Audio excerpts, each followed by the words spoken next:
The least Slytherin-like Slytherin. Within the Slytherin common room, a saying circulates: disobedient young wizards will be devoured by the night monster.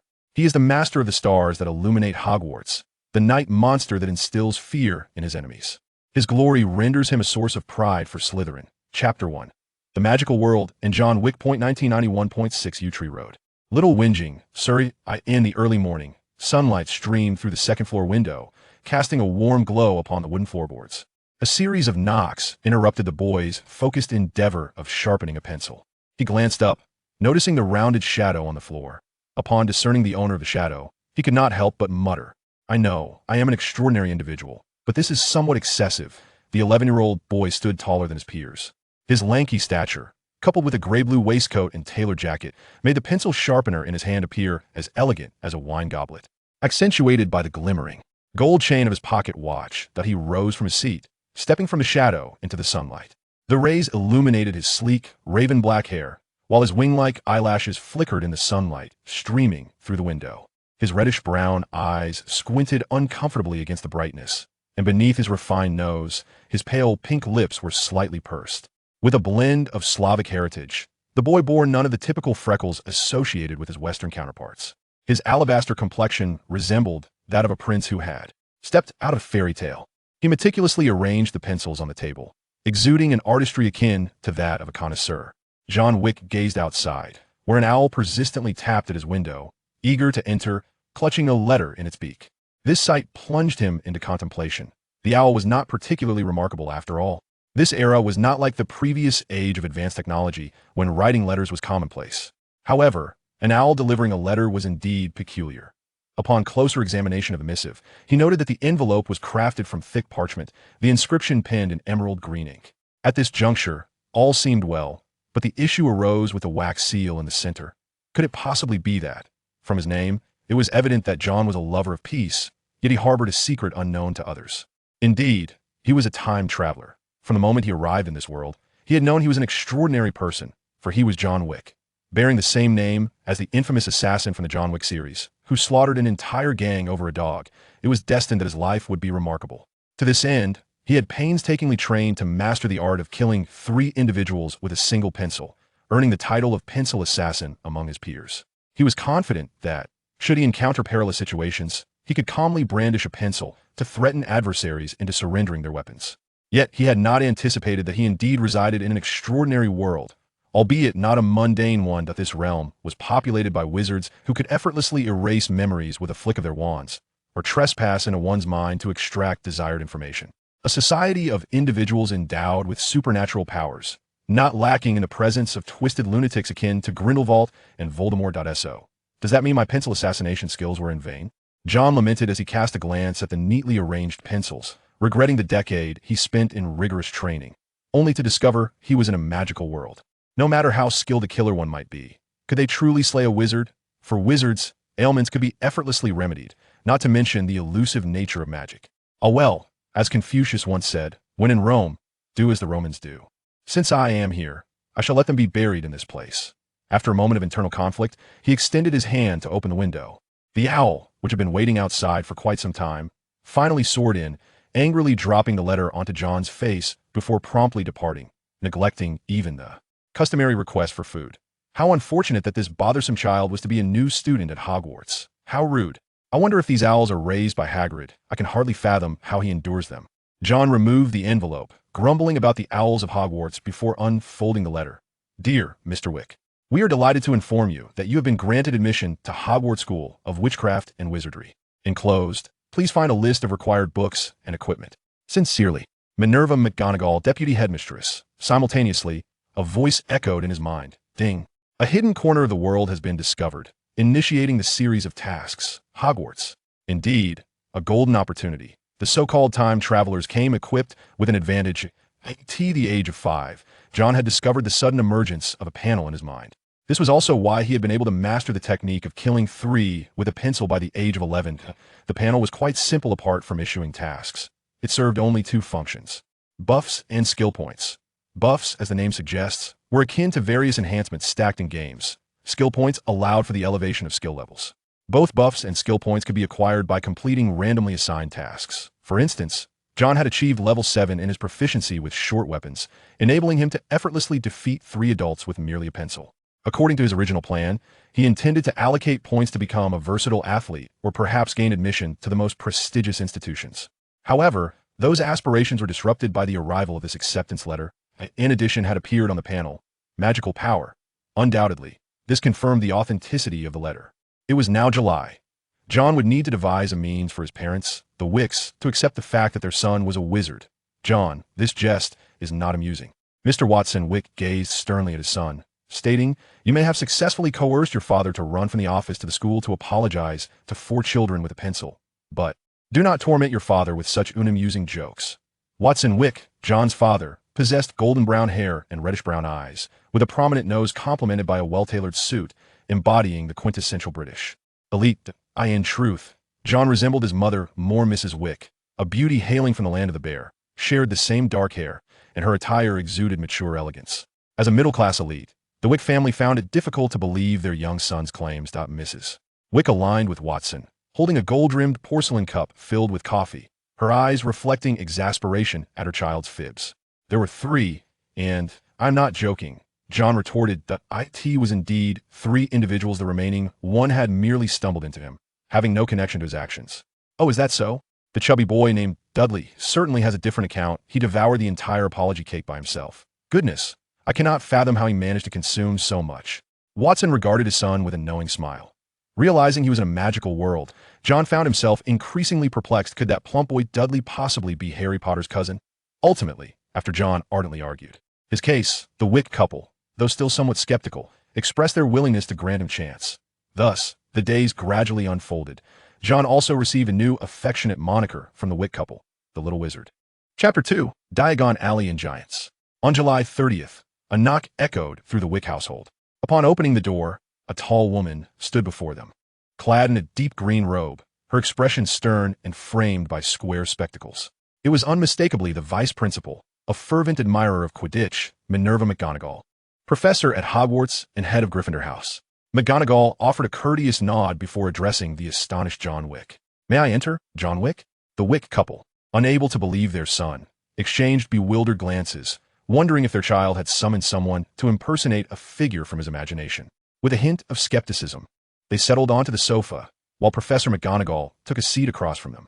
In this peculiar scenario, John had transformed into a mere servant, fetching tea and refreshments. After settling in, Watson broke the silence, inquiring, "Are you truly the teacher from Hogwarts?" His demeanor and tone were steeped in doubt, having encountered countless such parents. McGonagall remained unruffled, gracefully correcting him. "It is Hogwarts, to be precise. I am a professor." The couple turned their attention to John, their minds racing with the question, could it be that their son was not deceiving them? John, wearing an expression of innocence, maintained his assertion that it was indeed true. Watson was not easily swayed, shifting his posture and leaning forward, gesturing with his hands as he questioned, "So my son is a wizard? Do you really peel the nails off the dead and nail black cats to people's doorposts?" Such haughty and skeptical remarks were far from friendly. Even McGonagall furrowed her brow, responding gravely, "Mr. Wick, only dark wizards engage in such vile acts. Hogwarts is a genuine school of magic." Apologetically, Watson recognized that his words had been excessive, yet believing it still seemed improbable. Understanding the challenges faced by Muggle families in accepting a wizard, McGonagall withdrew her wand and waved it. The teacup in Watson's hand transformed into a mouse, which scurried up his sleeve, eliciting a terrified scream from him. For John, this was his first encounter with magic, and particularly with such advanced transfiguration, stirring excitement within him. Following this revelation, Watson was wholly convinced of John's claims. No matter how skilled a magician might be, it was implausible to transform a teacup into a mouse from across a table. After bidding McGonagall farewell that day, Watson transformed into an inquisitive child. "John, turn the cup into a mouse. John, make the broom sweep by itself. John, can you fly on a broom?" Eventually, John, overwhelmed by the incessant questions, resorted to his trump card, prompting Mrs. Wick to shoo Watson out of the room. On July 31st, John prepared for his forthcoming enrollment. This must be the place, he thought, gazing upon Charing Cross Road. The dirty, narrow pub stood in stark contrast to the grand bookstores and record shops flanking it. Yet, this conspicuous location seemed entirely overlooked by passers-by, veiled by the Muggle-repelling charm. Those familiar with the world of Harry Potter will undoubtedly recognize this place as the birthplace of Harry's dreams, a pivotal passageway to Diagon Alley. This dim and dingy tavern, known by the resounding name of the Leaky Cauldron, bore an atmosphere that was anything but inviting. Before entering, the lovely Madame Malkin expressed her concerns. "John, you are but a child. You cannot enter the tavern." John, however, assured her with a confident demeanor that he would not. After all, such an environment was hardly appealing. Upon stepping inside the Leaky Cauldron, a peculiar amalgamation of sweat and sour beer assailed their senses, prompting the trio to grimace. They had anticipated a certain level of disarray outside, yet the interior was even more disconcerting. John found himself curious about how the wizards could endure such odors, particularly one fellow swathed in a scarf. The stench within the establishment was overwhelmingly potent, with that individual contributing a significant portion to the overall aroma. "Come on, you three are costing me a fair few nuts just by lingering here," grumbled the proprietor, his tone reflecting his irritation. This brusque attitude left Madame Malkin feeling that wizards could be rather uncouth. Under the guidance of the tavern owner, the family approached the entrance to Diagon Alley. The proprietor demonstrated how to access the entrance. Count 3 bricks up from the trash can, then 2 bricks along. As he tapped the wall, the previously solid surface parted, revealing a pathway to the magical realm. This was magic. John was awestruck, as if he were witnessing the convergence of 2 worlds. "Excuse me, coming through," a gruff voice called from behind. The colossal figure looming nearby stood at least 3 meters tall, clad in an oversized moleskin coat that bore an indescribable scent, reminiscent of either a wild beast or an absence of hygiene. Beside the giant stood a small boy, whose frail frame seemed a product of prolonged malnutrition. His oversized garments accentuated his slenderness, and a pair of round glasses framed his striking green eyes. Upon noticing the lightning-shaped scar peeking from beneath the boy's hair, John instantly recognized his identity. Having perused the pages of Harry Potter in his previous life, the distinctiveness of this duo was unmistakable. The boy who lived. "Hagrid and Harry," John murmured softly, while his parents stood speechless in astonishment. The mere act of transfiguring a cup into a mouse was remarkable enough, but Hagrid's towering stature left them quite taken aback. Though John yearned to approach the two for a brief conversation, the moment was evidently not opportune. He had a multitude of items to procure, but first he needed to visit Gringotts to exchange some currency. Skipping over the bewildering exchange rates at Gringotts, the Weasley family's income was respectable. Mr. Weasley was a manager at a company, while Mrs. Weasley ran a beauty salon. They exchanged 2,000 for 400 galleons. Regardless, this shopping trip had secured a substantial foundation for John. Ignoring Mr. Weasley's incessant murmuring, he was intent on collecting the galleons to boast to his friends. A family meandered through Diagon Alley, their eyes drawn to dragon liver, stirring the innate cravings of culinary enthusiasts. However, for the Weasley couple, it resembled nothing more than a gruesome mass of bloodied organ meat. At Flourish and Blots, Watson nearly lost a finger to the tome titled Monsters of the World. At Madame Malkin's Robes for All Occasions, the rotund and jovial, which was utterly delighted with young John, who appeared to be a natural model. Every garment suited him impeccably. After his departure, Harry arrived, encountering the spoiled child Malfoy. In the apothecary, the family gazed upon peculiar items suspended in jars of murky liquid, prompting Mrs. Weasley to shield her precious son's eyes in fright. Watson, feeling nauseated, could almost sense the bacon he had consumed for breakfast wriggling uncomfortably in his stomach. Ultimately, they fled the apothecary in haste. Chapter 3. Wands and Gifts. Ollivander's Wand Shop, crafting exquisite wands since 382 BC, marked the final destination, where John found himself on the cusp of exhilarating revelation. If one were to pinpoint the quintessential symbol of the magical realm within the Harry Potter universe, it would undoubtedly be the wand, an accessory everyone possessed. Without a wand, even Voldemort would have to stand obediently. Ollivander's Wand Shop stood as the foremost armory of the magical world. Unable to contain his admiration, John exclaimed, "Truly remarkable, a wand made since 382 BC is indeed extraordinary." He then, with the demeanor of a miniature adult, advised Mrs. Weasley to keep a watchful eye on her overly curious husband. With a heart full of excitement, John stepped inside. Upon entry, he was not greeted by a person, but rather by a mountain of slender boxes containing wands. The already modest shop appeared even more cramped amidst the towering stacks. The thick layer of dust made John wonder how Ollivander managed to reside within such chaos, seemingly neglecting the need for cleaning. While John examined his surroundings, Ollivander scrutinized him in return. "Good afternoon," he greeted, emerging from behind the towering boxes with a friendly smile. "Hello, I would like a wand." Naturally, everyone desired a wand. Ollivander, grinning, stepped out from behind the counter. "A new student at Hogwarts. What is your name?" "John Weasley." "Excellent, Mr. Weasley. Which hand do you prefer to use?" "My right, although my left is also capable." John, ambidextrous thanks to 2.5 years of practicing his pencil skills, could adeptly handle foes from both sides. "Then let us go with the left hand," he decided after a moment's reflection. Ollivander retrieved a measuring tape imbued with magic, ready to take John's measurements. As John observed the earnest expression on Ollivander's face, an odd sensation blossomed within him. The old man seemed less like a wand seller and more akin to a tailor. Each wand was unique. It was not the wizard who chose the wand, but rather the wand that selected its wizard. After taking measurements, Ollivander left John with a mysteriously enigmatic smile and the words, "Let us see." Upon returning to the counter, Ollivander retrieved a paper box from the shelf. Inside lay a sleek black wand. "This is made of willow paired with unicorn hair, 7.75 inches. You should give it a try," Ollivander suggested. With excitement coursing through him, John accepted the wand, his very first. He swung it forcefully to the side, causing the wooden cabinet within the shop to explode. Splinters scattering in every direction. The sheer force left John momentarily stunned. "This is not the one. Let us try another," he thought. Ollivander carefully took back the wand, introducing a mahogany wand next. As John took hold of it, the paper box beside him burst open. "You are a discerning individual. Try this one, Purple Heart and Dragon Heartstring." Time passed, and it seemed none suited him. With each replacement, John grew increasingly numb. The once tidy shop was now in disarray, and even Watson, who had been halted outside by a lady, began to suspect they were selling weapons rather than wands. "Mr. Wick, I must say, I've never encountered a student as destructive as you," Ollivander remarked, his excitement growing. Even the most gentle oak and unicorn hair in John's hands could unleash explosive power. And this thrilled Ollivander further. The more fastidious the customer, the greater the sense of achievement for Ollivander. Suddenly, a thought struck him. "Ah, I remember. There was a wand as discerning as you." With that, he slapped his forehead, his aged body surprisingly agile as he climbed the shelves with such speed that John questioned his age, simultaneously fearing he might lose his footing and fall.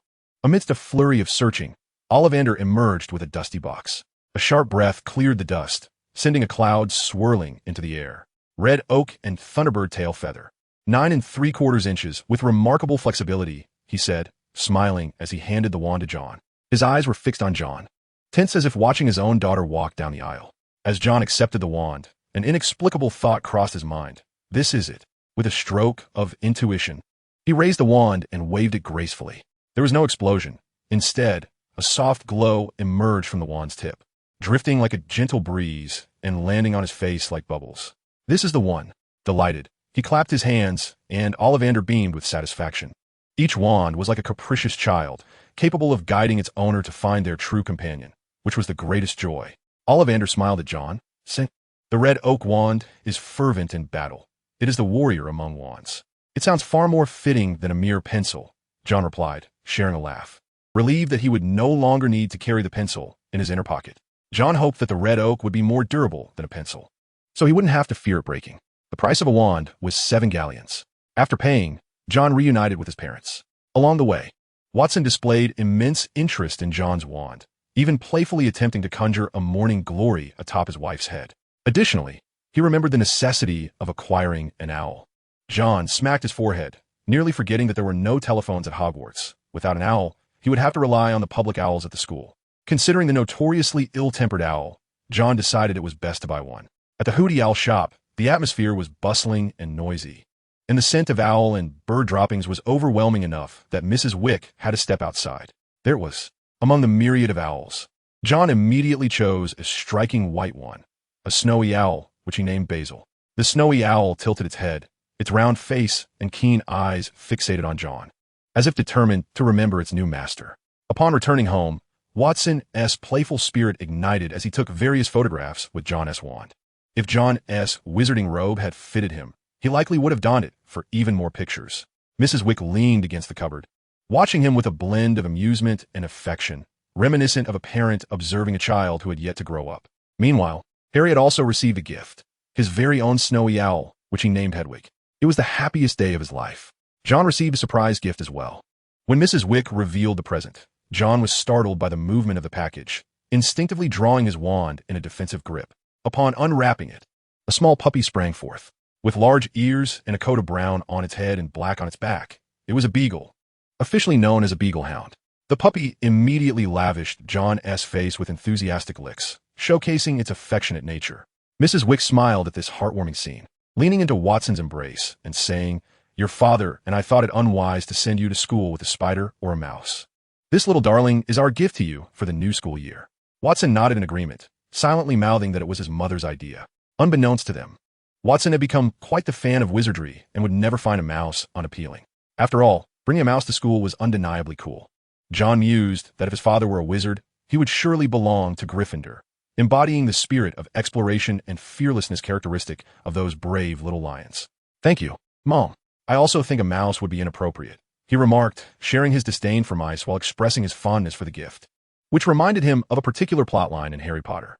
Cradling the puppy, just a few months old, John watched as its tail wagged energetically like a propeller. "You should name your pet. I named the first toy car your grandmother gave me," Watson suggested. Regrettably, he couldn't fulfill his desire to buy a black widow as a pet for his son, yet naming things was a shared passion between father and son, both possessing exquisite taste. John cradled the little dog, facing the relentless advances of the affectionate creature. "What should I name him?" "I shall call him Tom." "Yes." This Tom, reminiscent of the character from Tom and Jerry, is certainly not named after the Dark Lord. Thus, John welcomed his first dog into his life. Chapter 4. The Minister of Magic and the Swordmaster.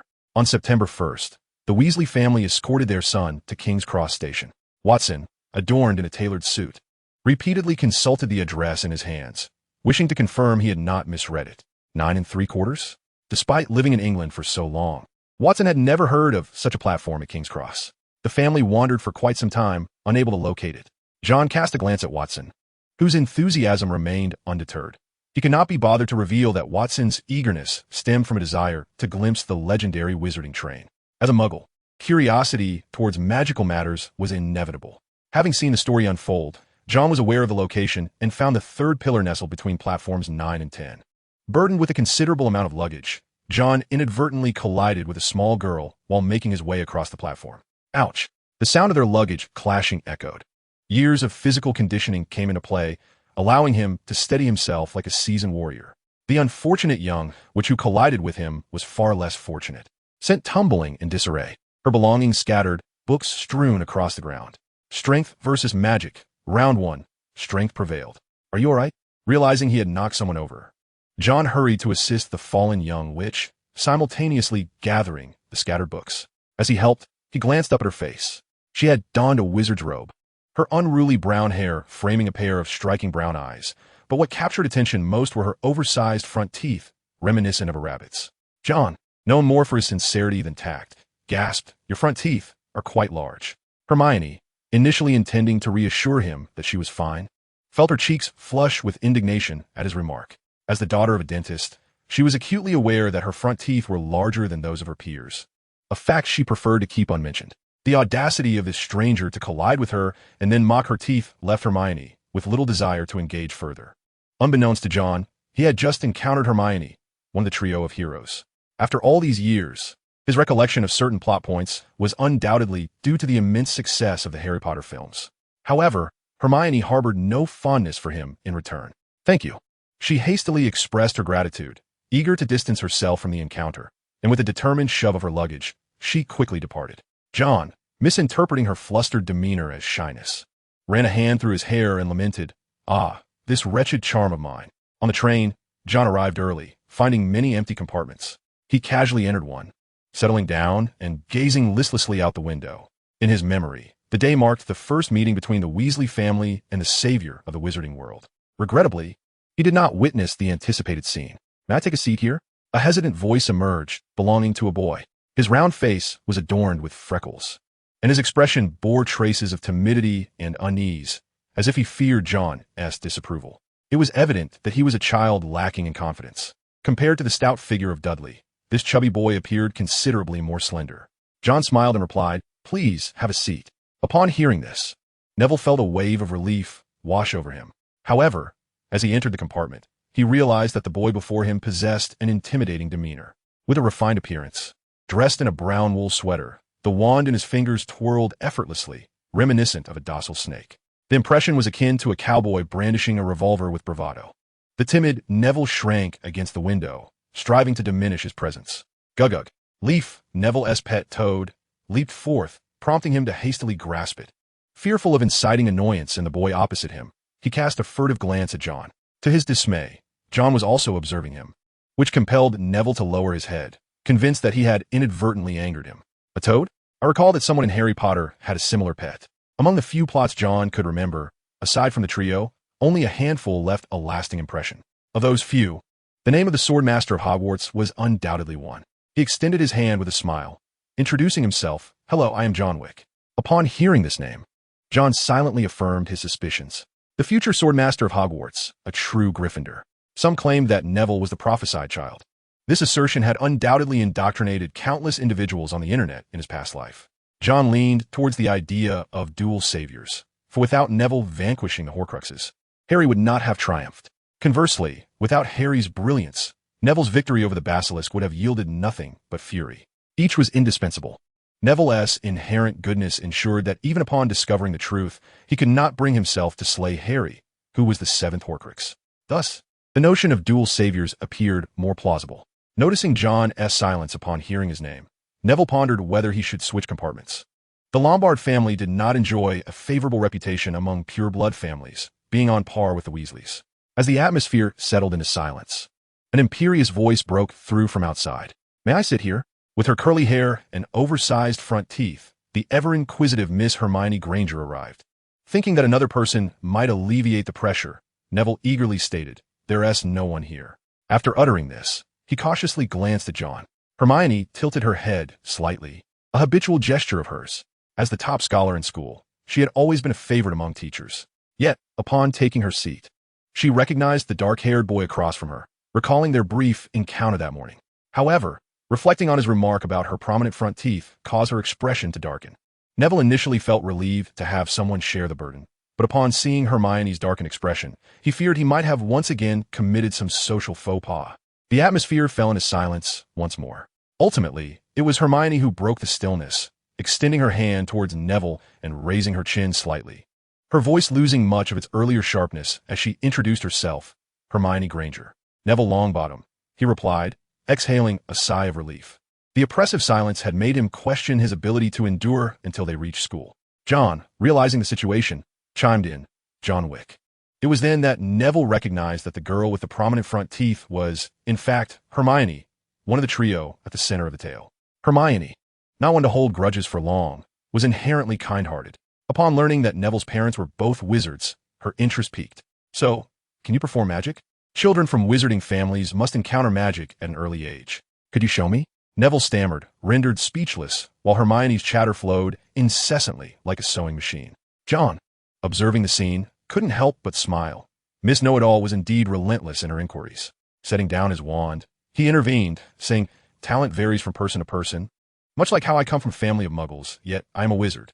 Hearing that John also hailed from a muggle family made Hermione feel less irritated and more ease. The two began discussing the novelties of the magical world, occasionally engaging Neville, the local resident, in their conversation. The atmosphere within the carriage lightened, but after their exchanges, Neville realized that his toad had mysteriously vanished. Eager to assist, Hermione volunteered to help Neville search for it, and, before departing, inquired if John wished to join. John, feeling too lethargic to move, hesitated over his recently purchased chocolate frog and waved his hand dismissively, stating, I think I'll remain here, lest others assume no one is aboard. Recognizing the logic in his reasoning, Hermione took Neville along to search the train for the toad. Chapter 5. The Encounter of the Trio in Hogwarts. Oh my goodness, John. You absolutely won't believe whom I just saw, exclaimed Hermione, her tone rising an octave as she clearly articulated to John, Harry Potter, the savior from the story, is also on the train. Reflecting on her encounter with the unremarkable savior, Hermione proudly lifted her chin and proclaimed, the savior is not all that extraordinary. Neville retorted, but my grandmother said Harry Potter defeated Voldemort and saved the wizarding world. Thus, a spirited debate ensued. John, upon hearing this, realized the momentous event he had overlooked. The epic encounter of the trio was unfolding right in the carriage. Feeling a twinge of regret, he chastised himself for forgetting such a significant occurrence. After several hours of travel, the train arrived at Hogwarts as darkness enveloped the sky. Prompted by Hermione, John changed into his school robe and with his striking appearance, he wore it with an air of mystique. Before even disembarking, John caught sight of Hagrid's towering figure through the glass. Hagrid, holding a lantern, was unmistakably visible in the night. As the young wizards stepped off the train, they marveled at Hagrid's size, while the older students departed in an orderly fashion under the leadership of their prefect. John noticed a small boy with striking red hair beside Harry, a hue so iconic that one could hardly mistake him for anyone but a Weasley. A group of first years, under Hagrid's guidance, made their way to Hogwarts. As they boarded the boat on the Black Lake, John took a moment to remind Neville, "Neville, have you found your toad?" Neville, taken aback with his round face, momentarily forgot his predicament upon seeing Harry. However, now that they were on the boat, and with Trevor still missing, Neville was nearly on the verge of tears. As the instigator of this chaos, John remained unfazed. He recalled that Neville's toad would eventually appear at the entrance of Hogwarts. He had always been curious, while watching the films about where Neville's toad had disappeared to vanish from the train, only to surface at Hogwarts. Could it possess the bloodline of magical creatures? Magical creatures are beings of the wizarding world and serve as one of the vital elements that enrich this realm. "Lower your heads," boomed Hagrid's voice, startling Hermione and Neville into compliance, while John stood unperturbed.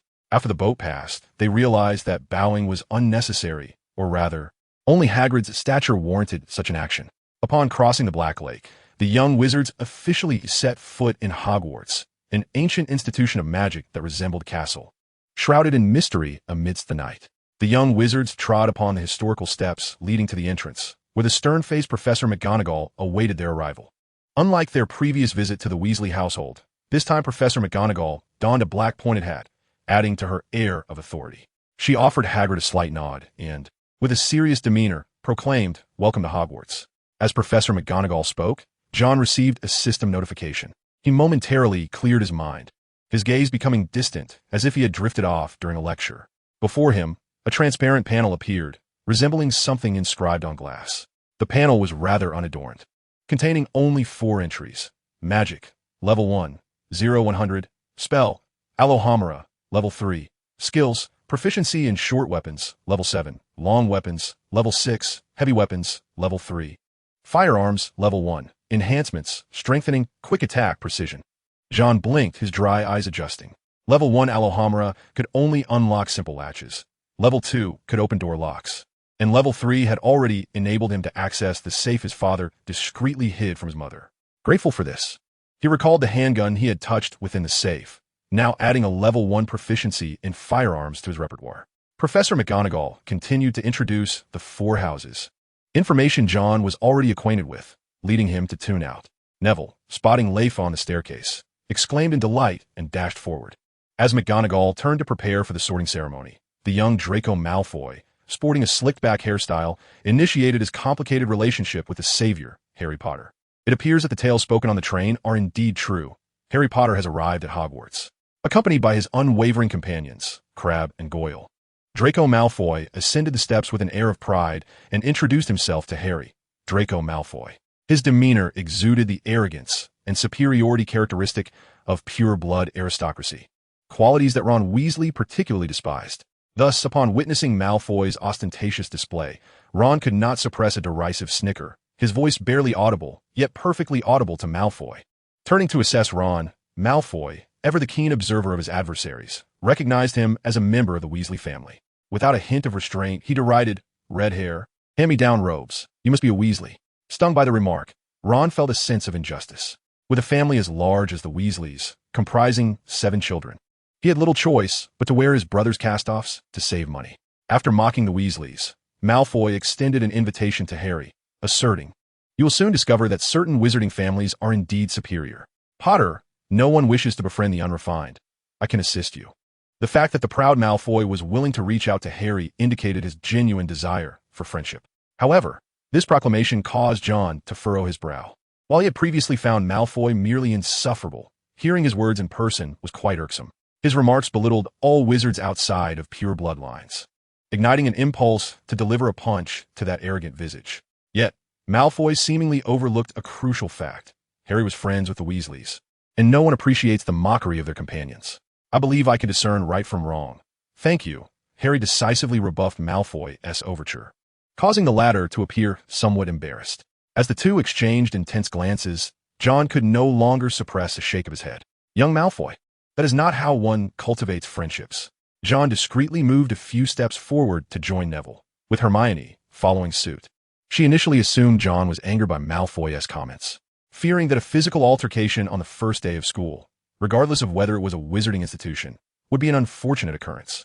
Above the Great Hall, an enchanting night sky conjured by magic illuminated the space, with hundreds of candles floating gracefully, casting a warm glow. For long tables filled with students, displayed robes adorned in distinct colors representing the four houses, the red and gold of Gryffindor, the blue and silver of Ravenclaw, the green and silver of Slytherin, and the yellow and black of Hufflepuff. The enormous funnels at the front of the hall symbolized the house points.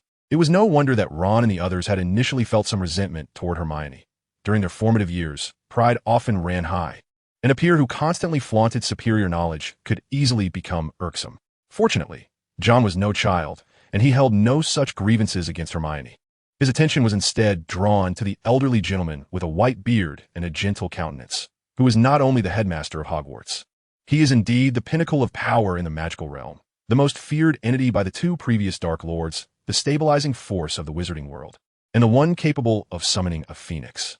The White Lord of the magical community, Albus Dumbledore. John's curious gaze caught Dumbledore's attention. The elder was never lacking in patience with his students and playfully winked at John. Chapter 6, Sorting and Brawling. Subsequently, Dumbledore announced the plot tasks, specifically warning about the dangers in the corridor on the right side of the fourth floor. To this, John could only scoff, as it was blatantly encouraging the curious lion to venture forth.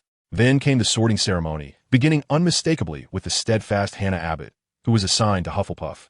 When it was John's turn, Hermione had already been placed in Gryffindor and was watching him with eager anticipation. No one wished to be separated from their friends. John Wick. Professor McGonagall called out, prompting John to step forward. With his sleek, dark hair, exquisite features, and perfectly fitted wizarding robe, he caught the attention of the other students. Young girls from foreign lands were often more precocious than those from the great Celestial Empire, and they blushed and whispered among themselves about this handsome boy. As he approached the sorting hat, John noticed a spider laboring atop its brim, nearly making him recoil in distaste. While he had an impression of wizards being somewhat disheveled, this was rather excessive. Did Professor McGonagall not find it repulsive? The sorting hat was placed upon his head, and its exasperated voice echoed in his ears. What an impudent little wizard, so arrogantly akin to Slytherin. John felt embarrassed, surprised that the hat could discern his thoughts. Curiosity compelled him to inquire, is this legilimency? Legilimency? How astute of you, young wizard, but alas, it is not that. As the original creation of Godric Gryffindor, the sorting hat did not employ legilimency. Rather, it utilized a more advanced form of magic. What a difficult decision indeed. You possess courage and a spirit of exploration, combined with diligence and a compassionate heart. Shrewdness and ambition, aspects that align quite closely with Slytherin's ideals. The sorting hat muttered in a quandary, leaving John momentarily stunned. Wait, why was there no mention of wisdom? Is this a subtle suggestion of my foolishness? This was excessive. No, the pressing concern was why he was being associated with Slytherin. He was not of pure blood, and Slytherins were notorious for their blood purity obsession. He was their natural antithesis. Regarding ambition, John felt unjustly accused. He merely aspired to become a wizard of Dumbledore's caliber. Was there any fault in that? Are you suggesting that you never dreamt of becoming a superhero in your youth? At most, he wished to dominate a house, akin to becoming a class president. Hardly an ambition of grand proportions. Defamation, it was unequivocally defamation. Yet, despite his mental protests, the sorting hat, after much deliberation, finally proclaimed loudly, Slytherin. What? John was left dumbfounded. You, a Muggle-born, are placing me in Slytherin? Who among us is unaware that Slytherin is a bastion of pure-blood elitism, where even a half-blood is deemed insufficient, relegated to mere mudblood status? To embrace one's past in such an environment seems a blatant invitation for ridicule. The sorting hat reassured him in a measured tone. Fear not, young wizard. Your honor shall surely win Slytherin's respect. John harbored doubts, suspecting it was a wretched form of retribution for his disparaging remarks. The allocation by the sorting hat was absolute. This truth even Dumbledore could not alter. With heavy steps, he made his way to Slytherin, while two concerned gazes from Gryffindor followed him. Hermione and Neville were understandably worried for their friend. Life, it seemed, was fraught with challenges. Fortuitously or unfortunately, only one seat remained beside Malfoy in Slytherin. Upon taking his place, Malfoy, captivated by John's striking appearance and courteous demeanor, assumed he was another pureblood. In Malfoy's world, purity was synonymous with elegance, completely disregarding any notion of Muggle lineage. As a scion of the Malfoy family, he was unwilling to settle for mediocrity. Having an ally was certainly advantageous. Therefore, he extended his hand with pride, declaring Draco Malfoy of the Sacred 28. He lifted his chin, regarding others with a haughty air, akin to a peacock eager to display its plumage. John stole a glance, politely shook his hand, and replied calmly, John Wick. Malfoy appreciated this display of awareness. Unlike that of Harry Potter, even though John was not a member of the Sacred 28, Malfoy resolved to treat this classmate with respect due to his discerning attitude. With a sense of superiority, he inquired, Are you pure blood or half-blood? John glanced at Malfoy's proud visage and replied coolly, Neither. Malfoy's expression faltered. Neither? Does that mean you're entirely Muggle? You're a mudblood. The word echoed in his mind, and he blurted it out involuntarily. In the next moment, his jaw met with a jarring impact, and the scene before him transformed chaotically. Crabbe's shrill scream and Goyle's agonized cry pierced the air, followed by the commotion of the entire house and Professor McGonagall's reprimands. Thus, Malfoy spent his first night at Hogwarts in the infirmary. On the first Thursday of the school year, life is ever so unpredictable. Life so fleeting and hurried. The watchful Filch turned his head away in exasperation. Having struck the son of a board member on the very first day of school, John was fortunate to remain at Hogwarts at all. Not to mention, he had plunged a fork into Goyle's hand and pressed the young wizard's head against the table in a rather intimate tete-a-tete. Though provoked by Malfoy's initial insult, the severity of John's retaliation was excessive. Slytherin's points were drastically reduced from the outset, with Snape's countenance dark enough to seem as though it might rain. Were it not for Dumbledore's intercession, John might have faced expulsion. As a consequence, he was assigned 2 months of polishing trophies in the trophy room. Thus, John's name resonated throughout Hogwarts, earning him the title of the most notorious student of the current year. Lady Loris, the Maine Coon cat of Firk, delicately groomed her paws. Despite her considerable size, she appeared remarkably emaciated. John had completed his day's labor and waved goodbye to Loris, promising to bring her some cat food the following day, concerned about her frail condition. After exchanging pleasantries, he hastily departed the trophy room before Firk could unleash his wrath. Upon returning to the Slytherin common room, John's mere entrance silenced the chatter of the young wizards within. They regarded him with trepidation, haunted by tales of his ferocity at the beginning of the term, even dubbing him the Boogeyman. This moniker stemmed from his sharp hair and formidable skills displayed that fateful day, evoking fear akin to that of a malevolent spirit. However, John remained indifferent to their apprehensions, for his actions had been purposeful. As a wizard hailing from a Muggle family, he understood that to avoid becoming a target of Slytherin's bullying, he must establish his own reputation. It was evident that he had succeeded, albeit at the cost of losing friends within Slytherin. Nevertheless, there were advantages. He had embarked on a series of tasks known as the Night Demon, where completing 100 hours of nocturnal exploration would earn him a Night Demon boon. Upon arriving at his quarters, he was granted a single room, a precaution against potential conflicts with others, which pleased him greatly as it facilitated the care of his dog and his training regimen. 3-month-old Tom, in his exuberance, would leap about the room, occasionally provoking the snowy owl, Basil. This, however, often resulted in a swift retaliation from Basil, leaving Tom to endure a few winged reprimands before resuming his antics. John's first order of business upon his return was to begin his exercises, a daily discipline that also served as a means to accumulate magical energy. Through rigorous training, he enhanced his adaptability to magic, absorbing power during the process. He mused, what happened to being a magical apprentice? I feel as though I am on the verge of becoming a berserker. After his workout, he marveled at his noticeably developed muscles. Was it truly normal for a first-year student to possess an 8-pack? Who knew that one could cultivate magical prowess through physical fitness? Yet, this had been his approach over the years, and he had grown accustomed to it. Following a refreshing shower, he concluded his day. Chapter 7. Snape and the Academic Overachiever. The next day, John made his way to the potions classroom. As he settled into his seat, a conspicuous space formed around him. When the Gryffindors arrived, they were taken aback by John's striking presence. Hermione and Neville exchanged worried glances, to which John shrugged and offered a reassuring nod. Class commenced. Snape, resembling a greasy bat in motion, strode into the room with an air of authority, his robes billowing as if propelled by a gust of wind. This lesson did not require the mindless waving of wands or the haphazard recitation of incantations. Upon reaching the lectern, Snape crossed his arms and surveyed the students with piercing eyes before launching into his opening remarks. I can teach you how to confound the mind, how to deceive the senses. I will instruct you in the art of gaining renown and crafting brilliance. I can even reveal the secrets of immortality. John curled his lips upon hearing those words, pondering if Voldemort would still resort to creating Horcruxes if one could indeed impart such knowledge. His mind wandered as he summoned the panel, noting a slight increase in his magical power after diligent training. Magic power, level 1, 20,100. Spell, Alohomora, level 3. Skills, proficiency in short weapons, level 7. Proficiency in long weapons, level 6. Proficiency in heavy weapons, level 3. Proficiency in firearms, level 1. Buffs, strength and body, swift attack, precision. He calculated that a day of training would yield 5 points of magic power, contemplating the idea of placing a few dumbbells in his room. As he was lost in thought, Snape on the podium turned his gaze toward John, unabashedly expressing his disdain. With a sarcastic tone, he remarked, "Perhaps some of you arrived at Hogwarts with certain reputations and a modicum of power, allowing you to be arrogant enough to disregard my lectures." This very gesture caused Draco's smile to falter abruptly. Though Snape harbored a strong dislike for John, he now had a greater disdain for another individual present. Without hesitation, he directed his ire towards the savior, Harry Potter. "Mr. Potter, tell me, what happens if daffodil root powder is added to the mugwort infusion?" Snape, resolute in his questioning, disregarded Hermione, who eagerly raised her hand. He continued his aggressive interrogation. "Mr. Potter, if I were to seek a piece of Dunkstone, do you know where I might find it?" "I don't know, sir. What is the difference between aconitum and wolf's bane?" "I don't know." The exchange was telling.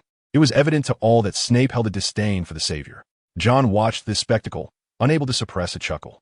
This, after all, was a notable scene. However, his laughter redirected Snape's animosity. "Mr. Wicker, perhaps you could enlighten Mr. Potter with an answer to the previous question." Snape turned to John. John, taken aback, wondered why he was being drawn into this. Ding, triggered plot task.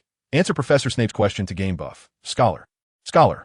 Gain 2 hours each day to enhance learning efficiency. Could this also trigger a task? It seemed quite fortuitous. Though he had forgotten many things, he distinctly recalled the infamous 3 questions posed by Snape. Thus he rose and, with a composed demeanor, stated, "Daffodil root powder can be used to concoct the draught of living death when mixed with mugwort infusion. Dunkstone can be found in the stomach of a goat. There is no difference between aconitum and wolfsbane. They're the same plant." In that moment, the classroom fell silent. The smile of Draco, who had anticipated John's blunder, froze, and Snape appeared somewhat taken aback, though his predominant emotion was one of frustration at his failed objective. With a cold tone, he ordered sit down. Slytherin gains 5 points, and Gryffindor loses 5 points. Anger aside, he adhered to the rules of awarding Slytherin whilst deducting from Gryffindor. John shrugged and took his seat, his mind registering the acquisition of the scholar buff. Snape's repressed fury had not failed to scorch other students, leaving the once smug Malfoy trembling like a frightened foal. Meanwhile, Harry, Ron, and their fellow Gryffindors regarded John with the admiration reserved for a hero. After potions class, the Slytherins exited in droves, while John found himself solitary amidst the throng. In the dining hall, John gazed at the so-called British cuisine, unable to suppress a sigh, despite years of consuming it. He occasionally found himself yearning for the delectable dishes of his homeland. Hermione approached him, observing his futile attempts to subdue the skin of a potato with his fork, and expressed her concern. "John, are you all right?" Although Hermione worried for John's situation in Slytherin, she evidently underestimated him. As John pondered the perplexing notion of someone consuming potato skins, he casually replied, "Of course, I'm fine. Can't you see they're all afraid of me?" Yet, to comfort Hermione, he resolved to bury the hatchet with Malfoy. Casting a glance at the passing Malfoy, John raised his hand to beckon him. "Malfoy," he called out. Malfoy halted, eyeing John warily and instinctively stepping back. Mortified by his own reaction, he retorted angrily, "What do you want, Wicks? You dare to threaten me, and I'll send you back to the hospital wing." John's smile, though genial, sent a chill down Malfoy's spine. He gently patted Malfoy's shoulder, reassuring him, "Relax. I'm not a monster. We're all classmates, after all, and I won't go overboard." He even flashed a grin at Malfoy's 2 lackeys, Crabbe and Goyle, who shuddered and nodded in haste. "See, Crabbe and Goyle agree, so let us make amends." Malfoy glared at his companions, exclaiming, "You 2 idiots," defiantly. He rejected John's outstretched hand, stating, "I refuse to be your friend. And don't think that ambushing me gives you the right to gloat. A wizard should settle matters with magic, not fists." This proclamation unnerved Malfoy, as the ache in his neck was still fresh. He promptly fell silent, lowered his gaze, and slinked away in defeat. Hermione, confused, nodded, interpreting this as a lack of issues. John, feeling overwhelmed, hastily finished his meal, leaving the uneaten potato behind, and departed in a similar fashion. After all, he only knew those three. The rest were a mystery to him. A flurry of owls swooped into the great hall, and simultaneously, Neville received a memory orb. One commendable aspect of Hogwarts was its short class hours and lengthy breaks, with weekends off. Taking advantage of this time, John jogged alongside the Black Lake, burdened by a stone as large as a human head. The exhilarating sensation of witnessing his magical prowess enhance was invigorating. Observing the rise in his stats felt akin to playing a game. He had not forgotten the perils lurking in the Harry Potter universe. The tranquility of campus life would not endure for long. During the week, he had already encountered Professor Quirrell and recalled the suffocating stench he associated with him. An indelible impression indeed. In a previous life, John had watched a film that only provided him with a superficial understanding of the original work. Most of the plot had faded from his memory, but he distinctly recalled Quirrell's head adorned with the visage of Voldemort. He had failed to recognize it during his last visit to the Leaky Cauldron. Yet this time it was unmistakable. However, he pondered how the fearsome Dark Lord could endure such a foul odor. The specifics eluded him, save for the memory of Quirrell being overtaken by Voldemort in the end, ultimately defeated by Harry. John mused silently that this peril could not be ignored. He needed to enhance his strength swiftly. Reality was not a novel. Even the slightest danger could prove fatal. Discarding the stone, he glanced at his soiled clothing, contemplating where he might procure some weight training equipment. In the second week of school, another remarkable course in the magical realm commenced, flying lessons. Chapter 8. Flight and Duel.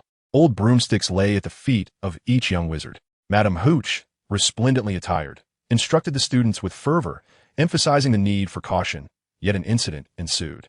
Neville, unable to maintain control, soared into the sky, causing his memory ball to plummet. Although the free fall was somewhat cushioned, it still resulted in a fractured arm. Madame Hooch, abandoning her teaching, hurried Neville to the hospital wing, leaving two young wizards from different houses exchanging glances. Malfoy seized Neville's memory ball and, intending to taunt Harry, unwittingly drew Professor McGonagall's attention to Harry's budding talent as a seeker. John refrained from engaging, knowing that Harry was present and still grappling with his broom. After several attempts, John finally ascended into the air.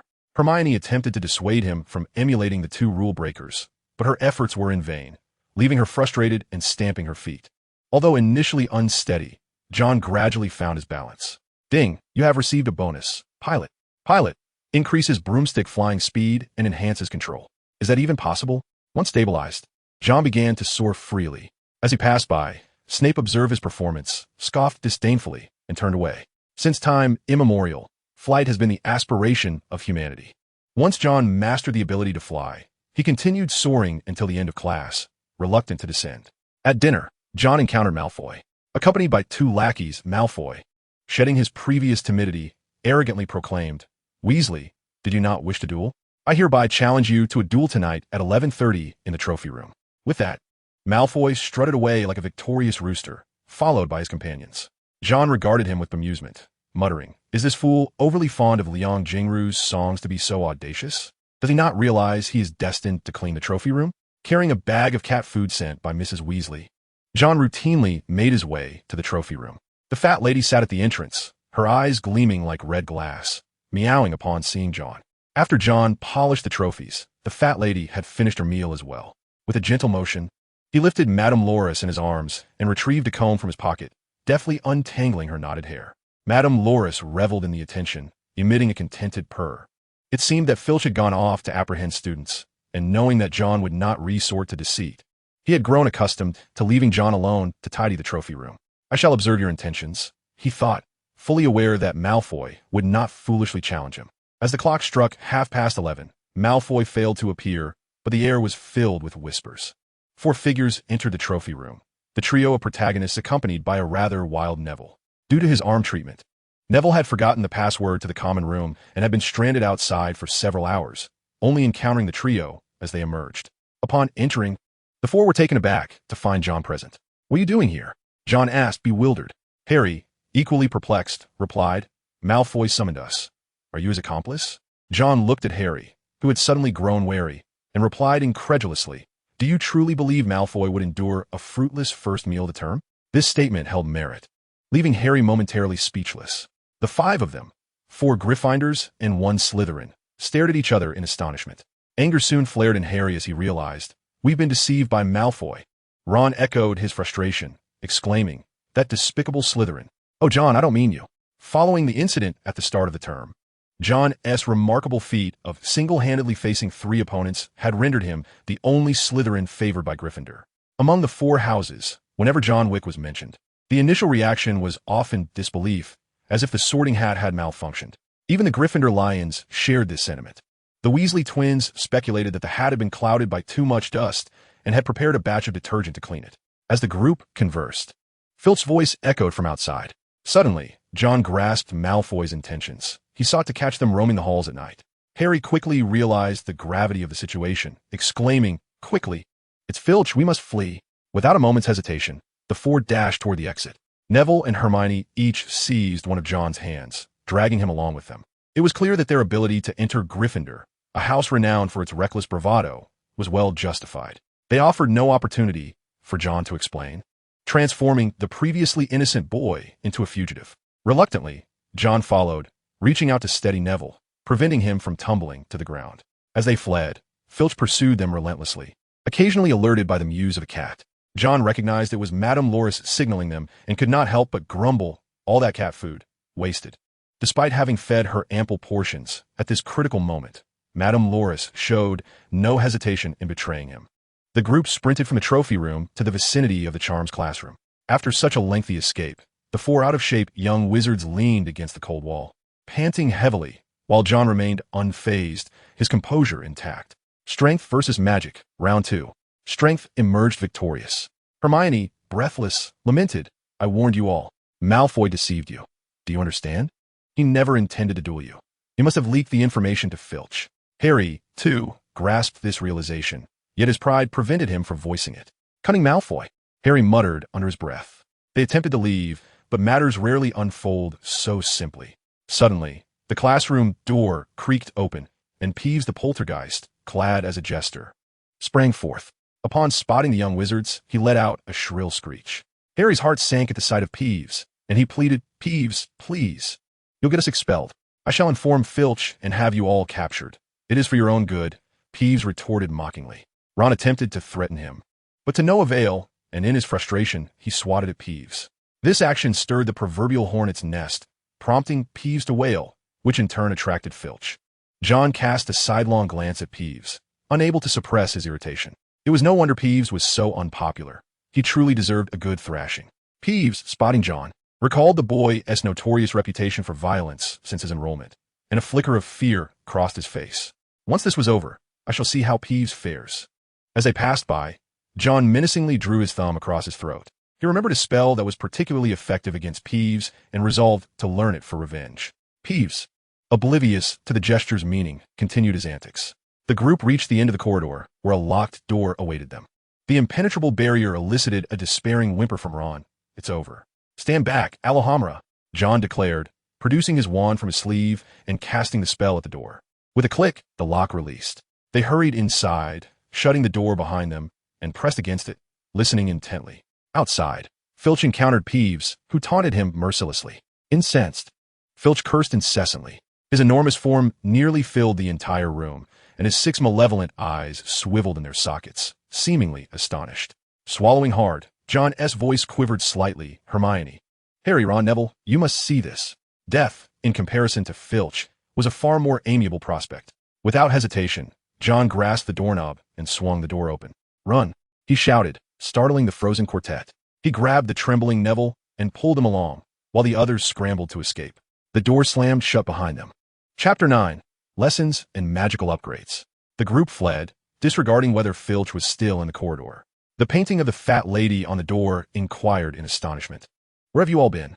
"No time for questions, just open the door," Harry responded, uttering the password, "Pig Snout," eager to enter. "Wait, John, aren't you a Slytherin?" Just as they were about to enter, Harry recalled John's Slytherin affiliation. At that moment, John suddenly remembered that he was not a student of Gryffindor and had no choice but to watch as several individuals entered the Gryffindor common room. Once the door closed, He paid no heed to the fat lady's astonishment at the mingling of Gryffindors with Slytherins. On his way back, he encountered Malfoy. Perhaps he was curious to see if his schemes had succeeded. Malfoy, too, was caught off guard by John's presence.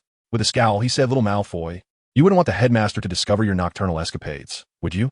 Malfoy instinctively glanced around, realizing they were the only two in the corridor, not to mention his lackeys, Crabbe and Goyle, who were still nestled comfortably in their warm beds, fast asleep. "What do you intend to do? After all, it was you who was out at night."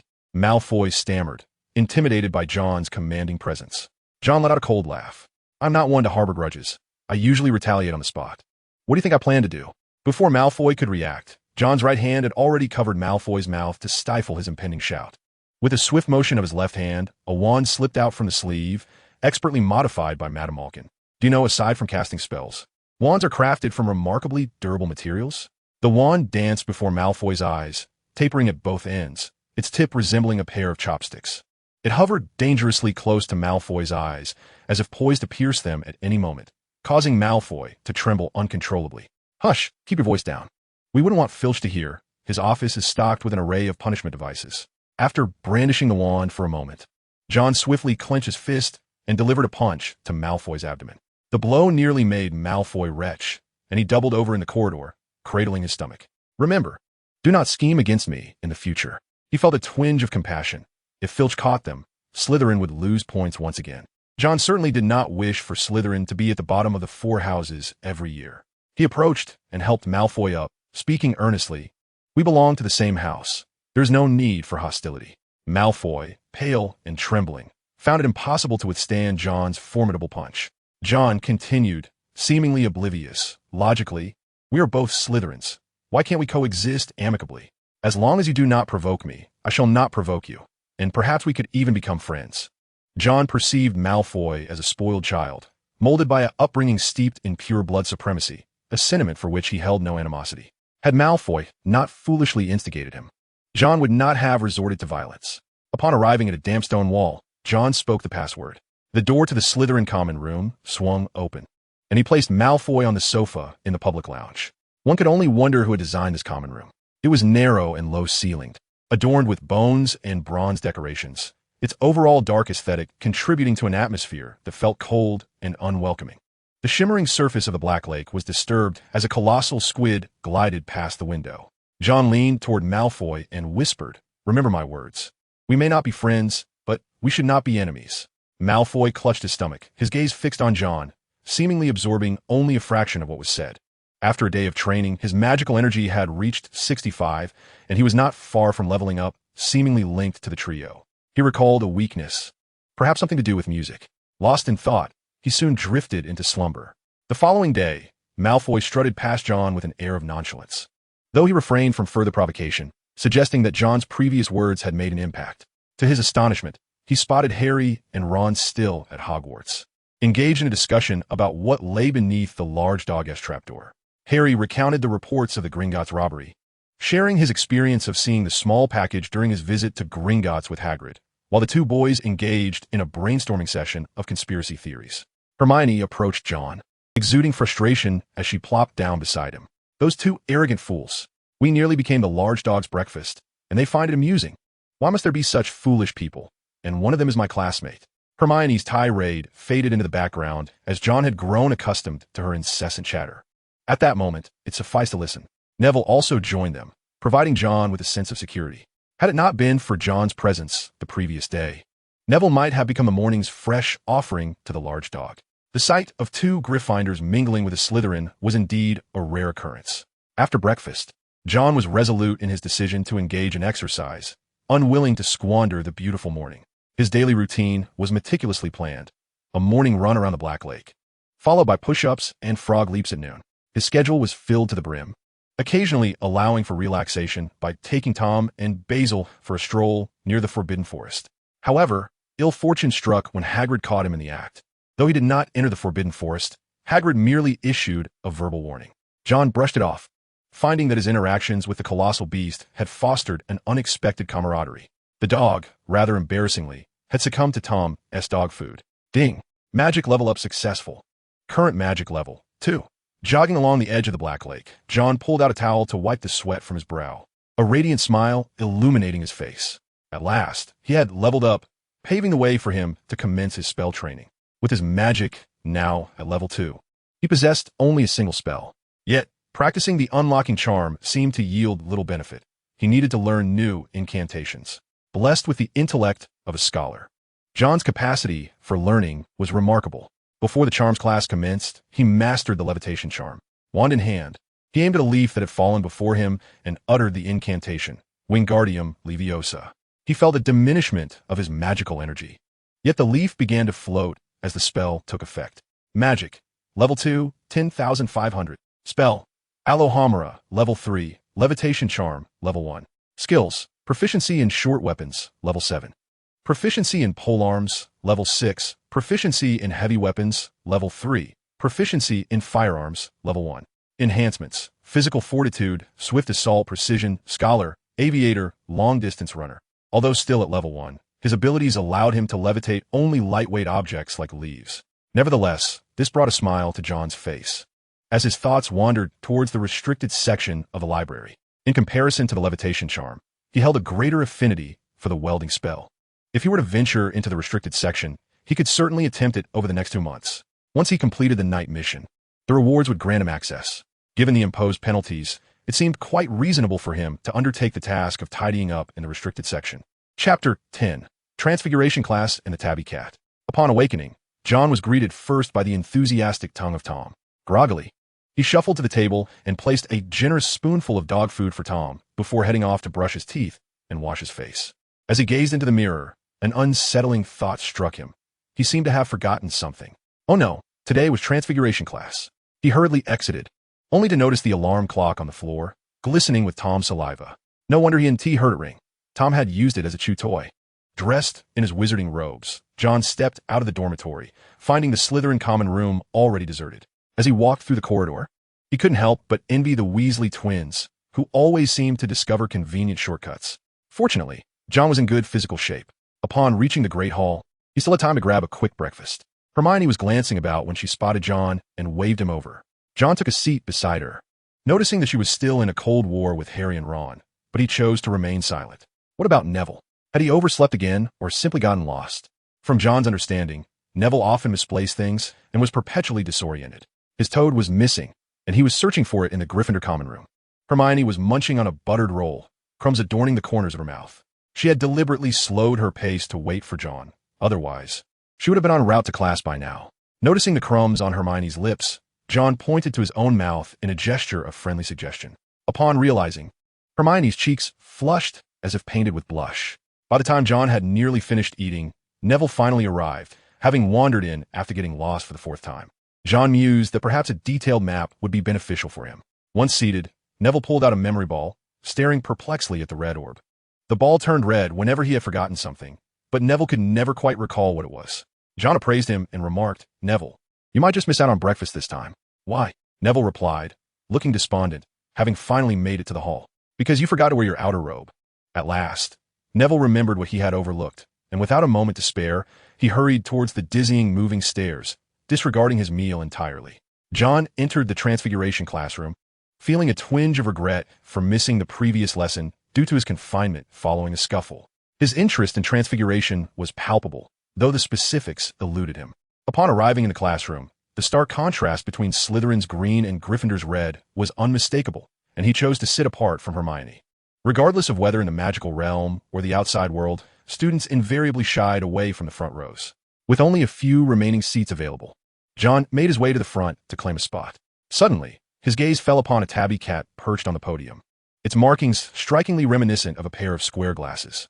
As an admirer of plush creatures, John felt an undeniable attraction. Although he vaguely recalled a narrative involving a cat, his instincts propelled him forward before his thoughts could catch up. Producing cat treats intended from Madame Loris's feline, John approached the tabby with a smile, reaching out to it directly. This singular act left both the young wizards of the 2 houses momentarily stunned, as did the tabby itself. "It's cat treats. Would you care to try?" he mused, astonished by his own tone, which resembled that of a dubious uncle luring a child. In the wake of his actions, he garnered a mix of awe and admiration. The tabby, regaining its composure, leaped from the podium, transforming into a poised, mature cat lady. "Mr. Wick, I believe it is time for you to find a seat rather than stand here like a statue, Professor McGonagall remarked, maintaining her dignified demeanor. The square glasses finally revealed to John the origin of the tabby's peculiar markings. Reluctantly withdrawing his hand, he recalled the narrative surrounding the cat, Professor McGonagall's animagus form. A uniquely patterned tabby. He silently vowed to be cautious in the future when petting cats, lest he find himself faced with a greasy uncle instead. The Gryffindor students regarded him with newfound reverence. Even the savior Harry appeared momentarily aghast, as if witnessing someone even more reckless than himself for the first time. Hermione lowered her head to stifle her laughter, yet her quivering brown curls betrayed her, bobbing like a little lion. This episode altered the young wizard's perception of John, revealing a charming side to the boy. Transfiguration involved altering objects, and as John gazed at a paperclip box, he endeavored to transform it into a mouse. Regrettably, the transformation proved challenging to control. After numerous attempts, he finally succeeded in casting the spell, though still at a novice level. He managed to complete the transformation before the lesson concluded. The lifeless mouse before him starkly contrasted with the animated goblet Professor McGonagall had transformed earlier. Slytherin earned 5 points. As the first to succeed, John received commendation from Professor McGonagall, who was pleased with his work, even if John himself deemed it unsatisfactory. The difficulty of transfiguration was such that even the ever-knowledgeable Hermione had not achieved success. Once class ended and John had barely stepped out, Hermione hurried after him. Her curiosity piqued. How did you manage that?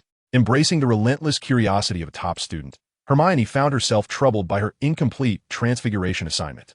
John, on the other hand, could not claim any extraordinary advantages, merely stating that he had witnessed Professor McGonagall's demonstration prior to enrollment. Fortunately, Miss Know-It-All did not persist in her inquiries for too long. As they traversed the corridors, John's gaze fell upon the suit of armor. What are you looking at, John? Hermione paused to inquire.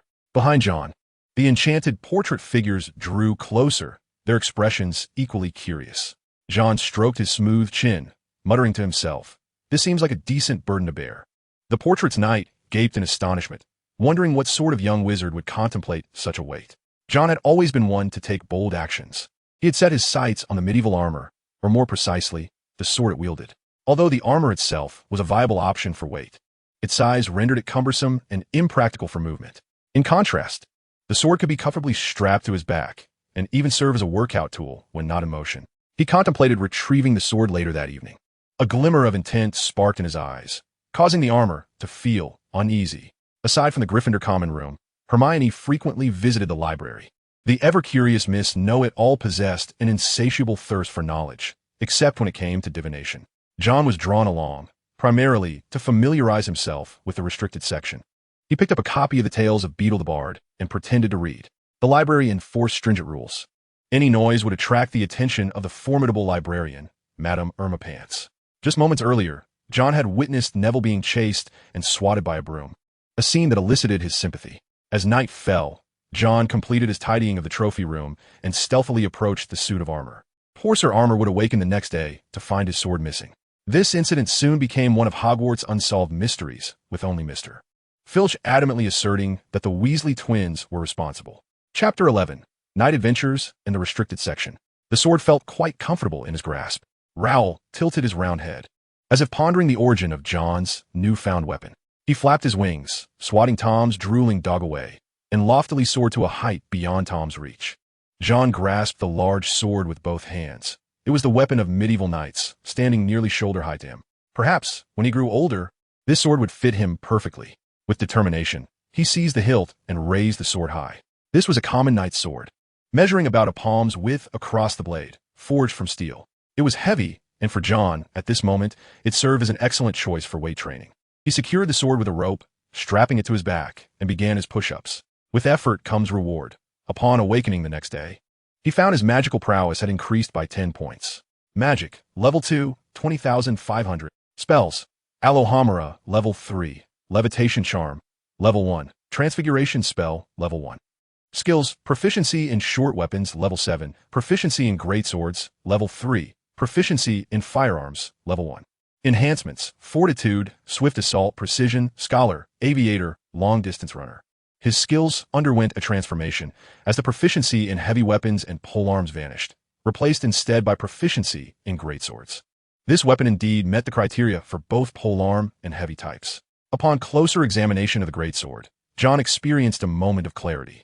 The amalgamation of two weapon proficiencies into greatsword proficiency provided him with an immediate sense of familiarity. He executed a fundamental series of slashes and thrusts with the greatsword. Much like a knight who had trained for many years, his current skill level would evoke gasps of astonishment from any knight who witnessed it. The skill levels bore a resemblance to spell levels. Level 1 signifies a novice, capable of merely demonstrating the basics. Level 2 denotes a foundational level, where one can apply learned knowledge. Level 3 is intermediate, indicating a competent practitioner capable of handling several opponents of equal size. Level 4 is professional, akin to a seasoned assassin, transcending mere numbers in combat. Level 5 represents a teacher, adept at imparting knowledge with unique insights. Level 6 denotes mastery, characterized by an individual style, a pinnacle of skill, as one might say. Level 7 is that of a grandmaster, unconstrained by conventional forms, returning to the essence of combat, wielding even a humble pencil with the lethality of a dagger. With his proficiency in short weapons reaching level 7, John could indeed be regarded as a grandmaster, capable of dispatching 3 flies in a single second using a pencil. Despite the disappearance of the 2 weapon proficiencies, John felt no sense of loss in his skills. Rather, his understanding of weaponry deepened. The proficiency in greatswords appeared to be a synthesis of the 2 branches, hence the absence of any unfamiliarity. Nonetheless, he could not help but jest. As a wizard, this is hardly of any use to me. At present, for John, enhancements took precedence, followed by magical power, spells, and lastly, weapon proficiency. After practicing the transfiguration spell for a while, John proceeded to attend his class. With the scholar enhancement activated, he was able to rapidly absorb knowledge. After observing the layout with Hermione once more in the library, he prepared to commence his plan as night fell. In the corridors of Hogwarts on the 5th floor, the portraits on the walls appeared drowsy, while a medieval suit of armor, devoid of weapons, seemed to have procured a stick as its armament. The fluorescent lights flickered. "Hey, turn off that damn light." "Oh dear." The sudden brightness provoked a chorus of discontent from the portraits. John traversed the corridor and arrived at the library on the 5th floor. The library closed at 8 in the evening. Now, apart from the night owls, no one else will be present. Thousands of books converged into countless shelves, with hundreds of narrow passages transforming this place into a sea of literature. Deep within lay the restricted section, John's intended destination. Extinguishing the light from his wand, John approached the entrance to the forbidden area. A rudimentary latch served merely as a decorative element, providing a semblance of security against the honorable while failing to deter the nefarious. Alas, today, Mr. John Wick was to embody the latter. With a gentle pull, the door to the restricted section swung open effortlessly. John treaded cautiously, devoid of Harry's invisibility cloak, relying solely on his vigilance. Fortunately, his well-honed physique proved invaluable, allowing him to silently step into the forbidden realm, where numerous tomes lay sealed away. These restricted books were not prohibited for study per se, but rather deemed too perilous to be accessible. Among them were also grimoires of dark magic deemed unsuitable for student consumption. However, acquiring volumes from the restricted section through legitimate channels was not entirely impossible. A professor's note would grant one entry for borrowing. Contemplating the headmaster, who often seemed capable of squashing a fly with merely a glance, John resolved that it was wiser to take matters into his own hands. Once assured of solitude, he illuminated his wand and began to search for the tome he sought. His quest was to locate the book containing the disillusionment charm, yet amidst the ocean of books, time was of the essence. Powerful potions? He spotted a volume and curiously withdrew it for inspection. It was a treatise on potion making, detailing a plethora of concoctions, including the Veritaserum and Polyjuice potion. While the Polyjuice potion's ability to transform one into another's likeness was indeed fascinating, the necessity of acquiring a hair from another person was rather off-putting. Continuing his search, he stumbled upon a book of black and silver hues. After a moment's contemplation, he decided against opening it, wary of the potential dark curses contained within. After a thorough search, he finally discovered the passage regarding the disillusionment charm. Following a perusal of revealing dark magic, he came across advanced charms, which not only contained the disillusionment charm, but also advanced spells like apparition. Clutching the volumes, John prepared to depart. However, just as he was about to exit the restricted section, he halted, drawn by curiosity to that peculiar book. Tentatively, he extracted it and opened its pages. Alas! John hastily covered his ears and snapped the book shut, but it was too late. The sound reverberated, alerting Filch. The patrolling caretaker, ever vigilant for wayward wizards, sprinted toward the library with remarkable swiftness, his physique honed by years of diligent maintenance. "I found you," Filch exclaimed, lantern in hand, his hooked nose twitching like a hound on the scent. The mewing of a cat echoed from a distant bookshelf, igniting a look of fervor on Filch's countenance. He shared a silent understanding with Mrs. Norris, racing toward the shelves. No sooner had Filch departed the library's entrance than John emerged nonchalantly from a nearby bookshelf, exiting with aplomb. As he left, he raised a thumb in appreciation toward the elegantly grooming Mrs. Norris. Indeed, no morsel of cat food goes unappreciated. The artful diversion executed here is nothing short of exquisite. Upon returning to his dormitory, John eagerly commenced his practice, to the extent that when he arose the following day, his eyes resembled those of a panda. After 3 days of relentless practice, he finally glimpsed the pattern of the level 1 apparition charm. The next day, John observed 6 long-eared owls soaring toward Harry Potter, bearing slender parcels, inadvertently allowing Harry's untouched smoked bacon to make an intimate acquaintance with the floor. Ding! Professor McGonagall, disinterested in conversation, hurled a Firebolt 2000 in his direction. The savior was set to embark on a Quidditch campaign. Accompanying the Firebolt 2000 was a letter from an older cat lady, summoning him to attend Quidditch training. Although Harry didn't fully comprehend the intricacies, he possessed an almost instinctive aptitude for flying. Unable to conceal his inner delight, he shared the letter with Ron. Ron, filled with envy, reminisced about the finest broom he had encountered, which belonged to his brother Charlie during his Quidditch days. Compared to that, the current broom seemed rather inferior. Upon turning a corner, the savior encountered the nefarious Slytherins. The ever-arrogant Malfoy continued his taunts, provoking his lifelong adversary. As John munched on a bacon pie, he merely cast a casual glance. More than the rivalry between Slytherin and Gryffindor, he was preoccupied with the pie's unyielding texture, suspecting it contained undercooked stones. "Well, how much longer must you maintain this frostiness toward them?" Regretfully setting down the bacon pie, John faced Hermione, who had already stolen glances 3 times at Harry and his companions. Hermione, irate, declared, "Unless they apologize to me, they can forget it." Neville was once again entangled in his memories of the Red Memory Ball, prompting John to remind him that for Charm's class, it would be prudent to don a different pair of trousers, as this was not a pajama party. Chapter 12. The Twins in Quidditch. After concluding a day of lessons, John roamed the castle. Such behavior may seem peculiar, but those familiar with the tale of Harry Potter would recognize it. Indeed, he was in search of the room of requirement.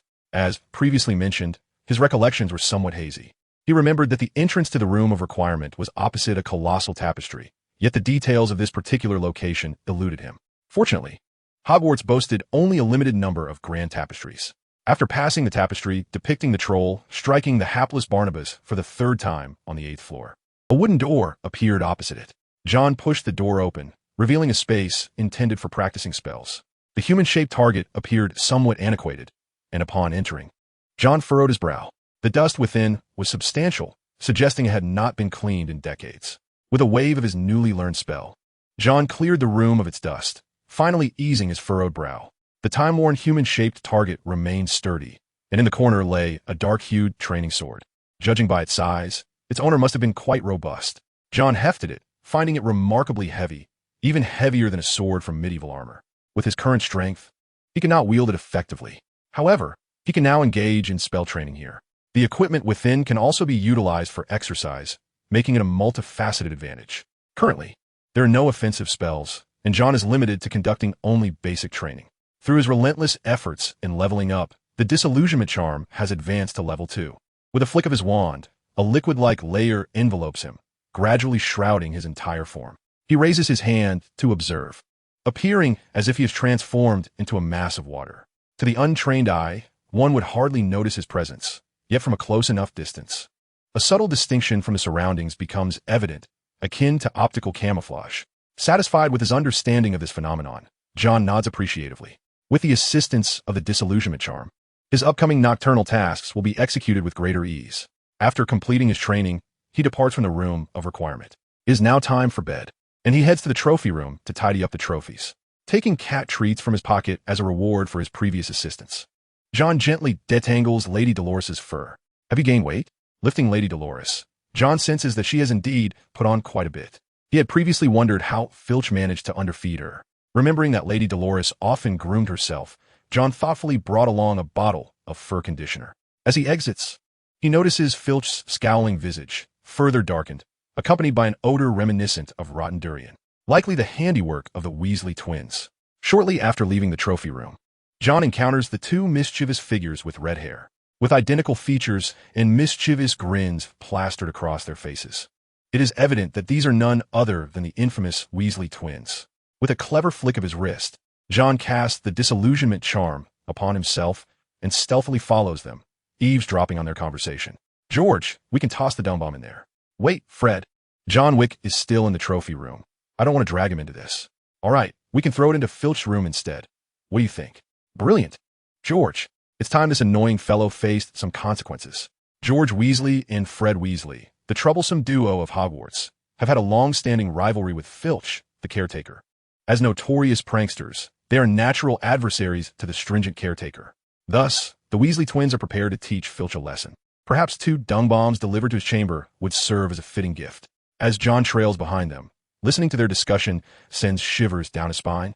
Grateful for his amiable reputation, had he been struck by one of their dung bombs a moment ago, he would likely need to bathe 10 times over. The Weasley twins remain oblivious to John's presence, and upon reaching the room, they hurl 2 dung bombs inside.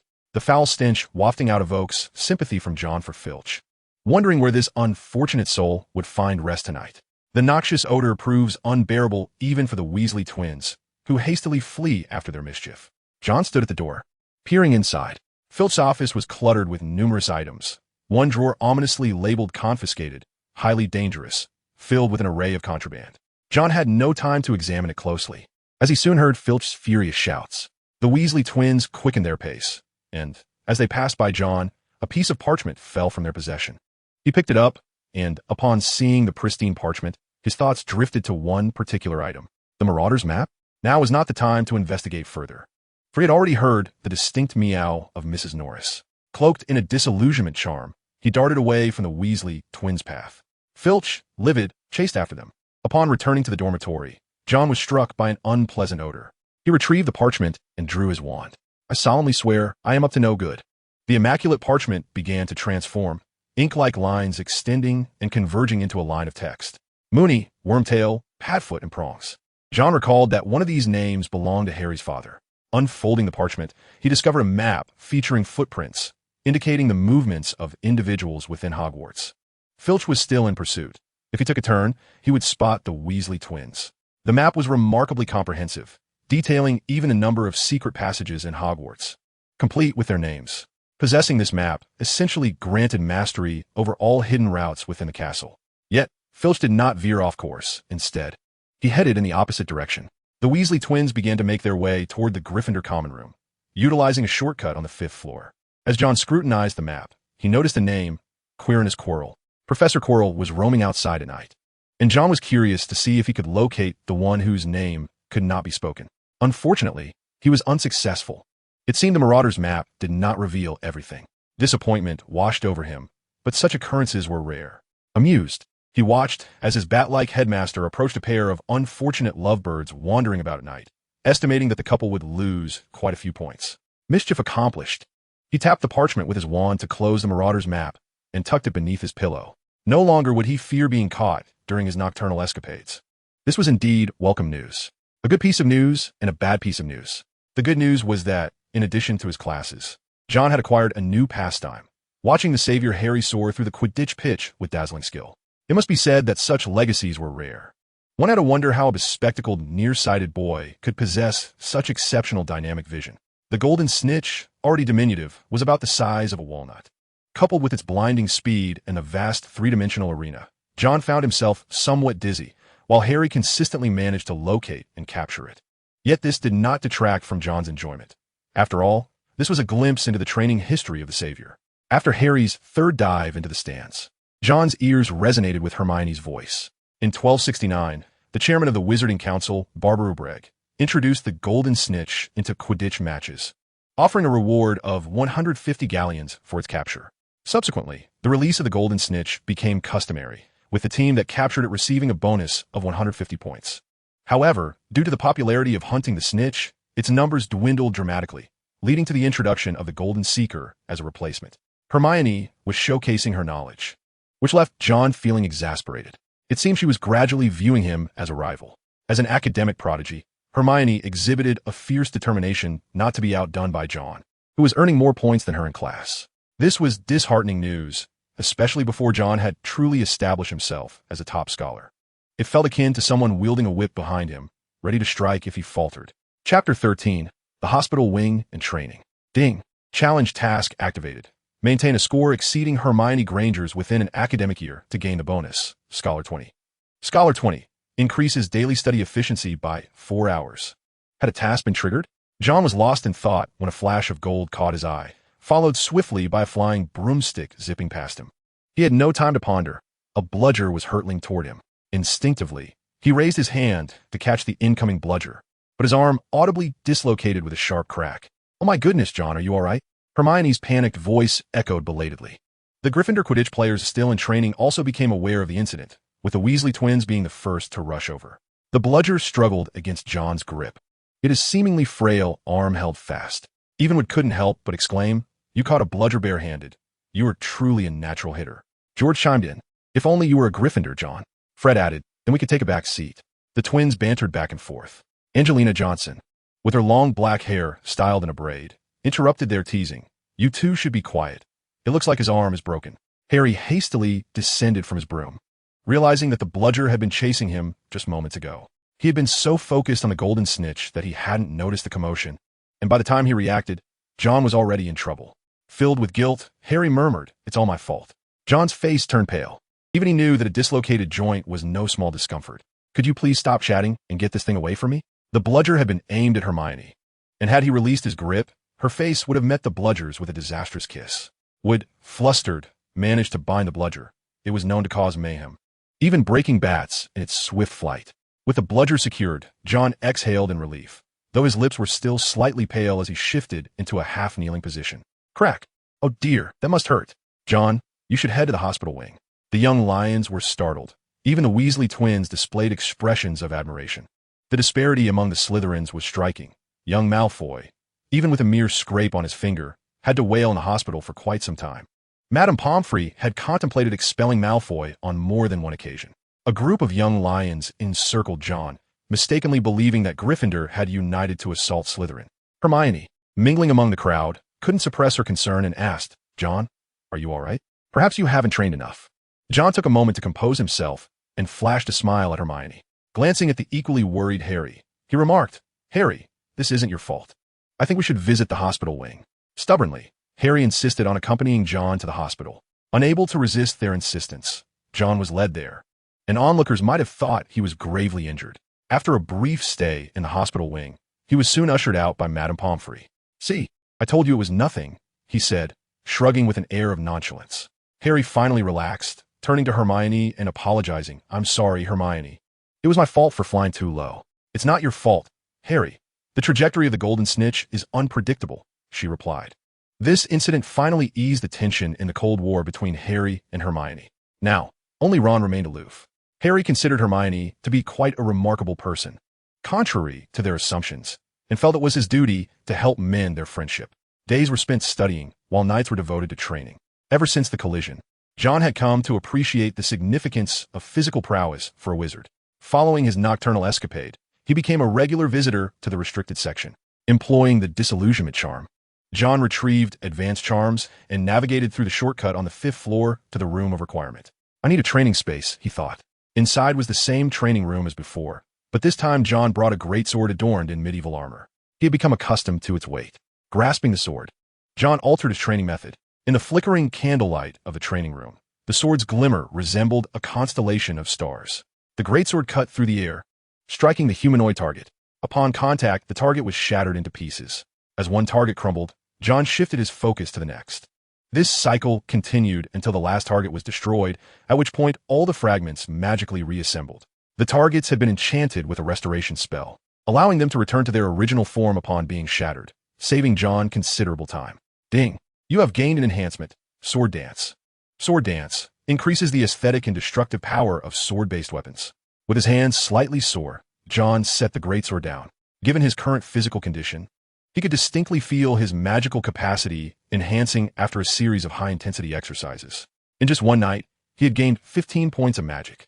With consistent effort, he anticipated another upgrade in no time. After completing his training, John did not relent. He embarked on a second round of spell training. Through nearly exhausting his own limits, he witnessed a remarkable improvement in his magical abilities. The most evident skill he had acquired was the disillusionment charm. Each night, he relied on this charm for his nocturnal escapades, and with the arrival of October, it had advanced to level 3. Magic, level 2, 450,500. Spells, Alohomora, level 3. Levitation charm, level 4. Transfiguration, level 2. Disillusionment charm, level 3. Lumos, level 2. Conflagration, level 1. Shatter, level 1. Skills, proficiency in short weapons, level 7. Proficiency in great swords, level 4. Proficiency in firearms, level 1. Enhancements, strengthen body, swift assault, precision, scholar, aviator, long-distance runner, sword dance. Thanks to the existence of the restricted section, John had learned a considerable amount of magic. He had encountered the Fiendfire curse there, but upon reflection, he realized that it belonged to a category notoriously difficult to control, even among dark magic. Thus, he abandoned the idea of studying it in his first year.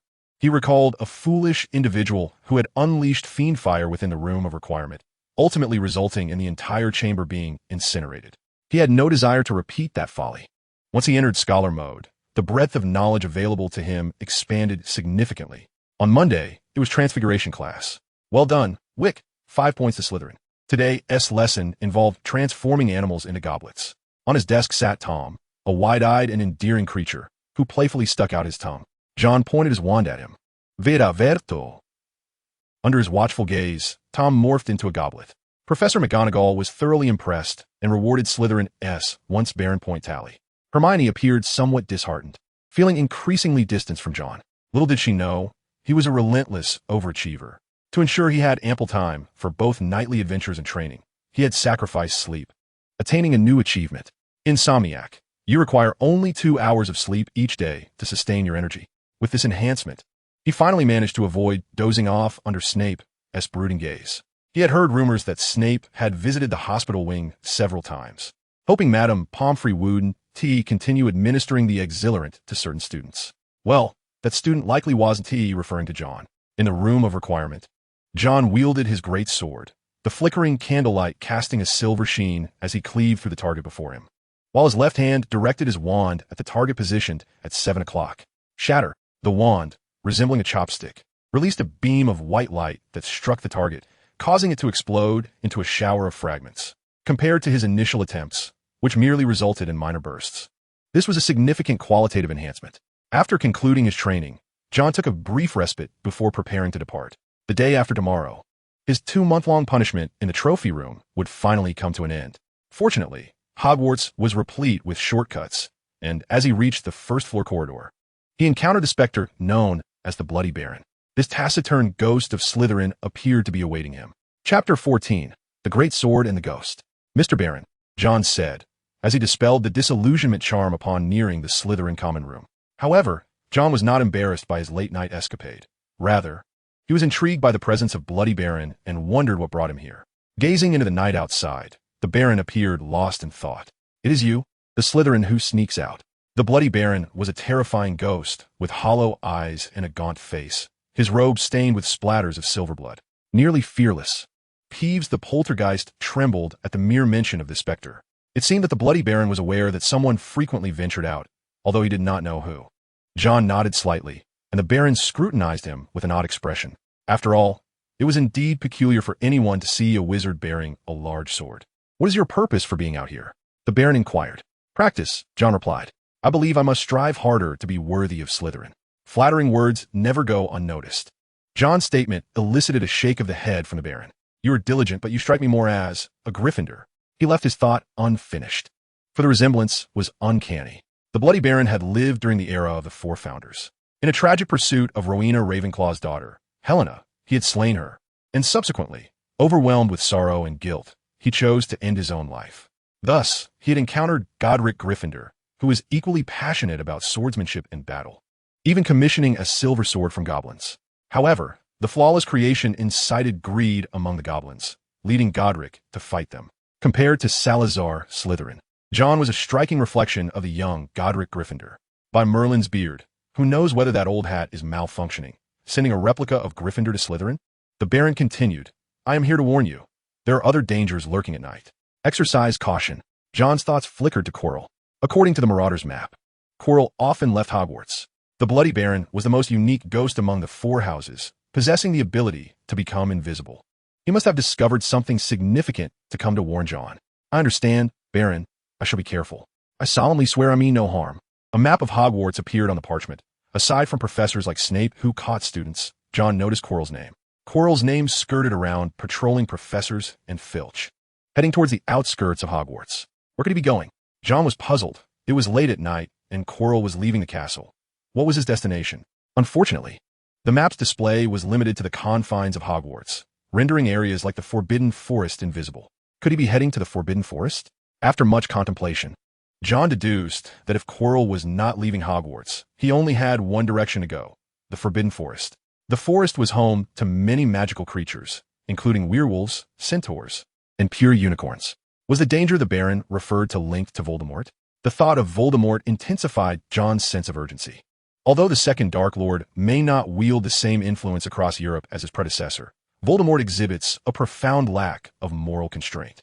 For the sake of his own interests, he has never adhered to principles of decency or honor, showing no shame even in casting fatal curses upon infants.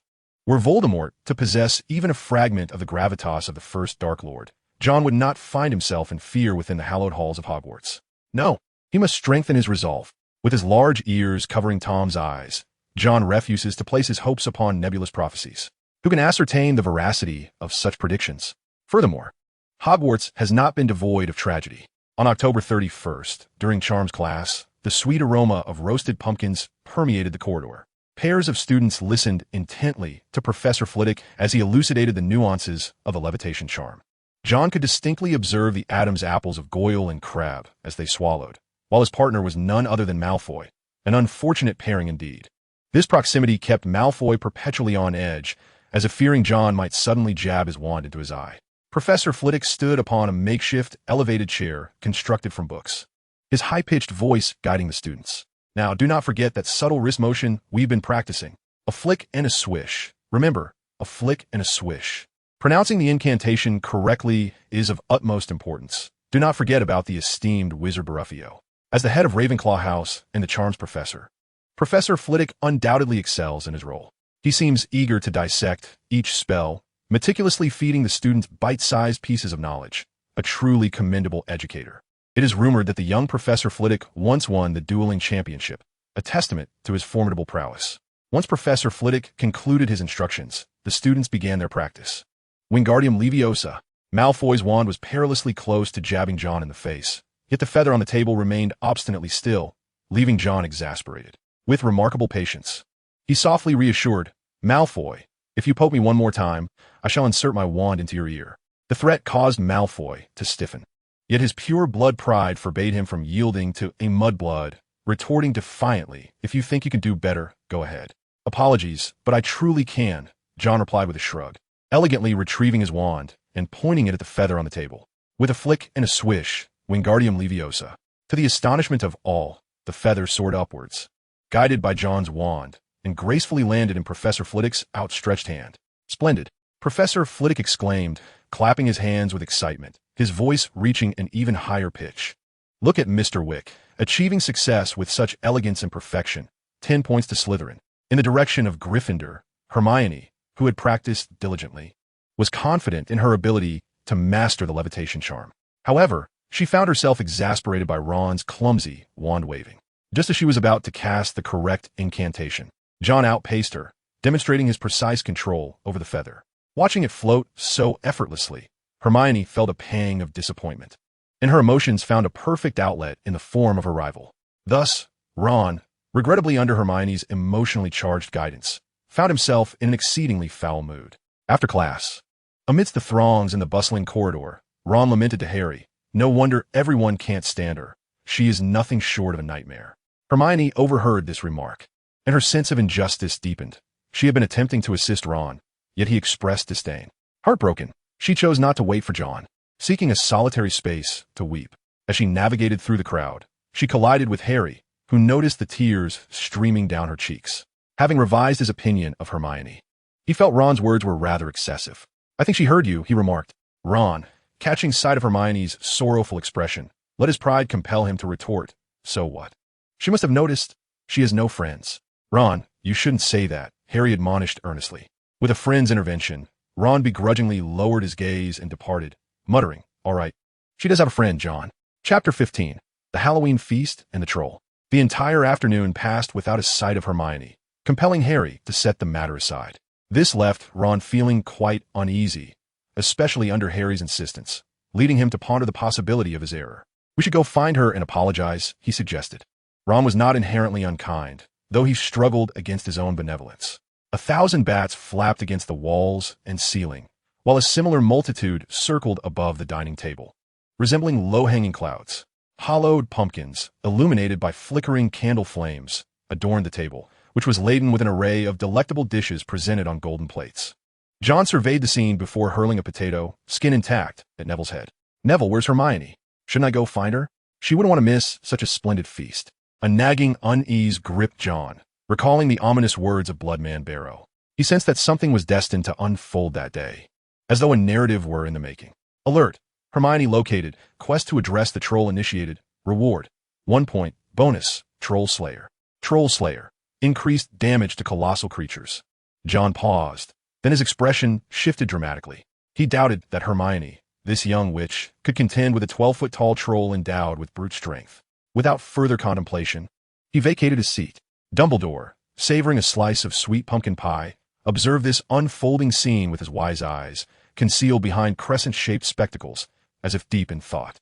Shortly after John departed, Quirrell burst into the room, swathed in a large scarf, his face etched with terror, prompting everyone to halt and gaze at him. He hurried to Dumbledore's side, leaning heavily against a chair, breathless and fearful, stammering, "There's a troll in the dungeon. I thought you ought to know." His fragmented words conveyed a chilling message. A troll was indeed present. Upon finishing, Quirrell collapsed onto the floor. Harry and Ron were among the onlookers, with Ron suspecting the troll was unleashed by Peeves for mischief, while Harry suddenly recalled Hermione. Disaster struck. Hermione remained oblivious to the existence of the troll. Ron bit his lip and glanced at his prefect, Brother Percy, before decisively stating, "It would be best not to let Percy catch sight of us." The two immediately crouched down, minimizing their presence as they slipped away from the group. En route to the girls' restroom, Harry noticed Professor Snape heading towards the 4th floor, planting a seed of suspicion in his mind. On the 1st floor, in the girls' lavatory, Hermione sat sobbing in a stall. Despite her many talents, she was still just a young girl. The isolation imposed by her classmates weighed heavily on her heart. After crying for a considerable time, she felt somewhat better. Sniffling, she approached the sink, washing her face, though her eyes remained slightly red. "All right, John won't hate me," she reassured herself, grateful that she still had John as a friend. Lost in thought as she gazed at her reflection, she was startled by a knock on the door. "Hermione, are you all right?" It was John. Upon finding the girls' restroom and hearing that Hermione was safe, he let out a sigh of relief. Just as he was about to urge her to open the door, a foul odor wafted in. It was reminiscent of the Weasley twins' infamous dung bombs, a noxious blend of stinky socks and unkempt public toilets. John swiftly grasped the door before it could open and spoke sternly, "Hermione, find a place to hide and do not open the door." His eyes remained fixed on the troll, a creature notorious for its lack of intelligence. Yet the pressure exerted by the 12-foot behemoth, with skin as hard as granite, was undeniable. Its underdeveloped head resembled a cocoa bean atop a stone, and it wielded a hefty club in its hands. John had no doubt that being struck by this creature would be far more painful than being hit by a quaffle. Today was a fierce battle. Taking a deep breath to steady himself, John faced this monstrous adversary for the first time, which dwarfed even Hagrid.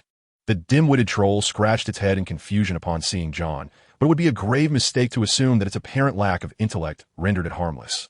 On the contrary, the troll was exceedingly dangerous. John watched the approaching giant with growing anxiety, cautiously shifting his feet. "Come on, big fellow. Perhaps we should engage in a truly bloody battle." A fierce glint flashed in his eyes as he licked his lips. With a flick of his left hand, his wand appeared, and he aimed it at the troll, casting a spell that proclaimed, "Shatter and crumble." A beam of white light struck the troll, causing it to recoil in pain, a fist-sized bruise forming on its skin. This provoked the creature's wrath, and it roared as it swung its club at John. John deftly dodged, the club smashing through the restroom door with a resounding crash. Hermione's scream echoed through the air.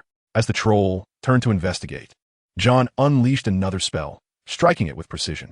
"Come here," he shouted as he sprinted away. The troll, without a hint of suspicion, pursued him. John engaged the troll while retreating, skillfully luring it away from the girls' restroom.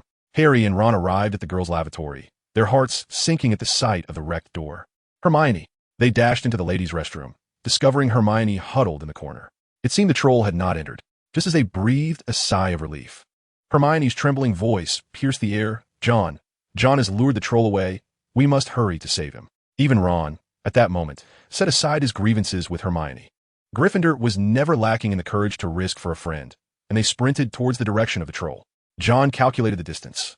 They were now far enough in the ladies' restroom that Hermione would not be in danger. As he bent down to roll away from a whistling wooden club, John wasted no time in turning to cast a spell. Wingardium Leviosa. The debris from the wall shattered by the troll's club floated into the air, guided by his wand, and hurled toward the troll. Struck in the face, the troll recoiled in pain. Seizing the moment, John snatched the sword from the medieval armor and swung it. A glimmer of silver flashing in the air as he aimed for the troll's arm that gripped the club. Blood spattered in the moonlight, the elegant dance of a silver sword resembling a waltz. Although the strike did not sever the troll's arm, it caused enough pain to loosen its grip. The agony only heightened the troll's fury, making its attacks more frantic and predictable. With a strategy reminiscent of his earlier moves, John evaded the sweeping club and delivered a bone-crushing blow to the troll's forehead, sending it crashing down. He swung his sword with precision, severing the troll's fingers so it could no longer grasp the club. Before the club could hit the ground, John cast a levitation charm, controlling it to strike the troll and propel it away. It was over. Watching the troll collide with the unfortunate medieval armor, rendered silent, John exhaled in relief. He approached cautiously, needing to confirm that the creature was indeed lifeless. Just then, Harry and the others rushed in. Upon witnessing the chaos, their mouths gaped wide enough to swallow a potato whole. "John, are you all right?" Harry shouted, waving his somewhat intact left hand toward John, causing the trio to shriek in alarm. Instinctively, John swung his sword, clashing with that hand. Clang! The sword flew from his grasp, embedding itself in the ceiling, leaving John's right hand numb and weaponless. But let us not forget, he was a wizard. The wand in his left hand struck the troll's eye like a venomous serpent before it could rise again. Grasping his wand, John's expression turned frosty, pronouncing the troll as fate. Bone-breaking curse. Even a troll could not withstand such a devastating spell unleashed upon its brain. Its ridiculous head exploded like a boiled bean, much to the dismay of the trio, who were already feeling queasy. Chapter 16. The Forbidden Forest and the Unicorn. Moments later, Professor McGonagall arrived at the scene. "How dare you? What sort of trickery is this?" Harry swore he had never seen Professor McGonagall so enraged. Her lips were pale, and even the usually stern professor exhibited a flicker of astonishment and relief, but more so, an overwhelming fury. She cast her gaze upon the three little ones, who dared not raise their heads, her voice laced with a chilling anger. "Why are you not behaving properly in your dormitory?" The trio felt quite aggrieved, particularly Ron, who fancied himself a hero, believing he had at least earned 50 points for Gryffindor. However, Professor McGonagall's expression indicated that merely avoiding a deduction in points was a stroke of luck today. In defense of her friends, Hermione stepped forward resolutely. "Please, Professor McGonagall. They were looking for me." For the first time, Hermione lied to a teacher, locking eyes with McGonagall. "I went to find the troll because I thought I could handle it alone. You see, I've read a great deal about them and know them well. Had they not found me, I would surely be dead by now. They arrived just in time before the troll was about to swallow me whole. John lured the troll away, and Harry and Ron saved me." Hermione's bravery took Harry and Ron by surprise, warming their hearts. No one could resist a friend who would bear the weight of the world alone. Even Ron, who often had his grievances against Hermione, set aside his judgments. Professor McGonagall felt a sense of pride in Hermione's willingness to take all the blame, recognizing that true friendship is the noblest quality of Gryffindor. However, it was evident that Miss Know-It-All had overlooked one crucial detail. Despite her desperate fabrication to shoulder all the blame, McGonagall was not a fool. "Are you suggesting that John Wick killed the troll?" She surveyed the chaotic scene, littered with the troll's severed fingers, blood splattered across the walls, and a sword embedded in the ceiling. Even McGonagall was taken aback. She did not believe that these young wizards could have accomplished such a feat, at least not the trio from Gryffindor. Her gaze shifted to John, who was feigning innocence. "Mr. Wick, do you have anything to say for yourself?" John cleared his throat nervously. "Well, Professor McGonagall, there's actually a reason for all this. It was me. He attempted to explain, but McGonagall's piercing stare led him to conclude that honesty might be the better path. Goodness, I can hardly believe that a wizard as young as you could slay a troll. McGonagall was incredulous at his admission. Even an adult wizard would find it exceedingly difficult to defeat a troll without specialized methods. Yet here was John, a first year, who had vanquished one, a notion almost too astounding to fathom. Hermione, disheartened, lowered her head and departed. Harry and Ron remained, anxious yet relieved that McGonagall did not chastise them. On the contrary, their bravery in confronting the troll earned them an additional 5 points each. However, they felt undeserving of this reward, fully aware that it was John alone who had dealt with the troll, while they had merely escorted Hermione. McGonagall, as the head of Gryffindor, decided it prudent to wait for Professor Snape to arrive and handle the situation. Soon after, Snape and Quirrell, upon their arrival, were left in stunned silence, particularly Quirrell, who had been the one to unleash the troll, having captured it himself. He possessed a deeper understanding of the formidable giants, and for a first-year wizard, encountering one was nothing short of a nightmare. However, the giant had met its demise, and in a most gruesome manner. This turn of events shifted his focus more intently onto John. This student had excelled in class, yet it was unexpected that he could vanquish a giant. The Dark Lord, residing in Quirrell's mind, also began to contemplate. Such an exceptional young wizard could potentially be groomed into a worthy Death Eater. Mr. Wick, it seems you have always considered yourself quite remarkable, Professor Snape remarked in his characteristic sardonic tone, beginning to reassess John. Snape had always been relentless in awarding points to Slytherin. John received 20 points, a generous allocation indeed, far more so than what Professor McGonagall might bestow. Due to your recklessness, Mr. Wick, you shall spend some time in the Forbidden Forest this academic year. Just as John was beginning to appreciate Snape's rare moment of humanity, this proclamation caused his expression to darken considerably. Had he known before that Quirrell frequently ventured into the Forbidden Forest, he would have welcomed this punishment. After all, nighttime escapades could occur anywhere, but now, with a Dark Lord potentially roaming the woods, he found little joy in the prospect. Having just left the trophy room only to be sent to the Forbidden Forest again? What a predicament! After a moment of grumbling, John felt little regret. The mere thought of gaining points was enough to make him feel it was not in vain. He chose to reserve the points for later, intending to use them upon reaching a plateau in his studies. Should he first master the Fiendfire, or perhaps learn the Brain Freeze spell? Contemplating the existence of the Legilimency charm, John ultimately decided to pursue the Brain Freeze spell first. He had no desire to be subjected to the mind reading of an ancient bat or a noseless entity. On November 1st, news of a giant being slain by a first-year wizard spread like wildfire. John became a figure of greater prominence within Slytherin, even prompting Draco Malfoy to approach him out of curiosity. Did you truly slay a giant? Casting a glance at the seldom talkative Malfoy, John replied nonchalantly, Do you genuinely wish to know? I could provide a detailed account. Malfoy, recalling the image of Filch grumbling while scrubbing the walls in the first-floor corridor, suddenly found the milk before him transformed into something quite unpalatable. No, thank you. It was evident that Malfoy's tender psyche was ill-equipped to handle such a staggering revelation. Following this encounter, John's reputation in Slytherin grew even more formidable. Even the upperclassmen no longer dared to act arrogantly in his presence. Discontented, John shifted to a different seat, only to have 3 familiar faces approach him. John, there's a Quidditch match tomorrow. Will you be attending? The trio had reconciled, and John had gained the friendship of Harry and Ron. Particularly for Harry, he recalled where he had heard John's name before. It was the one who instilled fear in Dudley, who had tormented him. Quidditch? I believe I shall attend. However, I must first clarify my allegiance. I will be cheering for Slytherin. Naturally, John had no reason to abstain. Harry and Ron exchanged awkward smiles, nearly forgetting that he was a Slytherin. It seemed there was little hope of him cheering for Gryffindor. Hermione, however, was more concerned about John's punishment. Expressing her worry, the Forbidden Forest is home to werewolves. I can't believe the school would allow a first year to patrol there.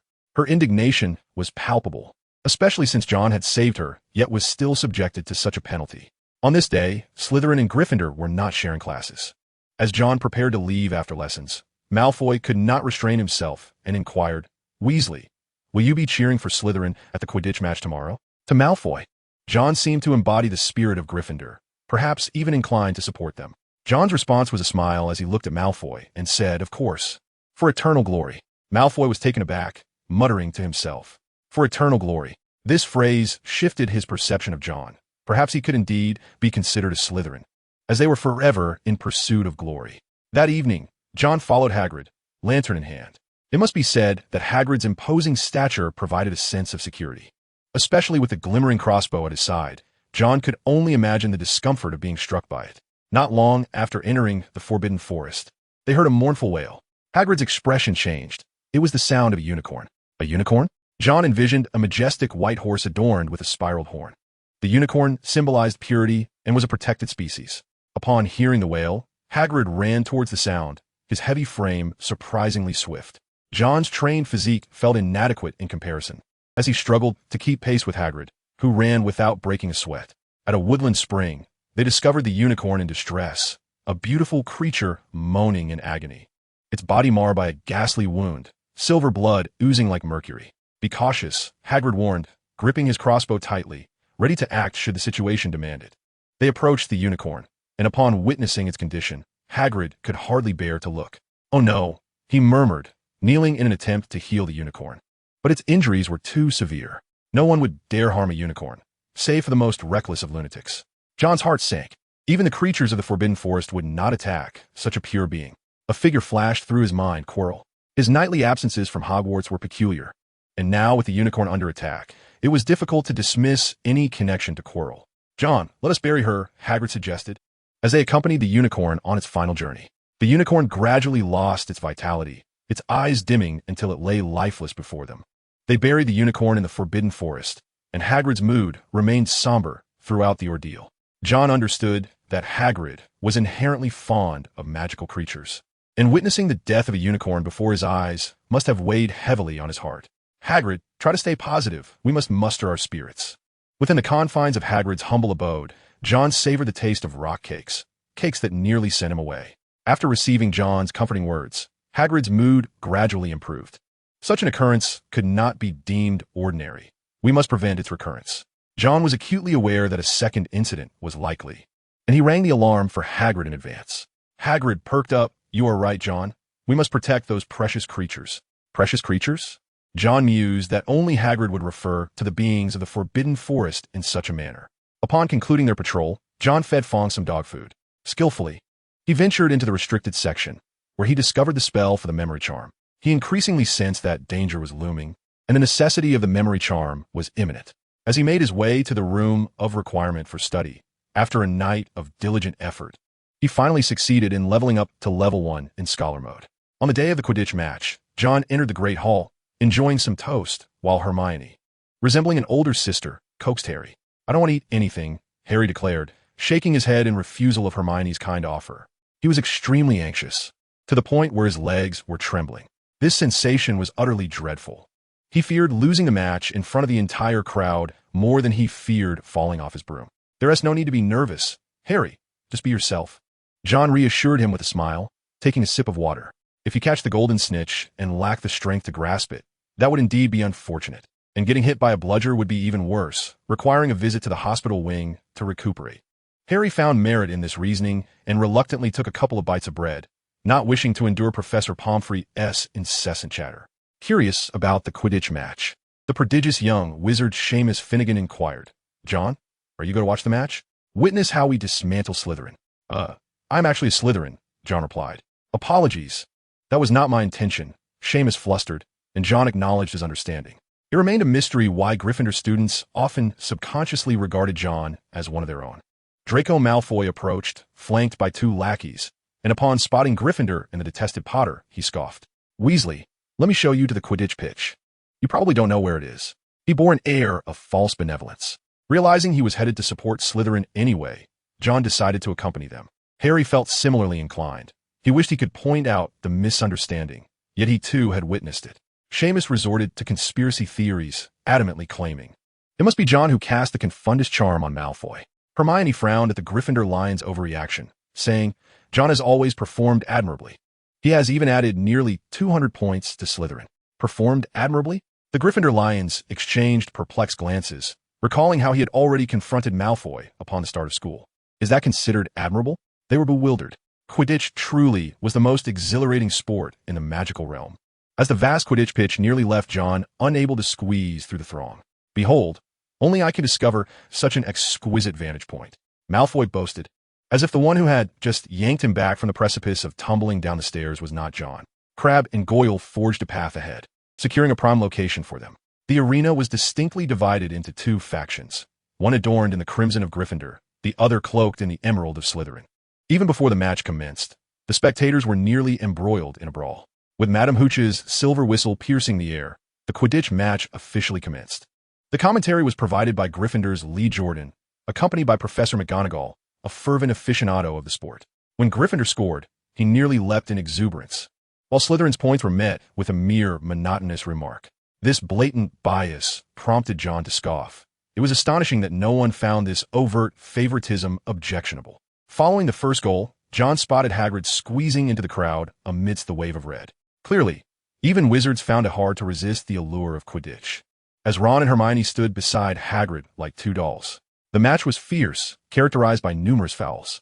John had already heard the audience roar in outrage over fouls at least 5 or 6 times. Unfortunately, Quidditch lacked the concept of red cards. Suddenly, John observed Harry's broomstick erratically soaring and twisting, as though it had imbibed a potent elixir. He instinctively glanced at Malfoy, who was reveling in the misfortune of his rival. Potter. Indeed, Malfoy lacked the prowess for such a feat, John muttered under his breath, though Malfoy failed to catch his words. After a tense moment, Harry's broom finally stabilized. However, John noticed that their headmaster's robes had caught fire, and upon rising, he inadvertently elbowed Quirrell in the face. That must have been quite painful. To John's surprise, their headmaster was surprisingly adept.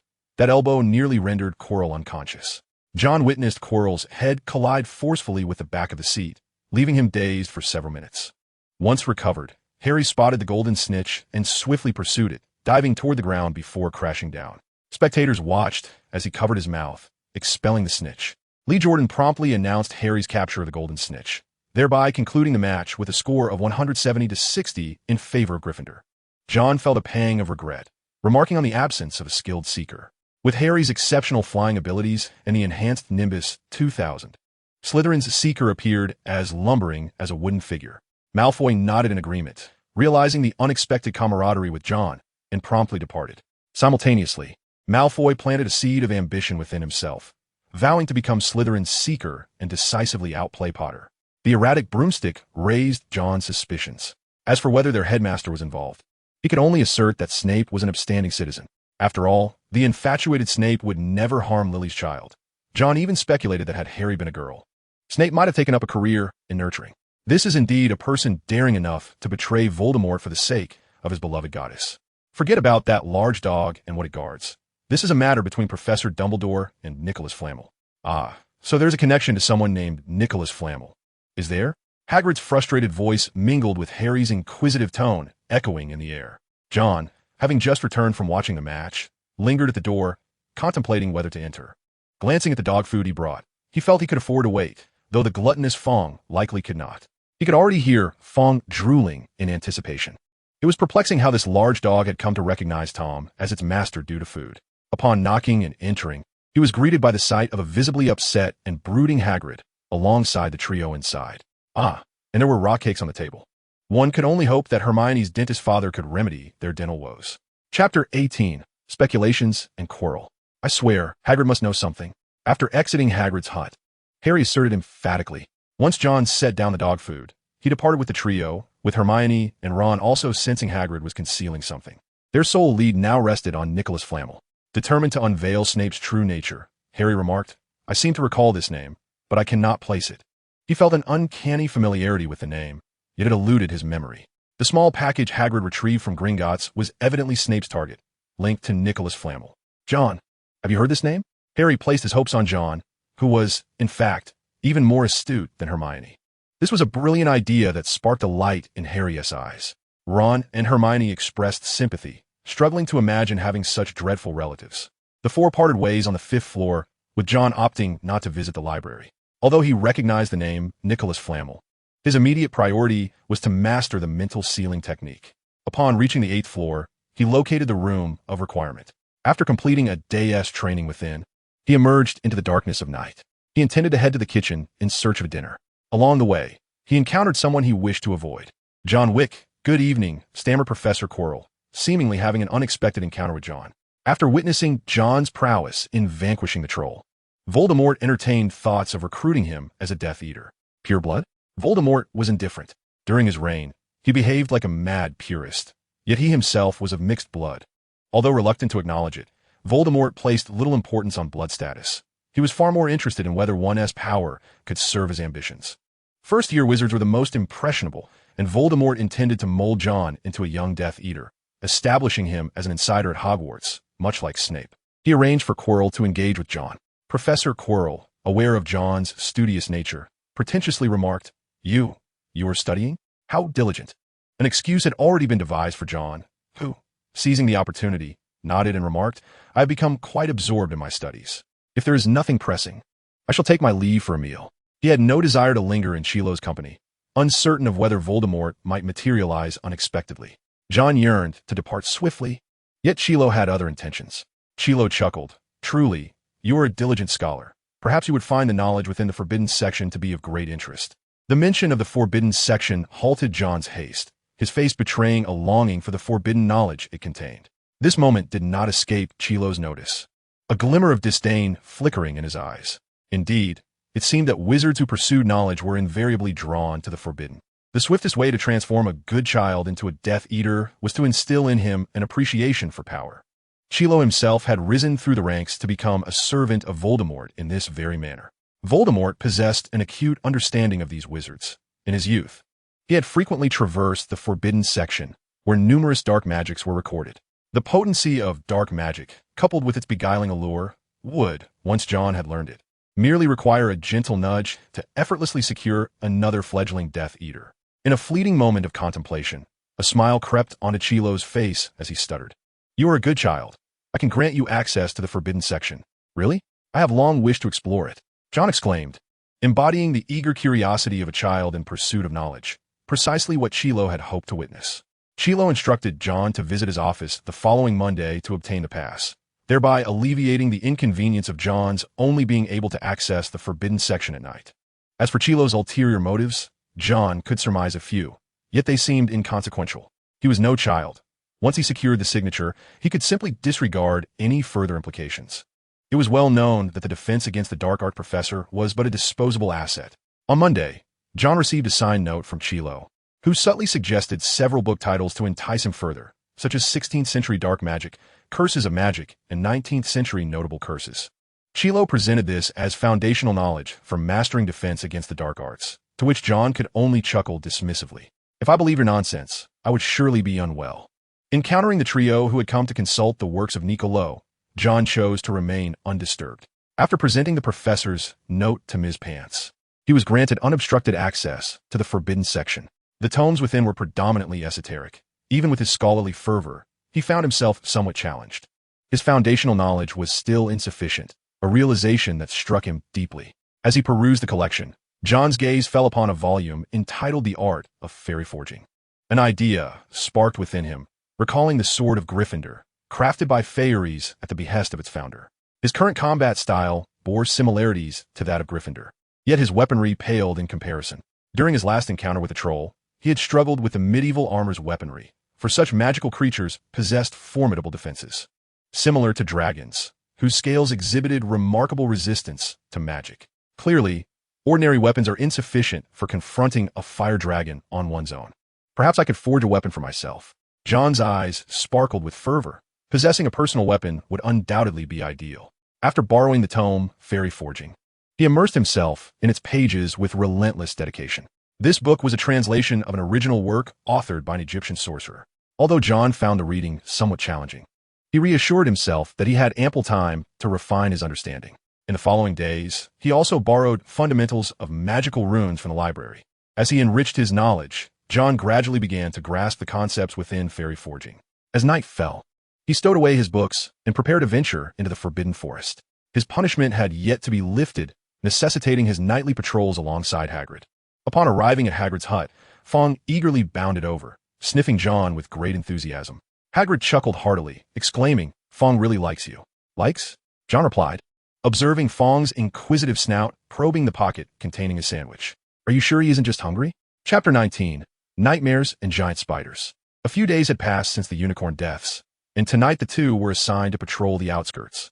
John had gradually begun to match Hagrid's pace, with Fong racing ahead. This large dog, though imposing in size, possessed a timid disposition, even less courageous than Tom. During their patrol, a spider the size of a human head appeared before John. Startled, he tightened his grip on his wand, ready to cast Reducio. "What a massive spider!" he exclaimed. "Wait, that's a descendant of Aragog." Hagrid shouted to halt John's spell, and under John's apprehensive gaze, he seemed to communicate with the spider. "Aragog has come to see me." Aragog was a friend of Hagrid's, whom he had adopted in his youth.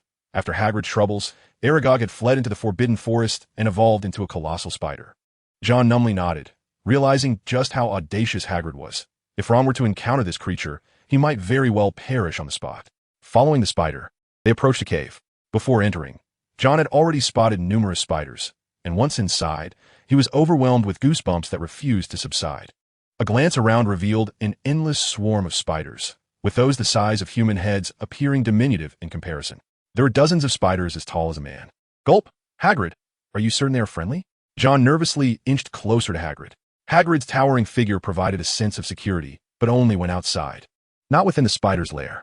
"Rest assured, these spiders are Aragog's offspring. They won't harm you," Hagrid assured him confidently, though John remained skeptical. The spiders were practically drooling, and he thought to himself, "You expect me to believe they won't hurt me?" His left hand gripped his wand tightly, vowing that should any spider dare approach, he would unleash Reducio without hesitation. At the cave's end lay a gray spider the size of a car, an eight-eyed giant spider whose cataracts rendered it nearly blind. "Hagrid, you've arrived." Aragog was delighted by the arrival of his friend, suppressing the restless offspring as he recounted the occurrences in the Forbidden Forest to Hagrid. A malevolent entity had infiltrated the woods, pursuing unicorns. Hagrid entrusted Aragog with the task of investigating the matter concerning the unicorns, leading Aragog to dispatch his progeny throughout the forest. This being was formidable, having slain many of Aragog's offspring, moving with an elusive grace akin to that of a wraith. The breed of Acromantula was known to feast upon humans, and although Aragog had restrained his young for Hagrid's sake, they were not easily subdued. The intruder had single-handedly vanquished several Acromantula, exhibiting power that rivaled even that of an Auror. Despite encountering this foe, Aragog found himself unable to detain the individual. Hagrid, upon hearing this, felt a weight settle upon him. It was indeed, as John had said, the wicked being had not abandoned its pursuit of the unicorns. The blood of a unicorn, while cursed, possessed the miraculous ability to sustain the dying. "I understand now, Aragog," Hagrid said, preparing to take his leave after their exchange. However, at that moment, the Acromantula began to encroach upon them. "Aragog?" Hagrid queried, bewildered, glancing at his friend.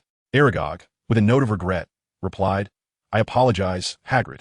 I instructed my offspring not to harm you, but they are defenseless against others. This is dire." Hagrid realized, thanks to Aragog's warning, that bringing John along had been a grave mistake. "John, we must depart." He hoisted John, his massive form resembling that of a human truck. Acromantula blocked their path, sent flying by Hagrid's sheer force. The spiders, eager for a meal, were reluctant to relent. John, too, showed no mercy. He brandished his wand, casting a spell at a nearby Acromantula. The result was a gruesome fate for the creature. "Splendid spell," Hagrid exclaimed, witnessing the impressive display. Despite his imposing size, Hagrid was surprisingly agile. John, being carried by Hagrid, was spared the need to evade, focusing instead on becoming a formidable artillery. Flames erupted from his wand, igniting the spiders. "Wingardium Leviosa," he shouted, sending a fallen branch crashing into the fray. As the bombardment continued, John's magical reserves began to dwindle. In a moment of quick thinking, he seized a stone and hurled it at the spiders. Ding! Magic upgrade successful. Current magic level, 3. A warm surge coursed through him, replenishing his magical energy. A massive Acromantula, the size of a small cart, appeared before them. John aimed and unleashed a spell. The brilliance of the light intensified, growing from the size of a tangerine to considerably larger. Upon contact with the Acromantula, its body was riddled with cracks before it shattered into pieces. The power had more than doubled, and John swiftly turned to cast another spell at the pursuing spiders. With Hagrid's assistance, they successfully escaped the spider's lair. Once outside, Hagrid expressed his remorse, saying, "I'm sorry, John. I thought Aragog could manage them." Aragog was once able to exert control, yet now the aged spider is nearing the end of his days, perhaps with only a few years left to live. The younger spiders no longer heed his commands as they once did. "It's all right, Hagrid. However, it would be wise to refrain from allowing others to venture there in the future. John was fortunate this time. Had it been anyone else without Hagrid's assistance, they likely would have become a meal. Hagrid, too, felt a twinge of anxiety. After continuing their search in the Forbidden Forest for a while longer, the two concluded their patrol for the day. In Hagrid's hut, John poured a generous bowl of dog food for Fawn. The large dog, having sprinted through the spider's lair, was surely exhausted. He glanced at the Marauder's map and noted that Professor Quirrell was not in his office. Ding. Granted enhancement. Night Demon. Night Demon. Blend into darkness, enhancing stealth and visibility, with increased damage for stealth kills. After achieving 100 hours of nocturnal wandering, John extinguished the light from his wand, blinked a couple of times, and began to acclimate to the darkness. The previously pitch-black corridor gradually became clearer to his eyes. Although it did not attain the clarity of daylight, he could now read in the absence of light. This proved exceedingly convenient. With the Night Demon trait, even without using the disillusionment charm, John's presence in the corridor became nearly undetectable. Once he employed the charm, he could achieve the effect of an invisibility cloak. In the days that followed, John frequently encountered Quirrell. The professor, who had once been indifferent to teaching, now attended to John with meticulous care. He continually hinted that John could approach him with any issues, subtly suggesting that he possessed considerable knowledge in the realm of dark arts. John feigned ignorance, embodying the role of a bookish student, though he harbored thoughts about the dark arts. After all, powerful spells like Fiend Fire were exceedingly formidable and difficult to master among ordinary magic. Eventually, he broached the subject of learning Fiend Fire with Quirrell, who accepted his request with enthusiasm. Although Quirrell himself had limited proficiency with this spell, he certainly had the legacy of a second-generation Dark Lord to draw upon. Under the guise of teaching, with Voldemort's covert guidance, John ultimately learned the incantation. However, he was cautious and did not dare to experiment with it lightly. For Fiend Fire is the most uncontrollable of spells. Once ignited, it cannot be extinguished. Simultaneously, Quirrell dropped the pretense, no longer merely hinting. He directly initiated discussions about the Dark Lord. John understood the implications and managed to navigate the conversations, occasionally expressing agreement with the Dark Lord's ideologies when necessary. Amidst the mounting pressure, December quietly arrived. Chapter 20. Christmas and the Old Sauce. John observed the Weasley twins casting spells on Snowball, compelling the creature to chase after Quirrell and pelt him on the head, which brought him a sense of secret delight. While Quirrell dropped his facade in front of John, he maintained his pretense before the other students, donning a pained smile that suggested he was weak and easily bullied, while inwardly, he had already devised plans concerning the Weasley twins. The biting winter wind battered against the windows of Hogwarts classrooms, while the great hall blazed with a roaring fire. The chill of the season settling in, John rubbed his hands together, releasing a puff of white breath that condensed upon the glass. As John observed Malfoy engaging in his customary rivalry with Harry before the holiday, he remarked, "It is often said that young students tend to bully those they secretly admire." Malfoy is undoubtedly infatuated. Ron, provoked by Malfoy's jibe regarding his family, seethed with anger. Yet, it appeared as though Snape had intentionally awaited this moment, as he unhesitatingly deducted 5 points from Gryffindor, despite Hagrid's pleas on their behalf. Malfoy departed with an air of arrogance, deliberately shedding pine needles in his wake. "I shall teach him a lesson, just as John would." Ron fumed, wishing to embody John and deliver a punch to Malfoy's smug face. Harry nodded in agreement. For Malfoy and Snape were, without a doubt, the two individuals he loathed most at Hogwarts. Hagrid, dousing their spirits, remarked that it would be a daunting task, as John was the most formidable wizard he had ever encountered. "Come with me to the Great Hall," he urged. "John will be there too." The hall, under the meticulous arrangements of Professors McGonagall and Flitwick, had transformed into a breathtaking spectacle. The walls were adorned with cascading garlands of holly and mistletoe, and 12 towering Christmas trees stood proudly throughout the space. Some trees sparkled with glistening icicles, while others twinkled with hundreds of candles. Hagrid had just delivered the final tree, and once it was adorned, their preparations would conclude. Only one day left, he reminded them, and in half an hour, we can head to the library. Hermione, recalling Nicholas Flamel, extended an invitation to John. "Would you care to join us?" With nothing else to occupy his time, John, intrigued, agreed. Hagrid, curious, questioned, "You plan to read during the holidays? You are exceedingly diligent." However, Harry was soon to dampen his spirits. "We are not reviewing our studies. We are endeavoring to uncover the identity of Nicholas Flamel," he cheerfully stated. "I have warned you to desist. That large dog guards something that does not concern you." Their surprise morphed into trepidation as Hagrid urged the trio to abandon this perilous pursuit. Yet he underestimated Gryffindor's reckless determination, only fueling their resolve further. The name proved elusive, and after scouring numerous books in the library, the trio found nothing. Hermione even compiled a list to facilitate their search. As dinner approached, the four departed the library, with Hermione insisting they continue their quest over the holidays, preferably sending her their findings via owl. The holiday commenced.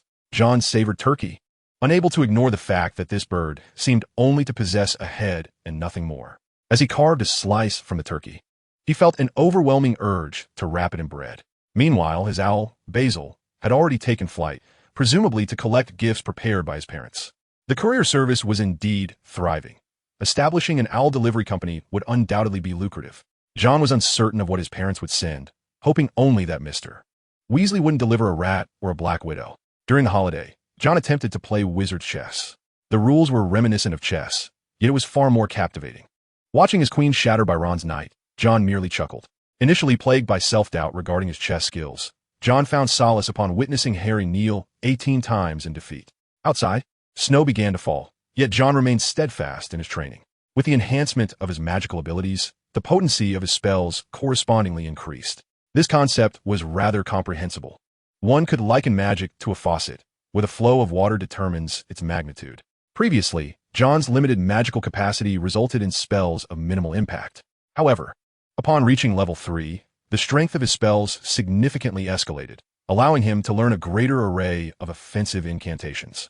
Nonetheless, he chose to first master a defensive spell, the Armor Charm. This particular enchantment served as a barrier against intrusions, capable of nullifying most assaults, a truly practical spell. As he unwrapped a gift from Mrs. Weasley, he discovered a pair of warm gloves, lovingly knitted by her own hands.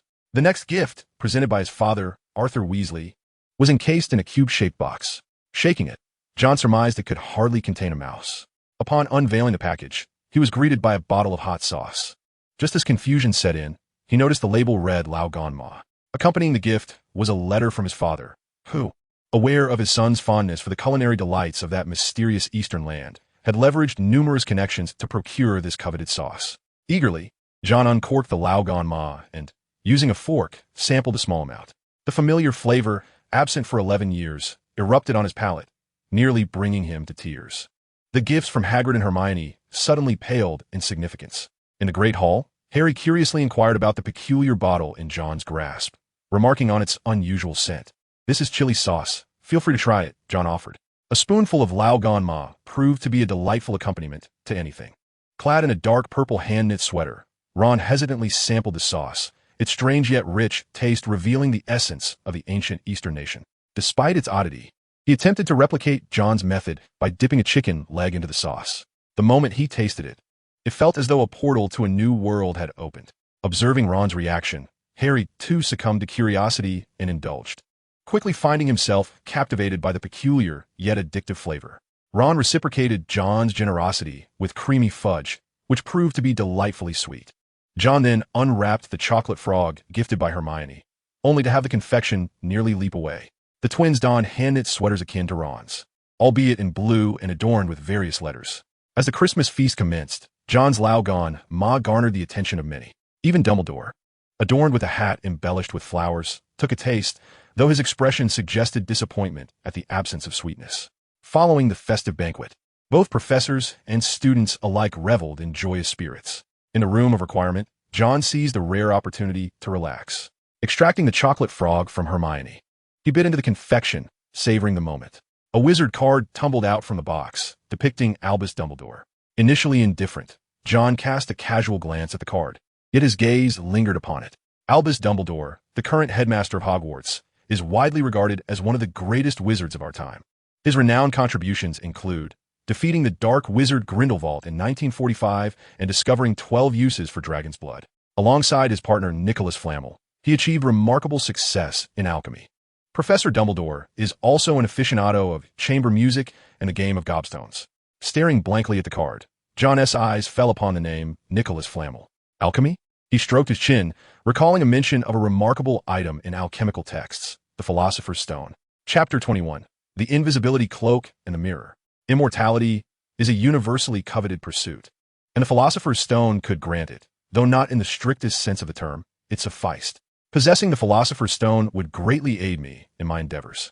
Of course, John merely entertained the thought. The stone seemed a mythical artifact, and no one in reality had ever laid eyes upon it. However, it did prompt John to consider approaching alchemy, as it might expedite his mastery of goblin smithing. Perhaps it resides in the restricted section. I shall investigate. Without hesitation, John cast a disillusionment charm upon himself and departed the room of requirement, making his way toward the library on the 5th floor. To ensure he wouldn't be caught, he retrieved the Marauder's map. Has Harry emerged? Noticing Harry exiting Gryffindor Tower, John surmised he was out for a nocturnal stroll. Judging by his direction, it appeared they were headed toward a common goal. However, upon reaching the restricted section, John found no sign of Harry. Just as he pondered this, he witnessed the door to the restricted section creak open of its own accord. An invisibility cloak. The realization dawned upon him that Harry must have acquired one. Before the door could close entirely, John stealthily followed him inside. A mischievous impulse surged within him, and he refrained from revealing himself, opting instead to observe as Harry removed the invisibility cloak. Amidst the vast sea of bookshelves, Harry needed to find a point of entry. He carefully placed his lantern on the ground and peered along the base of shelves, seeking an intriguing tome. Suddenly, he spotted a large book, black and silver in hue, and without hesitation, he yanked it free from the shelf. Stop! John's instinctive cry came too late. Harry, startled by the voice, instinctively opened the book. A chilling, blood-curdling scream shattered the silence. The entire volume seemed to wail, causing Harry's ears to throb painfully as he hastily slammed the book shut. It was too late. The screams persisted, and in a state of panic, Harry stumbled backward, knocking over the lantern. In his flustered state, he no longer regarded the noise he had just made. Hearing the commotion, Filch arrived. Fury etched upon his face, and Harry darted beneath his outstretched arms with barely a moment to spare. In a frantic and desperate rush, Harry sprinted without a clear path, devoid of his lamp, rendering him incapable of discerning his location. Ultimately, he found himself halting before a towering suit of armor, the echoes of Filch's snitching reverberating in his ears. As Snape and Filch approached around the corner, Harry could only retreat step by cautious step, silently slipping into a door that had been opened to his left. Leaning against the wall, he listened to the fading footsteps, inhaling deeply before exhaling, and subsequently shedding his invisibility cloak. Just as he believed he was safe enough to survey the room, the ajar wooden door swung open. To his astonishment, no one entered, leaving him with a chilling sensation as if he were haunted. The hairs on his neck stood on end, and fear compelled him to recoil. Suddenly, a hand brushed against his shoulder, prompting him to gasp in horror, only to have his mouth covered by a firm hand. Sure, you'll get us points deducted. John? Harry recognized the familiar voice and turned to see John seemingly materialize from thin air. John, feeling somewhat exasperated, regretted his previous playful antics, realizing now that Snape was aware of someone lingering in the library. Was it you just now? How did you manage that? Do you possess an invisibility cloak too? Harry's barrage of questions revealed his astonishment, while John, slightly overwhelmed, sought to redirect the conversation. Shall we explore this place first? I have never entered here before. Upon hearing this, Harry began to observe their surroundings. It appeared to be an abandoned classroom, with an assortment of desks and chairs haphazardly stacked against the walls, casting large, dark shadows. Additionally, an overturned wastebasket lay in disarray, while on the wall opposite them stood an incongruous object. John also noted the mirror, an imposing piece with a height that nearly reached the ceiling.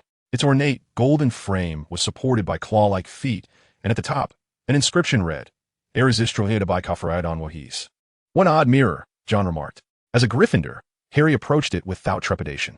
Yet the next moment he stood before the mirror, his heart racing in terror. What's wrong? John inquired as he approached, puzzled. Harry's breath quickened, and the color drained from his face. There are many people in the mirror. At least a dozen, all behind me. Harry's revelation startled John, who leaned in for a closer look. There's nothing there, wait. This can't be, John exclaimed, as he observed a table laden with sumptuous delicacies appearing beside him in the mirror, his eyes widening in disbelief. Rubbing his eyes, he glanced again, only to find himself indulging in the feast. John, I believe they're my family, Harry murmured, gazing into the mirror where a gentle and beautiful woman stood behind him, her smile radiating warmth and love. Beside her was a man with unruly black hair and glasses, reminiscent of Harry himself. Harry felt that they were his parents. Not merely parents, but also other relatives, sharing the same green eyes as his own.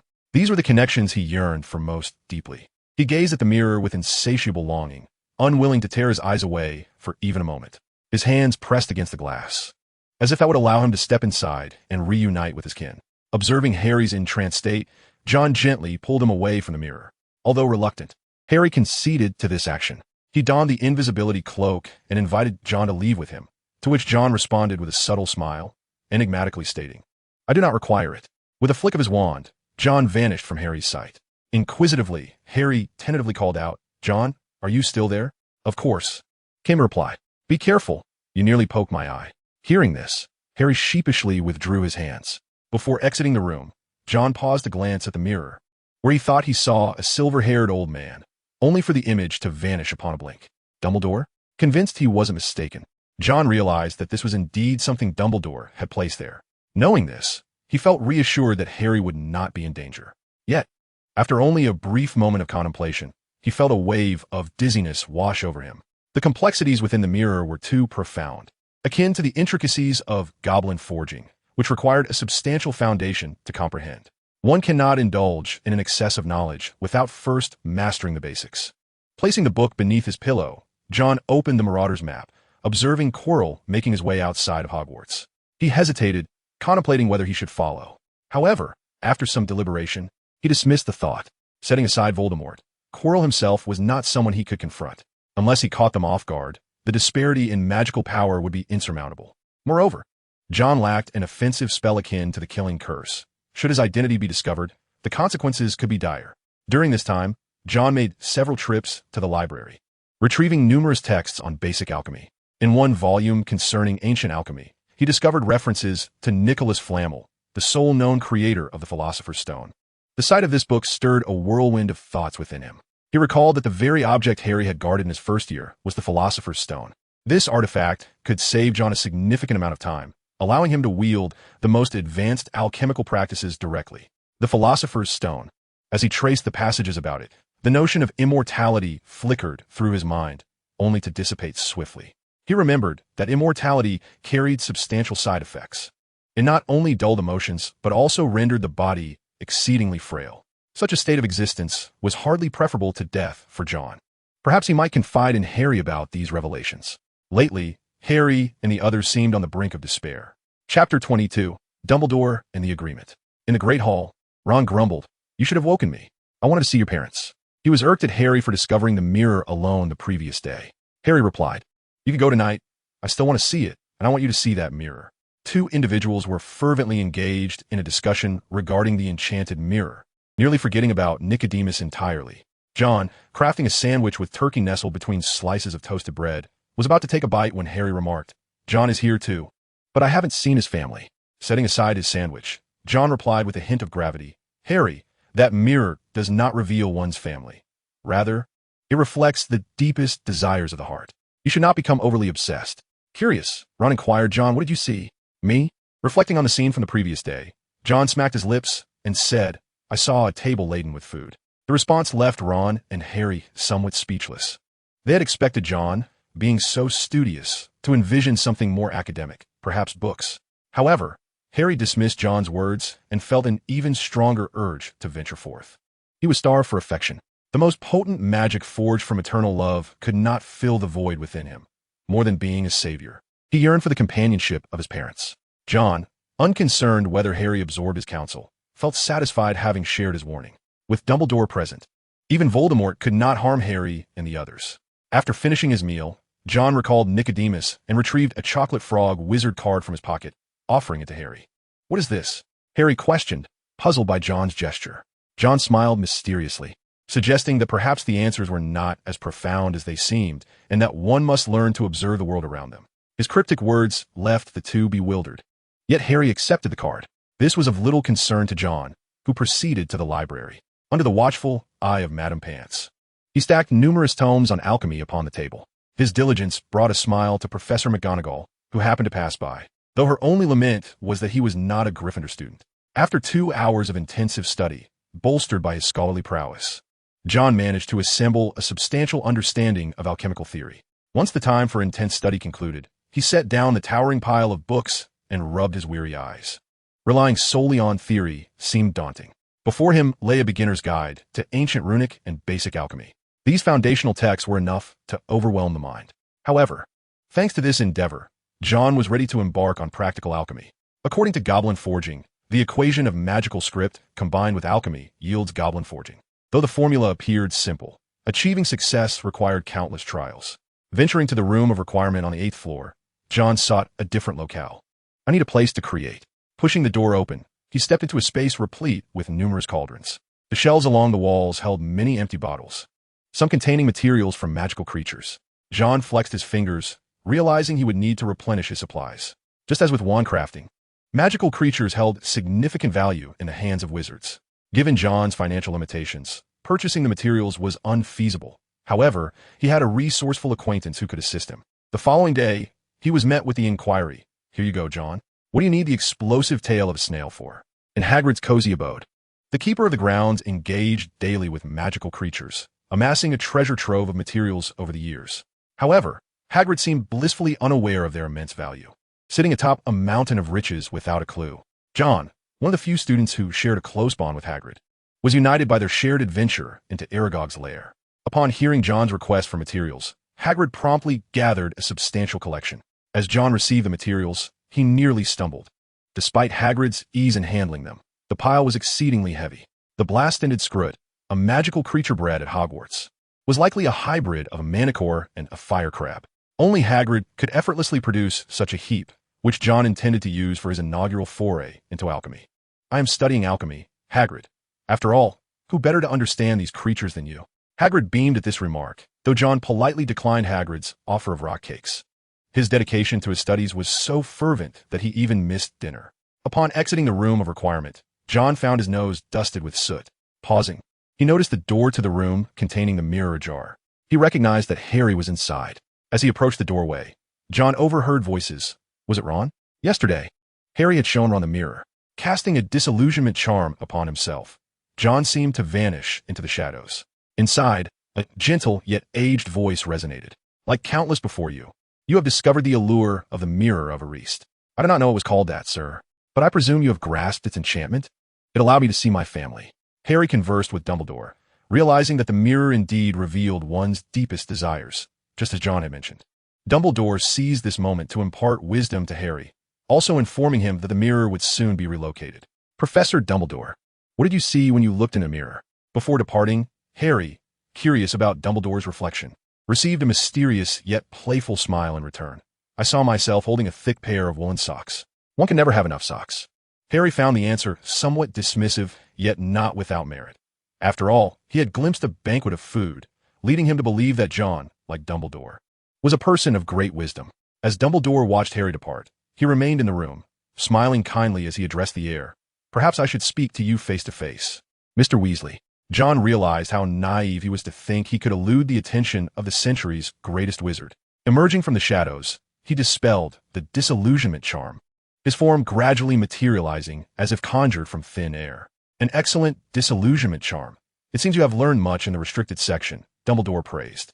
John felt a twinge of embarrassment, as being confronted in person about his breach of school regulations left him somewhat uneasy, especially when the one doing the confronting was none other than the headmaster of Hogwarts.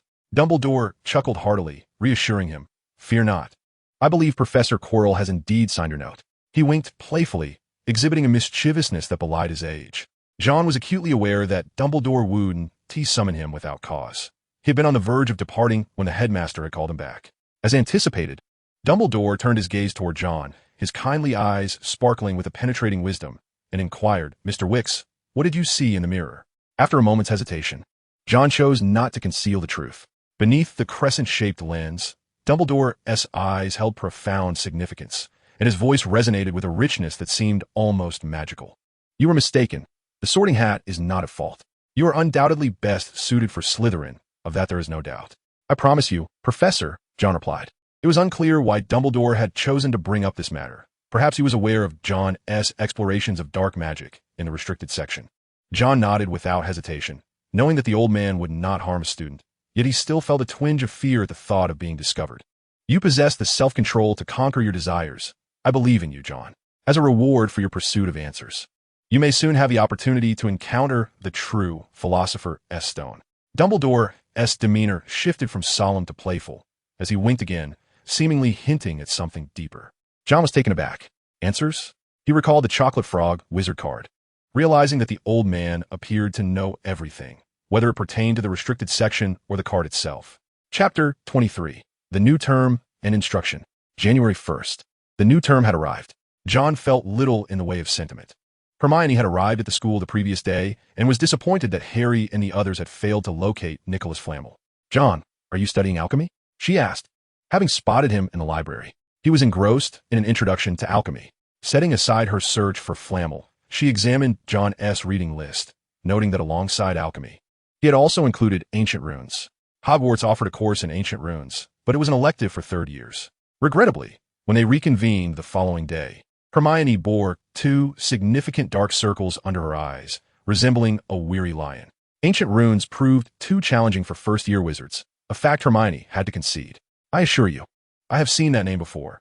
I just cannot recall where," Harry insisted, despite Hermione and the others nearly abandoning hope of finding Flamel in the library. "I remember having seen it." Harry began to doubt himself as well. They congregated to discuss, while John, not far off, took out a simplified introduction to ancient runes, alternating between reading alchemy and runes to stave off fatigue. "Wix, what are you doing with that? Are you also planning to learn how to sell trinkets like the wizards in Nocturne Alley?" Malfoy's attitude had shifted since watching the Quidditch match with John. He no longer ignored him if he couldn't defeat him. Upon discovering John's interest in alchemy, he instinctively presumed that John intended to profit by selling trinkets. Much like the Weasley twins, alchemy, however, is an intricate and extensive discipline. "Are you familiar with the Sword of Gryffindor?" As he closed the book in his hands, John's gaze became distant. Malfoy, perplexed, inquired, "What is that?" "It is said to be a silver sword forged by goblins at the behest of Godric Gryffindor, and only a true Gryffindor can locate it. Nevertheless, that is of little consequence. The sorting hat is also a product of alchemy." After enduring considerable hardship and neglecting even his physical training, John finally illuminated his skills in rhenology. This signified that he had grasped the fundamentals of rhenology, and now only needed to illuminate alchemy to commence goblin forging. However, this process proved to be rather arduous, despite depleting the blast-ended screwits received from Hagrid. He had yet to achieve illumination. Malfoy nodded, seemingly understanding. As a member of the Malfoy family, he lacked from magical artifacts. He simply felt that John, hailing from a Muggle family, faced considerable challenges and still needed to concoct his own items. That evening, astronomy class awaited. The students gathered at the astronomy tower, where Professor Aurora Sinistra elucidated the position of Sagittarius. Following the day's lessons, John encountered Quirrell, who handed him a note. It bore the words "Defense against the Dark Arts Classroom." Upon opening the note, he found it indicated only a location. Reluctant to go, yet apprehensive of Quirrell's suspicions, John reluctantly set aside his pursuit of alchemy. In the Defense against the Dark Arts Classroom, Quirrell, aware that he had slowly led this diligent student into darkness, began to shed his disguise. Quirrell was inherently a competent wizard. Had he not succumbed to Voldemort, he would not need to masquerade as a mediocre professor. "Well done, John Wick. It seems you have chosen the correct path." Quirrell was pleased to see John wandering at night. Indeed, knowledge is the most forbidden fruit. Having tasted the power that dark magic bestowed, even the diligent John Wick began to falter. Upon entering the Defense against the Dark Arts Classroom, John felt as though someone were pricking his head with needles, a sensation of legitimacy attempting to pry into his thoughts. He swiftly employed the mental occlusion charm. After the new term commenced, John had advanced his mental occlusion to level 2, yet it still seemed insufficient. He allocated additional points to the charm, upgrading it to level 3. At this level, he had become adept at mental occlusion, capable of contending with a fragmented piece of Voldemort's soul. Feigning excitement, John resembled an ardent disciple captivated by knowledge. The fragment of Voldemort that had entered John's mind through legilimency was quite satisfied. Now, John would become the most loyal Death Eater with merely a word for Voldemort. Nurturing an undercover agent within Hogwarts, Voldemort generously imparted knowledge. Through Quirrell's guidance, John learned much. Quirrell, a powerful wizard in his own right, possessed a vast repository of knowledge. Under his tutelage, many of John's uncertainties were clarified. In the days that followed, John attended classes by day and ventured to the classroom to study by night. This rapid ascent in his abilities allowed him to successfully master the formidable flames. Magical power, level 3, 301,500. Spells, Alohomora, level 3, Levitation Charm, level 4. Transfiguration, level 2, Disillusionment Charm, level 3, Lumos, level 2. Conflagration, level 3. Shatter, level 3. Inferno, level 2. Shield Charm, level 2. Skills, proficiency in short weapons, level 7. Proficiency in great swords, level 4. Proficiency in firearms, level 1. Proficiency in rune magic, level 1. Proficiency in alchemy, level 1. Enhancements, Fortitude, Swift Strike, Precision, Scholar, Aviator, Long Distance Runner, Sword Dance, Giant Slayer, Night Demon. Although his magical power did not increase significantly, his comprehension of spells improved considerably. The most encouraging news was that his alchemical prowess had also been illuminated. While still at level 1, John was now capable of successfully crafting a simple magical artifact. Items imbued with sentience, such as the Sorting Hat and the Sword of Gryffindor, would likely require reaching level 7 for creation. Harry was relentlessly pushed by Wood into rigorous training, disregarding even snowy and rainy days. His singular ambition was to vanquish Slytherin and seize the championship of the House Cup, thus allowing their points to catch up with Slytherin. The weight of Wood's expectations pressed heavily upon Harry, intensifying his anxiety. Even Hermione and Ron could not bear to watch in the common room. They urged Harry to withdraw from the competition. Ron suggested fabricating an illness, while Hermione proposed a more drastic excuse of a broken leg. This left Harry feeling despondent. At that moment, Neville tumbled into the common room, his legs tightly bound together, ensnared by the leg locker curse. It was evident that Draco was behind this, and Ron was furious, immediately seeking retribution. However, Neville intervened, wishing to avoid adding trouble for Harry and the others. Hermione dispelled the curse on Neville, and as Harry attempted to comfort him with a chocolate frog, he discovered a wizard card in his pocket. What was this? Handing Neville another box containing a chocolate frog, he paused upon seeing the wizard card in hand. This was the one John had given him, and John had mentioned something at the time. Ron recalled the card's origin. It was a Dumbledore wizard card, and Harry turned it over, just as he thought it was merely something John had discarded. His gaze fixated on the small print on the card. Ron, Hermione, come quickly. Harry gasped, his voice trembling slightly. Ron and Hermione leaned in to see, both struck by the unexpected revelation. In collaboration with his partner Nicholas Flamel, significant achievements in alchemy. I knew it. I had seen this name before, Harry exclaimed, exhilarated that the long-stalled progress had finally taken a pivotal step forward. The trio was exceptionally thrilled, with Hermione even leaping up in joy. Suddenly, Hermione had a realization. Gazing at the alchemical inscription, she remarked, no wonder John was studying alchemy. He must have known all along. Having spoken, Hermione dashed upstairs and retrieved a massive, ancient tome from the girls' dormitory. As they leafed through the venerable pages, they finally unearthed information concerning Nicholas Flamel and his connection to the Philosopher's Stone. Chapter 24. Peeves and the Whomping Willow. John. Hermione stormed over, flanked by Harry and Ron, leaving John somewhat perplexed. With an edge of frustration, Hermione raised her voice. You must know something about Nicholas Flamel.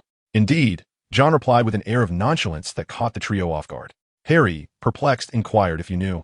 Why didn't you share it with us? We've searched for ages. To Harry's astonishment, John responded, I did mention it. You didn't discover the wizarding cards until now? Feeling somewhat embarrassed, Harry scratched his head, and the trio's initial intent to confront John was instantly quelled. Ron, still eager to protest, muttered, you could have been less cryptic and simply told us the answer from start. Upon hearing this, John's expression turned grave, prompting Ron to feel a twinge of guilt and lower his gaze. With earnestness, John remarked, Ron, the answers given to you by others will never hold the same significance as those you discover for yourself. In the pursuit of knowledge, one gains not only answers, but a wealth of other insights. Realizing their misjudgment of John, Hermione offered an apology. I'm sorry, John. We shouldn't have doubted you. It's all right, but what do you intend to do now that you know about Nicholas Flamel? John observed Harry's hesitance and added, you don't suspect Professor Snape of trying to steal the Philosopher's Stone, do you? Caught off guard by the revelation of his thoughts, Harry chuckled awkwardly. After all, it felt rather inappropriate to accuse the head of Slytherin of thievery.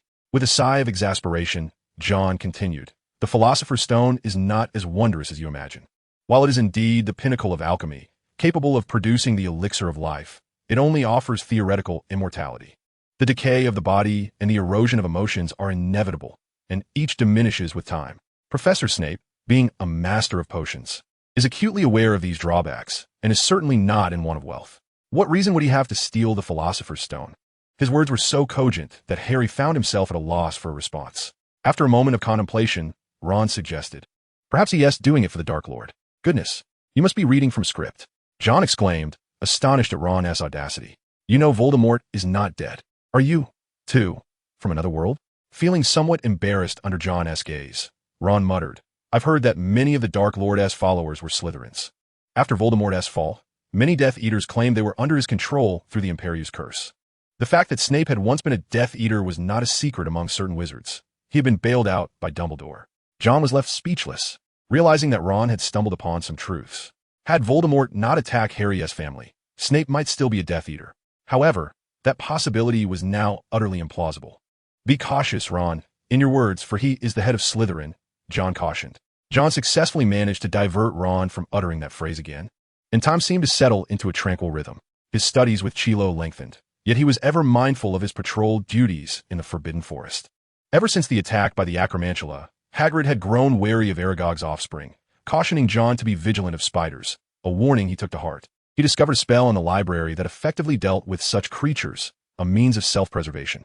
John's days became increasingly demanding as he juggled classes, reading, training, and patrolling the Forbidden Forest, alongside his lessons with Chilo. Without the aid of the Sleepless, he likely would have succumbed to exhaustion long ago. Even so, he felt perpetually pressed for time.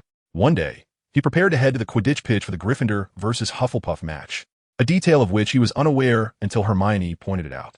As he strolled down the corridor, eager for a brief respite, he was startled by a commotion of objects being thrown. First-year Slytherin students were hurling stones at their Hufflepuff counterparts, instigated by Peeves. Peeves ceased this mischief. The poltergeist, undeterred by anyone save the Hogwarts professors and the blood-curdling Barrow, paid no mind. John witnessed his classmate, Daphne Greengrass, struck by one of Peeves' projectiles. Peeves, you have gone too far, John exclaimed. Hearing the voice, Peeves, mistaking it for a professor, turned to find a Slytherin student before him. Ah, you. I remember you. John Wick, he cackled, making faces as he disregarded John's presence. Furrowing his brow, John helped Daphne to her feet. The golden-haired girl was taken aback that John, known for his less-than-stellar reputation in Slytherin, would defend her. Thank you, she said, her face flushing at the sight of his striking features. John intercepted Peeves, a dangerous glint in his eyes, as he spoke with a stern tone. Peeves, you ought to face consequences for your actions. Consequences? Peeves scoffed, hurling another stone at John. Daphne instinctively shut her eyes, bracing for impact. With calm poise, John drew his wand, wielding it like a conductor's baton. Wasawasi. He did not pause, casting another spell. Wingardium Leviosa. The combined incantations sent the scattered stones racing toward Peeves, who yelped in distress, retreating with a head full of bumps. The scene elicited cheers from the students who had been pursued, and John turned to the still cowering Daphne, smiling gently. It's all right now. Do you need to visit the hospital wing? His confrontation with Peeves had elevated him to the status of a hero in the eyes of his peers, including the Slytherin students, who began to see him as someone willing to stand up for others. Daphne, a girl of considerable pride, found her perspective of John shifting. Thank you for your help, she said, her tone softened. Lowering his voice seemed to evoke a sense of shyness, yet he could not resist stealing glances at John. John cast a glance outside. It appeared he would miss this Quidditch match. Accompanying the injured students to the hospital wing, Madame Pomfrey was undoubtedly occupied. The students had long suffered the mischief of Peeves, and the rare incident of a student standing up to him quickly spread throughout the school. The Quidditch match concluded. Ron clutched his nose, while Neville was carried off to the hospital wing. Malfoy, along with his lackeys Goyle and Crabbe, sported black eyes as they glared menacingly across the Hufflepuff table at Gryffindor. Damn that Weasley, he ambushed me. Malfoy seethed with anger. During the match, he had clashed with Ron, leading to a scuffle that saw Neville and Goyle joining in. As for Harry, he had disappeared after the celebrations. Yet this did not diminish Malfoy's animosity towards Gryffindor. John, exasperated, shook his head and remarked, Malfoy, you lost even with 3 against 2. This statement flushed Malfoy's face with indignation as he retorted fiercely, if wands were involved, I could take on 12 Weasleys and Longbottom. To believe his words would be folly. Closing his book, the sky had fully darkened. John was on his way to the room of requirement for training, followed by a patrol in the Forbidden Forest. Fred and George were stealthily making their way to the kitchen to pilfer some cake, and John chose not to expose them. However, he believed that a cordial conversation with the house elves would yield a cake for the esteemed wizard. Harry insisted, John, it's Snape. I saw him with my own eyes, threatening Professor Quirrell in the Forbidden Forest. Snape? Threatening Quirrell? Surely you must be mistaken. Harry, you need to take responsibility for your words.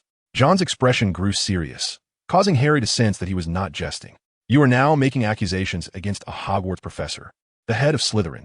Without evidence, you risk expulsion. Of course, John's mention of expulsion was merely casual banter. Given Harry's numerous rule infractions at Hogwarts, one could fill an entire common room with them, yet Dumbledore had never imposed any punishment. Unaware of this, Harry felt a pang of anxiety, but he firmly nodded. I swear, John, I'm not lying. Uncertain of his own feelings, Harry felt compelled to confide in John. Despite John's evident respect for Snape, he was often met with disdain, and Harry believed he could not allow John to remain in the dark. Observing Harry's earnestness, John sighed. Very well, I believe you. But I must conduct an investigation.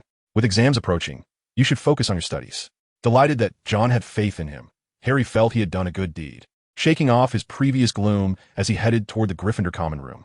Yet, he did not contemplate why John was on the 8th floor. The Slytherin common room was not located there. The room of requirement.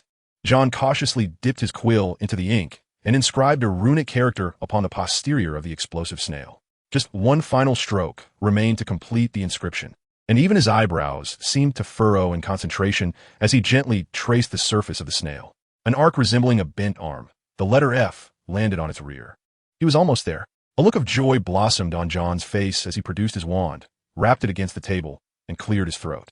Aiming the wand at the runic inscription upon the snail's backside, he channeled his magical energy through the slender tip, designated with brilliance. But just as John believed success was within reach, the light transformed into a plume of black smoke, and the snail's rear exploded, showering fragments onto the cauldron below. Having anticipated this mishap, John had cast an armor charm upon himself, but once the spell dissipated, he felt a wave of dejection. It was evident that relying solely on first-level magic was insufficient to achieve the enchantment. His recent attempt to transmute the snail had undeniably failed. John surmised that the ink used for the runes may have been the culprit, and as he picked up the ink, he muttered begrudgingly, "Must I resort to the blood of magical creatures?" Since time immemorial, alchemy has been intertwined with potion-making, and John realized that to acquire superior materials, he had only two options: the Forbidden Forest or the office of his headmaster. Weighing the difficulties of both, John decided it would be better to seek assistance from Hagrid. If he happened to encounter Snape in the office brewing Veritaserum, he might just become one of the fortunate few to taste it. In the library, our ever-inquisitive Miss Hermione Granger had entered full Spartan mode, laying out an extensive review plan, exuding an aura that could potentially overwhelm her classmates. She was engrossed in her studies, and Harry and Ron found themselves in a similar plight, dragged along as unwilling study companions. Even Neville was not spared. Upon John's arrival, Harry and the others looked upon him as though he were their savior. "John, over here," Neville exclaimed excitedly, only to be chased by a levitating feather duster. "You all are studying here?" John asked, somewhat surprised. While he wasn't astonished to see Hermione, the presence of the other three resembled that of court officials dutifully accompanying an emperor. "I still owe you thanks, John. The item you gave me is incredibly useful." Neville finally managed to stop talking, escaping the relentless pursuit of the duster. "It's Hermione," Ron lamented. "She has devised an exhaustive review plan. Good heavens. I would rather face a troll." His complaint was met with yet another round of the feather duster's wrath. Harry nodded vigorously in agreement, adding, "We have decades until the exam." Hermione, furrowing her brow in frustration, retorted, "Decades? We have less than 10 weeks left. Look, John is also beginning to study," she pointed out, causing John to feel a twinge of embarrassment. He hadn't actually begun his revision. The books he had been perusing were solely related to alchemy, which bore no relevance to the upcoming examination. However, this reminded him of the task to suppress Hermione's relentless studying. Observing her buried beneath a mountain of tomes, John felt an increasing weight of pressure. "Very well, I must seek out Hagrid. You all carry on," he concluded, with a demeanor reminiscent of one meeting a revered authority. John departed after leaving his remark, disregarding the pleading gazes of the other three. Upon arriving at Hagrid's hut, he was enveloped by an oppressive heat. Summer had unmistakably arrived, and surely, even the most cold-averse would not resort to lighting the fireplace indoors. "Hagrid, are you cooking?" John exclaimed, taken aback by the warmth. Merlin's beard. As he pushed the door open, Hagrid was startled, his large frame blocking the fireplace, while his bushy beard framed a broad smile. "Oh, it's just you, John. Who else would it be?" John's expression was peculiar as he approached a chair, his gaze fixated on the fireplace. Hagrid subtly shifted his stance to obscure John's view. "Well, it seems you've acquired yet another oddity," John remarked nonchalantly. "Oddity? Not at all. It's a rare Norwegian ridgeback," Hagrid instinctively retorted, only to be met with John's knowing look. Hagrid, incapable of keeping secrets, resignedly stepped aside from the fireplace. John's eyes fell upon a kettle perched over the flames, beneath which lay an egg the size of an ostrich egg. Is this a dragon egg? Are you certain it won't get cooked? The egg appeared to have been charred, and John suspected it might already be partially cooked. Not at all. The egg must be placed in the fire, for its mother breathes on it, Hagrid explained, having done considerable research on magical creatures. When John heard this, a thought struck him. Wasn't he still troubled by his ink predicament? The potent blood of a fire dragon could very well be a splendid solution. A smile graced his face, causing Hagrid to feel a sense of unease. Hagrid's voice lowered. John, you must promise me you won't disclose this to anyone. Oh. John elongated the vowel, his beaming expression heightening Hagrid's trepidation. He glanced at the dragon egg and added, Hagrid, you wouldn't want others to discover this, would you? John, we are friends, Hagrid muttered. True friends correct each other's mistakes rather than compounding them, John replied, his tone teasing. Hagrid's hopeful gaze settled on John, who smiled radiantly. Rest assured, I would never betray you. After all, who wouldn't desire a fire dragon? Splendid, John. I knew you wouldn't betray me, Hagrid exclaimed joyfully, akin to a half-ton child. John feigned a sigh of despair. Truth be told, I too wish for a fire dragon. The 12 uses of dragon blood in our exams have been quite a headache for me. As you know, I don't possess much money. Fear not, John, when Norbert matures, you shall receive free dragon blood, Hagrid assured, ever generous with his friends. With a smile, John left, having secured a basketful of blast-ended script tales. Shortly thereafter, Hagrid ventured to the library in search of more books on fire dragons, coincidentally encountering the trio deeply engrossed in their studies. The outcome was inevitable. Like John, they too discovered the dragon egg, yet they remained tight-lipped for the sake of friendship. Chapter 26. Unforgivable and Coercive. Herbology class. Pomona Sprout was expounding on the characteristics of the devil's snare, a creature that appeared terrifying yet was, in truth, a timid being averse to light. While listening intently, John diligently jotted down the essentials of alchemy. After several trials, he found that using pigeon feathers was inadequate for writing in Niven script upon the posterior of a blast-ended script. After experimenting with various alternatives, he crafted a stylus from silver and basilisk feathers. He procured some magical creature blood from the Forbidden Forest and successfully completed his alchemical endeavor. His inaugural magical artifact was a bracelet adorned with ceramic pieces resembling the blast-ended script. Though its utility was limited, functioning more like a disposable talisman capable of casting a protective charm in times of peril. This marked a significant first step. He anticipated that, once he acquired more potent dragon blood, he might engage in higher-level alchemy. With his mind at ease, he occasionally nodded in earnest contemplation. Meanwhile, not far off, the trio of friends found themselves embroiled in a dilemma. Should we inform John about the fire dragon? Ron was captivated by the notion of a fire dragon. Hermione, however, was more pragmatic. She furrowed her brow and remarked, Ron, have you forgotten what we promised Hagrid? The fewer people who know about the dragon, the better. I don't believe this would be beneficial for John. During breakfast, Hedwig delivered a note to Harry, penned by Hagrid, which informed them that the dragon egg was on the verge of hatching. This exceedingly rare event was one the trio was eager not to miss, to the extent that Hermione found herself distracted in class. Surprised by her statement, Harry exclaimed, I thought for sure you would tell John, given how close you are. Undoubtedly, among the trio, Hermione shared the strongest bond with John, which is why Harry was astonished. If it were him, he would have been unable to resist sharing the news with Ron. This is illegal. In 1709, the Wizarding Conference officially passed legislation prohibiting the breeding of fire dragons. John's situation in Slytherin was already precarious, and should he incur point deductions, it would only worsen. Hermione's reasoning was sound, and thus Harry reluctantly abandoned the idea of sharing the news with John. However, unbeknownst to them, John had also received a note. Eager to obtain dragon blood for his experiments, he was determined not to miss this opportunity. Glancing at Malfoy, who wore a mischievous grin, John wondered if the boy had perhaps consumed some Felix Felicis. Malfoy, why do you look so cryptic? You wouldn't believe the foolishness Potter has committed this time. I will ensure he is expelled.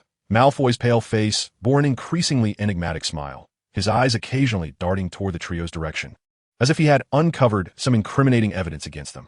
John shrugged. After all, this was not the first time Malfoy had made such claims. During the morning break, John discreetly made his way to Hagrid's hut. Aware that fire dragons were illegal, he cast a disillusionment charm upon himself as he approached Hagrid's dwelling. Upon reaching the back of the hut, he found the trio gathered around the table. John approached quietly, unnoticed by the others present. Only Yaya lifted its head, sniffing the air. A cracking sound echoed as a deep fissure appeared on the dragon egg resting on the table. something within wriggling incessantly. The rhythmic clicking was quite amusing. Hagrid, brimming with excitement akin to a child, had the four of them draw their chairs closer to the table, holding their breath in anticipation. Finally, under the gaze of many, the fire dragon Norbert successfully hatched. Its appearance was far from what John had envisioned, yet this was of little concern, as he was merely enticed by its blood. With spiny wings and a slender, dark body, its long snout boasted white nostrils. Horn-like protuberances adorned its head, and its bright orange eyes bulged outward. Norbert sneezed, flames erupting from its nostrils. Hagrid transformed into a proud caretaker, lifting Norbert and showering it with praise. "Isn't it beautiful?" he exclaimed. Although Hagrid praised it, Norbert had quite the temper, promptly biting down on Hagrid's finger. John mused that had it been anyone else, they would have surely lost a bit of flesh. How unfortunate that John missed the spectacle. Harry and Ron were buzzing with excitement, believing it would be incredibly cool to raise a fire dragon. Hermione, ever curious, inquired about the growth rate of the Norwegian Ridgeback. John felt it was time to lift the invisibility cloak. Just as he was about to do so, he noticed someone peeking from outside, silently halting his movements. John crept closer to the window, spotting Malfoy, sneaking a look.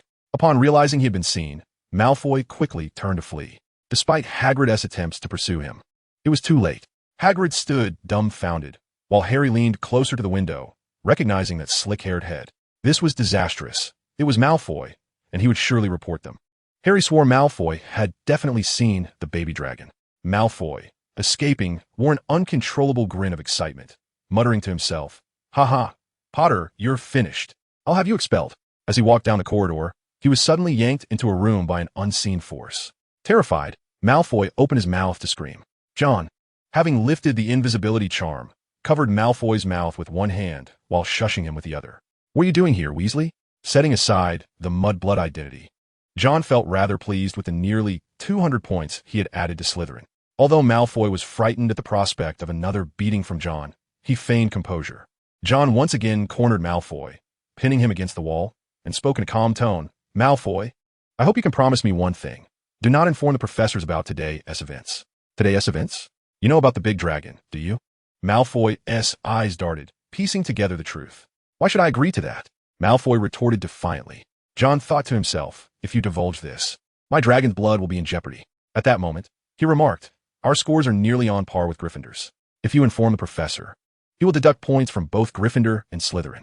This statement held some truth, and Draco had not considered this aspect. Should he reveal the matter to the professor, there was a risk that Hagrid, that lumbering oaf, might expose John, thus jeopardizing Slytherin's hard-won advantage. Losing the House Cup paled in comparison to the humiliation of being bested by Gryffindor. This astute perspective shifted John's attitude somewhat. A smile graced his face as he extended his hand to Draco in a gesture of camaraderie. "For the sake of eternal glory, I trust you will not regret today's events." As Draco shook John's hand for the second time, he pondered that John had not resorted to threats of force, indicating he might indeed be a decent individual. Perhaps fostering a friendship with John, even if he was merely an ordinary wizard, would not be such a disgrace for a noble pureblood. Their mutual understanding, however, left Harry, Ron, and Hermione feeling somewhat unsettled. For although Draco refrained from reporting them, he observed them daily with a sinister grin, instilling a sense of dread in the trio, who felt as if an Auror from the Ministry of Magic could arrive at any moment to apprehend them for their dragon-rearing escapades. Hermione had assured Harry and Ron that the Ministry would not take action simply for having seen a dragon, yet their imaginations spiraled into unrelenting anxiety. After a week of deliberation, they decided to consult Hagrid about sending Norbert away. Once again, they were to meet with Quirrell, and this time, John felt a flutter of nerves. Quirrell's desk bore an additional occupant, a bug confined within a cage. He smiled and announced the day's lesson, a thorough foray into the realm of dark magic, specifically the unforgivable curses. Should John pass this trial, he would be fully accepted as one of their own. Conversely, failure would mark him as an enemy of Voldemort. This meant there was no turning back. Either he would wield the unforgivable curses, or he would become a target for Voldemort's wrath, with the Cruciatus Curse poised to befall him. It was an ultimatum, a coercion to make a choice, voluntary or forced. Chapter 27, The Amulet and the Cruciatus Curse. "Look at this beautiful girl." A shiver coursed through John as he gazed. Stroking the bug, Quirrell wore an insidious smile. "Now, John, good boy, please tell me the names of the 3 unforgivable curses."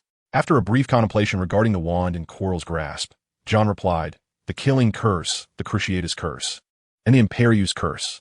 Good boy, Quirrell praised. He then directed his wand at the bug, proclaiming, "Now, I shall teach you these supreme curses." With a flash of light, the bug became exceptionally compliant in his hands. Quirrell's eyes glimmered with an eerie light as he explained, "The Imperius curse, a spell that compels obedience from wizards, even to the point of death." Under his control, the bug leapt into a nearby basin of water, showing no signs of struggle, even as it faced drowning. John observed this scene with a growing chill. The soul-binding curse surpasses mere brainwashing in its brutality, seizing an individual in an instant. It is a torment that pierces to the core. The creature emits a shrill cry. Even without witnessing its visage, one can discern the profound agony it endures. In stark contrast, Quirrell exudes an expression of sheer delight. Listen to this exquisite symphony. The sensation of wielding such control is utterly enchanting. In pursuit of this formidable power, he willingly became a servant of Voldemort. Dark magic corrupts the soul. Having acquired this strength, Quirrell's spirit has become grotesquely distorted. Under the moonlight, John's features remain obscured.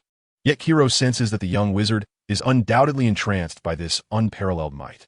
Ceasing his incantation, Quirrell's eyes gleam with a wicked light as he places the creature upon the table, preparing to cast the final unforgivable curse.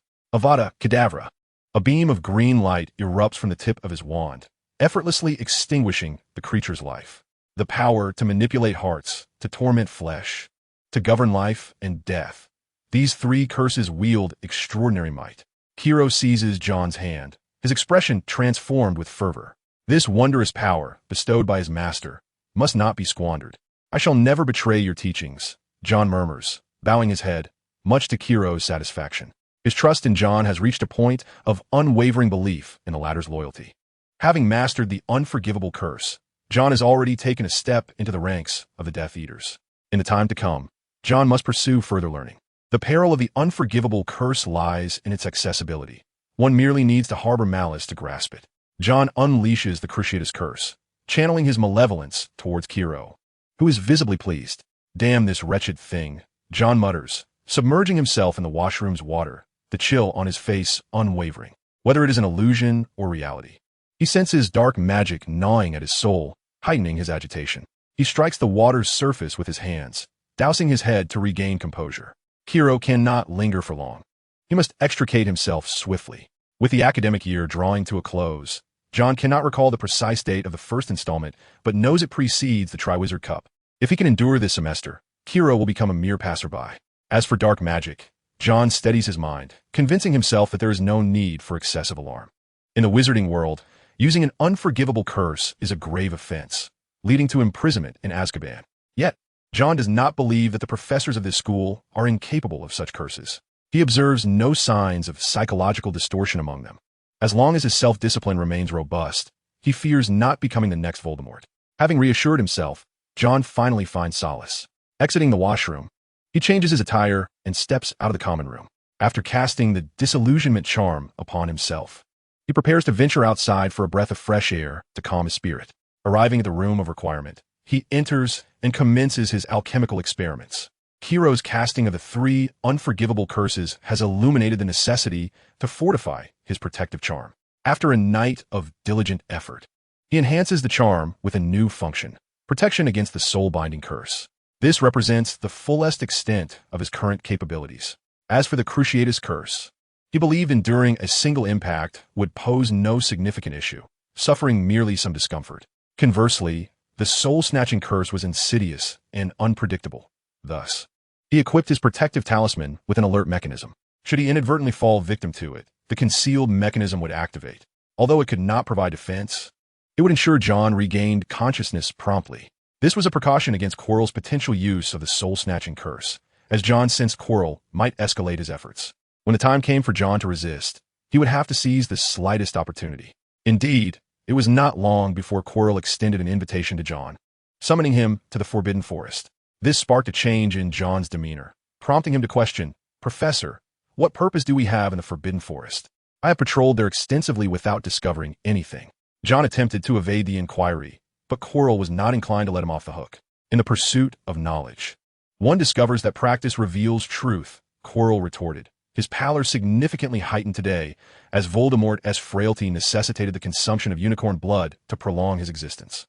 This weak and pitiful state made Voldemort reluctant to expose himself to John. When John displayed reluctance, Voldemort's voice echoed ominously, "Do not engage with him." The words emanated from Quirrell's mind, filling John with foreboding.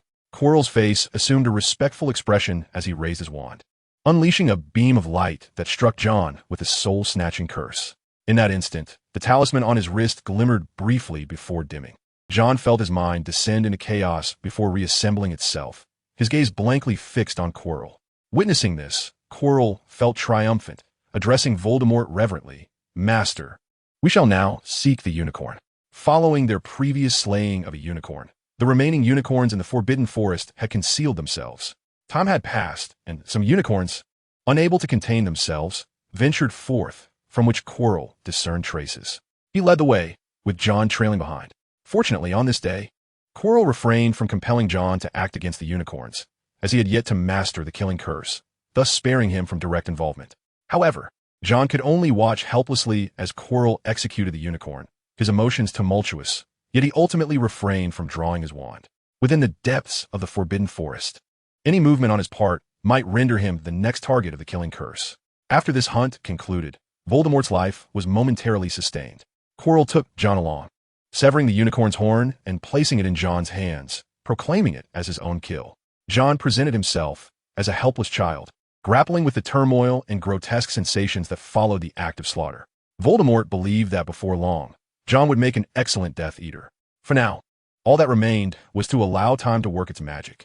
The act of slaying a unicorn was a grave offense, one that the young wizard dared not disclose to the professor. Voldemort brimmed with confidence. On this day, Ron suffered a wound from a dragon. Harry and his companions understood that time was of the essence. If they did not act swiftly, it would soon be too late to send off Norbert. By Saturday evening, they would be able to part with the dragon.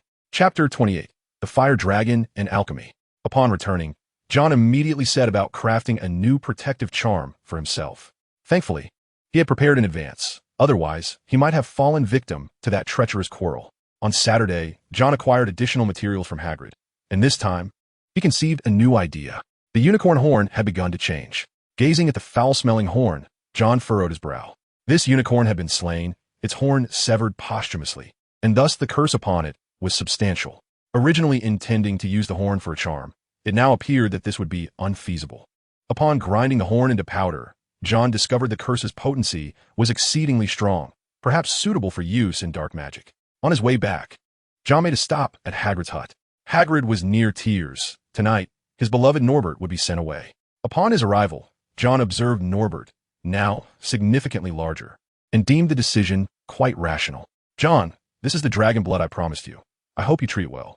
With a sense of nostalgia, Hagrid handed John a vial of dragon blood. "I promise," John replied, taking the vial, which was still warm to the touch. This must be a characteristic of dragon blood. Hagrid had indeed managed to procure it from such a small container. Given Norbert's vibrant vitality, it seemed that this vial of blood would not pose a challenge for him. After parting ways with Hagrid, John conducted tests at the Room of Requirement. By combining the dragon blood with a blast-ended script, he successfully inscribed his first runic charm. As he caressed the enchanted charm, a wave of excitement surged within him. He chose not to partake in the evening's endeavor to send off Norbert. After all, he had a prior engagement with Malfoy and wished to avoid unnecessary conflict. The following morning, Gryffindor awoke to find that their point total had plummeted by 150 points, leaving them utterly bewildered as their hopes of defeating Slytherin vanished. Upon further inquiry, it was revealed that their so-called saviors, Harry Potter, Hermione, and Neville, had been caught roaming the school at night. This incident transformed the trio from heroes to the most despised individuals. In stark contrast, Malfoy, who had also contributed to the loss of 20 points for the house, faced a markedly different reception. His audacious act of trading 3 points for 1 successfully reversed Gryffindor's chances of a comeback. "Harry Potter, our hero. Slytherin thanks you for your assistance," Malfoy taunted, leading to ridicule. Harry, infuriated, clenched his quill, wishing to deliver a blow to that smug face. John mused that such confrontations were best avoided. Although Hermione and the others had also incurred penalties, their notoriety proved advantageous in this moment. Harry attracted the brunt of animosity, and John could only conclude that fame is a double-edged sword, providing convenience while bearing the weight of expectation. Clearly, Harry had not met Gryffindor's aspirations. They could only bury themselves in their studies, hoping that knowledge would help them forget this anguish. Damn Snape, he always meddles in everyone's affairs. Kiro's expression darkened, as he found himself once again threatened by Snape. The former Death Eater had now become an insufferable individual, and with their master in decline, they were compelled to venture into the Forbidden Forest once more. John had been located again. Subtly concealing his protective talisman beneath his sleeve, John's face bore a conflicted expression, as if he were deliberating whether to continue his studies with Kiro. Observing John's hesitation, Kiro's impatience grew. Perhaps it would take the true act of extinguishing an innocent life for him to fully embrace his role as a Death Eater. The Cruciatus Curse seized John, and Kiro intended to compel him to slay a unicorn this time. He led John toward the Forbidden Forest. Unbeknownst to Kiro, a glimmer of resolve flickered in John's eyes as he discreetly gestured toward the corridor. A bird and a dog, hidden within the corridor, departed in opposite directions. You wish to control me? I shall see how many lives you possess. John was not one to be manipulated easily. While he might not take Voldemort's life, he could certainly create some inconvenience for him. A unicorn's life could surely draw the professor's attention, though John pondered whether Kiro might meet an untimely demise first. A cold light sparkled in his eyes, and a fleeting smile graced his lips, only to vanish just as quickly. In the Forbidden Forest, poor Harry, Hermione, and Neville faced punishment, tasked with patrolling its depths. The once cocky Malfoy now appeared pale, desperate to avoid death in the forest. Moreover, he harbored resentment, believing that his own report had cost him the dragon. He even feared that Hagrid might seize the opportunity to feed him to a werewolf. In truth, his suspicions were not unfounded. Hagrid had little patience for the boy who had reported him. Entering here is a servant's duty, not a student's. Malfoy protested loudly. Hagrid retorted gruffly, that's how Hogwarts operates. You must contribute meaningfully or be prepared to leave. After this, Hagrid cast a glance at the other anxious trio and quietly warned, the Forbidden Forest is exceedingly dangerous. You must exercise caution. John is unwell today. Otherwise, you might find comfort in the company of friends. John is sick. Hermione was deeply concerned for a friend. Hagrid pondered for a moment before responding, I do not know. Perhaps he was injured in alchemy. Although he said this, his gaze drifted toward Fong, who was munching on dog food, evidently having received it from someone moments earlier. Hagrid led the four into the Forbidden Forest for their patrol, and at its edge, they discovered the blood of a unicorn. It was the third one found. Last week, a new unicorn had been discovered dead, weighing heavily on Hagrid's heart. To streamline their search, they divided into two teams. Malfoy, convinced that Hagrid intended to harm him, adamantly refused to be paired with him. And reluctantly, Hagrid assigned Malfoy and Neville to stay with Fong. Amidst this somber atmosphere, Hagrid's team had not ventured far when they spotted a signal flare of red sparks. Upon arrival, they were dismayed to find the detestable Malfoy tormenting Neville, provoking him into sending up the distress signal. Unable to endure any longer, Hagrid compelled Harry to switch places with Neville. Though this caused Harry a modicum of distress, it spared him from further torment. A sense of trepidation enveloped Harry as he ventured into the perilous depths of the Forbidden Forest, where danger lurked in every shadow. John arrived in the forest, and Quirrell concealed himself beneath a cloak. They pursued a unicorn, its ethereal grace marred by relentless attacks. John, finish it, Quirrell barked. John raised his wand, casting a spell. A burst of white light veered off course, stirring up dust as it struck the ground before the unicorn, prompting it to flee in haste. Damn it, you foolish imbecile. Quirrell could no longer contain his outrage. This marked the fourth failure. Aside from John's initial ineffective stunning spell that had startled the unicorn, each subsequent assault had been thwarted. Were it not for the knowledge that John was under the influence of his own Imperius curse, Quirrell would have suspected that John was intentionally sabotaging their efforts. In truth, John was indeed causing chaos. He glanced at the weary unicorn, a sense of urgency welling within him. Had Rowell failed to deliver the message? Or did the professors doubt his intentions? John's heart sank. This was a disheartening conclusion. He had dispatched Rowell and Tom to convey messages to several professors in hopes of orchestrating Quirrell's downfall. Yet, their efforts seemed to vanish into oblivion as he observed the unicorn drawing nearer, his internal struggle intensifying. Was he truly prepared to slay the unicorn?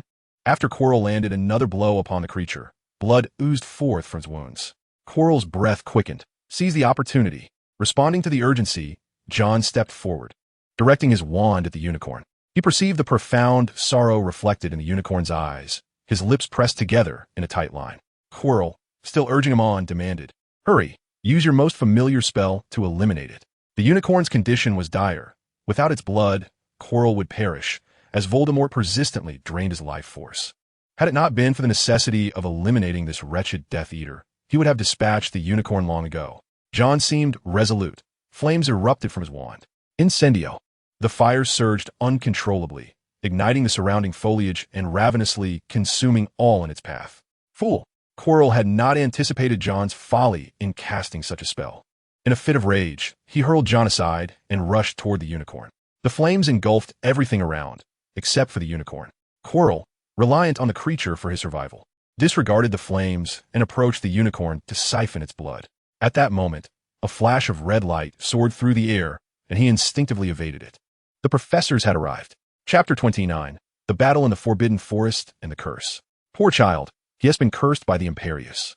John had initially considered betraying Quirrell, but upon hearing the approaching voices, he immediately feigned the effects of the curse. Professor Sprout hurried to John's side, her heart aching at the sight of him. Professor McGonagall resembled an enraged lion, her lips pale from the exertion. Harming Hogwarts students was a line she could not abide crossing. In Professor McGonagall's hand, the wand erupted with brilliant light as she advanced relentlessly, casting a spell that transformed a nearby tree into a lion that lunged at Quirrell. You shall pay for this. Never question an irate professor, particularly one who is an animagus. Quirrell attempted to retaliate, but the professor, having transformed into a tabby cat, evaded all his strikes with graceful agility, landing a leap that left deep scratches on his cloak. He collapsed to the ground, struck, and sent flying, while McGonagall prepared to pursue him. The commotion attracted the attention of patrolling young wizards. Professor McGonagall, Harry exclaimed, prompting McGonagall to inwardly lament her predicament. In a state of high tension, she shouted, "Hide Potter!" Quirrell, who should have been unconscious, seemed to slither like a snake, agilely navigating the area. As he approached Harry, McGonagall launched another attack, but Quirrell veered away, disappearing into the Forbidden Forest. Hagrid soon arrived, and the fierce flames blazed uncontrollably until McGonagall and Professor Flitwick managed to extinguish them together. Nevertheless, the battle remained perilous. Hermione anxiously glanced at Harry and, relieved to see he was uninjured, exhaled softly. However, her gaze fell upon the fallen young wizard, prompting a scream. "Oh my God, John!" Ignoring the danger, Hermione rushed down to stand beside Professor Sprout, trembling as she asked, "He will be all right, won't he?" Professor Sprout, the head of Hufflepuff House, was a plump and amiable witch. Upon hearing Hermione's inquiry, she compassionately stroked John's head and replied, "He has been hit by the soul-binding curse. We need to take him to the hospital wing." The very name of the curse sent a shiver through Hermione. Harry and Neville rushed over, and even Malfoy remained, incredulous at the scene. Professor McGonagall wore a grave expression. Someone had infiltrated Hogwarts and harmed a student with the unforgivable curse. Professor Flitwick exclaimed in outrage, "Damn that scoundrel!" The centaurs were roused, and among them was a youthful centaur with platinum hair and the body of a silver-maned horse. Agreed, esteemed professors, Firenze approached, observing the unfolding chaos with surprise. Centaurs could glean prophecies from the stars, yet the current events exceeded his expectations. McGonagall assigned tasks, and Hagrid lifted John, accompanied by the frightened young wizard. Firenze followed them, engaging Harry in conversation about the enigmatic night sky. Together, they made their way out of the Forbidden Forest, and John began to feel a sense of relief. Surely, 3 professors would be more than enough to deal with Quirrell, provided they found him. The unicorn had also survived. Professor Sylvanus Kettleburn, responsible for care of magical creatures, had hastened to attend to the matter upon hearing the news. As John relaxed, he felt his eyelids grow heavy. After all, to avoid revealing any weaknesses to Quirrell, he had to remain tense at all times, now that safety was assured. He could finally let his guard down and succumb to drowsiness. Just as John was about to indulge in a deep slumber, he was abruptly awakened by the sound of furtive movements, causing his heart to leap in alarm. Upon opening his eyes, he was confronted by a pair of malevolent eyes. Avada Kedavra! Blasted! John was taken aback that Quirrell, that madman, dared to show his face again, and even more so that he found himself in a position to save someone. In Hagrid's arms, John forcefully kicked Harry and Malfoy aside, and in his fervor, he stumbled and fell. The green light struck John, but in that split second, his protective charm activated. The ironclad spell absorbed some of the curse's potency, weakening it considerably. Quirrell, already diminished due to Voldemort's influence, had been further incapacitated by Professor McGonagall's earlier assault. The killing curse he cast was now feeble, And with the ironclad spell mitigating its impact, John was propelled backward but remained certain that it would not cost him his life. Just before closing his eyes, he heard the distant sound of hooves. Centaurs were approaching. Quirrell, realizing the gravity of the situation, fled without looking back after casting the curse. His foolishness exacted a toll, as he was pursued by centaurs throughout the night. Since the onset of the insomnia, John had not enjoyed such a prolonged slumber. When he finally opened his eyes again, it was still dark outside. He had slept for a full 3 days, during which Hogwarts was in turmoil. An evil entity had invaded the Forbidden Forest and had taken a Slytherin student hostage using the Soul Curse.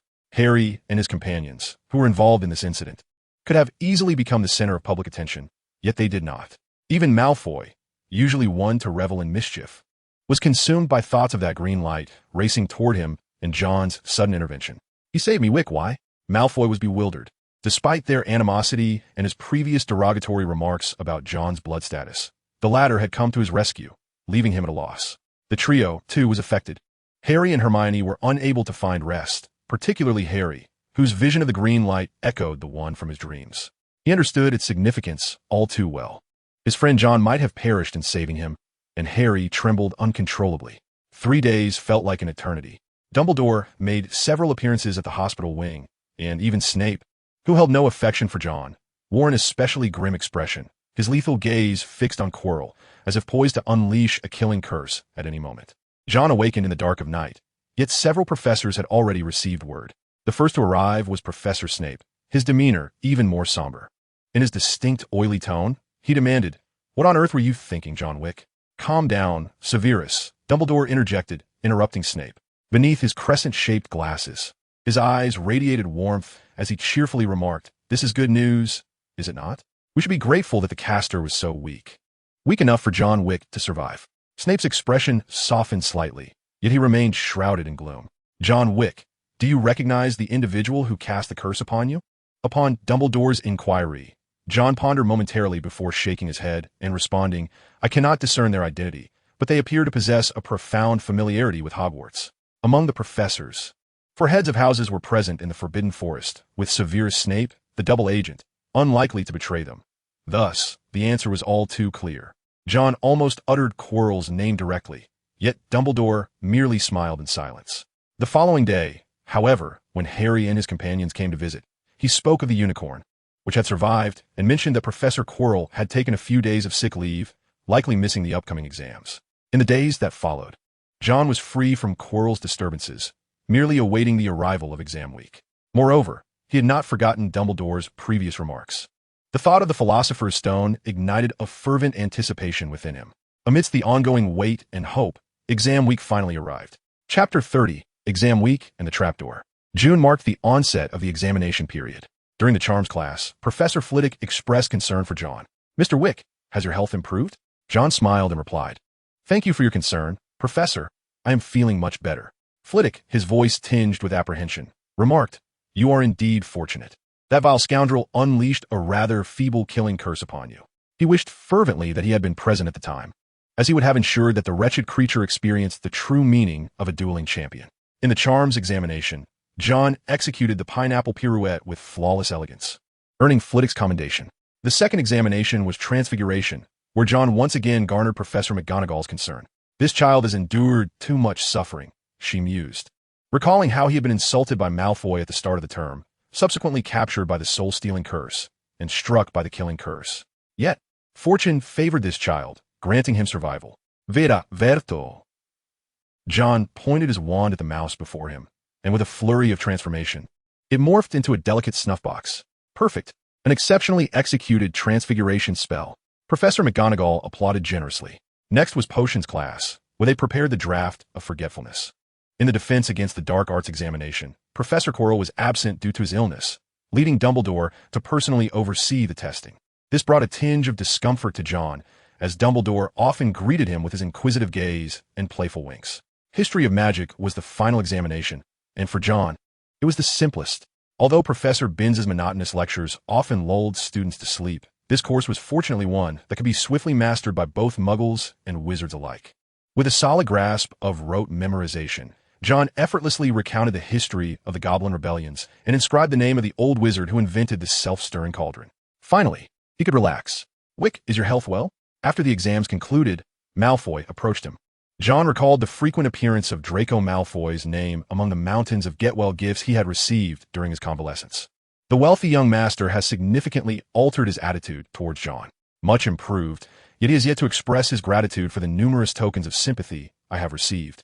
Merely a Triflingsum. Malfoy turned away with a hint of pride. John thought to himself, you are hardly a little lowly. Why the pretense of aloofness? He extracted a few items from the abundance of consolation gifts in his pocket and inquired if Malfoy wished to partake. Reluctantly, Malfoy accepted one, while Goyle and Crabbe, as if they had never tasted food before, nearly came to blows over the offerings. Malfoy could not contain his ire as he reprimanded the two. It was then that John noticed a beautiful girl with golden hair, Daphne Greengrass. She approached with a lively demeanor and expressed her concern, saying, I heard you fell victim to the Cruciatus curse. I can hardly fathom who would do such a thing. John rubbed his left hand, which had grown weary from writing, and thoughtfully replied, it must be a desperate soul. Otherwise, they wouldn't dare venture into the Forbidden Forest. This enchanting girl was the Belle of Slytherin, accompanied by Pansy Parkinson. The presence of more Slytherins around John was evident. Under Malfoy's enthusiastic promotion, this troublemaker had transformed considerably since the beginning of the term. As the crowd began to disperse, John turned to Malfoy and sincerely remarked, Draco, I believe we can now consider ourselves friends. At the sound of this designation, Malfoy paused momentarily, glancing at his two companions before feigning composure and responding.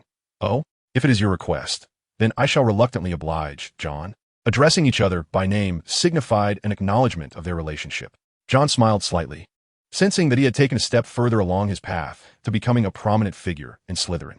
Upon arriving at Hagrid's hut, John received a letter from Hagrid, informing him the unicorn had sent a token of gratitude. Unicorns, being wise magical creatures, seem to possess an understanding of gratitude that is not difficult to fathom. John approached Hagrid's abode, where Hagrid sat in a large chair outside. Upon seeing John, he hastily set down the pea pods he had been holding. Wonderful, John. You are safe. Hagrid had heard from Harry about John's recovery, yet his concern for John remained palpable. He enveloped John in a bear hug, and after releasing him, Hagrid exclaimed, Walla has sent her horn as a token of thanks. John was taken aback. Walla? The name of that unicorn? Unicorns have their own names, but they do not easily divulge them. Hagrid retrieved the horn from inside the hut. The spiraled horn radiated a gentle luminescence, contrasting sharply with the one severed by Quirrell after his demise. This horn exuded a sacred aura, appearing as though crafted from pearls. John accepted the horn, realizing its value far surpassed that of any mere trinket. Tom emerged from the hut, accompanied by Yaya, his loyal canine companion. The large dog exhibited a demeanor of a loyal subordinate towards Tom, who strode confidently, oblivious to the fact that the dog could easily devour him whole. Well done, Tom. Thanks to you, we have Professor Kettleburn here. And indeed, Yaya has also performed admirably, leading the way splendidly. John caressed his two dogs, and that night in the Forbidden Forest, Tom sought out Yaya, urging her to accompany him to Professor Kettleburn, where he delivered John's letter. Professor Kettleburn, devoted to the study of magical creatures, resided near the Forbidden Forest. In a tone befitting a patroller of the forest, John informed Professor Kettleburn about the recent injuries suffered by numerous magical creatures within its confines, prompting the professor to take it upon himself to venture into the forest. John also dispatched letters to several other professors, though he did not elaborate, merely mentioning the presence of intruders in the Forbidden Forest. It was curious that Professor Snape had not yet appeared. Had he been present, Quirrell would undoubtedly have been unable to escape. Having acquired Horn, John was inspired to delve into alchemy. He inquired with Hagrid about any additional materials and successfully amassed a substantial collection of various magical creature components. Among these was the exceedingly rare venom of the Acromantula, which alone could fetch a staggering price of 100 galleons per small vial. Hagrid truly was a hidden millionaire, as this wealth seemed almost serendipitous. He also expressed a desire to invite John for tea when three little ones rushed in, their faces flushed from their haste. Hagrid, I have something to ask you, they panted. Harry, breathless, queried, do you recall the night you won at cards against Norbert? What did that stranger you played with look like? Hagrid, somewhat perplexed, replied nonchalantly, I don't know. He wouldn't take off his cloak. Noticing the astonished expressions on the trio's faces, he elaborated, the Hogwarts head is frequented by all manner of peculiar folk. That fellow might have been a dragon dealer. I never got a good look at his face, as he wore a hood. Harry's heart raced. Instinct told him he was nearing the truth. What did you say to him? Did you mention Hogwarts? As Hagrid reminisced about the drink, he still seemed somewhat captivated by the memory. Upon hearing about the dragon, Harry was further convinced that this individual was indeed after the Philosopher's Stone. Hagrid unwittingly divulged that Fluffy enjoyed music, which unmistakably confirmed the strangeress identity. By the time the realization dawned on him, it was too late. The trio had already turned to flee. Hagrid, both frustrated and alarmed, was met by John emerging from a cabin, who remarked helplessly, "Hagrid, perhaps you should consider restraining your tongue." "John, how fortunate you are here. You must assist me," Hagrid exclaimed. If John surmised correctly, the trio was now contemplating how to access the trapdoor. Should they proceed, they would likely confront Voldemort, and John was not inclined to engage in an unprepared battle. Instead of heading to the dormitory, he made his way to the room of requirement, where he gathered a plethora of materials to craft a protective charm.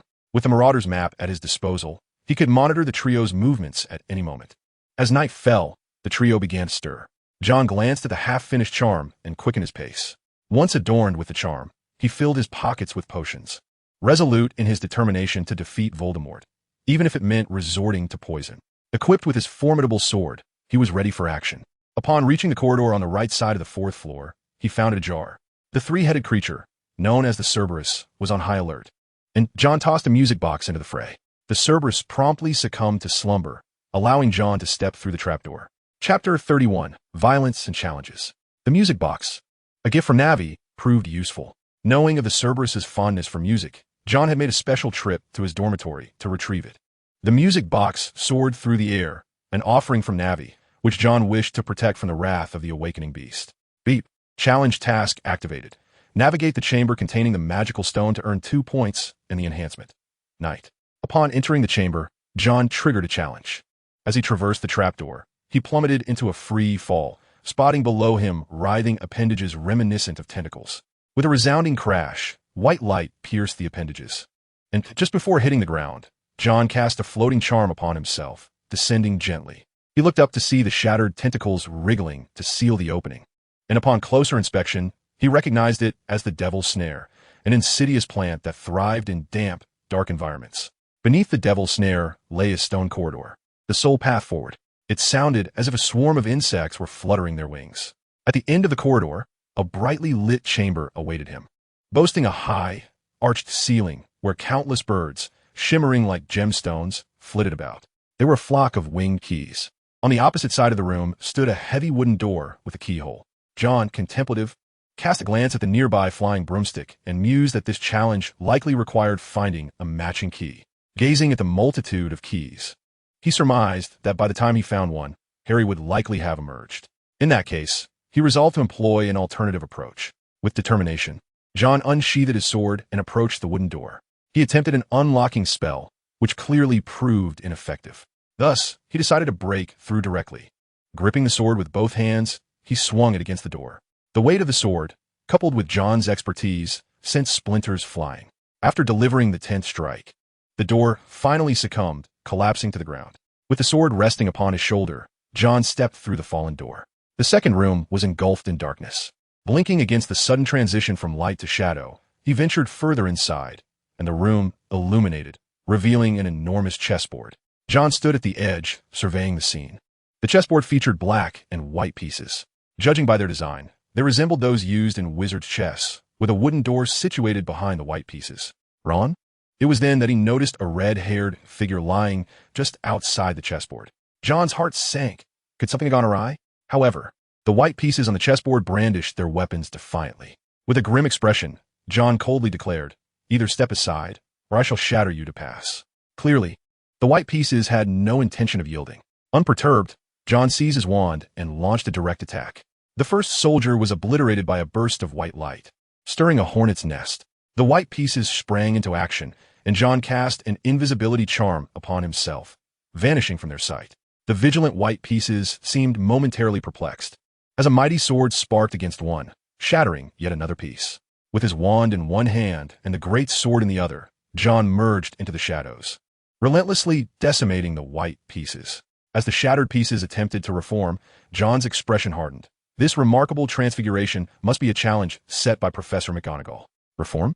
Let us see how you fare when mingled together. With a flourish of his wand, all the dismembered white pieces floated up and coalesced. John turned his gaze towards the White King, evidently the core of their formation. With a leap, twisting midair, he executed a powerful strike that cleaved the White King from crown to base. The white pieces halted their movements, and John frowned at his slightly deformed sword. It was still insufficient. After vanquishing the pieces, he approached Ron's side, shaking him gently until he finally stirred awake. "Ron, are you all right?" Ron, still somewhat disoriented, recalled his choice to sacrifice himself so that Harry could defeat the White King, after which he had been knocked unconscious. Upon hearing a voice, he opened his eyes, only to be startled by the emptiness around him, emitting a terrified scream. "It's me, Ron. Are you all right?" John dispelled the invisibility charm, expressing his concern. "I'm Fine. Just a bit dizzy." "What are you doing here, John?" Realizing something was amiss, Ron gaped at John. John shrugged nonchalantly and replied, "Hagrid was worried about your safety, so he sent me to check on you." "Well, that reason was somewhat acceptable." Ron, feeling lightheaded, stood up, swaying slightly, almost losing his balance. "Ron," Hermione shouted anxiously, noticing John standing beside him, momentarily taken aback. "Hermione, where's Harry?" "Harry has gone to the final challenge." "John, how did you end up here?" John recounted the reason once more, glancing toward a nearby door. Seeing his gesture, Hermione remarked, "Harry has already passed. The antidote for the 5th challenge has been used up." Flame, John instinctively felt his pockets, where he had stashed several vials of potions. What a coincidence! He indeed had a vial of fire-resistant potion, a fortunate find from powerful potions, requiring dragon's blood for its concoction. Just one vial, and it would suffice for him to proceed. "You all should exit according to plan. I will assist Harry." With that, John disregarded Hermione's astonishment and entered through the door behind the white pieces. Upon entering, an unbearable stench assaulted John's senses. This scent was all too familiar, as he had previously dealt with a creature that bore the same odor. Yet, this time it was even more pungent, causing tears to stream down his face from the acrid assault on his eyes. In a hazy vision of his eyes, he beheld a colossal beast lying prostrate. Just as John thought he could evade further confrontation with the giant, the creature unexpectedly opened its eyes. A notification chimed, indicating the defeat of the second giant and the acquisition of a new ability, Giant Slayer. This ability greatly amplifies damage dealt to enormous beings and instills a sense of dread within them. A new quest had been triggered, and John's eyes narrowed. He observed the massive creature stirring back to consciousness, prompting him to cast an illusion spell upon himself. Before the giant could fully awaken, he maneuvered to its rear, clearly indicating the creature's vulnerabilities. With precise aim, he unleashed a devastating blow to its head, resulting in a catastrophic impact. The poor giant, barely risen, was once again sent sprawling, this time suffering a grievous wound from which blood gushed forth, pooling on the ground to form a small stream. Simultaneously, a notification from the system confirmed the completion of the quest. John's brute force approach was likely something even Dumbledore would not have anticipated. Upon reaching the final door, John pushed it open, only to be confronted by a barrier of violet flames. He retrieved a fire-resistant potion, preparing to drink it. Suddenly, he paused, his gaze unfocused as he summoned his status panel. Magic, level 3, 1051, 500. Spells, Alohomora, level 3, Levitation Charm, level 4. Transfiguration, level 2, Illusion Spell, level 3. Lumos, level 2, Conflagration, level 3, Shatter, level 3, Fiendfire, level 2. Skills, Short Weapon Mastery, level 7. Greatsword Mastery, level 4. Firearms Mastery, level 1. Unarmed Combat Mastery, level 1. Alchemy Mastery, level 1. Enhancements, Stamina Boost, Swift Strike, Precision, Scholar, Aviator, Long Distance Runner, Sword Dance, Night Demon. Giant Slayer. The last time his illusion spell faltered before Dumbledore, he could not afford to be careless again. Resolute, John focused on the illusion spell, augmenting it with the newly acquired ability point. The spell's level surged to 4. Chapter 32. Voldemort and the Backstab. Having completed his preparations, John felt a sense of satisfaction as he recast the illusion spell at its enhanced level. A level 4 illusion spell was now on par with the prowess of the Ministry's Aurors. He downed the fire-resistant potion and stepped into the flames. The potion coursed through him like ice water, permeating his entire being. The flames flickered against his skin, yet he felt no heat. John pressed forward through the flames, transitioning from a violet fire to the black inferno. He sensed the effects of the potion waning rapidly and quickened his pace to escape the black flames before their protection dissipated. Before him lay the final chamber, where 2 figures were already present. His body tensed upon recognizing the taller of the 2. It was Quirrell. The boy, Harry, was held captive before the mirror, manipulated by Quirrell. "Potter, come here." Quirrell appeared to be conversing with himself, yet it seemed as though he were posing a question. John emerged from the flames, his steps deliberately measured. He understood that this was not an opportune moment. Voldemort had yet to manifest, and he could not act. What intrigued John further was how Quirrell had managed to survive. It must be said that this man's life was akin to that of a cockroach. His aura was increasingly feeble, emanating a pungent stench of decay. As if before him stood not a living being, but a corpse. Harry was forcibly brought before the mirror by Quirrell, and in that instant, a multitude of thoughts flooded his mind. He had not anticipated that the man he believed to be the villain, Snape, was in fact protecting him, while the supposed victim, Quirrell, was the true antagonist. He sought to safeguard the Philosopher's Stone, yet was at a loss as to how to proceed. Quirrell was menacing, and Harry stood before the mirror. The reflection of Harry blinked at him, concealing the Philosopher's Stone within his pocket. This secret was known only to Harry. Even Quirrell, standing nearby, was oblivious. Harry began to fabricate a tale. I see myself shaking hands with Dumbledore. My house, Gryffindor, has won the House Cup. The lack of the desired outcome infuriated Quirrell. Leave me be, he shouted, shoving Harry aside and pacing agitatedly before the mirror. Harry retreated slightly. The Philosopher's Stone nestled in his pocket, contemplating an escape. However, scarcely had he taken 5 steps when he heard the voice of Quirrell, previously engaged in self-dialogue. He is lying. Quirrell realized he had been outsmarted, inciting further rage within him. He was already weakened from not having consumed unicorn blood.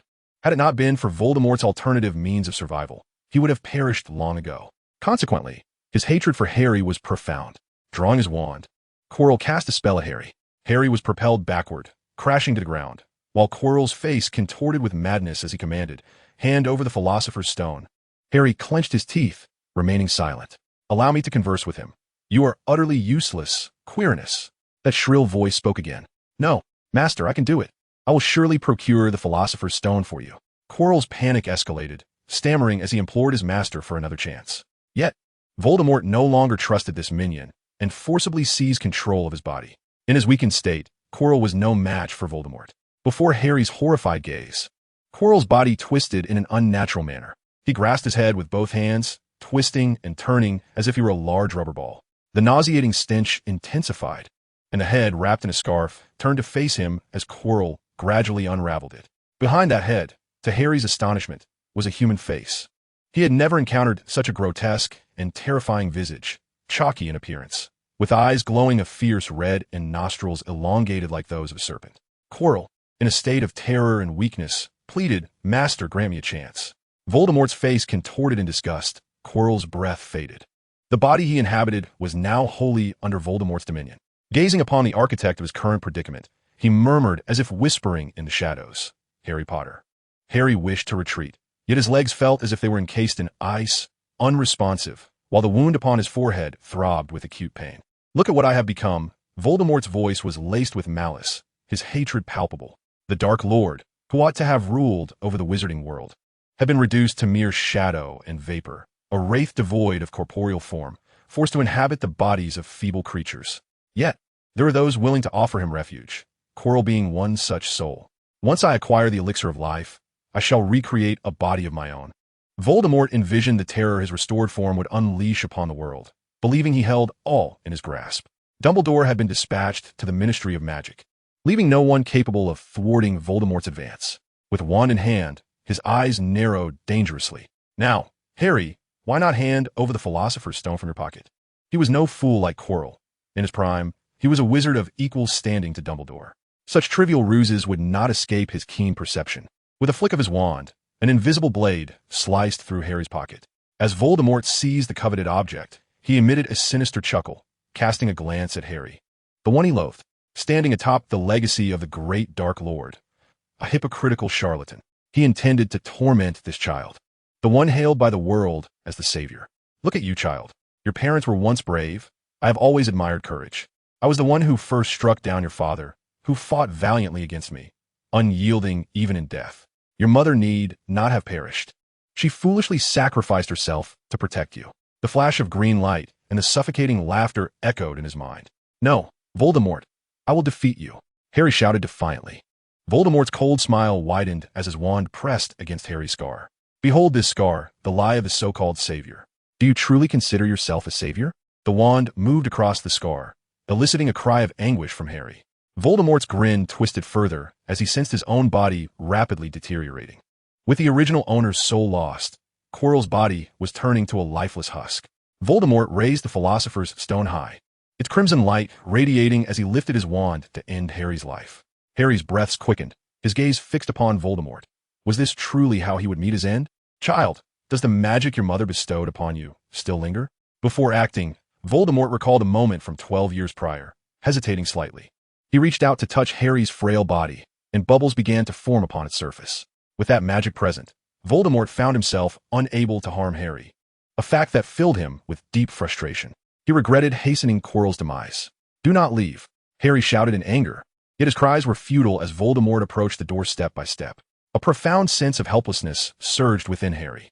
Just as Voldemort was about to depart, John, who had been lurking in silence, sprang into action.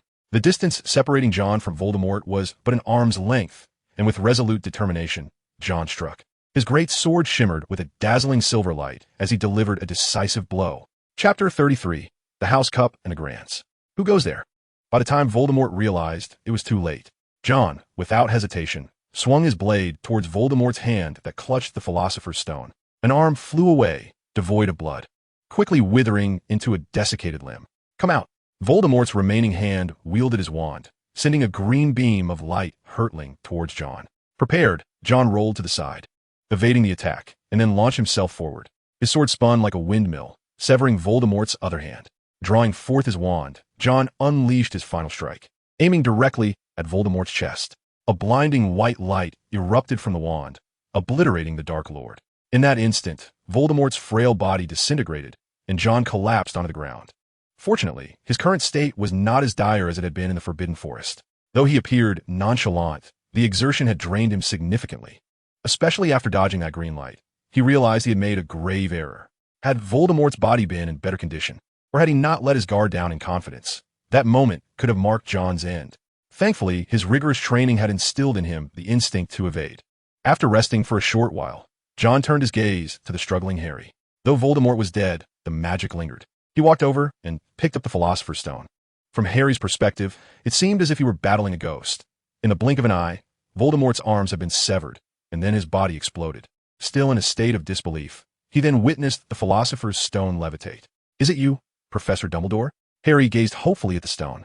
Just as John was about to speak, the deceased Voldemort coalesced into a swirling black smoke, morphing into a grotesque visage that charged towards Harry. "Stop!"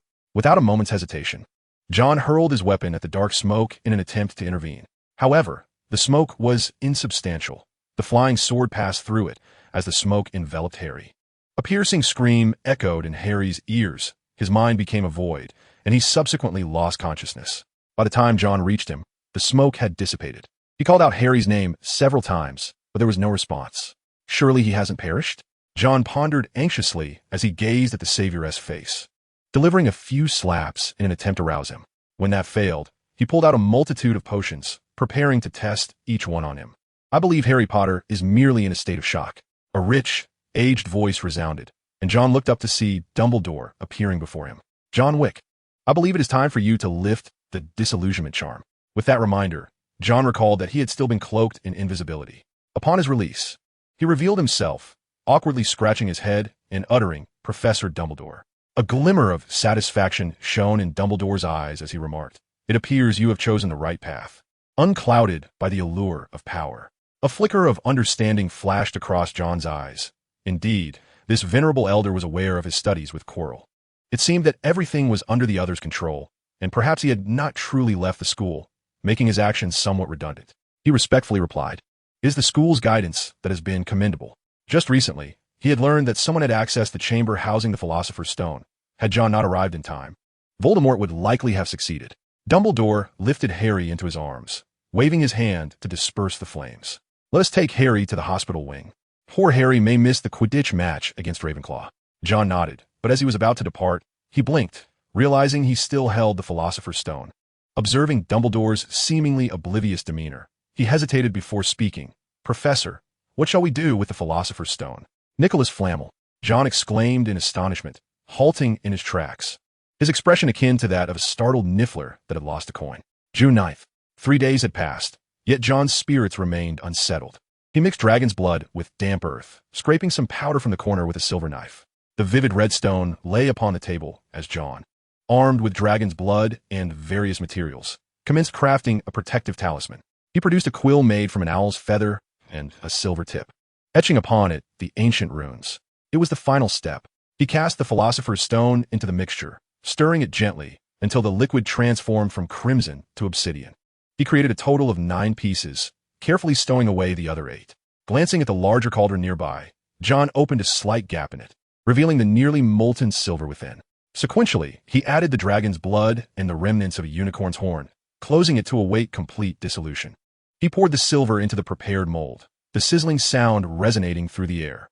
Once thoroughly cooled, he pried open the mold, unveiling a gleaming silver longsword. He tossed the cooled sword back into the cauldron, simultaneously throwing in the Philosopher's Stone. John anxiously observed the changes occurring within the cauldron. I sold everything I could to gather this bit of mithril. It cannot fail. As he fixated on the cauldron, the transformations within came to a halt. With eager anticipation, he opened the cauldron, only for his countenance to freeze in dismay. It had failed. The sword inside had turned golden, a consequence of the Philosopher's Stone's transmutation abilities. However, John did not desire mere gold. He sought to elevate the sword's quality. Disappointment washed over his face as he sighed. Even with the Philosopher's Stone, crafting a sword of Gryffindor's caliber remains a daunting challenge. He retrieved the golden sword, contemplating its potential value. Noticing the time, he realized the year-end feast was upon him. Reluctantly, he gathered his belongings, tucking the Philosopher's Stone into his pocket as he exited the room of requirement. The atmosphere today was exceptionally lively. In the Great Hall, Harry emerged from the hospital wing, feeling somewhat disheartened upon learning that their absence had led to a loss against Ravenclaw. The hall was adorned with Slytherin's green and silver decorations, celebrating their 7th consecutive triumph in the House Cup. John occupied a seat in the Slytherin section, casting a glance at Malfoy's arrogant demeanor before observing that Gryffindor was trailing Slytherin by a staggering 160 points. Were it not for Malfoy, the outcome might have been quite different. As Dumbledore addressed the assembly, a thunderous cheer erupted from Slytherin upon the mention of their first-place standing, to which John contributed his own applause. Indeed, well done, Slytherin. Dumbledore nodded in agreement, and just as everyone anticipated the announcement of their victory, he shifted his tone. However, recent events must also be taken into account. A hush fell over the hall, and Slytherin sensed an unsettling shift.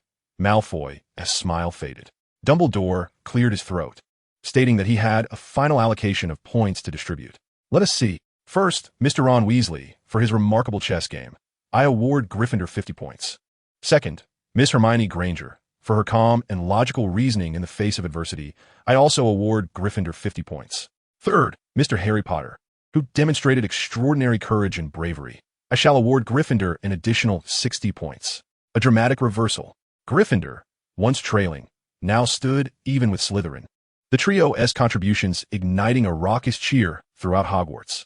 Dumbledore raised a hand for silence, smiling as he remarked, "Courage manifests in many forms.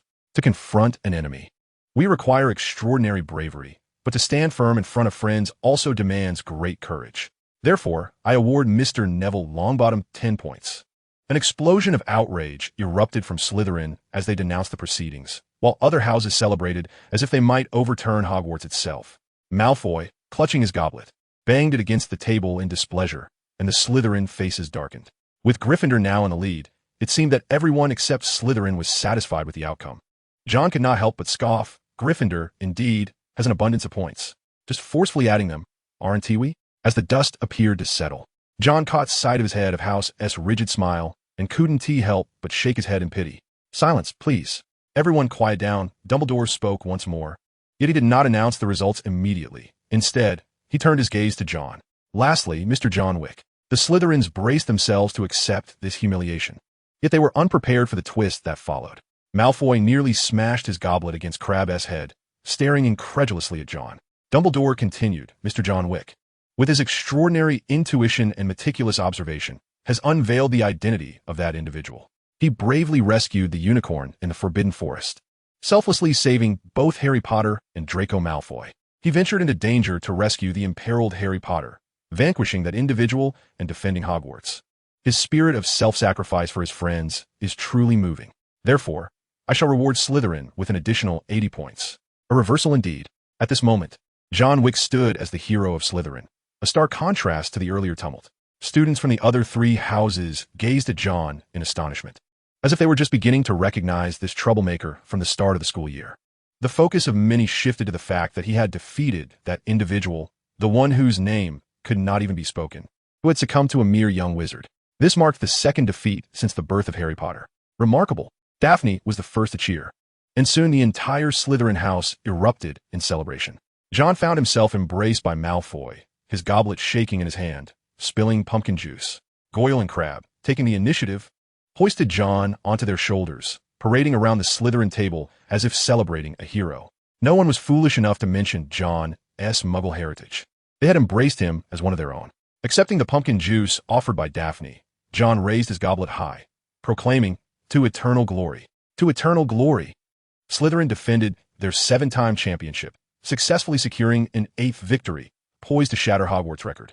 As Dumbledore took his seat, he applauded with a gentle clap, and Snape's previously rigid smile visibly brightened. Surrounded by green and silver, students from other houses began to partake in the year-end festivities. Among the trio, Ron scratched his face and remarked, "I don't know why, but losing to John doesn't feel so bad." Hermione, though slightly resistant, acknowledged that despite Malfoy's insufferable presence, John had his own friends. After a year of effort, she still hadn't surpassed John. Harry, upon learning that John had saved him, felt even less animosity, though he cast an annoyed glance at Malfoy, reveling in his triumph. Slytherin was merely fortunate to have John, otherwise Gryffindor surely would have prevailed. John found himself indulging in pumpkin juice to the point of fullness. These young wizards seemed to treat the beverage as if it were wine. He noticed the Weasley twins sneaking onto the Slytherin table, prompting him to decisively refuse Malfoy's invitation for a drink. As predicted, the Slytherin lavatories soon became overcrowded. The Weasley twins had infused their pumpkin juice with potions, leaving some young snakes rather wobbly upon departing Hogwarts. Malfoy swore vengeance on the rogue who had dosed them, while John refrained from revealing that it was the Weasley twins who were responsible. As he boarded the train home, John patted his pocket, pondering if Dumbledore's silence implied he could take it with him. John felt a twinge of guilt. After all, the Philosopher's Stone was a treasure coveted by many. Noticing that Dumbledore had not come to confront him, John surmised that the headmaster had tacitly approved of his departure with it. He exchanged farewells with his classmates, and Ron extended an invitation for John to visit his home next time. Hermione, however, appeared somewhat disheartened. The exam results had been released, and she had secured the second position. The first place had been awarded to John, a fact he had anticipated due to a notification from a system. The title of Scholar 20 was now his. Observing her demeanor, John thoughtfully remarked, "My home is not far. You are always welcome to visit." Harry, upon reflection, realized that he lived at number 4 while John's residence was at number 6. This thought lightened his spirits considerably. Neville, carrying the cage that John had gifted him, found it quite practical despite occasionally misplacing it. As the train began to move, John received a notification from a system. Curiosity piqued. He inquired about the nature of blood of magic. Upon examining it, he discovered blood of magic, when consumed, enhances magical power. Note, mixing with other blood may yield unexpected results. Mixing, he pondered, the other blood likely referred to the blood of magical creatures. Indeed, he possessed some dragon blood that he had yet to utilize. Yet, this substance appeared somewhat perilous, and he wondered if its use might provoke unforeseen effects.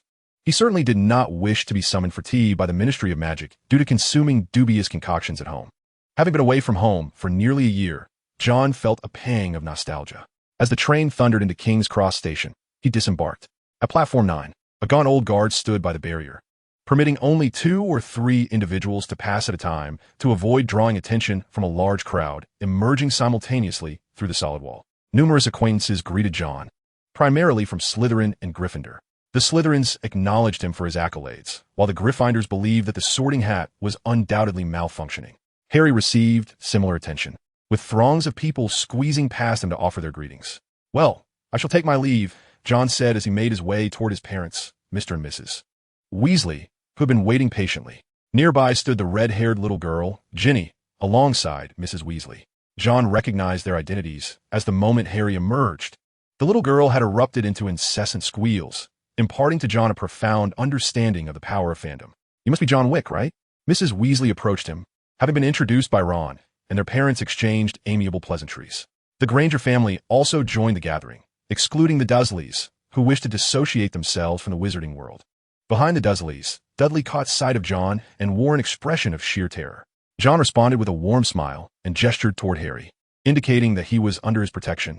Should Harry encounter difficulties, John would not hesitate to revisit their past encounters with Dudley.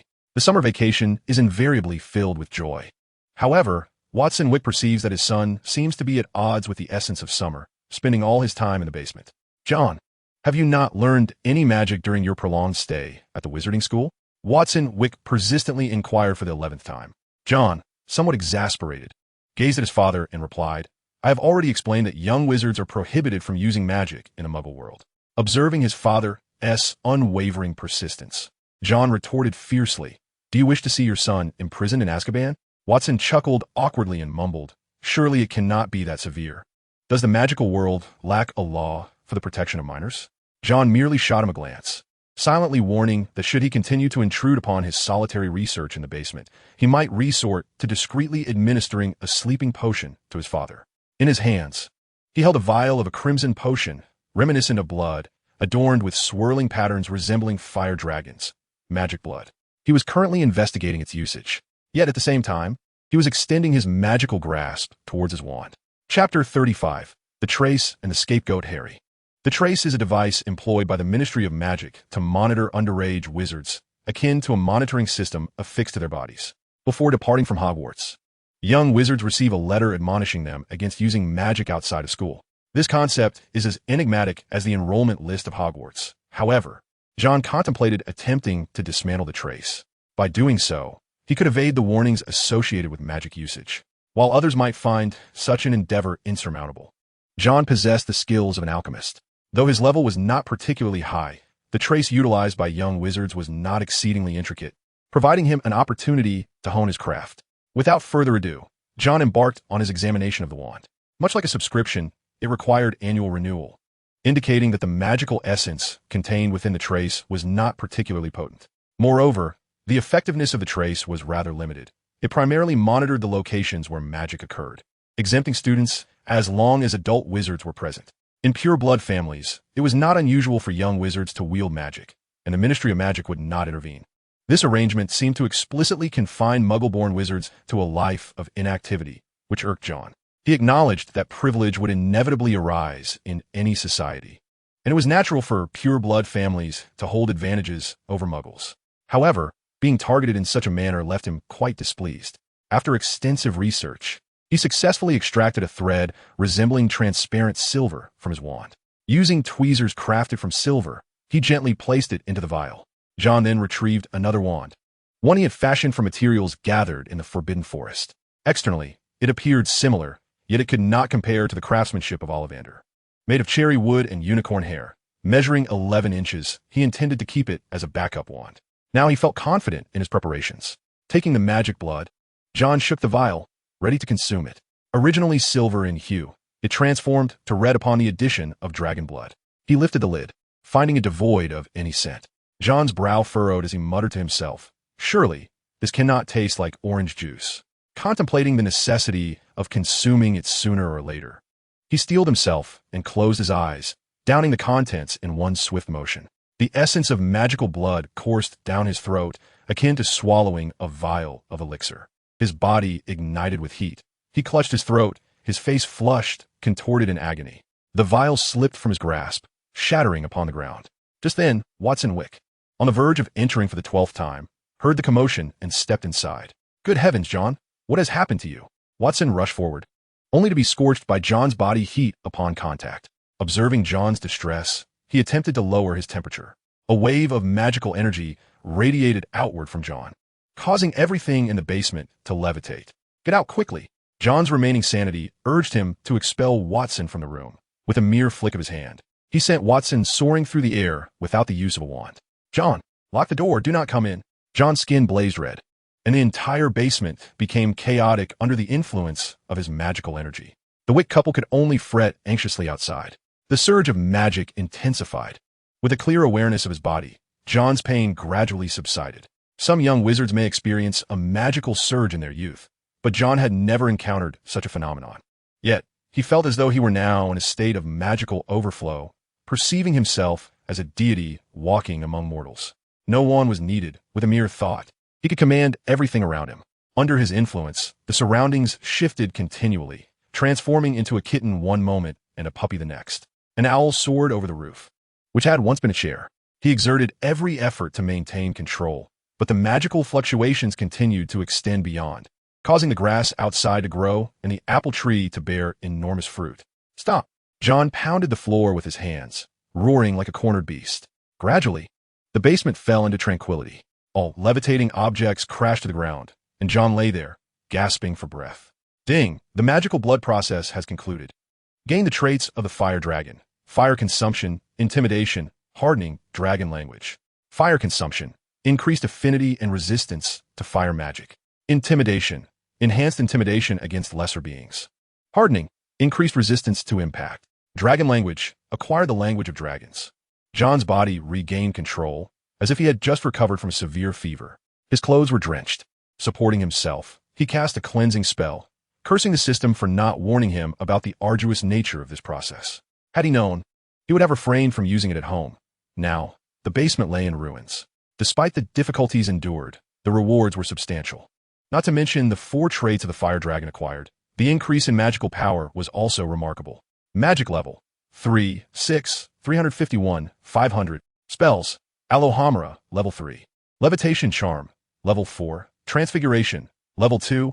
Optional dragon form. Disillusionment charm, level 4. Lumos, level 2. Conflagration, level 4. Shattering, level 3. Fiery wrath, level 3. Mind cloaking, level 3. Skills proficiency in short weapons, level 7. Greatsword mastery, level 4. Proficiency in firearms, level 1. Linguistic proficiency, level 1. Alchemical mastery, level 1. Enhancements, fortitude, swift strike, precision, scholar level 20, aviator, long distance runner, sword dance, night stalker, giant slayer, knight, fire eater, intimidation, hardening, draconic speech. Apart from the enhancements, his magical prowess surged by 500 experience points, and 2 fire-related spells leveled up. John surmised this was due to the presence of Fire Eater. Moreover, the Transfiguration spell had undergone a transformation. Although the Transfiguration spell did not level up, it now possessed a dragon form option. However, upon selecting it, he found it grayed out, indicating he would need to elevate the spell's level to access it. The advanced form of Transfiguration is Animagus, a magic that allows one to transform into an animal. Currently, there are 7 known legitimate animagi, including Professor McGonagall, the head of Gryffindor House. It is estimated that once the Transfiguration reaches level 4, he may be able to undergo an Animagus transformation. The difficulty in upgrading Transfiguration is immense. It had been quite some time since John had seen any progression after reaching level 2. He still had 4 arbitrary points earned in his first year, and after glancing at his skills, he allocated points to linguistic proficiency and alchemical mastery. Following their enhancement, they turned gray, indicating he would need to accumulate more experience for the next upgrade. He then spent his remaining point on mind cloaking, intending to keep it as a precaution. The system is not infallible. After tidying up the basement, which merely involved a flick of his wand, John emerged under the watchful gaze of his concerned parents, who naturally subjected him to a thorough examination akin to that of a doll. He halted his father's attempt to check if his younger brother was still intact and reassured them that there was no cause for alarm. With John's repeated assurances that there would be no further incidents, his parents finally abandoned their thoughts of a hospital visit. Fortunately, the tracking charm had been dismantled. Otherwise, the Ministry of Magic would likely have come knocking at their door. Just as John felt an immense sense of relief, he spotted an owl flying past the window, heading towards another house. If his memory served him correctly, that appeared to be number 4, Privet Drive. Having returned just a few days earlier, Harry had, through Hagrid-esque methods, made the Dursleys cease their tyrannical behavior towards him. Merely brandishing his wand was enough to intimidate them. Yet despite this, he had received a warning letter from the Ministry of Magic. John was perplexed.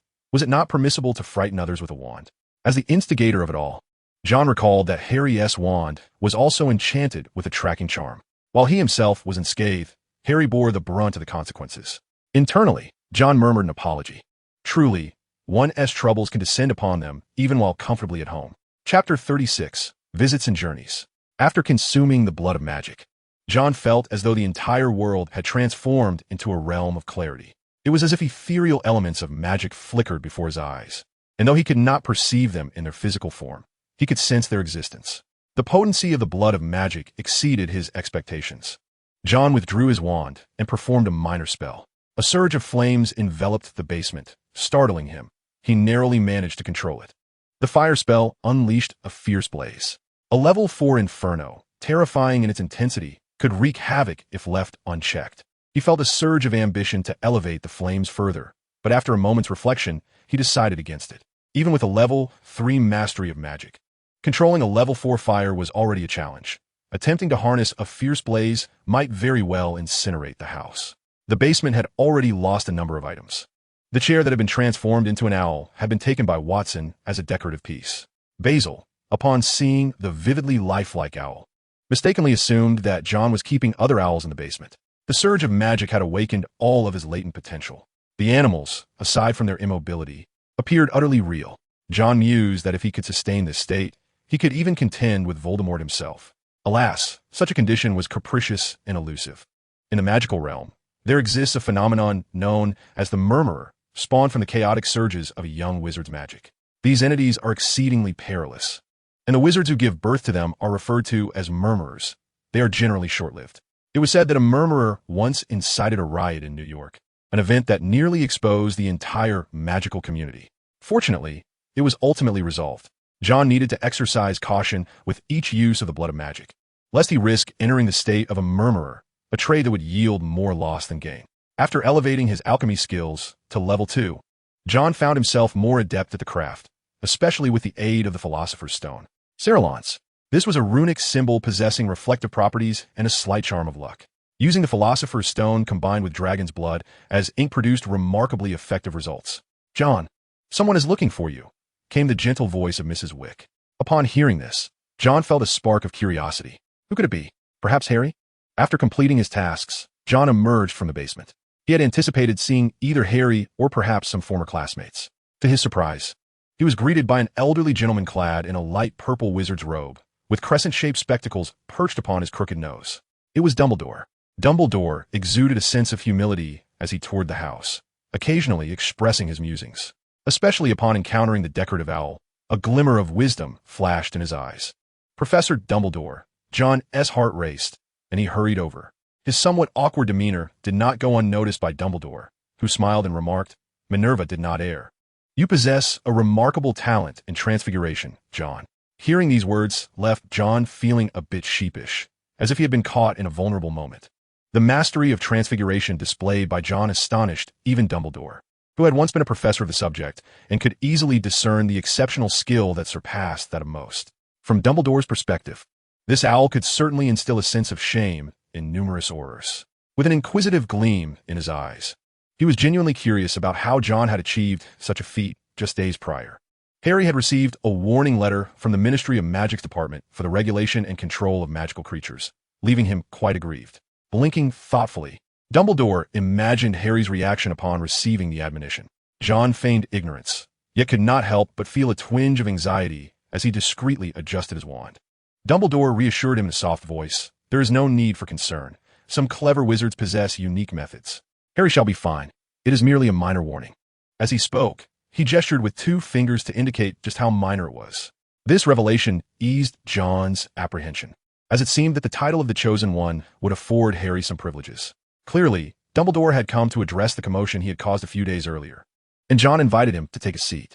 Mrs. Weasley soon brought forth a cup of red tea, along with some freshly baked cookies, showcasing her exceptional culinary skills.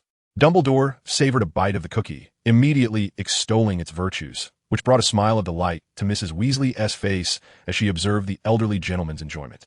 After a pleasant exchange of pleasantries, Dumbledore transitioned to the crux of the matter. Upon hearing this, John understood. Dumbledore was there to discuss the Philosopher's Stone. Though reluctant, John nodded obediently. "Very well, Professor Dumbledore. I shall retrieve it at once." No, John, Dumbledore interjected, sensing the misunderstanding. He waved his hand dismissively. "My old friend is not in a hurry. The Philosopher's Stone has been publicly declared destroyed, and you still have a holiday to possess it. What then? Is the purpose of your visit?" John inquired, perplexed. Dumbledore smiled enigmatically. "My old friend has heard of a young wizard with a keen interest in alchemy and wishes to make his acquaintance." "Old friend? Nicholas Flamel," John exclaimed, excitement coursing through him as he stood up. Dumbledore was not surprised by John's enthusiasm.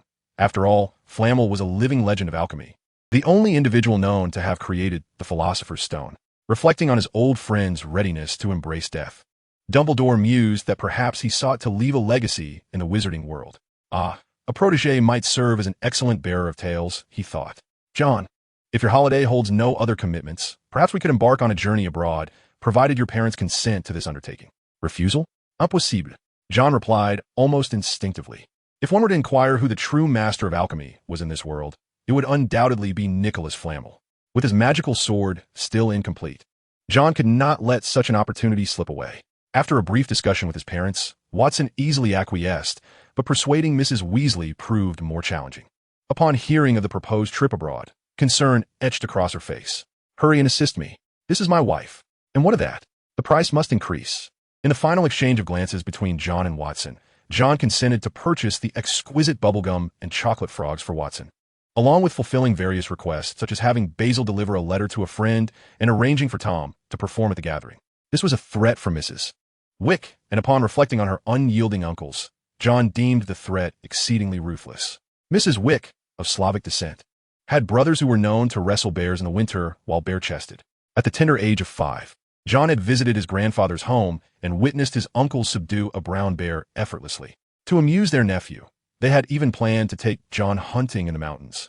But had it not been for Mrs. Wick's reprimand, John might have become an adept hunter by now, although there were not many items to carry.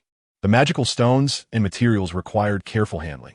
After indulging in a game of frisbee with Tom, John encountered Dumbledore, who had changed into fresh attire. Dumbledore, in a whimsical mood, expressed a desire to experience a Muggle cruise. What could John do? It seemed that the prospect of the key to travel abroad would have to be postponed. Chapter 37, Beauxbatons and Exchange Students. Crossing the English Channel, the cruise ship arrived in France. The Pyrenees Mountains served as a natural border between France and Spain, with the enchanting Beauxbatons castle nestled amid the mountainous landscape. Conjured into existence through magic, creating a veritable paradise. Should you inquire among British wizards as to the finest magical institution in the world, they would unhesitatingly proclaim Hogwarts. Conversely, if you were to ask French wizards, they would dismiss the English claim, asserting that Beauxbatons is indeed the premier school of magic.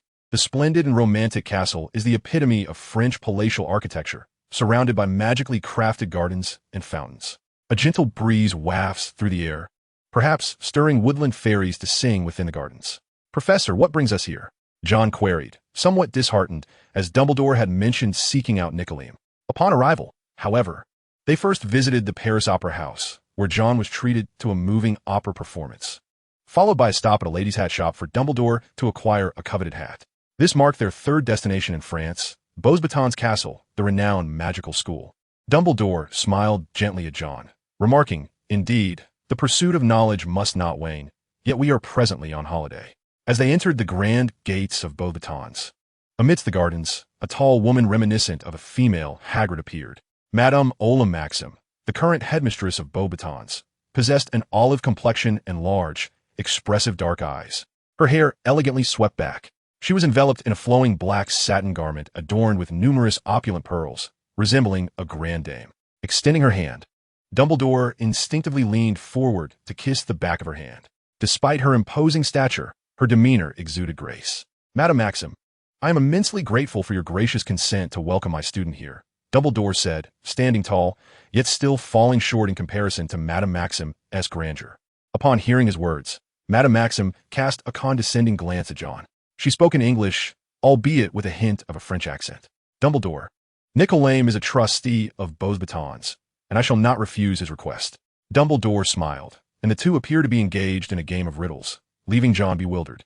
At that moment, Madame Maxim approached John, her gaze lingering on his well-fitted suit, revealing a hint of satisfaction in her eyes. Now, perhaps a transformation is in order. She produced her wand and lightly tapped it upon John. Sensing a change, he looked down to find his attire had morphed. His suit had transformed into a light blue robe, adorned with a pattern of 2 golden wands crossed at the chest, each sprouting 3 stars. The sudden wardrobe change left John somewhat dazed. John Wick, from this moment forth, you shall spend your holiday as a temporary exchange student at Beauxbatons. The elderly gentleman, who had a peculiar fondness for overly sweet delicacies, wore a smirk that hinted at his cunning scheme. It dawned on John that he had been deceived by this old trickster. The promise of seeking out Nicoleum had turned into his becoming an exchange student. This is troublesome. I have become a mere substitute. Panic surged within John. Had Dumbledore discovered his foray into dark magic and decided to expel him from Hogwarts? Was such an extreme measure truly necessary? He had unconsciously forgotten the word temporary that Dumbledore had mentioned, and now anxiety enveloped him. Professor, if there is anything I have done to displease you, please speak candidly, John implored, on the verge of tears. Dumbledore blinked, placed a reassuring hand on John's shoulder, and spoke enigmatically. John, every magical institution is steeped in mystery. You can unveil and discover them through your keenly observant eyes. You may also indulge in the gardens and fountains of Beauxbatons. My old friend cherishes that place. His words seemed to carry a subtle implication for John. Dumbledore whispered, Rest assured, Hogwarts will not expel a young wizard simply for his curiosity about magic. This assurance alleviated John's fears of expulsion. He was led by Madame Maxim into Beauxbatons, where he would embark upon a 2-month exchange student experience. It was impractical for Madame Maxim to personally accompany a student, even one sent by the greatest wizard of the century, Dumbledore. Fortunately, a student who had temporarily remained at the school was available to assist John. Her name was Fleur Delacour, a stunning young lady 3 years his senior. Fleur, graceful and ethereal, seemed almost otherworldly. She possessed a slender figure and an air of elegance, gliding across the ground as if floating, radiating a soft silvery glow. Her silver hair cascaded down to her waist, complemented by striking blue eyes and a perfect set of white teeth. As John rummaged through his thoughts, he could only find one fitting descriptor for this enchanting girl. She truly was dazzling, as if she had been touched by magic. He spoke with utmost sincerity, yet Furong appeared utterly bewildered. What did bling bling mean? And what was the significance of Duong? If she were familiar with the classic adage of Jack Chung, the pioneer of the furniture city, she might comprehend that it was a compliment to her beauty enhanced with special effects. In truth, John was equally intrigued, for he genuinely perceived a silvery glow encircling Furong.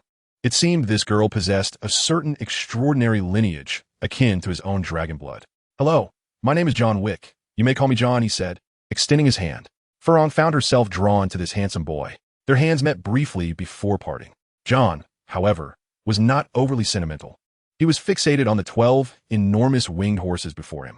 These are the symbolic horses, bred by Madame Maxim, Furong introduced. John gazed intently at the 12 steeds, his mind fixated on a singular thought. He needed to devise a plan to procure some materials from these horses. Since his arrival at school, he had set his sights on their horses. Should Madame Maxim discover that he had unwittingly invited trouble, even if Nicoline herself were to intervene, she would undoubtedly bar him from school. Dumbledore's words resonated with John, igniting his curiosity. Hogwarts had a room of requirement, and, as a counterpart, it was highly improbable that Beauxbatons lacked such a place. Moreover, with Nicoline serving as a board member and a former student, John recalled Dumbledore's mention of seeking her out. He did not believe Dumbledore would speak in vain. Either Nicoline was within Beauxbatons, or something related to her resided there. Regardless of the outcome, as a master of alchemy, the opportunity to acquire or witness such knowledge would undoubtedly be invaluable. With this thought, John felt invigorated. It was merely a change of scenery for his nocturnal explorations, a pursuit he had engaged in before. Thus, he approached Furong with a bashful demeanor, donning an innocuous smile as he inquired, Might you know if there's a restricted section or something of the sort here?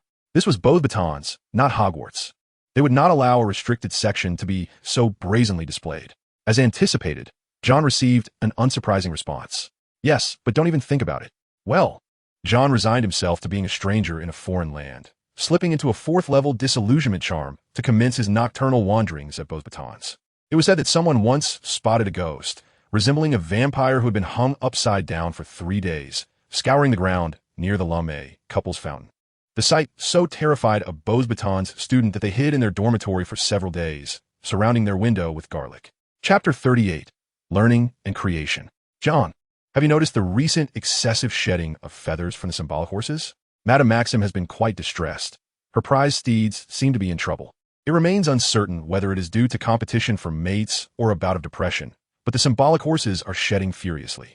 Initially subtle, the bald patches on their wings and manes have now become glaringly evident. Even the purest malt whiskey failed to lift the spirits of the enigmatic horse. Furong cast a skeptical gaze upon John, who had exhibited commendable behavior since his arrival. Although devoid of concrete evidence, the woman's intuition suggested that John Wick was intricately linked to the unfolding events. The horse? Are you referring to those magnificent creatures? John responded with an expression of surprise and bewilderment, I am not certain. I have been engrossed in my studies of alchemical texts lately. As he spoke, he produced a list of books, all dedicated to the arcane art of alchemy. As a prestigious institution with a history spanning 7 centuries, it boasted a wealth of knowledge rivaling that of Hogwarts. In fact, due to the presence of the illustrious Nicholas Flamel, the alchemical literature here was particularly abundant, perhaps even surpassing that of Hogwarts. Among the tomes, Flamel's own works were indispensable, providing invaluable insights for John. Is that so? Furlong hesitated, her gaze lingering on the list, sensing no immediate threat from John, but still perceiving an oddness. With lingering doubts, she departed. Shortly after her exit, John emerged from the library, having spent nearly an hour within its hallowed halls.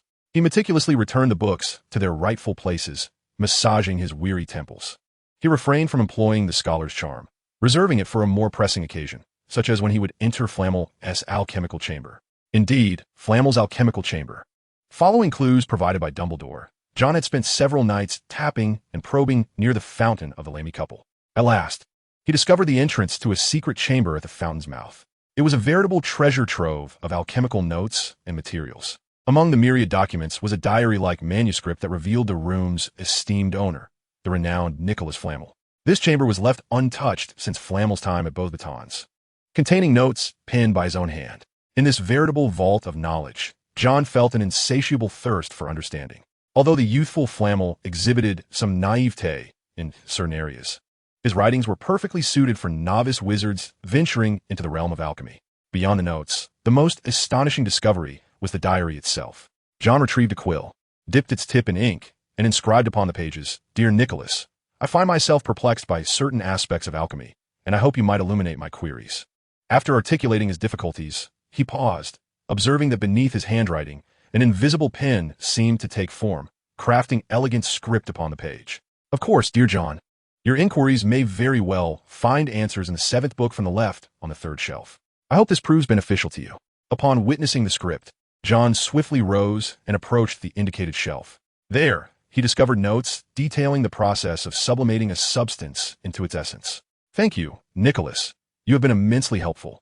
No need for gratitude. The diary's text materialized in response, marking John's most exhilarating revelation. A remarkably enchanting diary, also referred to as Nicholas's Encyclopedia, has been crafted by Nicholas Flamel. This tome chronicles his alchemical insights, serving as an intelligent index when placed upon a shelf. Such artifacts that preserve the emotional essence and character of their original owners are not entirely absent. A parallel can be drawn to the portraits adorning the walls of Hogwarts, which, albeit lacking in grand capabilities, retain fragments of the personality and wisdom of their subjects. Nicholas's Encyclopedia, however, transcends the mere existence of these portraits. John is even inclined to believe that Nicholas resides within its pages. Yet, reason dictates that this is an impossibility. Armed with this book and surrounded by an abundance of tomes, John's alchemical prowess at Beauxbatons has flourished remarkably. He has even employed the feather of a hippogriff to fashion a pair of flying shoes, which, while slightly inferior in speed to a broomstick, offer enhanced agility. Much like the stars that encircle the moon, they guide one another towards their destination. To ascend to the stature of the next Dumbledore, one cannot embark on this journey alone. Indeed, even Dumbledore did not operate in solitude. He was bolstered by the Order of the Phoenix and a vast network of connections within the grand institution of Hogwarts. John yearns to establish a society or command a team that would heed his call. Connections. This is what John finds most scarce at present. Hailing from a Muggle family, he lacks the inherent advantages of a pure-blood lineage and the familial ties that come with being part of a half-blood wizarding household. What he can do is strive to surround himself with formidable allies. These allies may be prodigious wizards, heirs of influential families, or individuals steadfast in their loyalty to friends. During the holiday, no one cares if he is indulging in idleness. In fact, some feel a peculiar tranquility in the absence of the dark-haired boy. "John, perhaps we should consider attending the Quidditch World Cup group matches," Fleur suggested. After a month of camaraderie, Fleur had grown increasingly familiar with John. Although she was 3 years his senior, she did not perceive him as merely a child. John's every action resonated with the maturity of peers her age, even surpassing that of many boys in his own year. The prospect of the Quidditch World Cup group matches was indeed enticing. It surprised him to discover that Fleur was a fan of Quidditch. After all, who wouldn't he be enamored with the sport? The Quidditch World Cup occurs every 4 years, with teams from any nation permitted to register within 12 months following the conclusion of the previous final. The last tournament took place in 1990, a time when John had yet to commence his studies. With 2 years remaining until the next event, the group matches are already in full swing. You mentioned the group matches are in Bulgaria. How shall we get there? John inquired, only to be met with Fleur's charming smile. I know of a place with a port key. It will only cost us 3 galleons to transport us to Bulgaria. It must be said that wizards enjoy a far more convenient mode of travel compared to muggles. With merely a key to a door, an entire family can traverse the globe in a matter of moments. John was intrigued by the notion of the door key, and upon hearing this, he readily consented. Furong let out a jubilant cheer, her silver locks brushing against John's cheek as she exclaimed with the glee of a young girl. I've longed to travel without the company of adults. Her lively demeanor led John to believe that perhaps he could forge a wonderful friendship with a student from Gryffindor. They needed not bring any belongings as they arrived at the hidden enclave in Paris through Floo Powder. This enclave, akin to Diagon Alley, serves as a shopping district for wizards. Under Furong's guidance, they meandered through the winding streets until they discovered the door key in a quaint alley at the corner of a square.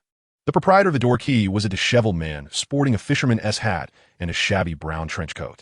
His unkempt beard and frequent belches, reeking of alcohol, led one to suspect he had spent the night in a barrel.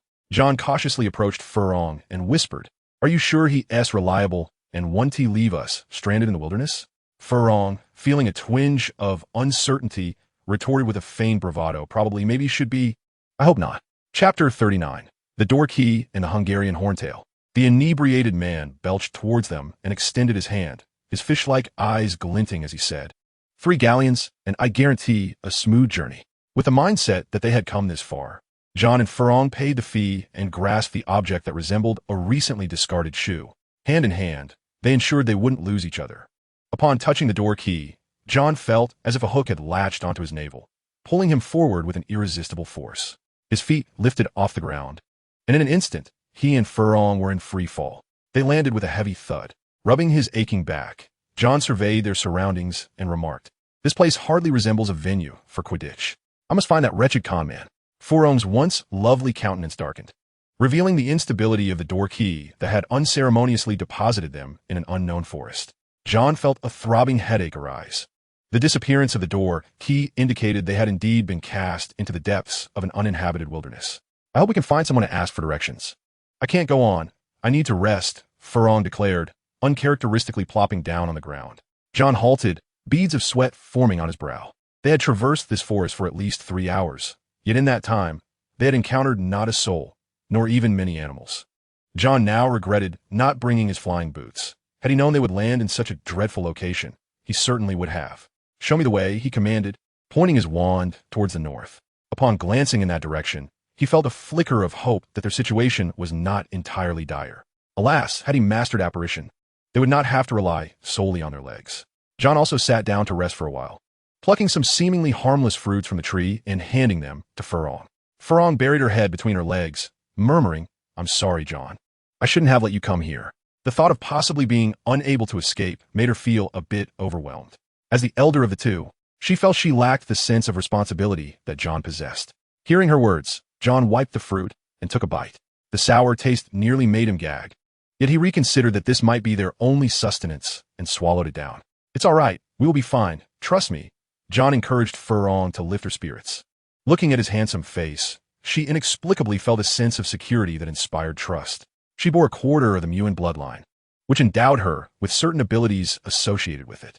Her remarkable beauty was one such trait, possessing an allure that captivated men.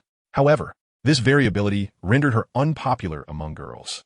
Yet, she held a proud disdain for engaging in disputes with them, while the attention from boys was also unwelcome. As a result, she had nearly no friends at school. When she first noticed John at school, she had no intention of befriending him. She merely found him intriguing, as he was not like other boys who were drawn to her and became sycophantic. Conversely, she found herself the one becoming attracted to him during their interactions. This attraction had nothing to do with romantic feelings. Rather, it was a matter of trust, akin to the way a leader draws people in with an irresistible pull. His mere presence restored confidence. Furong looked at John and nodded, saying, I believe in you, John. John smiled and handed another fruit to Furong. Unwittingly, she accepted it and took a bite, only to have her face contort from the overwhelming sourness. John, I didn't do anything. See, I ate it too. John feigned innocence, which incited Furong's desire to smash the fruit on his head. Raising the fruit, She contemplated that starving to death here would be an even greater loss. And with a fierce bite, she sank her teeth into it, almost as if she were taking her frustrations out on John. As darkness gradually enveloped the surroundings, John decided to find a place to rest. He kindled a campfire, and the two sat around it.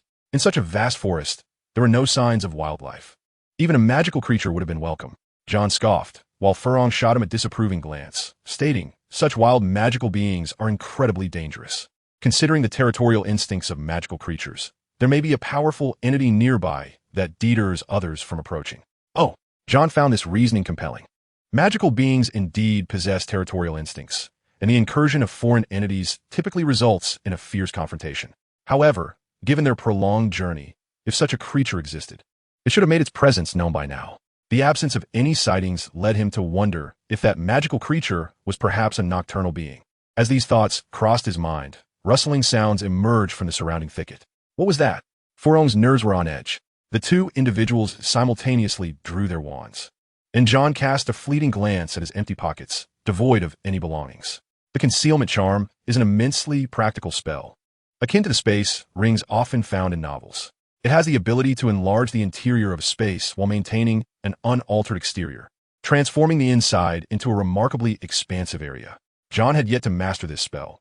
Otherwise, he would not have ventured out with merely a wand in hand.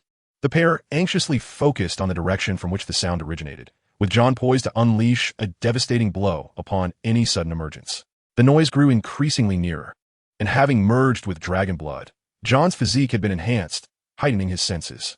He discerned the sound of labored breathing and heavy footsteps. Was it a person? A thought struck John. Judging by the sound, it was likely a human. Furthermore, this individual appeared injured, seemingly fleeing from something.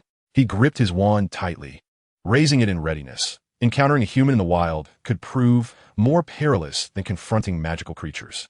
At long last, from the thicket before them emerged a figure. "Stop!" Furong shouted, her voice tinged with anxiety. Before them stood a boy of similar stature to John, clad in a blood-red robe that resembled a school uniform. His complexion was so pale that Furong momentarily mistook him for a vampire, with dark hair and a prominent nose. Had it not been for the disheveled strands obscuring his left eye, which subtly revealed a pair of golden irises, Furong may have already unleashed an attack. The newcomer was evidently taken aback to find two student-like wizards before him. He had presumed that only aurors or desperate fugitives would dare to kindle a fire in such a locale. "Run!" the boy shouted, as a fiery mass descended from the sky, igniting the surrounding foliage. Furong gazed in horror as a black Hungarian horntail unleashed its fiery breath from above. Ambush death! John looked on in disbelief at the Hungarian horntail, seemingly hearing it speak. Suddenly recalling his draconic affinity, he waved his wand to cast the levitation charm, pulling the wizard from the inferno. This act, while saving a life, also drew the Hungarian horntail's attention to John. "We must flee." Furong finally comprehended the absence of other creatures around them. The Hungarian horntail, the fiercest of fire dragons, ensured that no other beings dared to inhabit the area in its vicinity. Without hesitation, John turned and sprinted away, the furious utterances of the Hungarian horntail echoing behind them. "Wizards ambushing while I sleep. Unethical. Painful rear." Upon hearing the dragon's remarks, John cast a peculiar glance at the fleeing wizard. This audacious fellow had dared to ambush the Hungarian horntail while it slumbered, and of all places to strike, he had chosen its rear. No wonder the Hungarian horntail was so enraged. If someone invaded his home while he slept, he would ensure the intruder's departure was anything but painless. Chapter 40. The Dracologist and Edgar. It pursued. He ran. He was cornered. John accelerated. It has been said that when one encounters a grizzly bear, there is no need to outrun the beast itself. One merely needs to be swifter than their companions. Among the trio of fellow wizards, John was the youngest, yet possessed the most robust constitution. He effortlessly surpassed the blood-robed sorcerer, who, in a desperate attempt to keep pace, grimaced as he conjured forth the Hungarian horntail. With a fierce roar, a colossal fireball erupted from the dragon's maw. As the flaming projectile hurtled towards him, the blood-robed wizard brandished his wand, summoning a tree stump to shield himself. The fireball collided with the stump, reducing it to cinders. Yet a narrow gap allowed him to narrowly escape. He turned, his expression twisted with ferocity, unleashing a barrage of spells.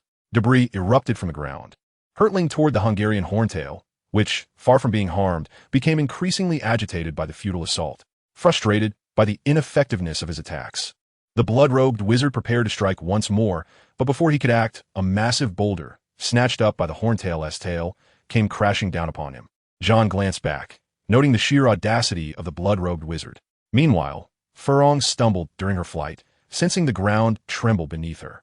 Turning, she beheld the boulder rolling ominously toward her, an impending demise. In a flash of white light, John unleashed a spell that shattered the boulder, sending shards flying and grazing Furong's cheek. His countenance shifted as he realized the Hungarian Horntail had now descended upon them. Despite the blood-robed wizard's continued assault, the dragon's armored scales proved impervious to his magic, leaving him no choice but to evade its onslaught. Standing protectively in front of Furong, John conjured a luminous shield of white light. The Hungarian Horntail's spiked tail swept through the air, effortlessly severing trees in its path. As splintered wood and debris bombarded the shield, John felt the ground yield beneath his feet. Yet the onslaught was far from over. The dragon let out a piercing wail under the moonlight, its dark scales gleaming like black iron. With a lizard-like visage, it bore yellow eyes and bronze-hued horns, its tail adorned with spikes of a similar hue. This 50-foot behemoth wreaked havoc, unleashing a torrent of dragon fire that engulfed the trio. D. John repeatedly cast the iron armor spell for protection as Furong sprang to her feet, hastily adjusting her stance and brandishing her wand. Frostfire. The flames that enveloped them grew less searing, and the three struggled to withstand the inferno. Enough. A fierce glint appeared in John's eyes, and he scarcely noticed his pupils constricting into slits. As he spoke, the Hungarian Horntail paused, momentarily taken aback. The relentless torrent of dragon fire ceased, and the creature craned its neck, surveying its surroundings. Furong, still shaken, gasped, "What did you just say?" John had spoken in the language of dragons, producing a sound akin to the roar of a fire dragon. The blood-robed wizard halted his assault, turning to regard John with newfound curiosity. John stepped forward cautiously, and the Hungarian Horntail failed to connect the small figure before it with the sound it had just heard. "We meant no offense." John spoke in a language of dragons once more. This time, the Hungarian Horntail finally took notice of him, its large yellow eyes filled with astonishment. How can you speak the dragon tongue?" The creature gazed down at John from its lofty perch. Taking a deep breath, John's eyes transformed into the vertical pupils of a fire dragon, emanating an aura of terrifying power. "I'm John Wick. I inadvertently wandered into this place and meant no disrespect, my lord." John communicated with the Hungarian Horntail, and to demonstrate his sincerity, he lowered his wand. "You are a dragon speaker." The Horntail's hostility gradually dissipated. This astonishing scene rendered the two spectators speechless, and John nodded, saying, "I am unaware of where I am. The key I rode malfunctioned and brought me here." "Dragon speaker, you are in Scandinavia, the Valley of Silence." The Valley of Silence? John had never heard of this place, but judging by the blood-robed wizard that had appeared, there must be human activity nearby. This thought relieved him. He was anxious about being sent to an unknown location. He bowed apologetically to the Hungarian Horntail. "Fire Dragon, I extend my sincerest apologies and hope you can forgive our rashness. Rather than we, it is more accurate to say it was the blood-robed wizard's doing." However, given their shared predicament, John chose not to dwell on it. The Horntail retracted its lethal intent and lowered its proud head. "Respectful dragon speaker, Amurin accepts your apology." The exchange between man and dragon left Furong with a look of disbelief on her beautiful face. This is dragon speech. It was said that the great wizard Merlin could communicate with fire dragons through this very language, and since then, no one had heard of another who could speak it. Furong had initially thought John was merely an ordinary Hogwarts student, but now she wondered if he might be a descendant of Merlin himself. Considering that Merlin had once attended Hogwarts, there was indeed a possibility. The blood-robed wizard also regarded John with unusual interest, his golden eyes fixed upon him as he unconsciously tightened his grip on his wand. The dragon speaker seemed to hold a significant status among fire dragons. Knowing that John could speak the language, Amurin refrained from further aggression. After some negotiation, Amurin finally forgave the prior attack. Simultaneously, John learned the background of the situation. Amurin had been peacefully residing in the Valley of Silence when the blood-robed wizard, resembling a vampire, had emerged without warning and launched an assault. It is worth noting that even dragons have basic physiological needs, and both humans and dragons in this area were relatively vulnerable. This realization had dispelled Amurin's drowsiness, leading to several hours of relentless pursuit. With Amurin's departure, the crisis for the three was averted. The blood-robed wizard hesitated for a moment before approaching the two, his voice low as he said, "Thank you for your help." "If it weren't for you, we wouldn't have been caught up in this mess," Furong scoffed. The blood-robed wizard cast a glance at her, sneering, "I did not invite you to partake." Furong was incensed by his demeanor. Nevertheless, John consoled her, asserting that encountering a living soul was indeed a fortuitous event. He approached the blood-robed wizard and extended his hand, introducing himself. "John Wick, a student from Hogwarts." "Hogwarts here?" The wizard expressed surprise as he shook John's hand. "Heinrich Edgar, a student from Durmstrang." "Durmstrang?"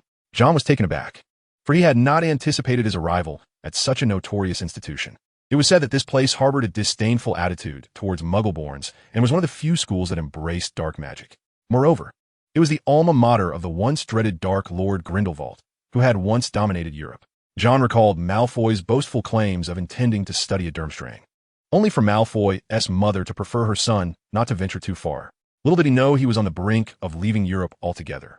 John was at a loss, contemplating how the seller of the portal key had managed to ensnare him in such a predicament. Upon hearing the surname Edgar, Furong gasped, exclaiming, "Edgar, the family of dark wizards." Few families would brazenly flaunt dark magic as their insignia, yet the Edgars did just that. Each member was notoriously reckless, reveling in challenges posed by the strong. There was a time when an Edgar had issued a challenge to Grindelwald, only to be defeated and subsequently become one of Grindelwald's most loyal followers. Thus, the Edgars were known as the subordinates of the strong, for only those of considerable power could subdue an Edgar to wield them. Chapter 41. Duels in Durmstrang. Fond of challenges? John pondered, realizing why one would dare provoke a fire dragon. There was indeed a reckless spirit at play. After their introductions, John became aware of their location, Scandinavia, where the Durmstrang school was also situated. "Edgar, could you lead us away from here?" John inquired, to which Heinrich scrutinized him closely. With a delicate visage and pallid cheeks reminiscent of Malfoy, Heinrich astonished John with his sudden praise. "You are quite formidable." Yet, Heinrich's intentions were not as they seemed. His gaze remained fixed upon John as he removed his right glove and tossed it at John's feet, declaring, "I challenge you to a duel." "A duel?" John was momentarily stunned, while Furong retorted angrily, "We saved you." Leaning closer to John, she whispered, "It seems he has set his sights on you." For reasons unbeknownst to him, John sensed a hint of schadenfreude in her words. Furong smiled, feeling her grudge against the sour fruit had been avenged. Of course, she harbored no fear of John's potential defeat. His earlier encounter with the fire dragon had already demonstrated his prowess. To be targeted by an Edgar was no trivial matter. They were notoriously extreme in their madness. Should John refuse the challenge, Heinrich might very well condemn them to wander aimlessly in this desolate place. A duel. He recalled Professor Flitwick, the diminutive champion of the dueling competition. John and Heinrich stood back to back, each wielding a wand as they cautiously retreated. Counting aloud, they prepared to unleash their magic simultaneously at the count of 10. John, with the advantage of speed, initiated the confrontation with a devastating shattering spell. Heinrich, quick to respond, conjured an ironclad shield before launching a counterattack. Their exchange was so refined that it belied their status as mere students, resembling seasoned fencers instead. Their wands shimmered like swords, delivering radiant assaults. John deftly dodged a minor hex and raised his hand to unleash his most formidable incantation. In tandem, Heinrich executed his signature offensive spell, a dual torrent of flames.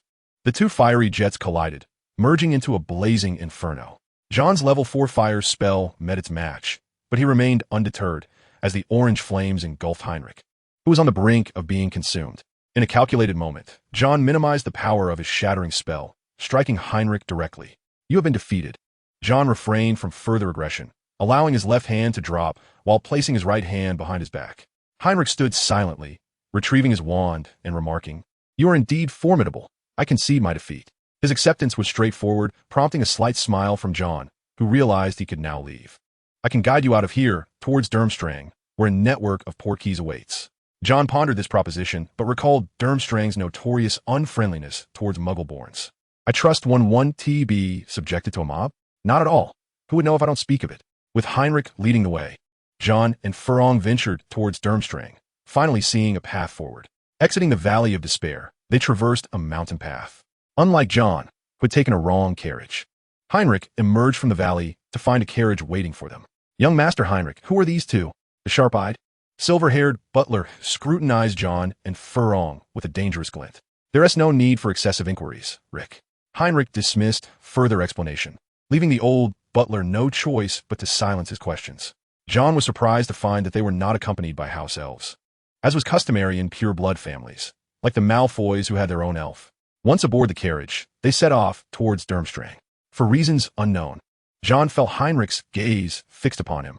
He subtly shifted to the left, and Heinrich's eyes followed suit. Moving to the right yielded the same response. Furlong, what did you say? Furlong struggled to suppress her laughter. Edgar, the second in command of the Strong. John felt a wave of anxiety. He wondered if Edgar would become an unwelcome presence in his life. What kind of Strong was he really? Sighing, he lamented the situation. His holiday was slipping away. Forced back to school, and just when he sought relaxation by watching a match, he found himself fleeing from a fire dragon in the Valley of Despair. The carriage approached an imposing castle, the illustrious Durmstrang. Lacking the grandeur of Beauxbatons and the rich heritage of Hogwarts, this is merely a simple 4-story castle, set amidst vast and splendid landscapes. Behind the Durmstrang castle lies a mountain lake, where some students remaining at the school shed their clothing to bathe. This is an uncharted territory, cloaked in concealed enchantments. Fleur initially harbored little fondness for Heinrich, the rude gentleman, for even his handsome visage did little to endear him. Upon entering the school, it seemed the remaining Durmstrang students shared Fleur's sentiments.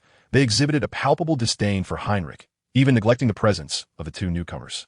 This shared predicament echoed Fleur's own feelings, diminishing her animosity towards Heinrich somewhat. Upon reaching a fireplace, Heinrich spoke, John, you can pass through here to reach the Hogsmeade Square. Thank you, Heinrich. When you find the time to visit Hogwarts, I shall ensure you have a delightful experience, John replied, sensing a hint of excitement in Heinrich's reaction, which left him with the impression that they might indeed meet again. He bid farewell with a handshake, and, shortly thereafter, he and Fleur stepped into the fireplace, igniting the green flames to depart. After this whirlwind of events, both were left physically and mentally exhausted, yet this fatigue served to strengthen their bond. In the following days, John spent his time in the potions room, occasionally receiving cookies from Fleur. After indulging, he felt a sense of bliss, suspecting perhaps a touch of enchantment infused within. One day, as John emerged from the potions room, he stretched, his body cracking with stiffness. If he continued like this, he would ruin his health before perfecting his swordsmanship. Upon opening a letter, he discovered it was from Dumbledore. Dear John, I hope you are enjoying your holiday. I apologize for intruding upon your break, but I have a small request I hope you can fulfill. Please make your way to Montmorency Street. Setting the letter aside, John realized this was to be his fourth destination. After a brief rest, he utilized Floo powder to travel to Paris. Montmorency Street, one of the oldest thoroughfares in the city, greeted him. As he walked along the street, an unsettling sensation enveloped him. It seemed he was being watched. This feeling was not unfounded. Glancing discreetly at a nearby glass reflection, he caught sight of a man trailing behind him, perhaps perceiving a small wizard as no significant threat. The man appeared rather nonchalant. John scoffed inwardly, thinking it foolish to assume he could be so easily manipulated. Quietly, he quickened his pace, heading towards a street corner, and the man followed suit. Upon rounding the corner, the man realized John had vanished, shock coursing through him. Before he could react, a spell struck him squarely in the chest, causing him to collapse. John dispelled his invisibility charm, revealing himself as he stared at the unconscious man, employing the levitation charm to drag him away. Chapter 42. Death Eaters and Teachers. He bound the man tightly in a secluded corner. John casually seized the opponent's wand and discarded it without a second thought before making his way to Montmorency Street. As he surveyed his surroundings, an ancient-looking house caught his attention. It was a charming abode enveloped by a lovely flower garden, yet the passers-by seemed oblivious to its presence. After a moment of contemplation, John resolved to investigate further. Just as he pondered whether to sneak inside, the heavy door swung open unexpectedly. A frail, elderly man emerged, his silver hair glistening, and upon seeing John, his face lit up with surprise. You've finally arrived. Please, come in for a cup of tea. I believe the tea leaves are in the cupboard, he said, ushering John inside while muttering to himself, reminiscent of a forgetful elder. Wait a moment, I still need to locate a book. As John stepped in, he beheld an array of items scattered around. Numerous silver artifacts adorned the table, some resembling tweezers, others akin to silver chopsticks. John settled into a chair, and to his astonishment, a teapot leaped forth, the tea canister opened, and leaves floated out, diving into the pot. The teapot, with its rotund form, began to sway, and a stream of clear water appeared as if conjured from thin air. As the teapot danced, the water mingled with the leaves, resulting in a freshly brewed pot of black tea. John marveled at the alchemical traces evident on the teapot. The elder appeared to rummage through something. books strewn across the floor and table before he hastily placed them into a tote bag. Despite the numerous tomes, the bag showed no signs of strain, a clear indication of a spell that allowed for seamless expansion. Once he completed his task, the elder stood for a moment, satisfied. Before approaching John, apologies for the wait. These items have been stored for so long that I sometimes forget their locations. He extended his hand to shake John's, who, noting the elder's tremulous demeanor, gently reciprocated. The moment their hands met, the elder's grip felt as fragile as a long-forgotten cookie, prompting him to wince in pain. Alarmed, John feared he had been too forceful. Not to worry, the elder reassured, observing John's concerned expression. Greetings, John Wick. I am Nicodemus. The Nicodemus John had long been contemplating stood before him. However, to John's dismay, the elder appeared to be on the brink of collapse. I should have taught you in person, but the events of this past year have delayed me considerably. Nevertheless, my journal indicates that you possess remarkable talent. Nicodemus handed John the tote bag, which contained all his books, a smile gracing his face. This journal was a creation of his own, featuring the projection of a younger Nicodemus and enabling long-distance communication with the elder. These books were a gift from Nicodemus to John, filled with notes and reflections that he had penned during his pursuit of immortality. After a moment of contemplation, John asked, "Is it due to the Philosopher's Stone?" He was no fool. It was evident that Nicodemus was imparting what felt like a final farewell. From Dumbledore's declaration regarding the destruction of the Philosopher's Stone, it appears that Nicholas Flamel is prepared to embrace the end of his long life. Shaking his head with a smile, Flamel remarked, "My dear child, every soul must eventually face death. Had it not been for your arrival, the stone would have been destroyed long ago, back in June.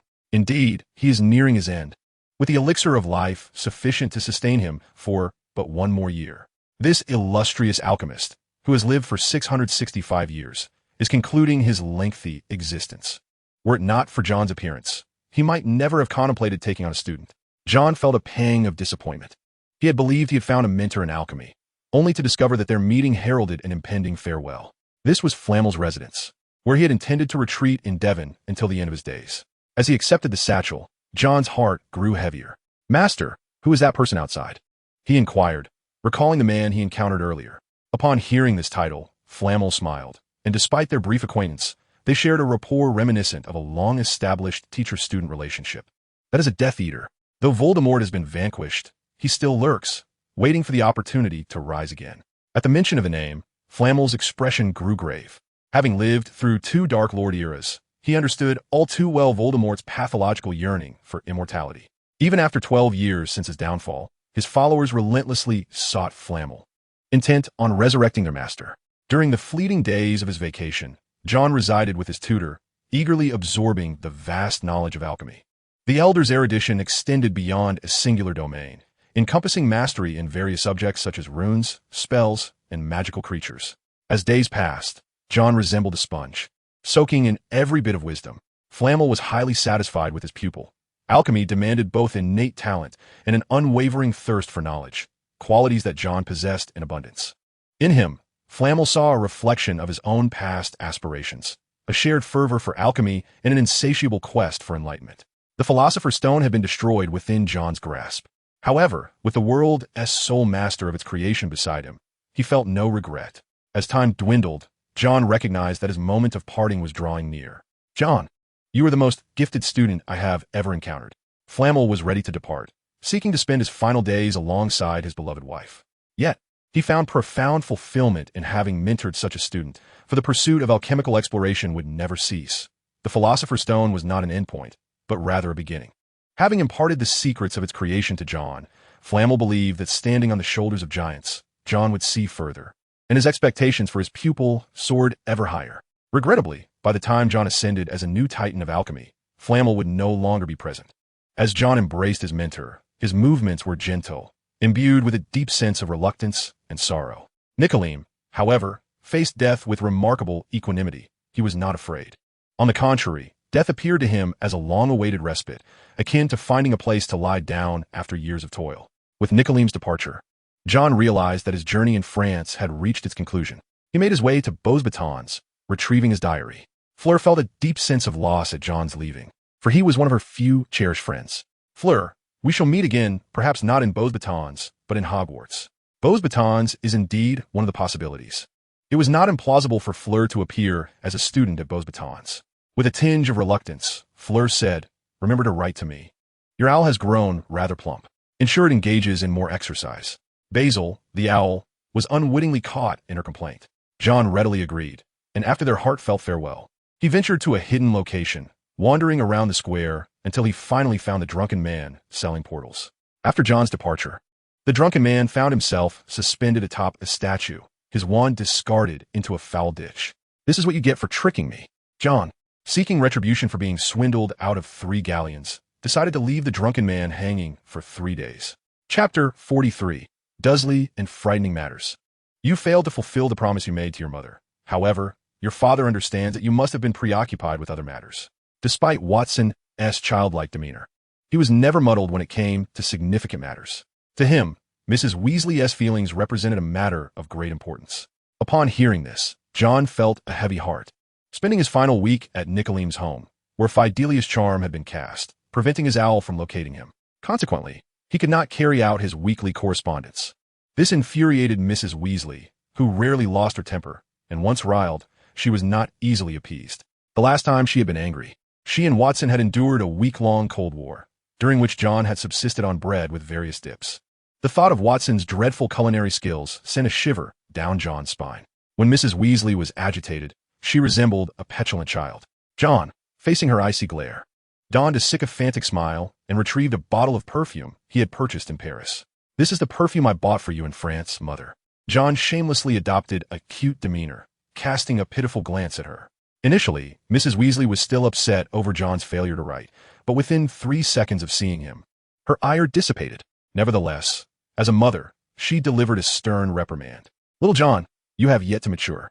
How could you forget to write to your mother while venturing to such dangerous foreign lands?" John accepted the rebuke, nodding and bowing in a manner strikingly similar to Watson. Watson, observing from outside, wore an expression of pride, feeling that John was indeed teachable. "These letters are from your friends. However, one owl was far too old and has collided with the mailbox several times." After placing the letters down, Watson left, having heard Mrs. Weasley's warning about the danger posed by his wearing leather shoes while ascending the stairs. John opened the topmost letter, which was from Hermione, listing an extensive array of books she had read over the holiday. He perused Hermione's correspondence one by one, and in the final letter, she mentioned Harry, noting that she had not received any reply from him despite writing throughout the break. After finishing the letters, John picked up a few others, including those from Ron and Hagrid, and was surprised to find 3 letters from Malfoy as well. He opened them all and noted that, aside from Malfoy's, each mentioned Harry. Could it be that Harry had been taken by the Ministry of Magic? The memory of his own magical outburst that day made John increasingly anxious about Harry's fate, especially since it was he who had inadvertently caused trouble. He resolved to investigate the matter further. After securely hiding his unicorn hair wand at home, John descended the stairs with his wand in hand. By charming Mrs. Weasley, he managed to procure a freshly baked apple pie. He hastily placed it in a box and made his way to number 4 Privet Drive, knocking on the door. "Who is it?" As fortune would have it, a chubby little boy opened the door. Dudley caught the scent of the apple pie and rushed to open the door before his mother could intervene. What he initially thought would be a delightful surprise to make up for the ruined feast caused by Harry a few days prior turned out to be quite the shock, far exceeding any joy. "You!" Dudley screamed, his voice carrying quite well for a boy of his size. Petunia Dursley, curious about the commotion, hurried out to see what was amiss. Upon seeing John, she recalled the boy who had appeared at King's Cross Station alongside Harry and his wizarding friends. Harry's uncle, Vernon Dursley, also emerged, a portly man in his 40s, his neck seemingly non-existent beneath a bushy beard.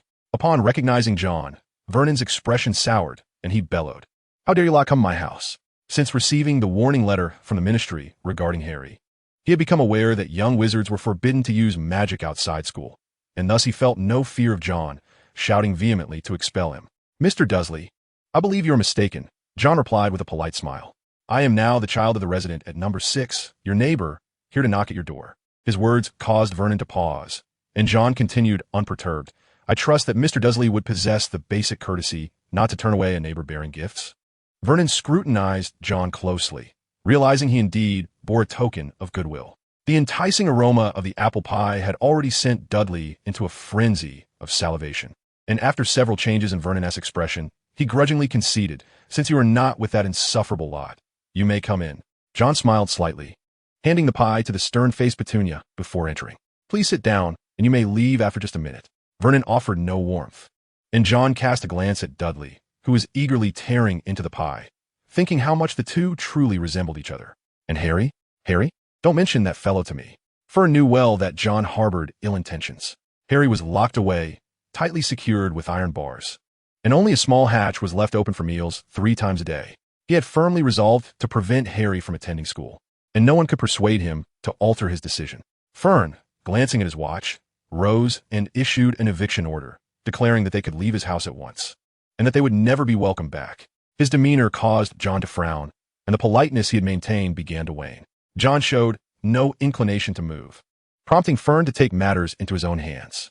John seized Fern's short, stubby finger and twisted it forcefully. Fern let out a wail akin to that of a slaughtered pig, startling Petunia, who hurried over. She was met with the sight of her husband kneeling before John, one finger held in a painful grip. "Mr. Dursley, I believe there has been a misunderstanding," John stated calmly. "Misunderstanding? There is no misunderstanding. If you don't leave, I will call the police." "Fine, Wallace." Upon hearing this name, Fern momentarily forgot his cries. That was the name of the leader of a London gang, a figure beyond the control of the police. Previously, he had felt secure in the belief that wizards could not use magic against him. But now he was seized by panic. If John's words held any truth, dealing with him would be a trivial matter. "Apologies, please forgive my rudeness." Enduring the pain, Fern managed a strained smile, saying, "Harry is upstairs." "Very well, Mr. Dursley, please allow me to visit my friend." John released Fern's finger, which he gratefully cradled, and stepped aside to inspect whether it was broken. Taking the initiative, John turned his gaze to Dudley, who was still indulging in his meal. "Dudley, perhaps you should show our guest the way, don't you think?" Dudley, momentarily perplexed, was swiftly yanked by Fern, who tugged at his ear, insisting that he guide John upstairs. Reluctantly, Dudley complied, albeit with evident reluctance. Upon reaching the door to Harry's room, John found it sealed tightly, with only a small hatch left for food delivery. He pondered. "I recall there are child protection laws in Britain. It was him. He sabotaged my father's business a few days ago," Dudley hastily explained, fearing repercussions. A year had passed without seeing John, yet Dudley's trepidation remained unabated. John merely scoffed, noting that he had no pencil on him. He stepped forward, instructing Dudley to open the door. Chapter 44. The house elf and the flying car. Harry had never experienced such a dismal birthday. His celebration was ruined by the house elf Dobby, and he was confined within.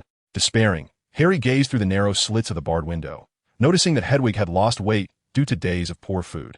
Looking rather unwell, Hedwig turned away in irritation. At that moment, the door, which opened only twice a day, creaked open. Harry looked up to see John entering. "John!" Harry exclaimed, filled with joy. However, upon entering, John furrowed his brow. Indeed, this place was rather cramped. The shuttered window allowed scant sunlight to filter through as John greeted Harry. With that, John settled himself beside Harry's bed and quipped oddly, "How'd you end up confined here?" The mere mention of the incident ignited Harry's ire, and he vented his frustrations with palpable bitterness. A house elf barged in, insisting I shun Hogwarts, and then caused havoc. Uncle Vernon found out, and I'm forbidden from using magic outside of school. Finding a confidant in John, Harry unleashed his grievances. John, taken aback, pondered, "A house elf is troubling you? That's rather peculiar. House elves typically don't confront wizards, let alone wreak havoc in their homes. Could someone be orchestrating this? Is it possible someone is attempting to frame you? Perhaps Malfoy?" The mere mention of Malfoy elicited an immediate response from Harry, who deemed him the most likely culprit. John was rendered speechless, remarking on their tumultuous relationship. He dismissed the likelihood of Malfoy being behind it, reasoning that if it were indeed him, he would be busy bragging to John in a letter. If it wasn't an outside influence, then perhaps the house elf had acted independently. John was baffled. How could a house elf be entangled with Harry? Only the ancient, affluent wizarding families possessed house elves. If it were a former servant of the Potter family, that would be more understandable, given their wealth, which John had read about in books. Noting how a potion they created had even sold out. Yet, Dobby seemed disobedient to Harry's commands. House elves are bound to obey their masters. So if Dobby belonged to the Potters, he would not defy Harry's wishes. The two exchanged puzzled glances, furrowing their brows in contemplation. "Let us set this matter aside for now, John. Are you here to rescue me?" Hope gleamed in Harry's eyes. He had just heard Uncle Vernon emit a blood-curdling scream, and he suspected John was involved. Remembering John's prowess in vanquishing a troll, Harry felt a flicker of optimism. John glanced at him, recalling the letter he had received from Ron. Shaking his head, he replied, Unfortunately, I am indeed here to help, but not personally. Harry looked perplexed. Then who? With a mysterious smile, John revealed that Ron was preparing to come and effectuate Harry's rescue. John speculated that they would make their move in the evening, hence his assertion that it would not be he who would be the rescuer. After all, he could not simply summon a gang to kidnap the Dursleys. He was, after all, a law-abiding citizen. Those words were merely meant to intimidate the Dursleys. Although John could not facilitate Harry's escape, their conversation provided warmth to Harry's heart. They reminisced about the holiday, with John mentioning a trip abroad that left Harry envious. Harry, you must be cautious. I sense that it won't be long before Voldemort returns. John uttered that name, causing Harry's expression to stiffen. In France, I encountered a lone Death Eater, which signifies that their influence has not entirely dissipated. One must exercise caution, for perhaps the words of that house elf hold a kernel of truth. John, with a hazy recollection of the narrative, could hardly remember the events that transpired in Harry's second year, save for the crucial clue hidden within a lavatory's secret chamber. He issued a warning to Harry, urging him to remain ever vigilant. I understand, John. I am glad you came to see me. If only my belongings were here, I could review some material, Harry replied, acknowledging that he ought to put in greater effort, though regrettably, his luggage lay downstairs. John reassured him not to fret, and after bidding Harry farewell, he descended the stairs, casting a sidelong glance at the reticent Vernon, and remarked coolly, even if you can find Harry, you ought to grant him some time to organize his possessions. Vernon, upon hearing this, hastily nodded. I shall bring his things up at once.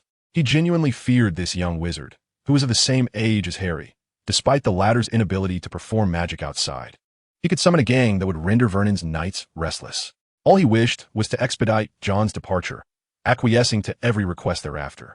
Harry's belongings were soon transported upstairs, and he pondered how John had managed to compel Uncle Vernon into obedience. If he could influence Vernon so easily, why not simply have him release Harry? These questions eluded Harry's understanding as John stepped beyond the threshold of the Dursley household.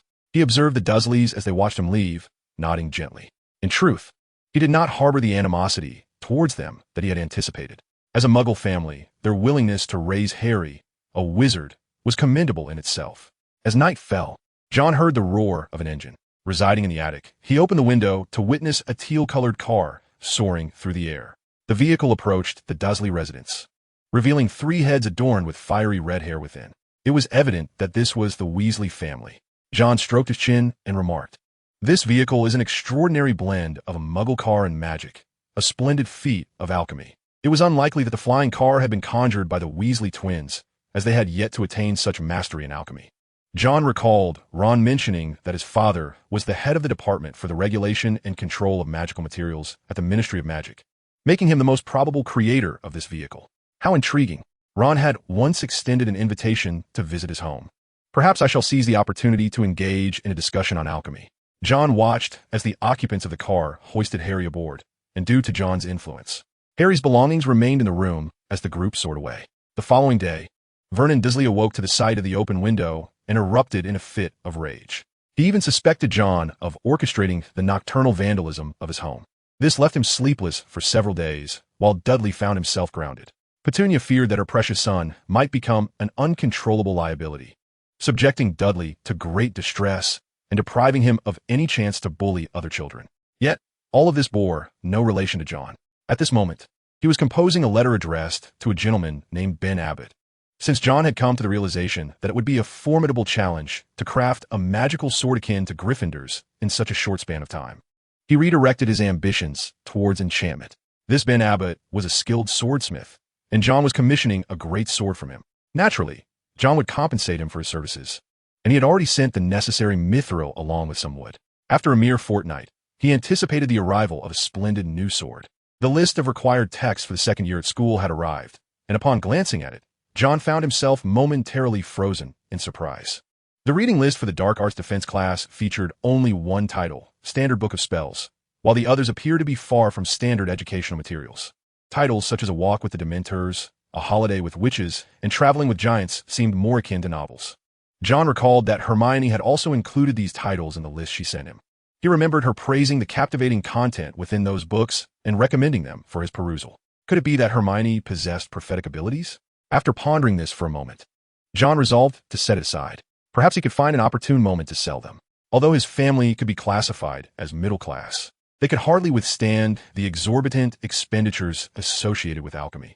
John decided to become self-sufficient, ideally seeking a partner to collaborate with in the creation and distribution of magical items.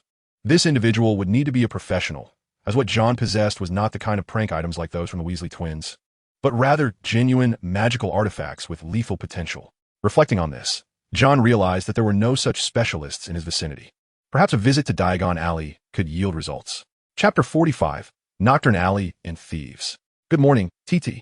Reaching down to scoop up the cat that was nuzzling against his feet, John was filled with a sense of contentment. The cat, affectionately named TT, meowed in response. And 3 more cats emerged from the shadows. They gathered around John's feet as he produced the cat food he had brought along. Tom, somewhat disgruntled, wagged his tail in circles, having expected to go for a walk, but instead finding himself here feeding cats. An elderly lady approached slowly, leaning on her cane. Upon noticing her, John greeted, "Good morning, Mrs. Fig." Arabella Fig smiled upon seeing John. Little did anyone know that this seemingly ordinary lady was a member of the Order of the Phoenix. She was a squib, and Dumbledore had requested her assistance in watching over Harry. 6 months prior, Mrs. Fig's list of charges had expanded to include John Wick. Dumbledore had personally visited, wishing to learn more about this student. Mrs. Fig held a favorable impression of John, as he often came to care for her cats. His fondness for the felines mirrored Dumbledore's own penchant for sweets, which had ultimately convinced Dumbledore to designate John as the temporary custodian of the Philosopher's Stone. Unbeknownst to him, John might owe a debt of gratitude to the elderly lady before him, as he affectionately petted the 4 little kittens.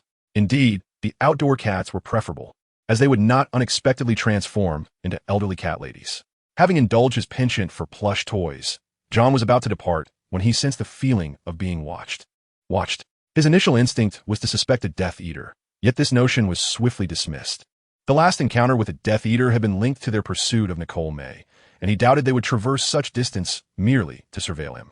After all, he was not the savior Harry Potter, possessing no worth for their scrutiny. Rising with a calm demeanor, he noticed Tom cease his circling. After bidding farewell to Mrs. Fig, John jogged away with Tom. Gone? Upon leaving Privet Drive, the sensation of being watched vanished. A sense of perplexity lingered within him, and the following day, as he resumed his morning run, the feeling returned. This time, John discerned clearly that it was a figure shrouded as if afflicted by a skin ailment. Upon exiting Privet Drive, that individual did not follow. Could be they were watching Harry? Considering Harry had long departed, John deemed it unlikely. His curiosity intensified, and on the 3rd day of running, he inadvertently dropped an item from his pocket. The cloaked figure, upon seeing the object glimmer in the sunlight, was instantly captivated. He swiftly approached and picked it up. It was a gold galleon, and his face lit up with joy. Fortune, it seemed, was never in short supply. After pocketing the galleon, he refrained from pursuing John further. That evening, John stepped out of his home under the invisibility charm, clutching a piece of parchment that was not the Marauder's map. This parchment bore merely a simple arrow, which shifted in accordance with John's movements. Eventually, he entered a modest dwelling, bare except for a fireplace and a makeshift tent. Approaching the fireplace, which connected to the Flynn network, he thought, "Let me guess, Diagon Alley." Grabbing a handful of flue powder, John called out the name of Diagon Alley. A swirl of green flames enveloped him, and the next moment, he emerged from another fireplace. His nose dusted with chimney soot. Wiping off the black ash, he discovered himself within a shop in Diagon Alley. If he could not locate that individual, he could at least browse. With a thought, John recast the invisibility charm and stepped outside. The nighttime atmosphere in Diagon Alley had grown sparse, and he held his self-crafted locating map. Following the arrow, he noticed the streets becoming even more desolate.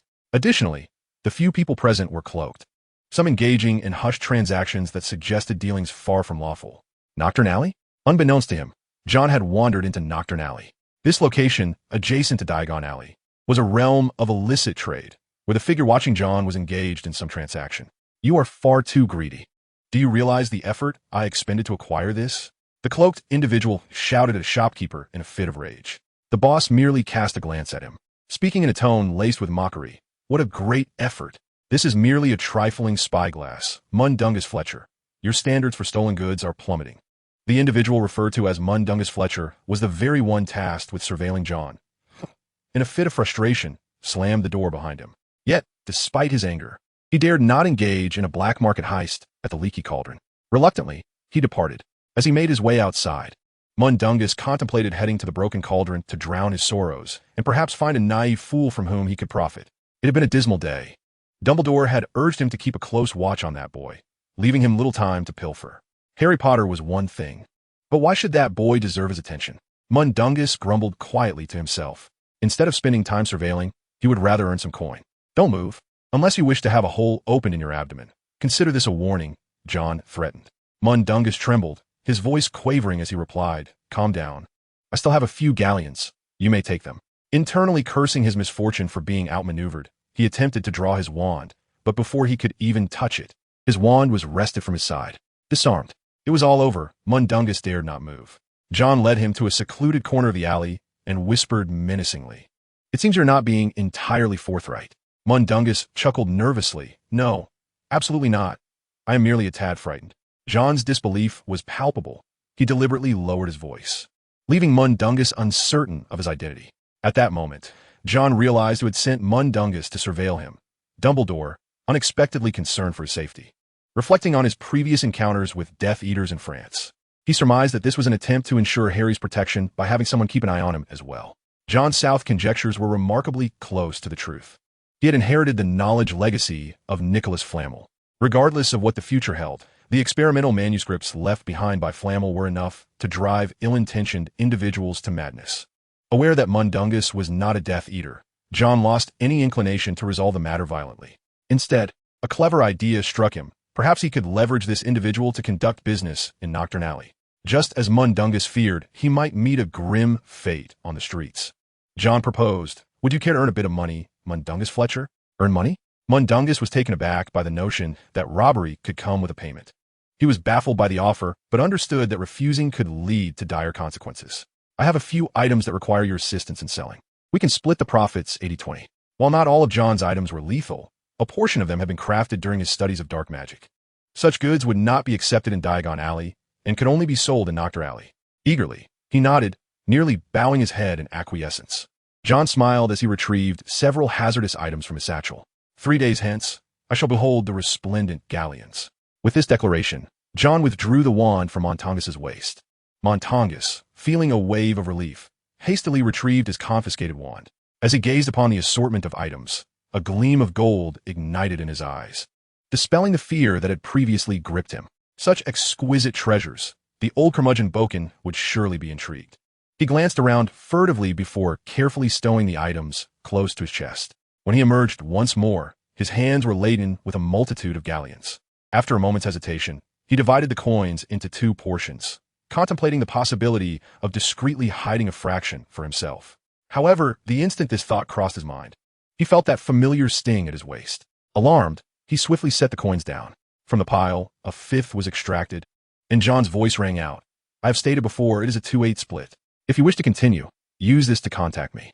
John tossed a piece of parchment, which Montungus hesitated before picking up. He stood frozen for what felt like an eternity, daring not to move until he was certain John had departed, at which point he allowed himself a sigh of relief.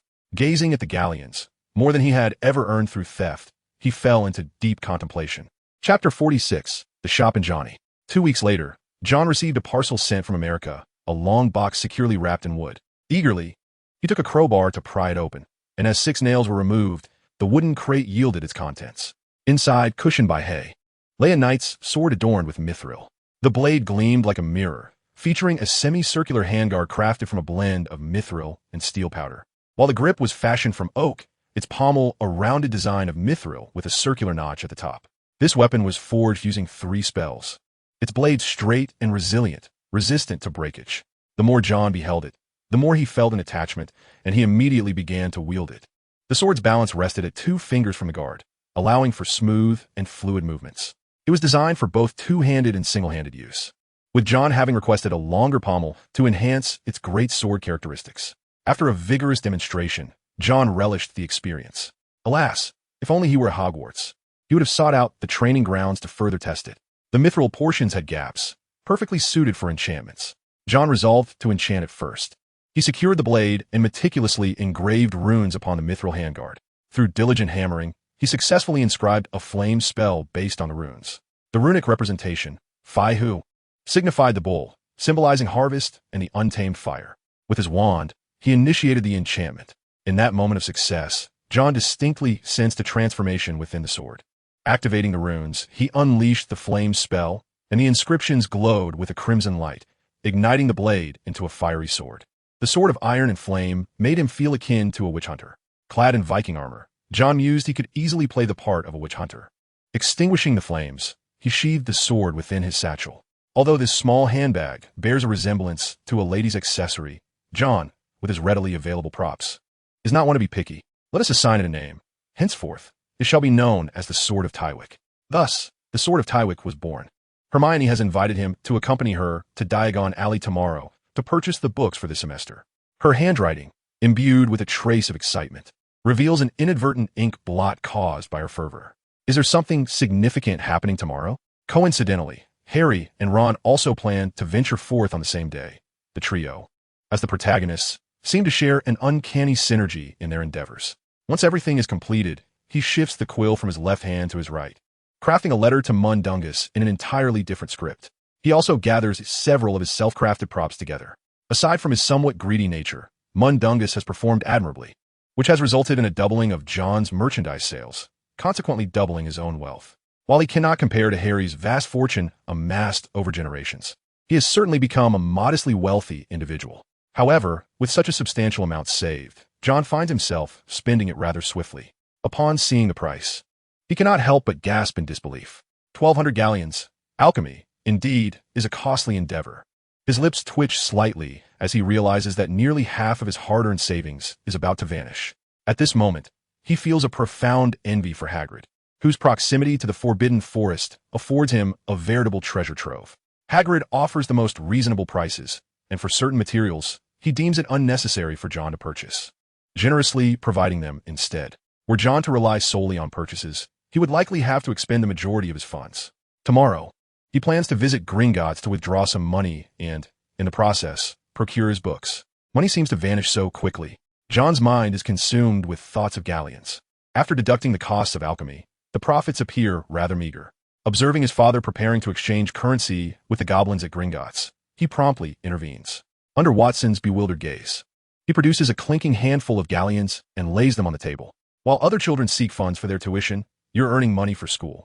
Watson's eyes gleam with the prospect. Truly, he is his father's son, capable of supporting his family at such a tender age. John, however, merely smiles, suggesting, "If you come to me for an exchange, I can offer you a better rate." The implication remains clear. Money must still be spent. Watson's smile falters. It is one thing for his brother to be so shrewd, but why must his father follow suit? To prevent Mrs. Weasley from experiencing undue stress, Johnny presses Watson's modest savings. Initially, John had utilized family funds for school, but now the situation has shifted, transforming into a matter of Watson's personal finances, compelling him to reluctantly draw from his own meager savings. The following day, the family of 3 drives to the Leaky Cauldron. Compared to their last visit, the atmosphere seems less foul this time, likely due to Quirrell's absence. John navigates the familiar path to the back door of the tavern with ease. Upon entering Diagon Alley, he resolves to first deposit some money at Gringotts. After setting aside the funds required for materials and textbooks, he deposits the remainder into the bank. This action brings a smile to the goblin's otherwise unsightly face. Despite their greedy and selfish nature, one cannot deny that Gringotts' security system is exceptionally well crafted. Passing through a security waterfall, John discreetly collects a few drops of water. Upon leaving Gringotts, he unexpectedly encounters Malfoy. Malfoy trailed behind a man with a similarly pale and pointed visage, a figure reminiscent of a grown-up Malfoy, whom John surmised might be Malfoy's father. The two were headed toward Knockturn Alley. Malfoy's father had already procured a hefty sum of galleons and was set to squander it, with even Mrs. Weasley having been whisked away. As fate would have it, John was also bound for Knockturn Alley. After casting the disillusionment charm upon himself, he followed the Malfoy duo closely. Along the way, John overheard Malfoy incessantly mumbling about Harry, which seemed to irk his father, Lucius Malfoy, who remarked, "You've told me at least 10 times already." Mr. Malfoy shot a glance at his son, effectively silencing him. Young Malfoy harbored a profound admiration for Harry. Witnessing this, John felt a wave of emotions as he trailed the pair to the once frequented Borgin and Burke's antique shop. Without entering, John altered his course and headed toward a nearby house. Montague had been living rather lavishly of late. Aside from keeping an eye on the children, he no longer needed to resort to thievery, merely awaiting the Daily Mail. To reflect his newfound status, He had exchanged his tattered suit for a more suitable outfit. Goodness, I now resemble a businessman, he mused while admiring himself in the mirror. Out of the corner of his eye, he noticed his front door had swung open, startling him. Drawing his wand, he barked, "Who is there? Step forward.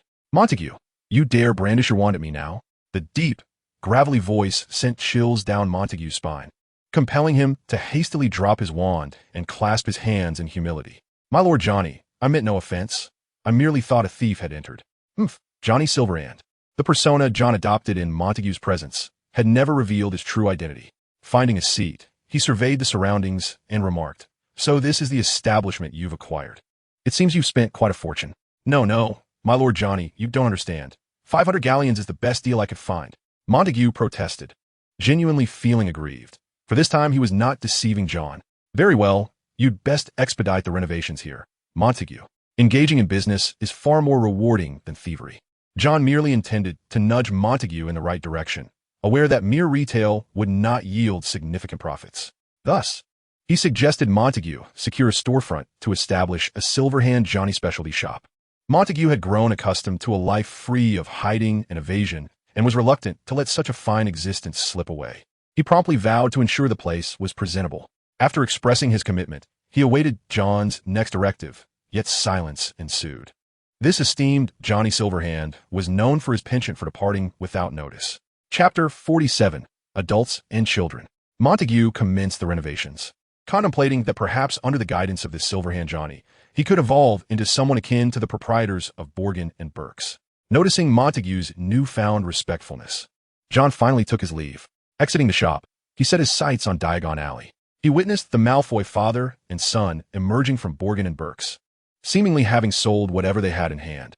Just as John was about to depart, he spotted a familiar figure emerging from the shop. "Harry?" John was taken aback. What was Harry doing in Nocturne Alley? Harry, who had just arrived in this sinister place, was thoroughly frightened. He caught sight of grotesque, shrunken heads displayed in the shop across from Borgin and Burke's, and a large cage teeming with ominous black spiders.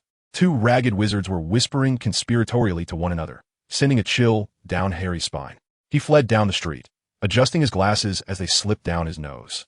The wizards here seemed intrigued by the young intruder in Nocturne Alley. John followed closely behind and noticed wizards stealthily approaching Harry. An old witch seized Harry's hand, revealing a smile adorned with mossy teeth that was utterly disconcerting. "Are you lost, dear?" she inquired. Harry took a cautious step back, feeling the coldness radiating from the old witch, who held a plate of what appeared to be severed, dead nails in her other hand. He was terrified, his heart racing as she inched closer. "I'm fine, thank you. I just want to leave," Harry protested against her encroachment. Seeing this, John stepped forward just as the old witch became even more aggressive, attempting to share her morbid offering with Harry. "What are you doing here, Harry?" John asked, narrowing his eyes dangerously. In the moment the old witch turned, his left hand lashed out like a striking serpent, shattering the plate she held. The old witch screamed, ready to retaliate, only to find John's wand aimed squarely at her eyes. "Leave, or I shall render you blind," John's icy voice echoed, sending a shiver down her spine. At that moment, a tall figure pushed through the crowd towards them. "Harry, John, what are you doing here?" Hagrid exclaimed, spotting the old witch and immediately launching into a tirade. "Get away from him, you loathsome creature." He forcefully pulled Harry away, guiding the two boys out of Nocturne Alley. The old witch dared not obstruct them, having been thoroughly intimidated by John's threat. Upon exiting the alley, Harry was greeted by the familiar sight of Gringotts' gleaming white marble. Hagrid led them into Diagon Alley, helping Harry brush off the soot from his clothes. Upon learning that Harry had wandered in inadvertently, Hagrid could only chide him for being so careless. "John, what were you doing there as well?" Hagrid inquired, surprised to find John in Nocturne Alley. Naturally, John refrained from disclosing that he was there for business, instead smiling and saying, "I was just looking for some interesting alchemical materials." "That's far too risky. You could have just told me," Hagrid reproached gently. He had come to procure materials for John, but also to purchase some potion to repel flesh-eating slugs. Because of this, he had lingered longer than intended, and had it not been for John's timely appearance, he shuddered to think of what might have happened had that old witch taken Harry away. "Thank you, John. You saved me once again," Harry expressed sincerely. John shrugged, merely having passed by. "You have no idea, John. I'm now living with the Weasleys, and it's absolutely splendid." As Harry reflected on the matter, he recalled that he had become separated from the Weasley family and felt an urgent need to seek them out. "I apologize, Hagrid, but something has come up." Enraged, Hagrid roared about reprimanding the Dursleys. Harry, Harry, come here quickly. As they passed Gringotts, they spotted Hermione standing on the steps, rushing down to greet them, her brown, fluffy hair billowing behind her. What happened to your glasses? John, you're here too. How splendid. And Hagrid, it's wonderful to see you all again. Hermione beamed, revealing her prominent front teeth, having just emerged from Gringotts. Did you visit Gringotts? I will go after I find the Weasleys. Harry had not even had the chance to enter Diagon Alley after being sent to Knockturn Alley. Hagrid, tall and with keen eyesight, soon spotted the Weasley family navigating through the bustling street. Harry, let's hope you merely missed a fireplace, Mr. Weasley gasped. His red hair a family trait, though he was somewhat balding, sporting glasses and being tall and slender. Molly is quite frantic. She will be here shortly. This is I remember now, John Wick. Upon seeing John, Ron's curiosity about Harry's whereabouts piqued. Hagrid, with a stern expression, replied, Knockturn Alley. How splendid. The Weasley twins exclaimed in unison. Ron felt envious, as his family had never permitted the children to visit Knockturn Alley. Not splendid at all. Had it not been for John, Harry could have been taken away. Hagrid lamented, still unsettled by the old witch from earlier. This only heightened the twins' curiosity, and they eagerly pressed Harry for tales of his brave exploits. Oh dear, I am so relieved you are safe. Mrs. Weasley arrived, breathless, pulling from her bag a large brush to thoroughly clean Harry. Mr. Weasley took John's glasses, restoring them with a gentle flick of his wand. The youngest daughter was gathered around Harry, assisting her mother in brushing off the dust. I must take my leave. See you at Hogwarts. Hagrid, overwhelmed by Molly's warmth, felt compelled to depart swiftly. Oh, John, thank you so much. You are a true friend. Realizing it was John who had timely intervened to assist Harry, Molly's affection for the handsome boy grew. Even Ginny approached to express her gratitude, while John modestly brushed off the praise, insisting he had merely happened upon the situation. However, it soon seemed that Molly regarded John as one of her own, her exuberant demeanor proving somewhat overwhelming for him. Ahem, I've already been to Gringotts. I shall wait for you outside. John, seeing them ready to enter, hastily sought an excuse to extricate himself. After waiting a while at the entrance of Gringotts, he witnessed Mr. Weasley and Hermione's father exiting arm in arm. They were to reconvene at Flourish and Blott's in an hour. While Molly intended to take Ginny shopping first, the four strolled along the winding cobblestone street. John, you traveled abroad? How enviable. Ron remarked upon hearing John had been to France, expressing his desire to visit as well. Where in France did you go? Paris? Hermione was aware that John had mentioned it in his letter, yet he did not specify the destination. After a moment of contemplation, John remarked, I also visited Paris. There's a drunken man who sells door keys hidden in a tavern. He provided me with a faulty key, which resulted in me being pursued by a fire dragon. Ha ha, John, you're truly humorous, Ron exclaimed, bursting into laughter, believing John was merely jesting. Even Harry and Hermione found John's sense of humor delightful, blissfully unaware that his words were indeed true. John, feeling exasperated, pondered how his truthful account could be met with skepticism. The four of them wandered through Diagon Alley and, after an hour, arrived at Flourish and Blott's. The place was already teeming with people, and a massive banner was unfurled at the upstairs window. Gilderoy Lockhart? I feel as though I've heard that name before, Harry mused, finding it oddly familiar. Hermione, however, let out a cheer, exclaiming, we can meet him in person. I mean, nearly all the books on our list are authored by him. Upon seeing the long, crowded line, John felt a sense of unease as he spotted Draco Malfoy. The trio was dispersed by the throng, but John, with his remarkable physique, managed to ascend to the second floor. Observing Malfoy's seething expression while Harry was busy taking photographs with Lockhart, John approached, incredulous. Seriously? You envy this? Malfoy was startled, nearly losing his balance. But John caught him just in time. Look at Harry Potter. His ego is soaring to the heavens, John noted, bemused. Malfoy was clearly displeased with Harry's prominence, oblivious to the fact that Harry felt utterly mortified. Chapter 48, The Hospital and Neville. Witnessing Malfoy's envious demeanor, John shrugged and prepared to purchase books. However, after gathering his selections, he stumbled upon Mr. Weasley and Mr. Malfoy engaged in a heated altercation. The Weasley twins were cheering them on, and had Malfoy stood a chance against that entire family, they would have likely joined the fray. What on earth is happening? John observed as Mr. Weasley struck Mr. Malfoy with a copy of the complete guide to poisonous mushrooms, leaving his eye bruised. Hagrid intervened, separating the two, while Mr. Malfoy spat out threats, tossing a book into Ginny's cauldron.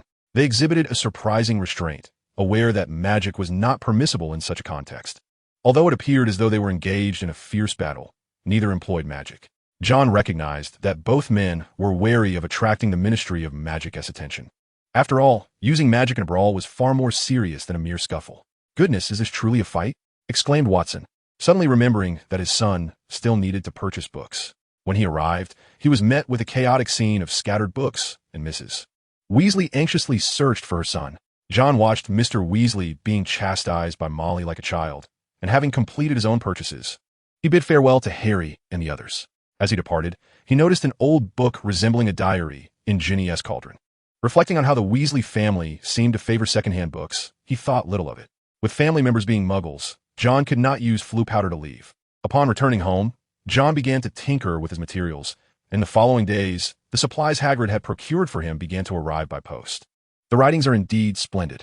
John closed the book authored by Gilderoy Lockhart, captivated by the enthralling tales within. Particularly, some of the narratives concealed subtle principles of magic that compelled John to read them in their entirety. Could it be that this year's defense against the dark arts professor possesses remarkable abilities? Judging by Lockhart's exquisite stories, this individual must have a wealth of experience, making him a potentially excellent instructor. This notion fills me with anticipation. Setting the book upon the table, John retrieved a pouch of dragon tooth powder. This substance, derived from the teeth of fire dragons, bore a slight toxin. He combined the dragon tooth powder with various ingredients to concoct a viscous liquid, which he then applied to the sword of Gryffindor.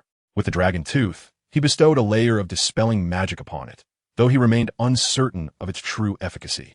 By enhancing the sword of Gryffindor's ability to dispel magic, he ensured that even when confronted by magical creatures, he could inflict damage upon their scales. He caressed the blade, noting its sharpness and resilience.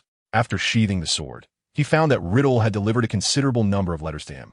Some were correspondence intended for various alchemical masters, while others were missives from experts in Niven studies. These were the fruits of his relentless efforts during the holiday season, as he diligently reached out to specialists, posing questions and seeking solutions, even engaging potion experts in dialogue.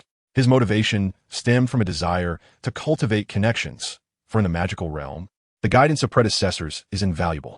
Nicodemus had also advised him on the importance of engaging with others rather than working in isolation. It must be noted that John's status as a Hogwarts student afforded him significant advantages. Many of these experts were alumni of the very institution. They were often eager to assist students from their alma mater. "Dear John, your proposal for the enhancement of the Wolfbane potion has piqued my interest greatly. I hope to meet with you," wrote Damer Alex Belby. The Wolfbane potion certainly warranted further exploration. Damer Alex Belby was in the process of developing the potion, having also graduated from Hogwarts. John recalled that the Wolfbane potion allowed werewolves to retain their sanity after transformation. Empathizing with the plight of werewolves, John shared some of his ideas, not anticipating such a significant response. Damer Alex Belby wished to meet him in person at St. Mungo's Hospital for Magical Maladies and Injuries. After some contemplation, John deemed it a worthwhile opportunity to expand his network. As he set the letter down, he picked up the final envelope. Upon opening it, a sorrowful expression settled upon his face. The LeMay couple had passed away. They had chosen not to summon John, wishing him to remember them as they were in life, rather than in death. John was heartbroken. Such a wonderful teacher had departed this world. There would be no funeral or grand ceremony, only the witness of a friend, Dumbledore. Arriving at St. Mungo's Hospital for Magical Maladies and Injuries, John noted that it was not located in Diagon Alley, but rather within a red brick department store named Toadstool Company, in London. Upon entering the hospital, John informed the mannequin in the department store window of his purpose. He ventured inside and ascended to the second floor, where he encountered an unfortunate wizard, grievously wounded by a werewolf. Beside the wizard, a gaunt man meticulously noted the agonies the victim was enduring. This was Demoya Alex Belby. Observing the various reactions following a werewolf bite, John leaned in for a closer look. The man was in excruciating pain, his wound bound with a concoction of wolfsbane and silver. While silver could not heal a werewolf bite, wolfsbane provided sufficient sustenance to help the patient endure the initial suffering. As Demoya Alex Belby jotted down his notes, he heard a sound and turned to see John. "Who are you?" he inquired, initially mistaking him for a mere child, his expression shifting to one of impatience. "I am currently occupied. Please leave." John smiled in response. "John Wick, a pleasure to meet you, Sir Demoya Alex Belby." "John Wick?" Demoya Alex Belby paused, astonished as he gazed at John. "You're the student who wrote to me?" He had anticipated a 7th grader, someone capable of pointing out things he had overlooked, but he was taken aback by John's evident talent, albeit it seemed somewhat extraordinary, though John towered over his peers. He appeared no older than a third or fourth grader. Forgive my earlier oversight, Mr. Wick, Demoya Alex Belby's demeanor transformed, becoming notably warm. He then invited John to tour his estate, which John readily accepted. While in the hospital, John spotted a familiar figure and exclaimed, "Navi?" The despondent Navi, wandering the corridor, turned upon hearing John's voice. "John, are you unwell? What brings you here?" Navi inquired, a hint of anxiety in his tone, fearing for his dear friend's health. John shook his head, signaling that he was fine, yet he found Navi's presence there quite peculiar. "What are you doing here?" "I came to see my parents," Navi replied, his countenance darkening. John understood that Navi's parents were likely ill. Since they had crossed paths, John accompanied Navi to the 5th floor, the department for curse injuries. There, John beheld Navi's parents, the distinguished Auror couple, who had been tormented by Death Eaters, ultimately driven to madness, unable even to recognize their own child. Tears streamed down Navi's face at the sight, and John sighed softly, placing a comforting hand on his shoulder. The malevolence wrought by Voldemort and his minions was profound. Eventually, they departed the hospital, and John bid Navi farewell, noticing Navi's grandmother awaiting her grandson. The elderly woman bore a stern visage, yet she stood outside patiently for Navi. John nodded in her direction, and she returned the gesture with a slight nod. He recalled the Wolfsbane potion, first mentioned during Harry Potter's 3rd year, brewed by Snape. It appeared not yet to be in existence, and his recollections were scant, but he vaguely remembered the crucial detail regarding aconite. This substance was highly toxic, and most individuals would not dare apply it to humans. Success. Chapter 49. The Wolfsbane Potion and the Deal. Within the confines of the Belby Manor stands a structure reminiscent of the Roman Colosseum. At its center rests a formidable iron cage, while the moonlight gradually pierces through the shrouded clouds. Tonight marks the full moon, and within the cage, a man writhes in excruciating agony, curled up in a fetal position as his body undergoes a rapid transformation, his hair sprouting with alarming speed. Behold this grotesque spectacle. They are neither wolf nor man. Dumoir Alex Belby, wielding an ornate cane, stands nearby as a quill magically transcribes his every utterance and action. The metamorphosis lasts a mere 30 seconds, culminating in a moment monumental enough to be etched into the annals of history. A hint of excitement laces Dumoir Alex's voice. The development of the wolf venom potion heralds a profound transformation. No longer in pursuit of wealth, he, as a master of potion making, finds himself lacking in monetary wants, instead chasing after renown. This is the honor of a sorcerer and the aspiration of a scholar. John serves as the first witness to this clinical experiment, indicating Dumoir Alex's regard for him as an equal. Utilizing the highly toxic Wolfsbane as an ingredient demonstrates a stroke of genius. Throughout the ages, potion masters who have encountered Wolfsbane have steered clear of its venom. His proud proclamations extol this brilliant idea. The crux lies in the dosage. After subjecting 2 werewolves to paralysis and rendering 3 others comatose, the delicate equilibrium proves as elusive as a golden snitch. It was John who unearthed this pivotal insight. Otherwise, the estate might have been adorned with several buried corpses of werewolves. For John, this task posed little difficulty. With the acuity akin to a dragon's tongue and an almost ethereal sensitivity to magic, he could discern the toxicity of a potion merely through touch. As half a minute elapsed in their shared observation, the man bitten by a werewolf a year prior fully transformed into a bipedal werewolf, albeit one still disoriented from his recent metamorphosis. Dumoir Alex rapped his cane against the iron cage and called out, "Shelby, can you comprehend my words?" Initially bewildered, the werewolf gradually regained clarity, shedding the savage confusion that plagued him moments before. He nodded, gesturing to his mouth, and struggled to articulate a single word. "Can." The wolf venom potion had triumphed. Unable to contain his jubilation, Dumoir Alex let out a cheer, while John smiled, yet he sought further confirmation. Approaching the cage, he implored, "Lord Dumoir Alex Belby, please open the cage." "What?" Dumoir Alex thought he misheard, gazing at John in disbelief. "Are you jesting? Even with the wolf venom potion, we cannot fully trust these wretched beings." His words dripped with overt disdain, reflecting the plight of all werewolves. They are marginalized by the magical world, often unwilling victims of their circumstances. Only when it is irrefutably demonstrated that a werewolf can maintain clarity shall we deem this endeavor success. John resolutely insisted. "Open the cage. Were it not for your successful concoction of the Wolfbane potion, I would surely have deemed you mad." Demoya Alex, witnessing his resolute demeanor, could only curse under his breath as he unlocked the cage. His staff struck the ground, and the iron gate of the cage swung open. John did not retreat. Instead, he advanced without a hint of hesitation, his left hand poised to draw his wand at any moment. Approaching the werewolf, he transformed alongside the man, who now towered in stature. The grotesque visage rendered him fearsome in the night. John spread his arms wide and softly uttered, "Shelby, allow me to see you truly awake." Demoya Alex erupted in expletives, exclaiming, "This is utterly insane. You intend to embrace a werewolf?" Shelby, taken aback, cautiously approached John, and in a moment that seemed to defy belief, he embraced John as if cradling a fragile work of art, all while Demoya Alex watched in horror.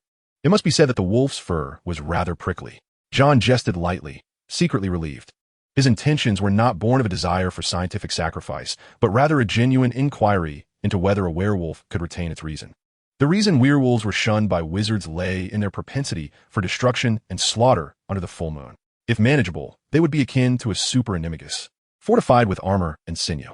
Such power, if harnessed to form a battalion, would be an unparalleled weapon. He cast a glance at the astonished Demoya Alex, whose wand had slipped from his grasp, and chuckled. "Demoya Alex, we shall be enshrined in the annals of magical history. We have transformed a species. Glory!" This notion ignited Demoya Alex's greatest passion, and he beamed with delight. John patted Shelby's arm, the sharp claws undoubtedly capable of effortlessly rending flesh. "Shelby, perhaps we could become friends. I am grateful for your sacrifice towards the Wolfbane potion." "It is my honor," Shelby replied, having endured scorn since his transformation. Former colleagues had shunned him, leaving him no choice but to become a test subject. Though he had not fully reverted, maintaining his sanity was a remarkable achievement. He held deep gratitude for the duo who had developed the potion, especially John. In John's eyes, he found no trace of the condescension or disdain that Demoya Alex exhibited, but rather a sincere regard for his plight as an equal human being. After a year of cold stares, even a simple greeting could inspire someone to risk their life for you.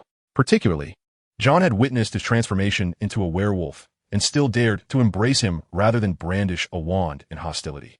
As the full moon persisted, the two continued to observe Shelby. Success. Throughout the night, Shelby exhibited no irrational behavior, heralding the triumph of the Wolfbane potion. John clenched his fist in triumph, while Demoya Alex, in sheer exuberance, stripped off his clothing and ran naked through the estate in celebration.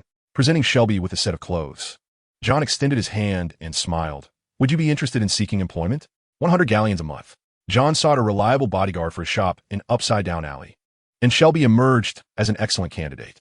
With his slate-blue eyes and deep-set sockets, coupled with sunken cheeks, he exuded a wolfish aura that instilled an undeniable sense of scrutiny and pressure under his gaze. This demeanor was a remnant of his former profession as an orer. A fateful encounter with a werewolf had led to his dismissal, casting him into a life of wandering, which had taken a toll on his appearance. Upon hearing John's proposition, Shelby was somewhat incredulous. "I hope to secure this position," he expressed, acknowledging that while the remuneration was inferior to that of an orer, it was still substantial for a werewolf. His respect for John, undiminished by age, solidified his resolve. John extended his hand with a smile, saying, "I am John Wick, but I would prefer you to call me Johnny Silverhand once you are at the shop. The individual watching over the place is a thief. You might keep an eye on him as well." As Shelby clasped his hand, a rare smile broke through his usually somber expression. "I believe that falls well within my expertise."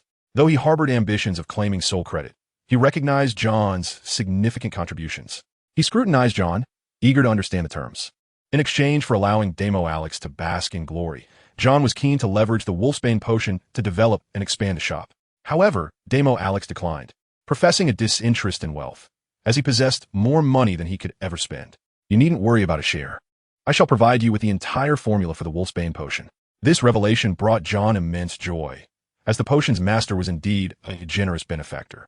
Although the immediate financial gain was modest, the long-term prospects were undeniably promising. John's envy of Demo Alex's indifference was palpable. Ultimately, they reached an agreement. John secured exclusive rights to the Wolfsbane potion, while Demo Alex received the honor of its development. With John's involvement, the effectiveness of the Wolfsbane potion was destined to improve significantly, heralding a new era for werewolves. Chapter 50, Dobby and the Wall of Obstacles. Johnny Silverhand's shop in Upside Down Alley was bolstered by the arrival of a formidable bodyguard. Montongas, unaware of Shelby's true identity, perceived the deference Shelby afforded to Johnny as indicative of a trusted confidant. This realization doused Montanga's inflated sense of self-importance, as he had fancied himself indispensable. Now, it appeared he was merely a subordinate to Johnny, and inexplicably, he felt a sense of trepidation toward Shelby, akin to being scrutinized by an auror while engaged in thievery. With such an imposing figure watching over him, Montangas found himself compelled to remain ever vigilant. It was truly a dismal predicament. As a newly hired employee, Shelby's salary was set at 100 galleons per month, complemented by John's monthly provision of the wolfsbane potion. During his year of wandering, he had befriended numerous werewolves, and John resolved to recruit them when the shop expanded further. Having mingled with former aurors, John was confident that their character would be commendable. A few days ago, the Silver Hand Johnny shop opened its doors. Although business is still modest, earning 200 galleons daily is certainly within reach. An ordinary werewolf potion is priced at 30 galleons.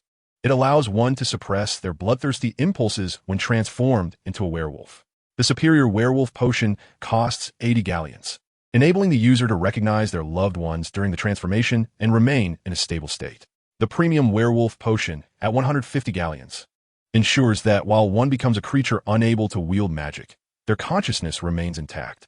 These three varieties of werewolf potions not only satisfy the basic needs of werewolves, but also help them escape the shackles of discrimination. The most advanced potion is labor-intensive to brew, as it requires meticulous craftsmanship to preserve one's form and consciousness. This is the potion John provided to Shelby, compelling him to willingly face death for John's sake. As the start of the school year approaches, Harry's stay at number 4, Privet Drive, has rendered John a solitary figure. He spends his time either counting his gleaming galleons or relinquishing them. Money is perpetually insufficient, and alchemy demands considerable expenditure. One day, as John practiced his spells, he found his transfiguration skills stagnating, stirring within him an impulsive desire to level up.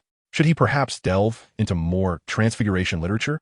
He has long coveted the dragon form, estimating he would need to reach level 4 before unlocking it. Thus he reluctantly set aside the thought.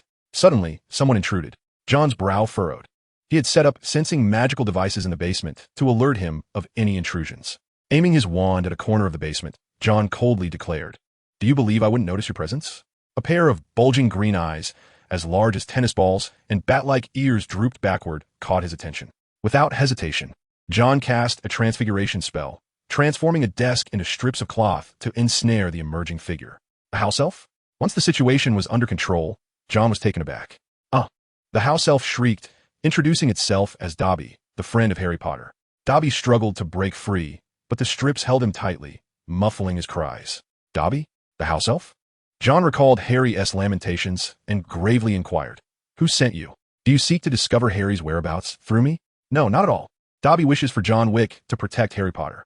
Upon uttering these words, Dobby realized he had almost divulged his master's secrets, and in an urge to punish himself, he began to butt his head against the wall, muttering, "Bad Dobby, bad Dobby." "Stop." John, feeling a headache coming on, manipulated the strips to secure Dobby's head as well. With his wand still in hand, John approached Dobby, his expression turning serious, and asked, "You say Harry is in danger. How do you know this?" As he posed the question, John noticed the fear etched on Dobby's face, who seemed torn between self-harm and helplessness. Feeling exasperated by the house elf's extreme reactions, John opted for a different approach. "What kind of danger are you referring to?" "A conspiracy, a terrifying conspiracy. Hogwarts is about to face the most dreadful events." Dobby screamed as John dispelled the magic, causing Dobby to plop onto the ground. "Then why do you seek my protection for Harry?"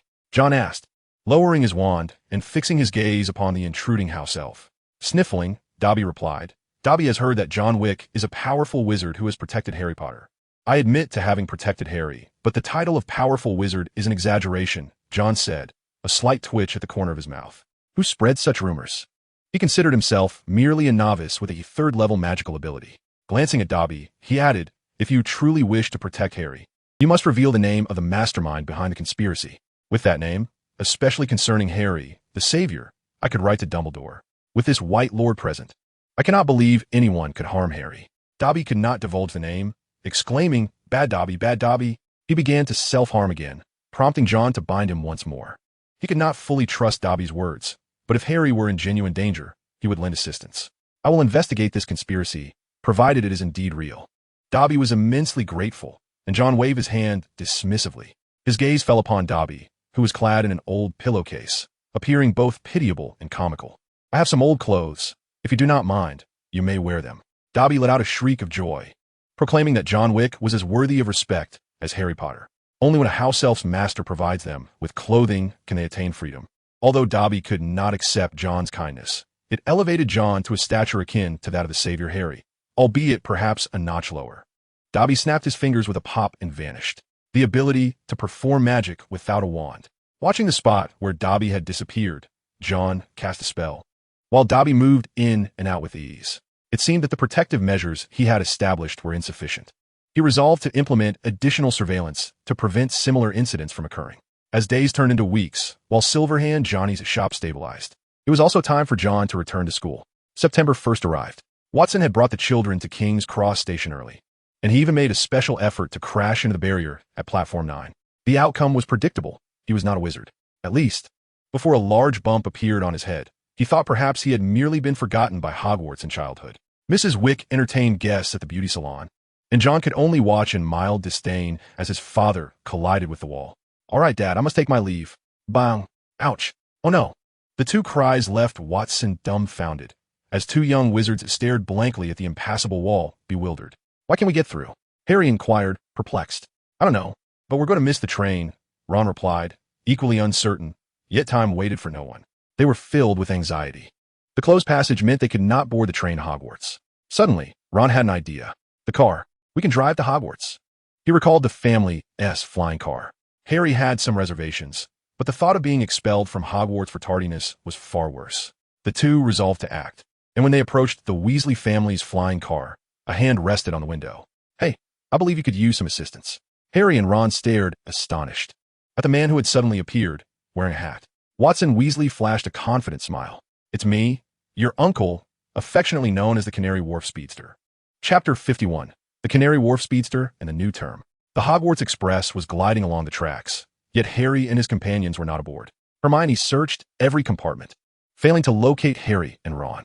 John set down the chocolate frog he had been nibbling on, pondering whether they might have missed the train. Perhaps they had indeed missed it, but it was of little consequence. As long as a letter was sent to the school, they would send someone to fetch them. He popped the chocolate frog into his mouth and glanced at Neville. Since returning from visiting his parents over the holiday, Neville seemed somewhat despondent. "Neville, are you all right?" he inquired. Neville paused, then nodded. "I'm fine, John." "That's good to hear. Would you like some toffee?" He pressed the toffee into Neville's hand, his thoughts drifting to Neville's parents, victims of a curse, the unforgivable curse. He recalled the Cruciatus curse he had once wielded, concluding that it was perhaps best to refrain from using it again. Lost in thought, John's gaze wandered to the window. He noticed a dark speck approaching rapidly. He blinked in disbelief, rubbing his eyes to confirm his sight. A familiar flying car sped past the Hogwarts Express, shrieks emanating from within. "Mr. Weasley, you're heading the wrong way. That's not the right direction. It's a plummet." John watched in astonishment as the flying car descended through the opening of the bridge, disappearing from view. He murmured to himself, "I think I just saw Dad." If I'm not mistaken, that car contained 3 individuals: Harry, Ron, and my father, Watson Weasley. Stunned, John hadn't anticipated his father's audacity in racing the flying vehicle. Did he think it operated like an ordinary car? All he could do was pray for Harry and Ron's safety. He clasped his hands in prayer, leaving Hermione puzzled. "What? The Canary Wharf Speedster? I forgot to mention, there are more boats than cars there." Casting a glance at the fidgety Hermione, John kindly chose to overlook the earlier incident. "Don't worry, Hermione. Harry and the others will be fine." He silently added a caveat in his mind. "Probably." "Thank you, John," Hermione acknowledged, feeling somewhat reassured. Surely, Harry and Ron wouldn't be foolish enough not to write to the school, would they? Harry and Ron regretted their decision to trust this seemingly reliable adult. John. Ron, in a state of panic, frantically called out John's name, believing only John could save them and compel the deranged uncle to cease his antics. Harry had already collided with the car roof for the 10th time. The vehicle's construction was remarkably resilient, though it seemed Harry's head might succumb to damage first. In stark contrast to the two, Watson was exuberantly enthusiastic. With a single hand on the steering wheel, he effortlessly accelerated the car to a staggering 200 miles per hour. Long live the car wizard of Canary Wharf. Amidst a triumphant cheer and the faint, helpless screams from the others, they sped past their intended destination. Unlike the first year, which began with an entrance into Hogwarts via the Black Lake, this second year took a different route. Outside Hogsmeade Station, a muddy path was lined with numerous horse-drawn carriages, each devoid of horses. A glance revealed at least 100 of these peculiar carriages. What could possibly be propelling them? Hermione, filled with curiosity, sat in the same carriage as John. It was drawn by a thestral, a magical creature visible only to those who have witnessed death. Could it be Quirrell? The memory of witnessing Quirrell being possessed by Voldemort dawned on John, unlocking the enigma. Each carriage accommodated 4 individuals. After Neville boarded, a blonde girl hastily claimed the seat next to John, preempting Ernie Macmillan. "Hi John, long time no see." Though she attempted to appear nonchalant, Daphne's eagerness betrayed her intentions. John greeted her with a smile. Despite being in the same house, he had little interaction with other Slytherins. Aside from Malfoy and his 2 lackeys, Daphne was the one with whom he exchanged the most words, though they hardly exceeded 10 in total. Upon spotting Daphne, Hermione was instantly struck by a sense of innate rivalry. Women's intuition is often unfathomable, and she glared at Daphne with an air of arrogance, flicked her hair, which shimmered like satin against the night sky. Neville sensed a chill in the air. Was it merely the onset of night? Inside the carriage, it was dim and carried a faint musty odor mixed with the scent of straw. Once all the students were aboard, the 100 carriages lined up, traversing the muddy path toward Hogwarts. As the thestral-drawn carriages approached the grand entrance, John caught sight of winged boars flanking the doors. They entered through the main entrance, navigating the uphill path until finally arriving at the stone steps beside the oak doors of Hogwarts Castle. Students disembarked here to enter the Great Hall, shortly followed by the first-year students arriving in the black boats. Hermione still had not spotted Harry or Ron, and John's presence at the Slytherin table made her feel somewhat uneasy. At the Slytherin table, Malfoy had intended to sit next to John, but Daphne swiftly claimed the spot beside him.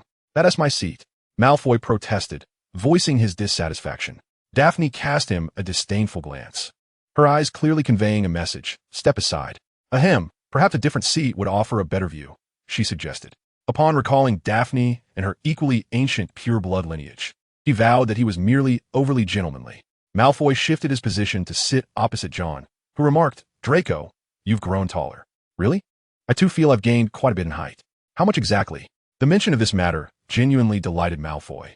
To be candid, his stature had never quite matched his imposing presence. He often believed that if he possessed John's height, he could surely overshadow the insufferable, scar-headed Potter. John extended his hand to demonstrate a considerable measurement, then reconsidered and reduced it to 2 fingers' width, stating, "Approximately this much." Additionally, John had also grown, roughly by 2 fingers' breadth. Nevertheless, Malfoy was exceedingly pleased, and he shared his grand plans for the semester with John. "My father has promised to donate a batch of Firebolts 2001 to the team. Once I become the Seeker, we shall undoubtedly overpower Potter." Such wealth was simply outrageous. Malfoy's audacious maneuver would undoubtedly elevate the Slytherin team to newfound heights. To John's astonishment, Malfoy's adeptness at leveraging connections was truly impressive. "I believe with your skills, there seems little need for such underhanded tactics in your second year." To be fair, Malfoy was quite proficient in flying. Although he fell short compared to Harry, he ranked among the best of the other students. John's words flattered Malfoy, who concurred, yet regrettably, Mr. Malfoy did not share the same sentiment. The sorting ceremony commenced, and John immediately spotted Ginny Weasley, her vibrant red hair strikingly noticeable. Snape had seemingly vanished, and John surmised he was off to apprehend Harry and his companions. After all, who else could provoke Professor Snape to act personally? John would soon learn the answer.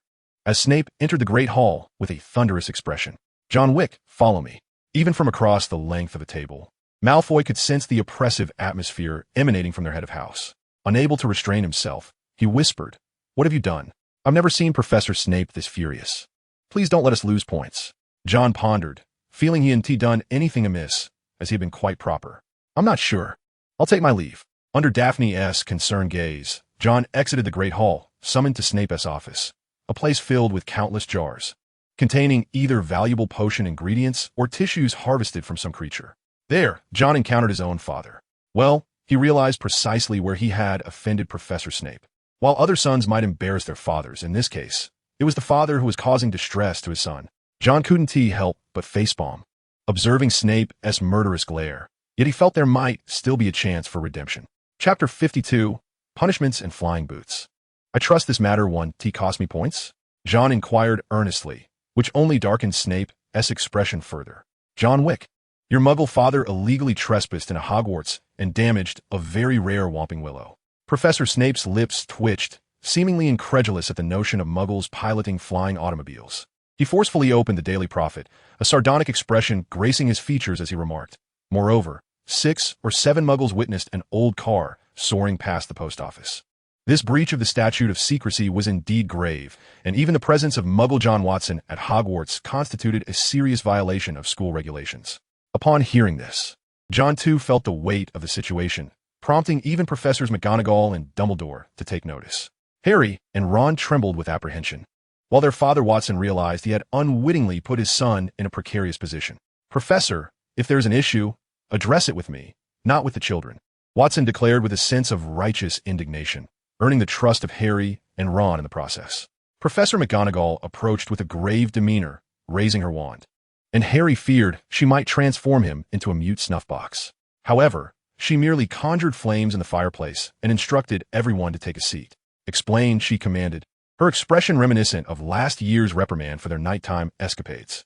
Harry felt a flicker of hope as he interjected, "It's not our fault. The barrier at the station wouldn't let us through." He elaborated on the malfunctioning barrier, yet McGonagall's lips turned pale as she coldly retorted, "Why did you not send an owl to inform us? I trust you possess an owl, do you not?" Harry stood speechless, suddenly recalling that he indeed had that option. McGonagall glanced at Watson, her mouth slightly agape, yet she refrained from speaking. This was a matter concerning a student as parent, and thus it fell to Dumbledore to address. Upon his arrival, Dumbledore's joviality had vanished, and he spoke to Watson with solemnity. "I regret encountering you in such a manner again, Mr. Watson. This is entirely my fault." "Professor Dumbledore," Watson replied, feeling a wave of shame wash over him. He sighed, "I trust this will not adversely affect my child, correct?" This was indeed a relief. At least Watson would not need to be subjected to the memory charm. The incident of muggles operating a flying car in a Hogwarts needed to be contained. Dumbledore turned to John, whispering, "As a consequence, you must tend to the Whomping Willow until it recovers." John wore a face of resignation, yet he acquiesced. After all, Dumbledore was showing him considerable leniency. Given Watson's actions, a memory charm followed by banishment to the outskirts of London would not have been unjust. "Understood, Professor Dumbledore." John nodded obediently. Dumbledore then regarded Harry and Ron, who awaited their fate with trepidation. "We are expelled, aren't we?" Ron voiced his despair. Harry quickly turned to Dumbledore, who maintained a serious expression as he stated, "Not today, Mr. Weasley. However, I must impress upon you the gravity of your actions.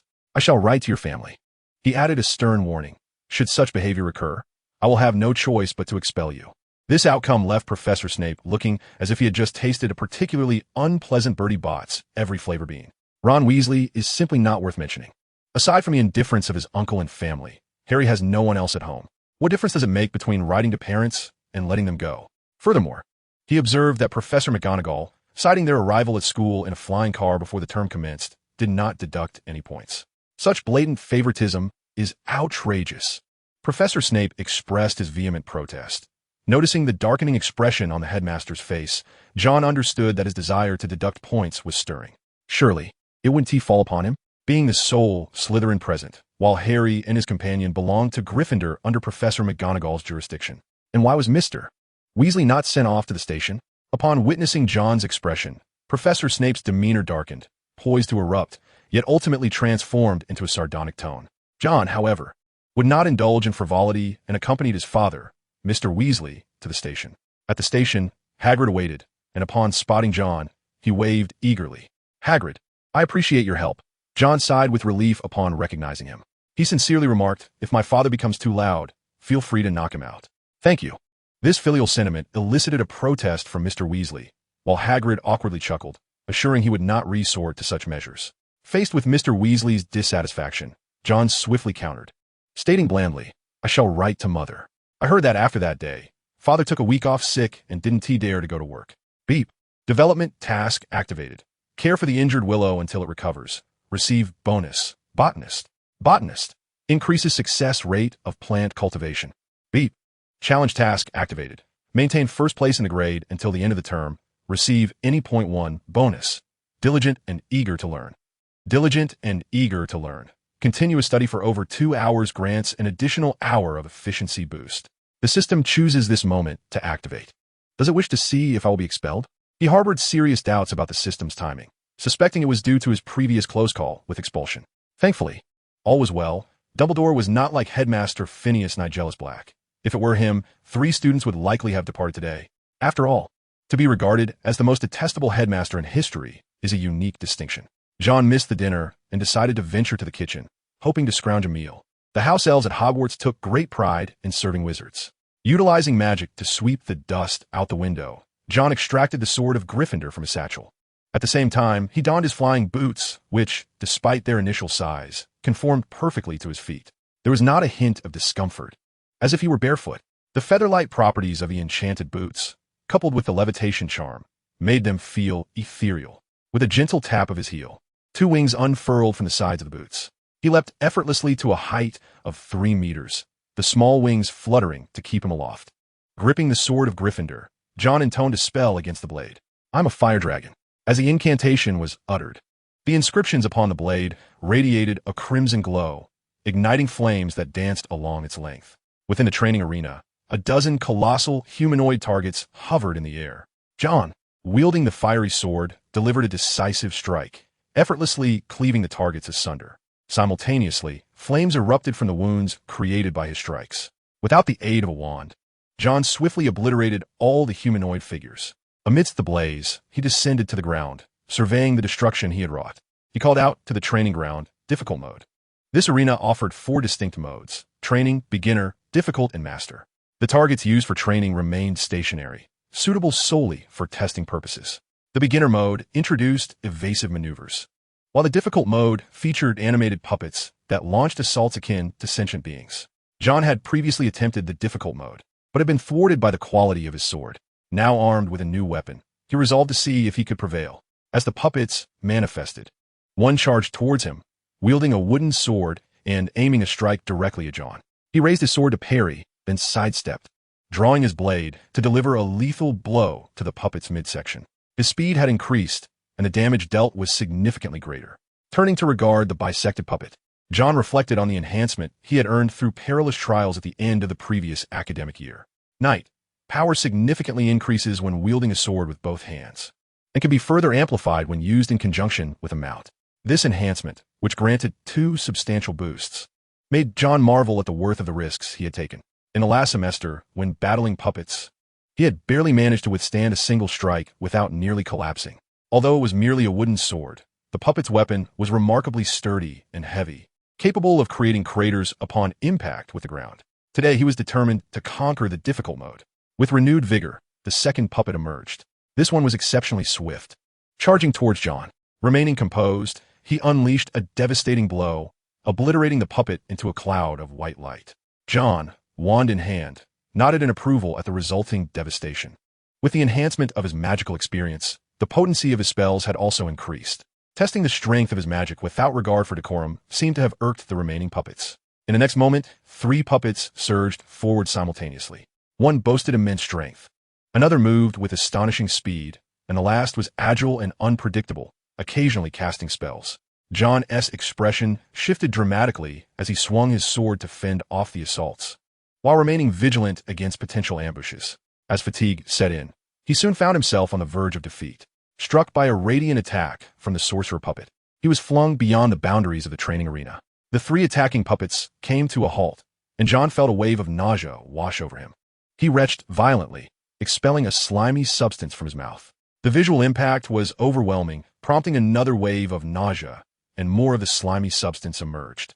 In a panic, he hurried to grasp his wand and cast a cleansing spell upon himself.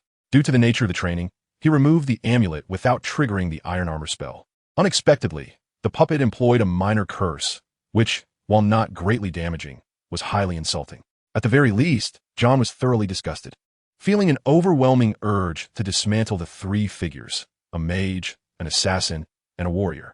After dispelling the curse, John eradicated the slimy creatures from ground. His expression was grave. The synergy among these 3 was impeccable.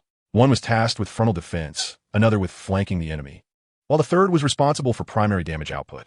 This arrangement made John feel as though he had become a wild leader, forced into a team to grind for experience. After several attempts, and following the 3rd occasion of mending his overgrown incisors, John found himself at an impasse. 3 against 1 proved to be quite challenging, though perhaps leveling up would change the tide. His pupils dilated as he summoned his status panel. Magic Power. Level 3, 10, 851, 500. Spells. Levitation Spell, Level 4. Transformation Spell, Level 2, can transform into a dragon. Illusion Spell, Level 4. Blazing Flames, Level 4. Shatter, Level 3. Fierce Fire, Level 3. Brain Locking Technique, Level 4. Skills. Short Weapon Mastery, Level 7. Greatsword Mastery, Level 4. Firearm Mastery, Level 1. Rune Mastery, Level 2. Alchemy Mastery, Level 2. Buffs. Strength and Physique, Swift Attack, Precision. Scholar 20, Pilot, Long Distance Runner, Sword Dance, Night Demon, Giant Slayer, Night, Fire Eater, Intimidation, Hardening, Draconic Language. Though his Greatsword Mastery remained at Level 4, which was adequate, it seemed insufficient against this formidable combination. John contemplated whether to level up. He had but a single point remaining. Should he utilize it, he would have to wait until the completion of the next task to gain more. Nevertheless, he reasoned that there was little danger to be encountered at Hogwarts. Fueled by a spirit of determination, coupled with the recent vexation, John resolved to dismantle these 3 puppets to quell his frustration. He lightly tapped on Greatsword Mastery, and in an instant, his familiarity with the great sword intensified. It felt as though he had engaged in countless hours of practice. Once again, he wielded the sword with masterful control. A weapon is an extension of one's very being. With a focused gaze, he looked towards the 3 puppets. As he re-entered the fray, the 3 puppets simultaneously turned their attention to John. "Come forth, I am the Fire Dragon." With a soft whisper, the sword of Iron Wick ignited once more. John launched the first strike, charging forward like a wild stallion. The warrior puppet met him head-on, swinging downwards with a powerful cleave. Unwilling to yield, John advanced, gripping the sword with both hands, narrowly avoiding the wooden sword as he swung his great sword through the air towards the warrior puppet. At that moment, a red light hurtled towards him. John planted his right foot firmly on the ground, halting abruptly as the red light grazed the blade. Almost instantly, he heard the sound of rushing air from behind, an ambush by the assassin puppet. John adjusted his stance, using the back of his sword to deflect the blow. As the warrior regained its composure to launch another attack, John forcefully repelled the assassin, swinging his great sword down to sever the warrior puppet's weapon-bearing hand. As the mage puppet launched another attack, John seized the opportunity to draw his wand, casting the ironclad spell to deflect the incoming assault. Simultaneously, he pivoted around his left foot, swinging his broadsword with great force. The hilt glided through his palm, and just as it was about to slip from his grasp, he caught it firmly by the end. One of the 3 puppets was rendered powerless. Another was pierced through, leaving only one mage puppet that relentlessly fired spells. Observing this, John continuously employed the ironclad spell to guard himself, while deftly deflecting a spell that struck a nearby, one-armed warrior puppet, leading it to meet a fate similar to that of the assassin. Amidst the interplay of attack and defense, John gradually closed the distance to the mage puppet. Although the mage could move, it was considerably slower compared to the assassin. John deflected another spell and retaliated with a sphere of white light that struck the mage, sending it flying. Seizing the moment, the sword of Ironwick pierced through the mage puppet's body, igniting it in a blaze of scorching flames. At last, he had triumphed. John felt a rush of relief wash over him, as if a weight had lifted from his chest. He sat down, invigorated. If level 5 was sufficient to conquer this challenge, what level would one need to reach for the master level? John found himself increasingly intrigued by the remaining master level, pondering if it would require him to face Voldemort himself. Such a thought seemed improbable. While John sat on the ground, the wooden sword that had been resting in the corner began to transform. The once robust sword gradually diminished in size, shedding excess material that fell to the ground, resembling skin as it coalesced into a humanoid form. Meanwhile, in the headmaster's office, the sword of Gryffindor trembled slightly. Dumbledore, witnessing this phenomenon, approached the sword with a look of astonishment. Albus, the Sorting Hat, placed nearby, suddenly spoke, prompting Dumbledore to turn, as if struck by a revelation. It was not him. Rather, it was his secret chamber that had been activated. When it came to knowledge of Hogwarts, the Sorting Hat undoubtedly possessed the most information. Dumbledore quickened his pace to the Sorting Hat and inquired, "Who is it?" "I do not know. As you are aware, the founders of the 4 houses have always been this way." This response plunged Dumbledore into deep contemplation. He understood that each founder had left behind their legacy within Hogwarts. Much like the chamber of Slytherin that had been previously opened, and the other 3 also had their own legacies. The he mentioned by the Sorting Hat referred to Gryffindor. "Is it you, Harry?" Dumbledore's first thought was of Harry, believing that the chamber would only open to a recognized successor. The savior, Harry Potter, was the one most likely to fulfill that role. The sword of Gryffindor ceased its trembling, and Dumbledore fell into a reverie. Could it be that you sensed danger approaching? Rising, John turned to retrieve the sword he had embedded in the puppet. The flames had extinguished, and the crimson glow of the spell had dimmed. He took a step forward, but halted as a young man, adorned with a wizard's hat, gazed intently at him. In that instant, John felt as though he was being scrutinized by a lion. Chapter 54. The Trial of Legacy and the Roaring Signal. The man possessed a mane of crimson hair, cascading over his shoulders, a visage of striking handsomeness, with a beard gracing his chin. His skin, resembling flakes of wood, clung to his form, imparting an impression of a wooden figure. A warning bell chimed within John's mind as he silently tightened his grip on his sword. His left hand poised with a wand, ready to unleash a spell. Who are you? The last shard of wood-like skin adhered to his face, transforming what was once a robust wooden sword into a slender wand. The man opened his eyes, vibrant and piercing, and uttered his first words. You must be a Gryffindor, correct? I am a Slytherin. A Slytherin? The man gazed at John in bewilderment, his right hand wielding the great sword while the left clutched the wand. This was clearly his mode of attack. How could he claim to be a Slytherin? Godric Gryffindor bellowed with laughter. Do not jest. You have conquered the challenge I left behind, and my hat would never permit you entry into Slytherin. He was confident that this young wizard was merely playing a prank. Yet John sensed something amiss. Your hat? The sorting hat? John inquired tentatively. May I ask who you are? I am Godric Gryffindor. If you prefer, you may call me the old headmaster. Appearing to be in the prime of his life, Gryffindor instinctively reached for his beard, only to halt upon remembering that this form was crafted to resemble his youthful visage. The founder of the four houses. John was taken aback. You may refer to me as such. This is the chamber I left behind. Quite useful. I assent it. How fares Gryffindor now? Have you triumphed over Slytherin in the House Cup? Gryffindor still perceived John as a student of his house, and, upon recalling his former friend Salazar Slytherin, he let out a disdainful huff. It seemed the animosity between Gryffindor and Slytherin was deeply rooted, dating back to the founding of the school. Noticing Gryffindor's evident disdain for Slytherin, John subtly gestured to the green on his robes, stating, I truly am a Slytherin. You can see for yourself. The striking green and silver upon his wizarding attire appeared almost blinding, and Gryffindor suddenly looked utterly dejected. By Merlin, is my hat malfunctioning? How could it possibly sort you into Slytherin? Not only did Gryffindor himself doubt the capability of his hat, but even the proud lion of Gryffindor found himself questioning its reliability. John was at a loss for words, offering only an awkward smile. The realization that a student who had passed the challenge was not of Gryffindor left Godric feeling somewhat unsettled. Nevertheless, the chamber he had left behind was open to all, intended for the discovery of an exceptional heir. Even if this heir was a Slytherin, he had no choice but to accept it begrudgingly. Very well. You have passed the test and earned the right to inherit my legacy.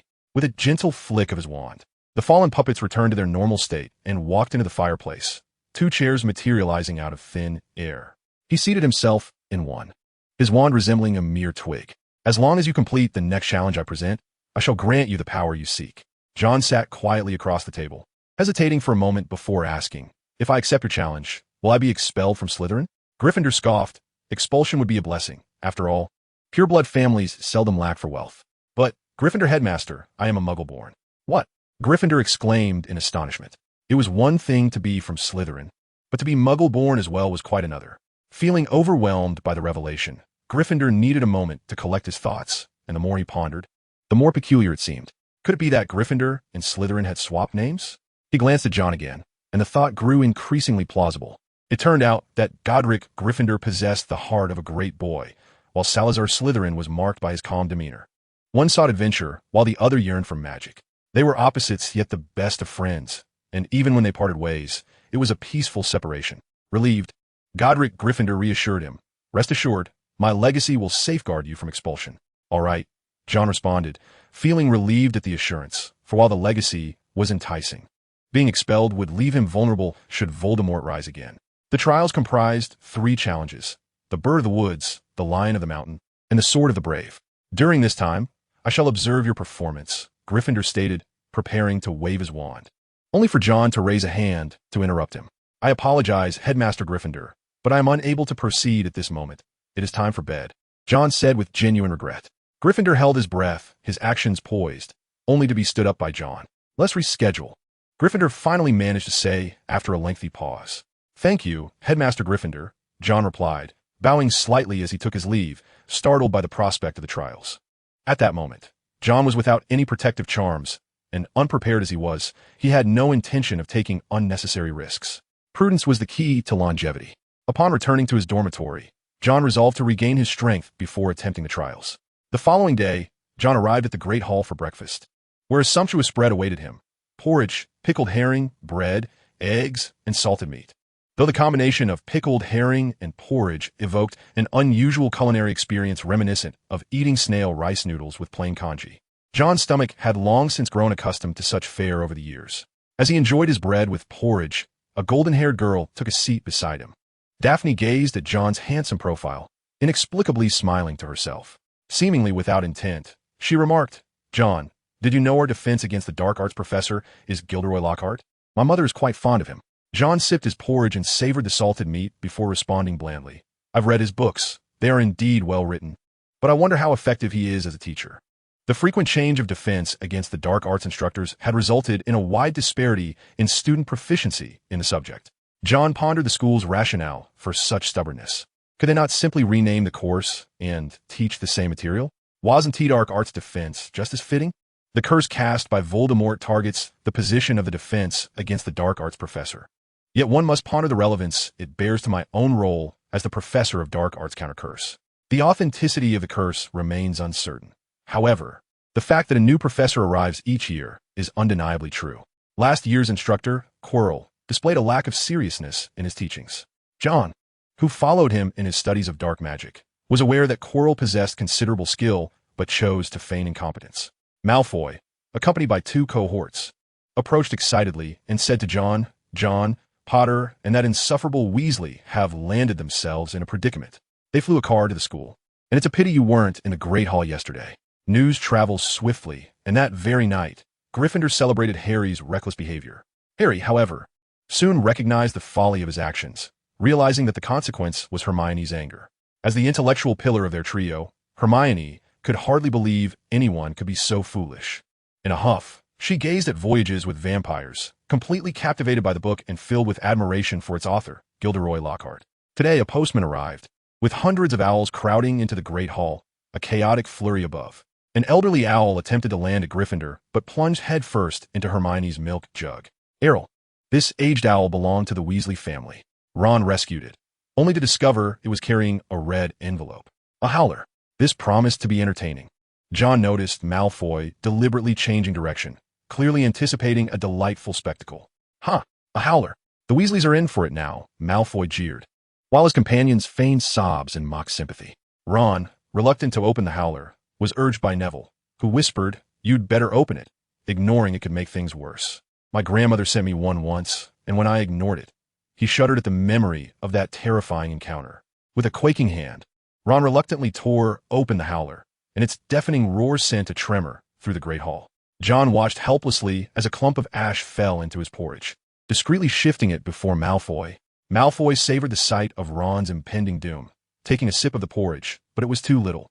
He finished it in just a few bites. Chapter 55. The Whomping Willow and the Hogwarts Understanding King.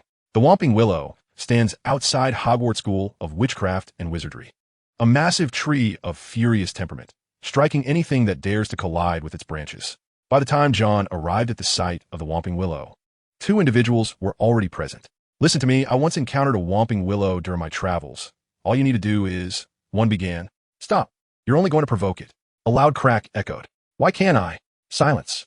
John observed as the self-proclaimed expert, the new defense against the dark arts professor, brandished his wand and, in doing so, successfully incited the wrath of the Whomping Willow. Under the shade of a tree, Professor Sprout, the esteemed herbology professor, found herself unjustly entangled in a conflict as the aggressive Gilderoy Lockhart sent her sprawling.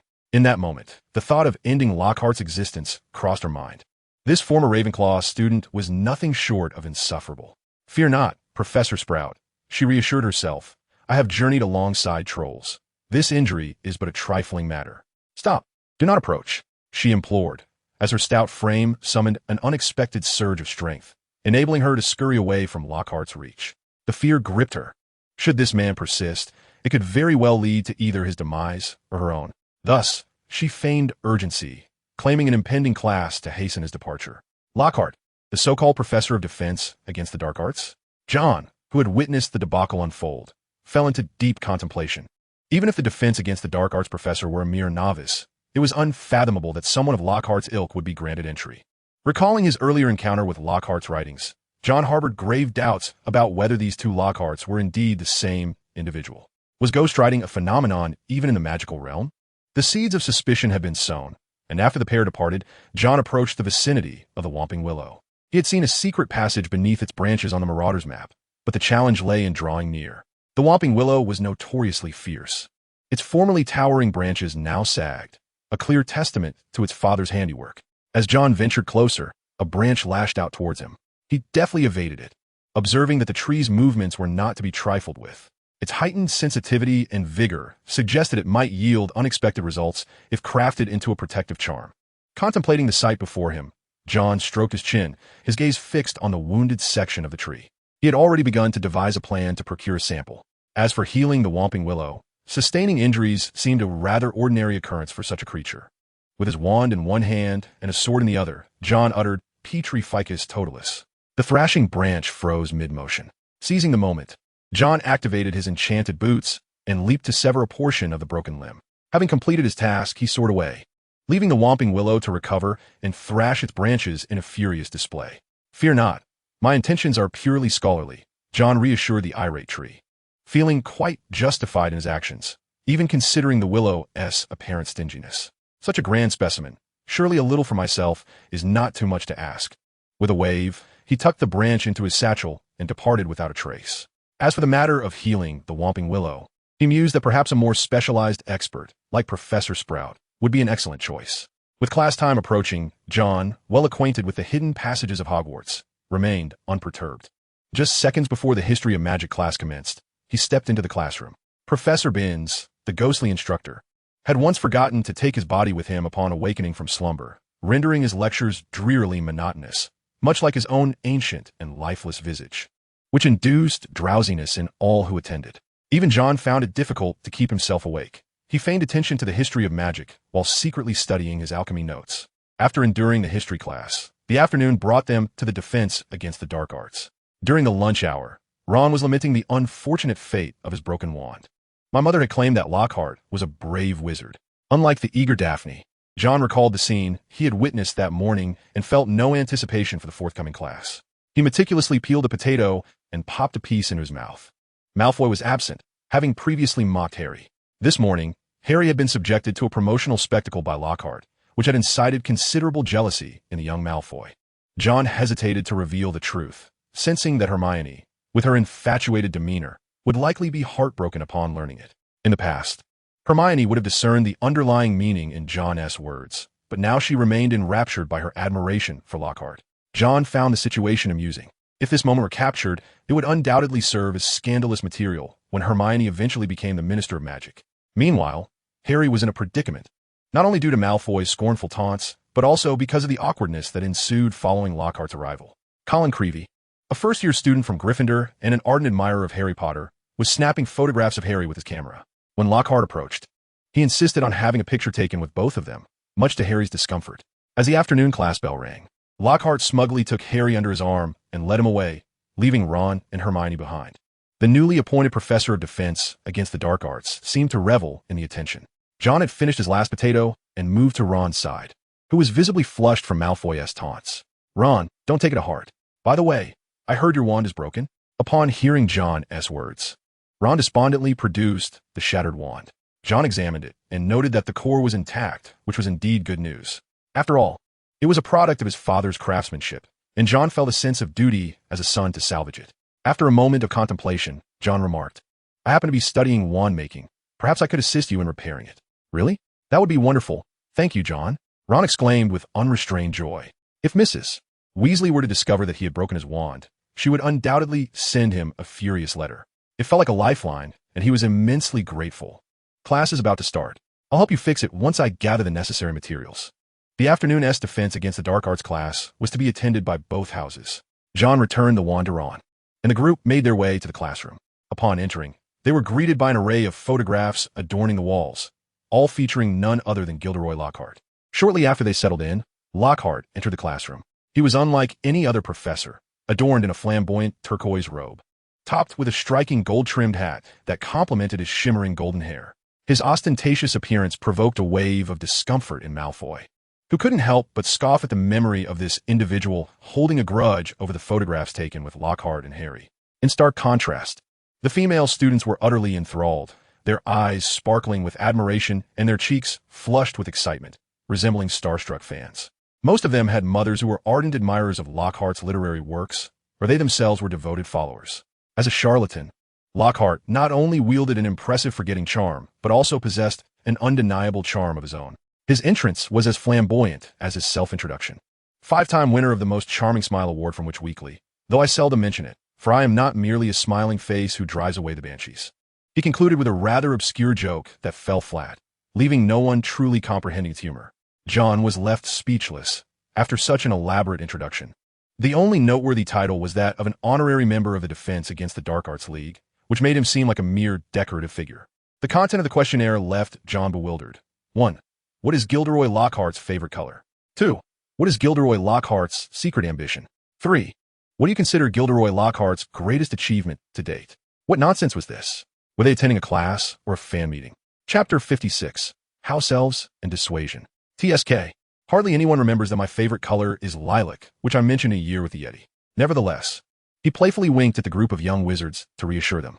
At that moment, not just Ron, but even the other little wizards struggled to contain their amusement.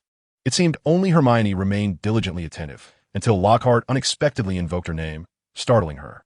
However, Miss Hermione Granger was aware that my secret ambition was to eradicate evil from the world, alongside marketing my own line of hair products. Lockhart gazed at the paper with surprise and satisfaction. Indeed, exceptional individuals drew attention wherever they went. With great delight, he exclaimed, 100 points. Where's Miss Hermione Granger? Hermione, exhilarated by the recognition, raised her hand with trembling excitement, and Lockhart responded with a smile, splendid. 10 points to Gryffindor. This only heightened Hermione's thrill, as it marked the first occasion she had earned points before John. Immediately, she cast a glance at John, her eyes sparkling with the thrill of hard-won victory. John sensed the challenge in her gaze, and thought to himself that things were about to get troublesome. The ever-knowledgeable Miss Hermione Granger had rekindled her ambition, now perceiving a chance to surpass John. Now be cautious. My task is to teach you to defend against the most malevolent entities known in the wizarding world. Within this classroom, you shall confront the most terrifying of horrors. His words carried an ominous tone, seemingly intended to instill fear in the young wizards. Perhaps realizing he had gone too far, he adjusted his tone, brimming with unwavering confidence, and added, but remember, as long as I am here, you shall not come to any harm. I only ask that you remain calm. A group of young witches and wizards were taken aback by his words, their laughter abruptly ceasing. Neville, seated in the front row, felt a profound sense of insecurity and instinctively shrank back. I must implore you not to scream. It will only provoke them, he reiterated in a hushed, ominous tone, successfully creating an atmosphere so terrifying that the entire class held their breath. Under the watchful gaze of their anxious peers, he lifted the cover. Suddenly, a burst of laughter erupted from Seamus, who typically refrained from such outbursts during class unless utterly unable to contain himself. Beneath the ominous spectacle conjured by Lockhart, the cover revealed a gaggle of Cornish pixies. These diminutive creatures were a shade of slate blue, with sharp little faces and shrill, piercing voices that chattered incessantly like a flock of budgerigars. Yet, despite their raucous demeanor, they remained merely tiny beings measuring less than 8 inches in height. Seamus's laughter left Lockhart feeling somewhat embarrassed, prompting him to retort with a frown. They could very well be cunning little mischief makers akin to devils. However, his comments were met with an even greater crescendo of laughter, which irked Lockhart, who swore he meant no malice. Well then, let us see how you handle them, he proclaimed, opening the cage in an attempt to teach the students a lesson.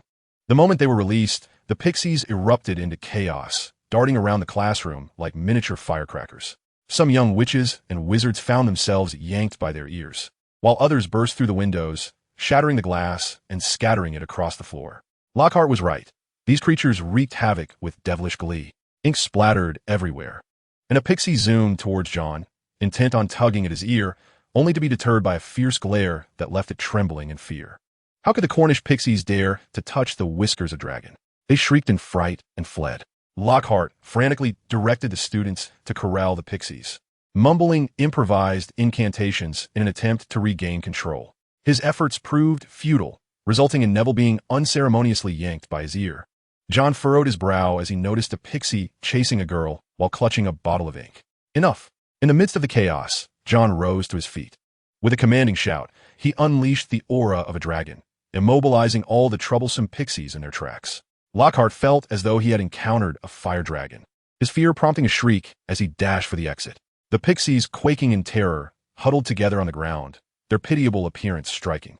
John, undeterred and exuding an air of authority, swiftly quelled the disorder. He drew his wand and cast a spell to ensnare the fleeing pixies. The transformation charm turned a desk into a cage, effectively trapping the mischievous creatures within. The bell signaling the end of class rang, jolting the students from their days. As John approached the door under the scrutiny of his classmates, he quizzically remarked, "Aren't you all leaving?" "Oh, right." The students, now realizing the situation, exhibited varied reactions. Daphne gazed intently at John, while Malfoy closed his gaping mouth in astonishment. "That was incredible!" Seamus from Gryffindor exclaimed excitedly. "Did you all see that?" John merely uttered a word, and the pixies were too frightened to move. "Just moments ago, I felt as though he resembled a fearsome fire dragon, instilling a profound sense of terror." Harry shared a similar sentiment. Despite never having witnessed an adult dragon, he momentarily envisioned the majestic Norwegian Ridgeback. Ron, still shaken, was not only frightened by John, but also by Lockhart's abysmal teaching standards. "I could no longer bear attending Lockhart's classes. They were nothing short of a nightmare." Hermione attempted to defend her idol, suggesting he might merely be trying to provide us with a practical opportunity, or so it seemed. However, the more she spoke, the more her confidence waned. Ron, with a hint of laughter, retorted practical. "He was scared off." Harry added, "I believe he was frightened away by John." Among the trio, two of them harbored grievances against Lockhart, prompting Hermione to reconsider whether she had misjudged her admiration. Ron even expressed skepticism about the authenticity of Lockhart's writings. Intimidation proved effective against lesser magical creatures. John's commanding shout immobilized the house elf, showcasing remarkable efficacy. He contemplated using intimidation as a group petrification spell, a natural ability rooted in his lineage. The pressure he exerted from his own formidable strength could be deemed yet another extraordinary skill.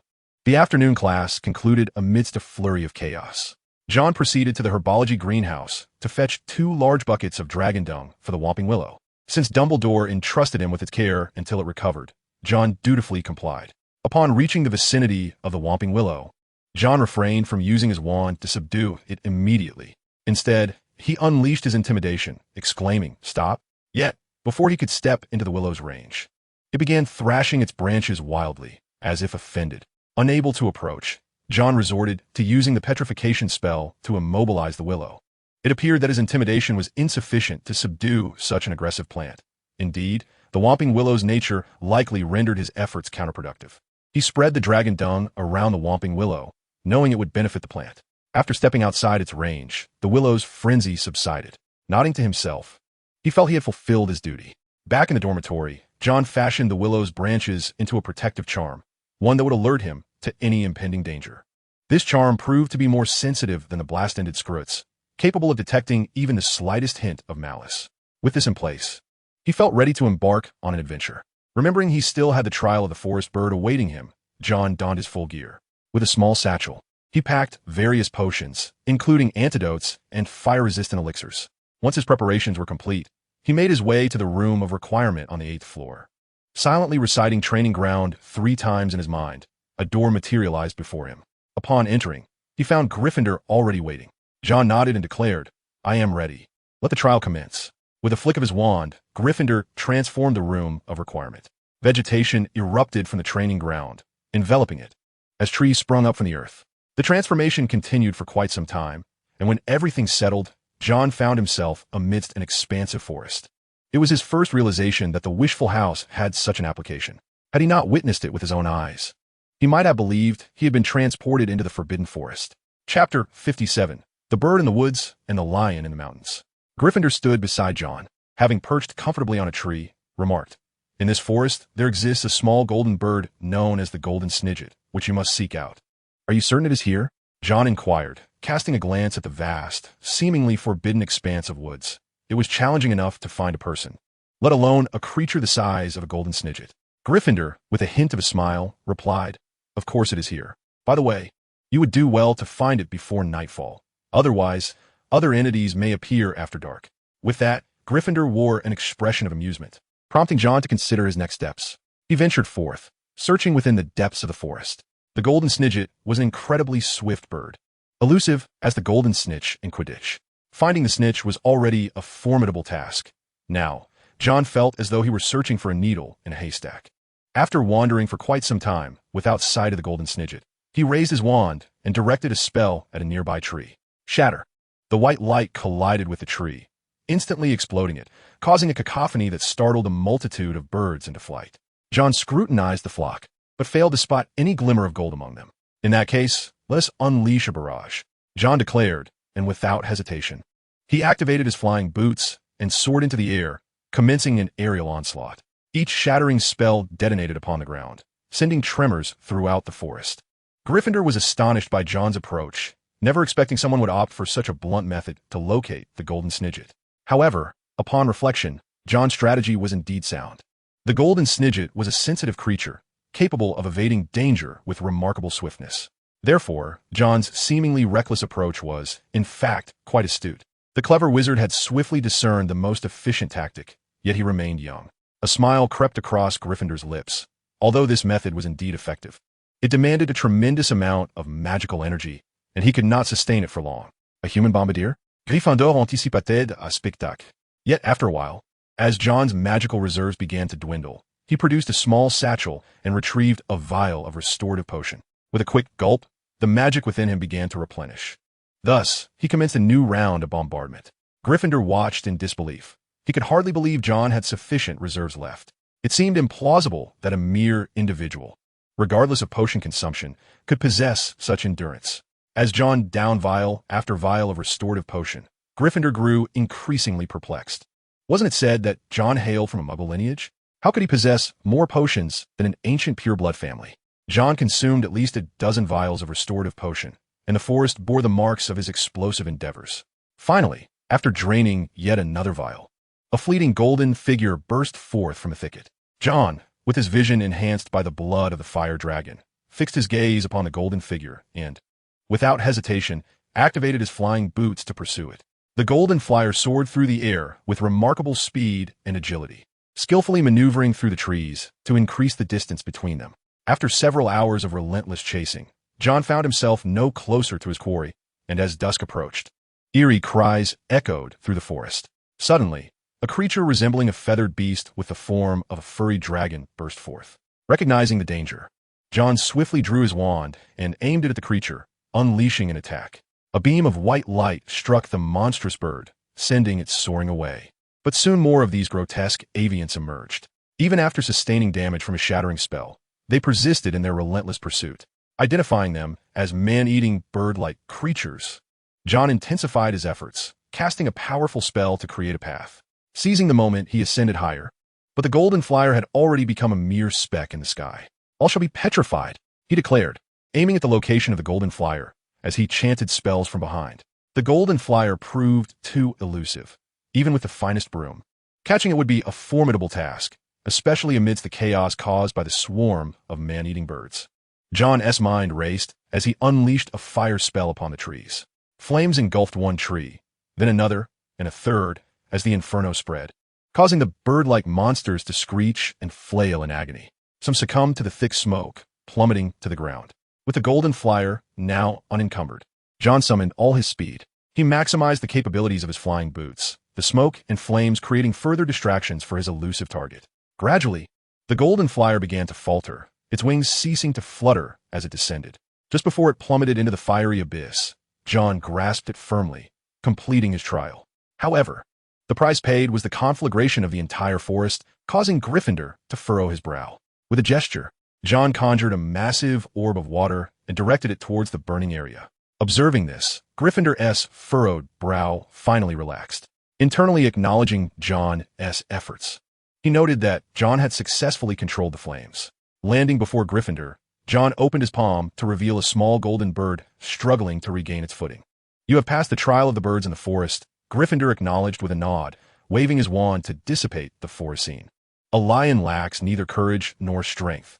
The Lion of the Mountains must possess an even greater power. You must prove to me that you possess sufficient strength. I require you to scale the great mountain." Upon finishing, Gryffindor waved his wand once more, and a peak rose from the earth. The House of Requirement transforming into a towering mountain. Pointing at several pieces of alchemical gear on John, Gryffindor disarmed him of his protective charm and flying boots. "Your alchemical skills are commendable, yet they are of no use now. Climbing this mountain with your flying boots would be akin to cheating." John was left speechless. How could his alchemical prowess not be considered a part of his strength? Gazing at the towering mountain, he took a deep breath, and as he exhaled, the air around him turned white. Had the temperature dropped? He paused and glanced around, delicate snowflakes gently descending from the sky. John understood that if he did not hasten his pace, he might fail the trial. Arriving at the base of the mountain, he advanced step by step toward the summit. The snowflakes intensified, accompanied by a howling wind, and John felt as if his body were on the verge of freezing. Initially, the path was visible, but as time passed, an overwhelming expanse of white engulfed his vision. John struggled onward. Along the way, he encountered a snowman adorned with white fur.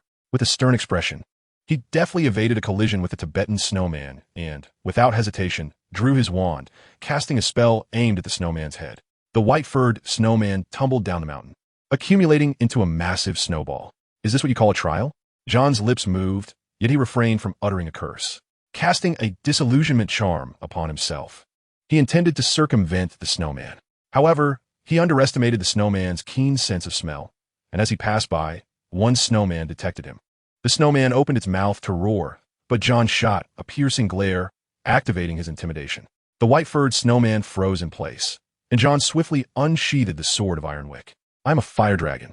Flames ignited along the blade as John sliced through the body of the white-furred snowman. The snowman collapsed, flames engulfing its wounds. It seemed that intimidation proved effective. John's eyes narrowed dangerously as a cluster of snowmen obstructed his path, and he decided to abandon any pretense of courtesy. Gripping his sword with both hands, he bellowed, "Come on!" Intimidation activated, causing every snowman within his line of sight to become paralyzed. As he continued to strike with the sword of Iron Wick, the snowmen visibly diminished in number. Eventually, no snowman remained standing beside him. He tightened his grip on the sword and steadily approached the mountain's peak. This spectacle did not go unnoticed by Gryffindor, who awaited him at the summit, where the wind and snow had ceased. Gryffindor had been waiting for him, and only the final trial remained. The Sword's Champion. Chapter 58. The Sword's Champion and Legacy. Gryffindor stood nearby, applauding, and remarked, "I did not expect you to reach this point. This is the final trial, Master Mode." Master Mode?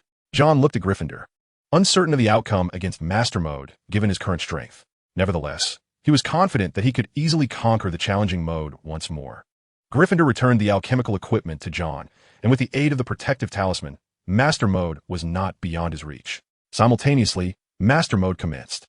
John anticipated the emergence of puppets or the like, but instead saw Gryffindor stepping into the center of the training ground. "Come forth," Gryffindor beckoned to John. John was taken aback. The opponent in Master Mode was Gryffindor? "I report that there is a referee entering the fray." His heart sank.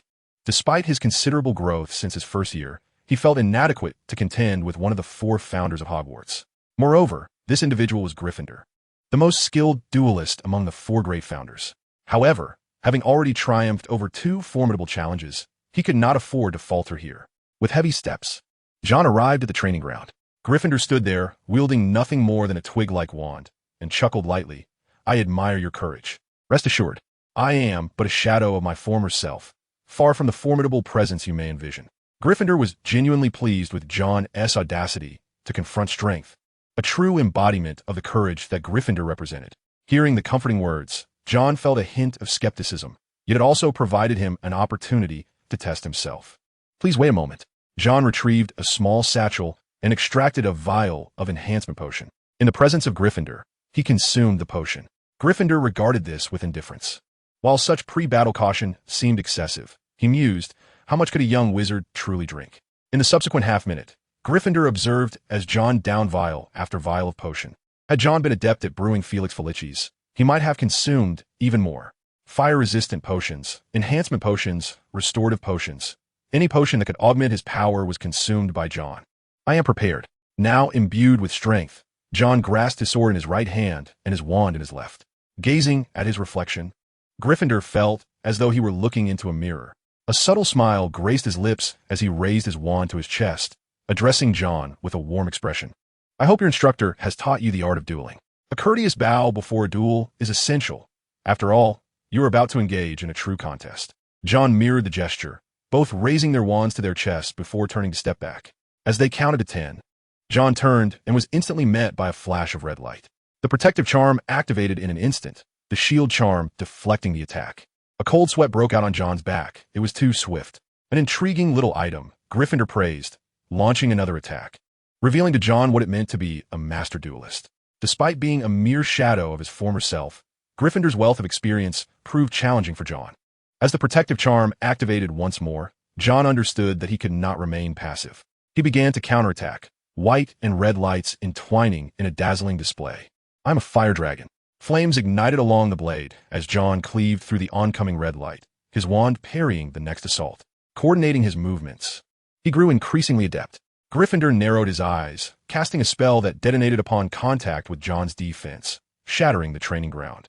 Fragments of a destroyed table transformed into a large club hurtling towards John's back. Caught off guard, John activated his protective charm, but was still sent flying. Gryffindor seized the opportunity. A barrage of projectiles ensued. Items within the training ground morphed into small birds, swooping towards John. He pivoted and unleashed a fire spell to create a barrier. Yet some birds still broke through, striking him. A sharp pain shot through his shoulder. But John gritted his teeth and persevered. With his left hand, he cast a shattering spell towards Gryffindor, only to have it effortlessly blocked. Gryffindor retaliated by transforming 2 chairs into lions that lunged at John. As John rolled to evade, he swung his great sword, continuously dodging while Gryffindor remained steadfast, never having moved an inch. Mind the synchronization of your steps, your incantations, and your rhythm. As Gryffindor attacked, he simultaneously instructed John, who, upon hearing his words, cast the ironclad charm to withstand the force and recalibrate his offensive tempo. Breathing heavily, Gryffindor's wand unleashed bolts of lightning, transforming into a whip that lashed out.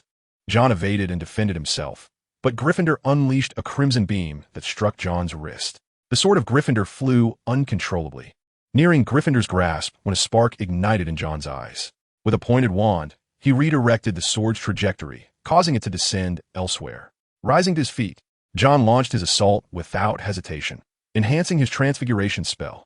With a level 3 transfiguration, he wielded his wand with greater finesse, transforming it into a small dog that clamped onto Gryffindor's calf. Gryffindor retaliated, sending the dog flying, yet John's attack was already imminent. With a swift maneuver, he executed a masterful dodge, evading 2 leaping lions, and directed a spell towards Gryffindor. Gryffindor was propelled backward uncontrollably, as if hands had seized his feet and lifted him upside down. True to his title as dual champion, Gryffindor reacted swiftly, targeting John's legs without hesitation. John's legs froze in place, but he decisively unleashed his final strike. Disarm. Petrify them all. The clash of red and white beams erupted in the air, their confrontation akin to fierce lightning strikes. John's eyes transformed into slitted pupils as he raised his right hand towards the sword of Gryffindor. A surge of magical energy emanated from his hand, summoning the sword as if it had been struck, sending it hurtling towards Gryffindor, bound by the inability to move. Gryffindor aimed his wand at the sword, but it was deflected, and he too was struck, rendered immobile. Seizing the moment, John extended his left arm, swinging his wand in a wide arc to cast a spell at Gryffindor. The latter was knocked from the air, his wand slipping from his grasp. All right, you win. Gryffindor, rigid and unable to move, acknowledged his defeat. Though his strength was diminished, relying solely on his wand, a victory remained a victory, and he would not deny it. That upside-down spell was quite amusing. Upon lifting the petrification, Gryffindor stood as if nothing had happened. Interesting. I did not expect you to perform wandless magic at your age.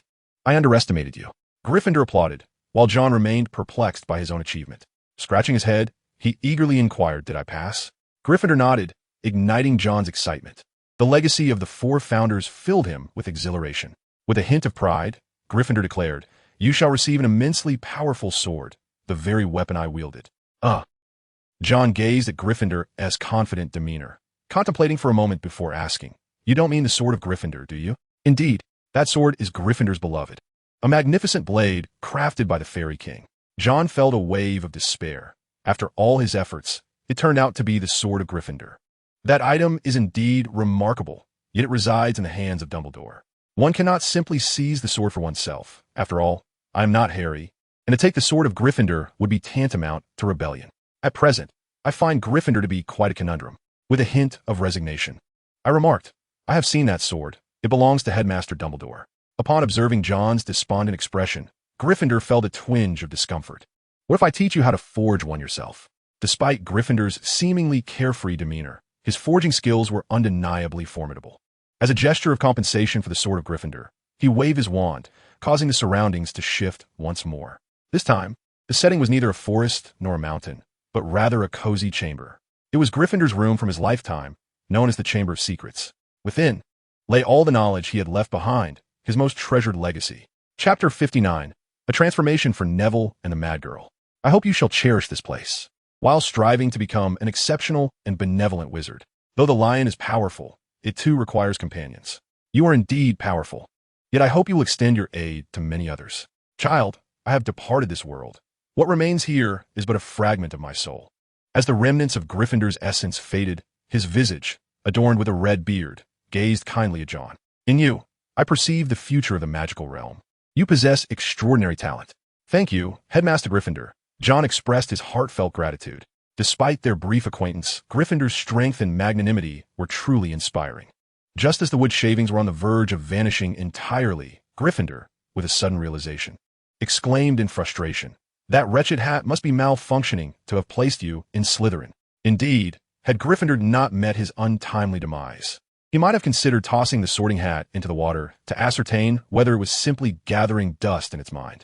Feeling a bit sheepish, John awkwardly rubbed his nose. He was unsure of the sorting hat's reasoning. Nevertheless, having already been sorted into Slytherin, he held little objection.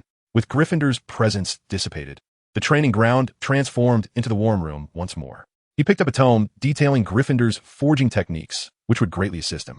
Additionally, John stumbled upon a volume resembling a manual, containing Gryffindor's magical dueling swordsmanship. A glance at the book revealed just how fortunate he had been in his previous victory.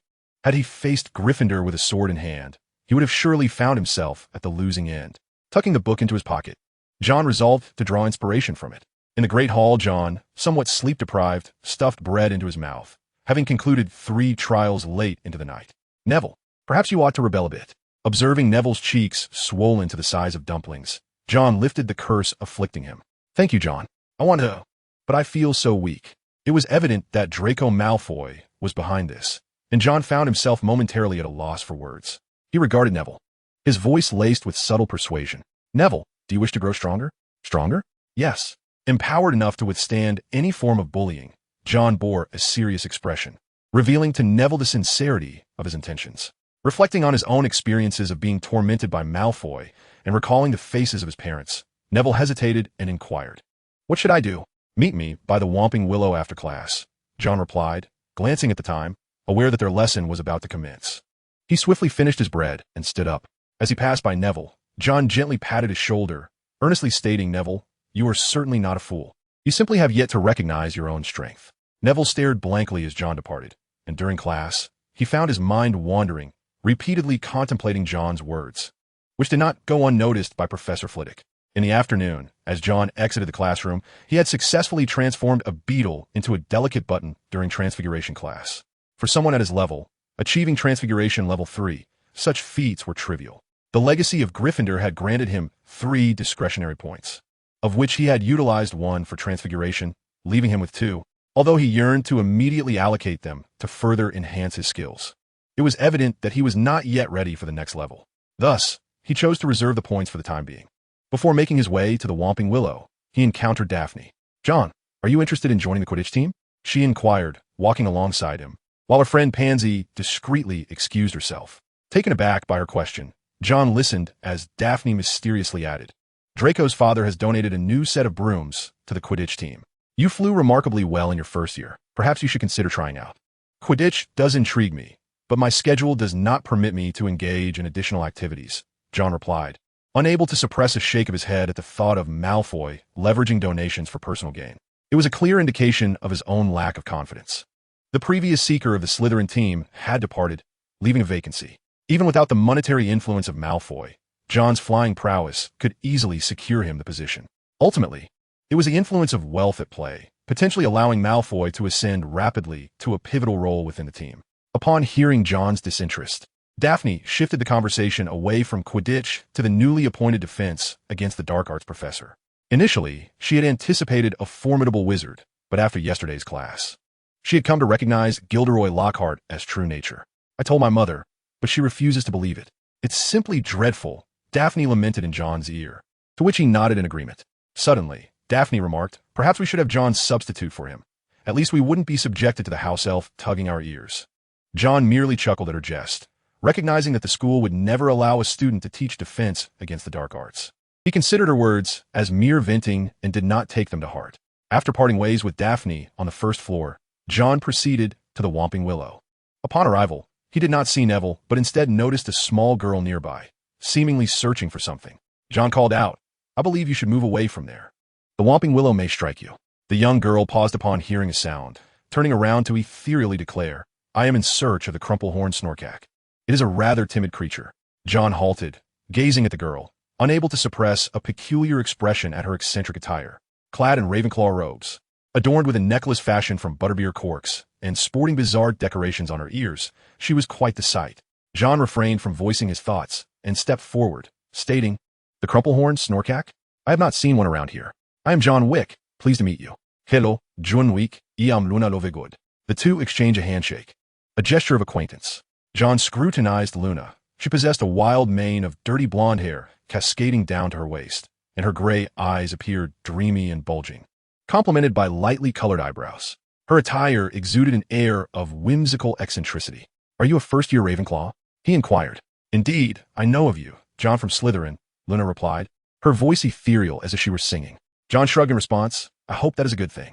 Despite her odd appearance, John found her company enjoyable. After tending to the venomous tentacula, John extended its immobilization time. As he trimmed some branches and leaves from the plant, he stumbled upon a hidden passageway. What is this?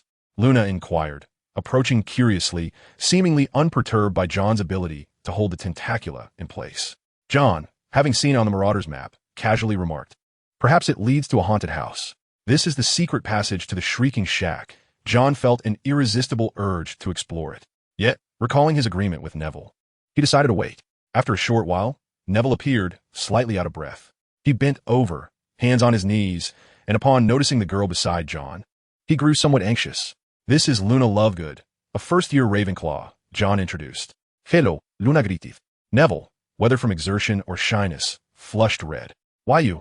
Hello, I'm Neville Longbottom. After the two exchanged introductions, John turned his attention back to the hidden passage beneath the tentacula, offering Neville a warm smile. Shall we commence our first training? Training? Yes. To strengthen your abilities. John led the way, with Neville following behind, while Luna, curious about the unfolding events, trailed them as well.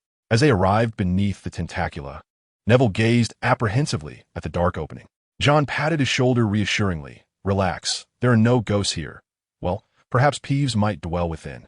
Mention of Peeves sent a shiver down Neville's spine. With no room for protest, John encouraged him to proceed first, while he took up the rear. Luna followed, her curiosity piqued. The passage was dimly lit, and Neville appeared frightened. Noticing he had forgotten to cast the Lumos spell, John had to remind him. Neville, feeling a surge of anxiety, attempted several times before finally succeeding. Once the light illuminated the surroundings, his fears seemed to dissipate somewhat. Chapter 60, Boggart and Stargazers. The corridor was narrow and constricted, with the three of them walking in single file. Where exactly were they headed? John casually remarked, a haunted house. Upon hearing this, Neville halted abruptly. John patted him on the back and reassured him, don't worry, I'm here. Neville desperately wanted to express that even with John's presence, it was still quite terrifying. Luna, as if singing, chimed in, Hogwarts is ghost too, doesn't it? It appeared that only Neville was truly frightened, which filled him with self-loathing for his timidity. Gathering his courage, he pressed onward, eventually emerging into a room. It was a disheveled, dimly lit space. The wallpaper was peeling. Stains marred the floor, and the furniture was all battered, as if it had been violently struck. The windows were boarded up. It resembled a stereotypical haunted house, with the peeling wallpaper suggesting some terrifying force had torn it asunder, sending chills down one's spine.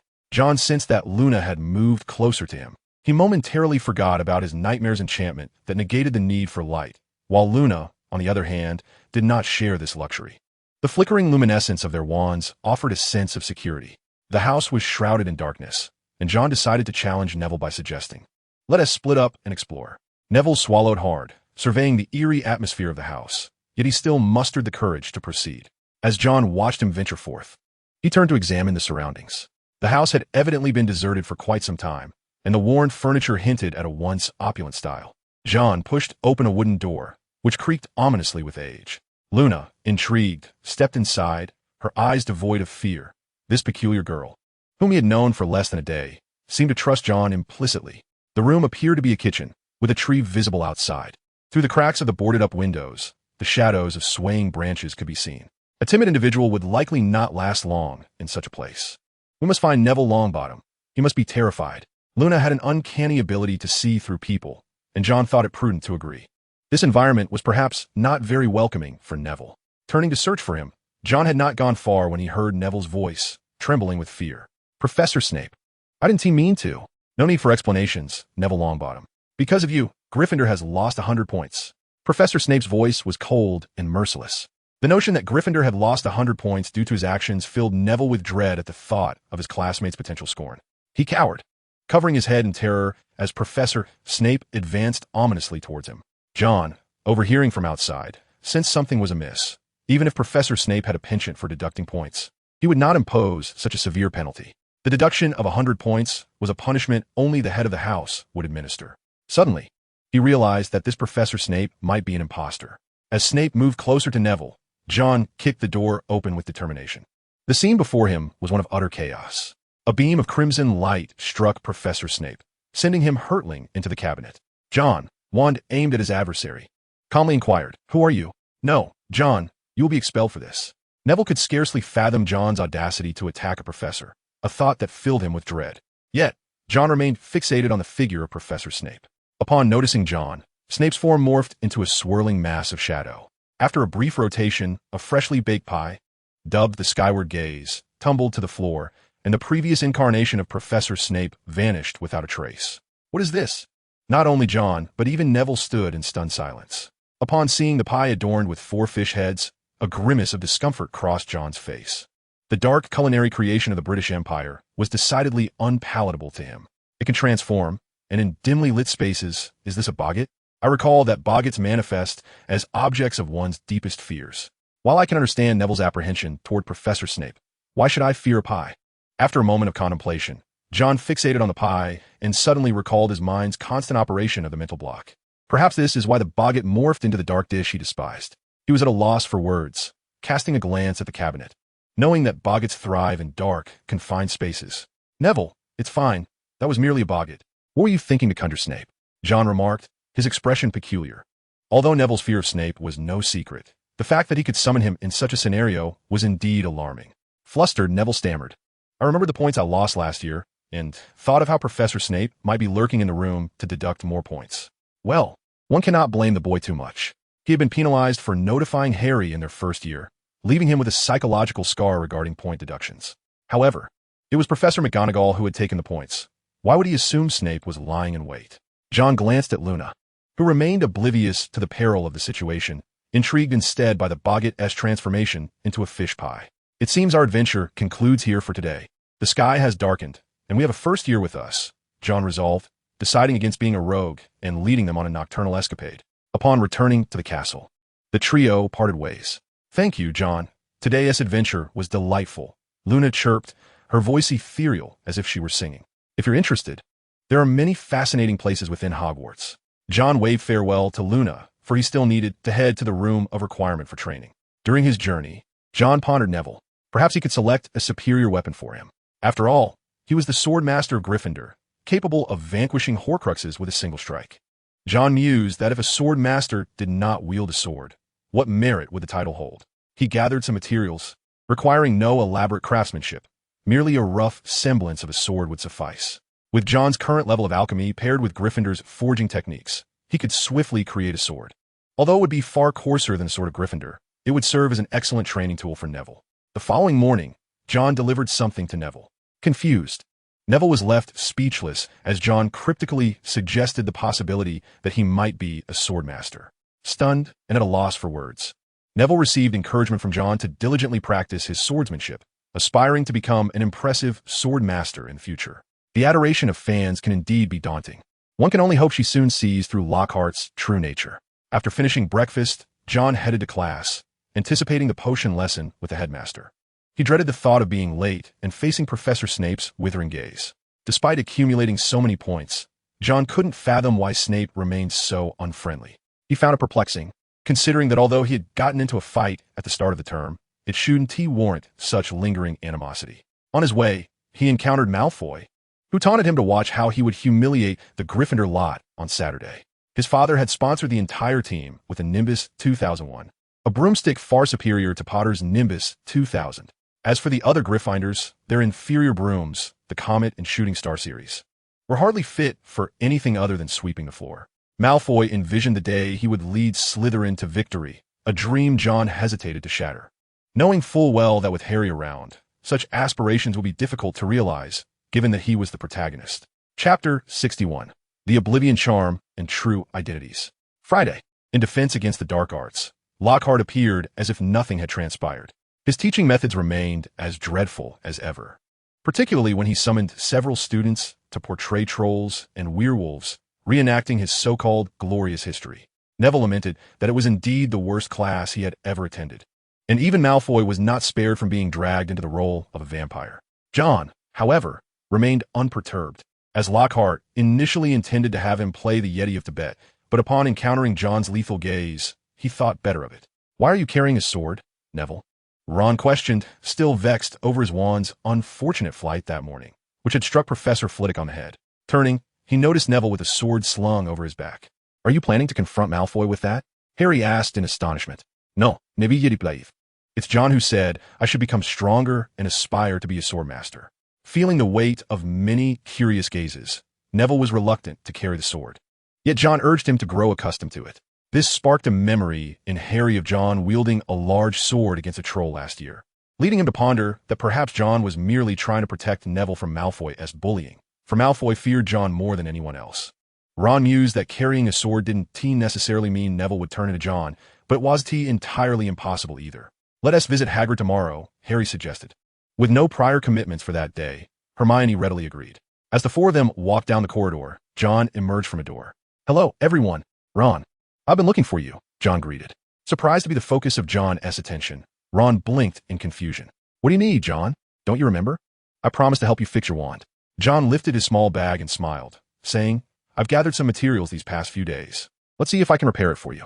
Ron, filled with excitement, grasped John's hand and exclaimed, "That's wonderful, John. You have no idea that blasted wand hit Professor Flitwick on the head today." "Ah, that does sound unfortunate," John replied, taking the broken wand, which was hastily held together with tape. The crude method of repair was so inelegant that even a dog would shake its head in disapproval. "Mountain ash wood with unicorn hair. This belongs to Charlie. It will be mine once I return to school." Ron blushed slightly, aware of his family's financial struggles, even needing to borrow his brother's wand. Observing this, John shook his head and lamented, "If that's the case, I suggest you abandon this wand." "Oh, please, John. I have no more money to buy a new one," Ron pleaded, panicking at the thought of not being able to fix it. He dreaded receiving another howler. Nearby, Harry comforted him, saying, "Ron, I can lend you the money for a new one." As a hidden, affluent individual, Harry was quite generous, which made Ron uncomfortable. He did not wish to spend his friend's money. "No, this wand is already damaged. Perhaps we can preserve the core and match it with new wood.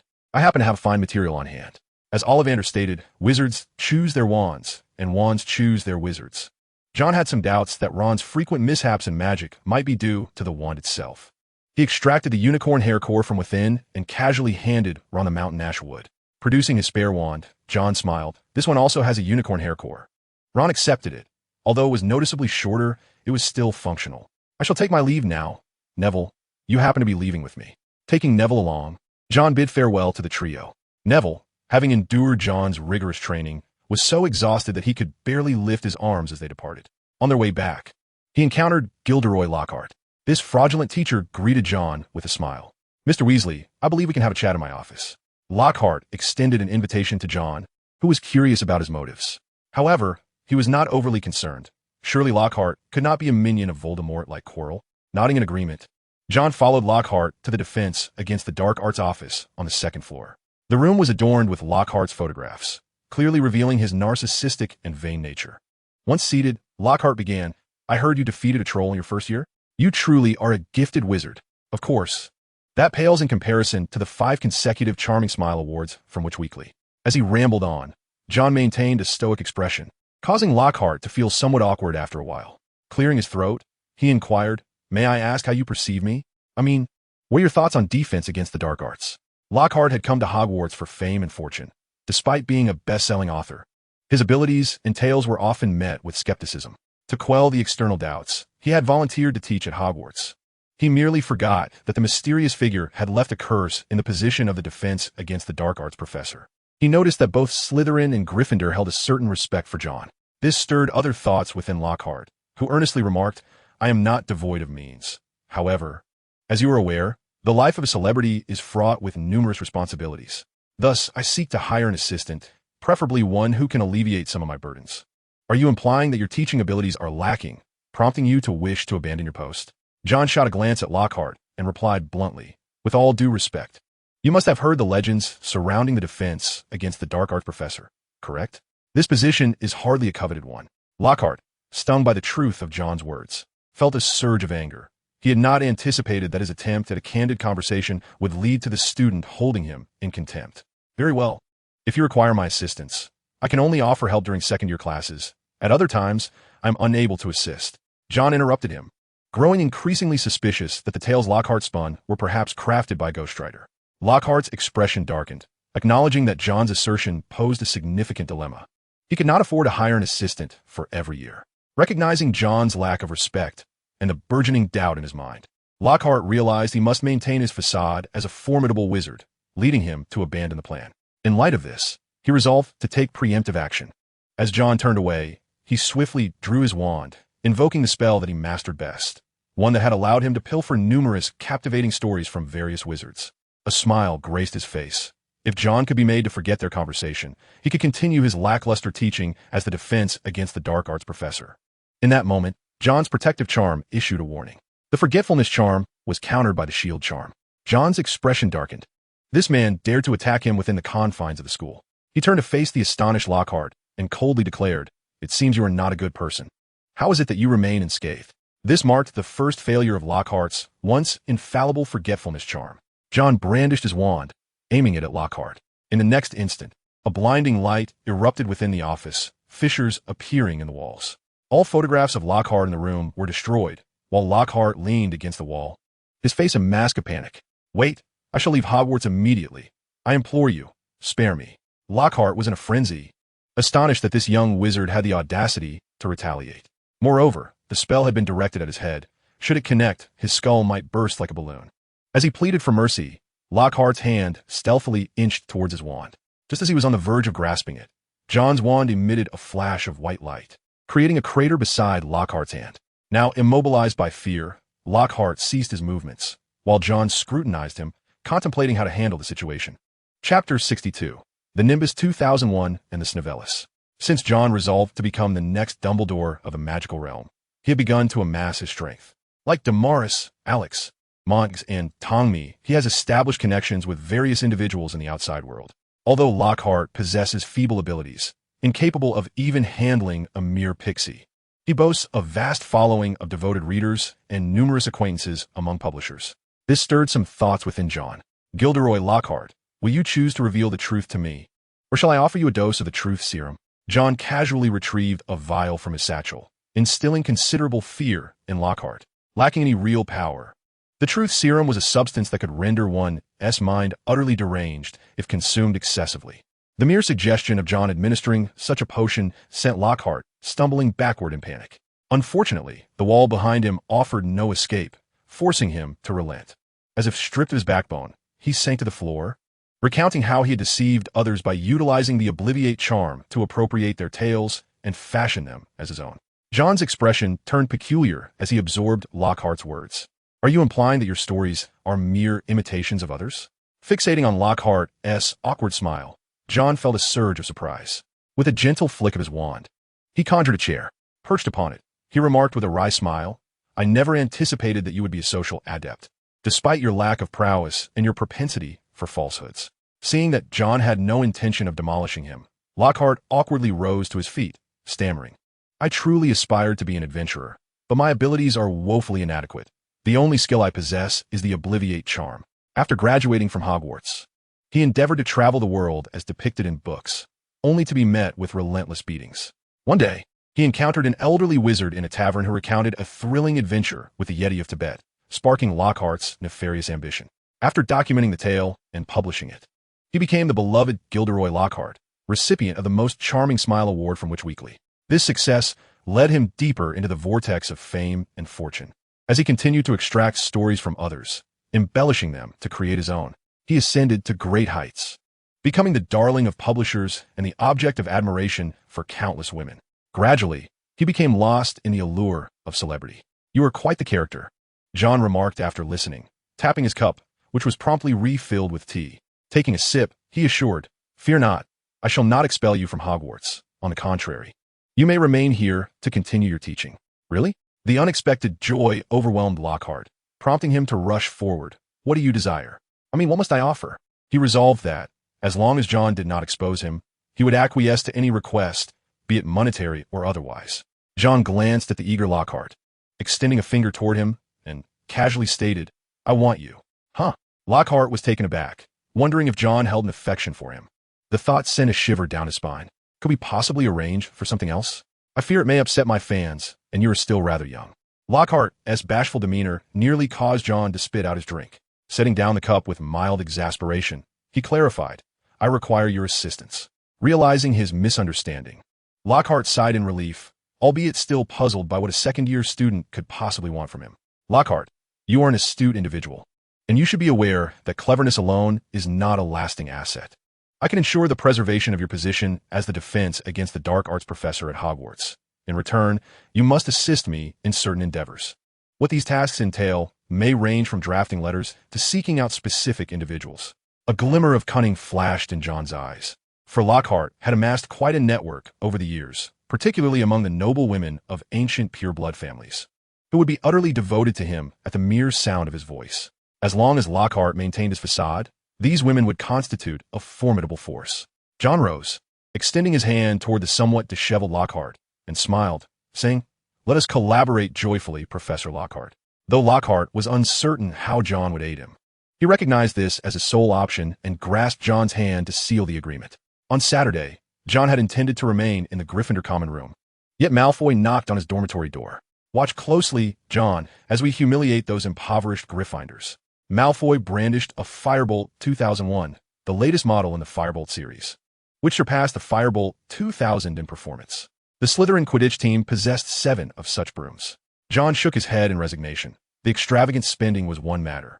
They had taken advantage of the pretext of needing to familiarize themselves with new equipment to obtain a special permission slip from Professor Snape, intentionally selecting a practice time when Gryffindor would be training. John wished to avoid involvement. Had it not been for the incessant knocking from Goyle and Crabbe, he would not have come at all. Upon arriving at the Quidditch pitch, John stepped aside as Malfoy advanced to provoke the Gryffindors.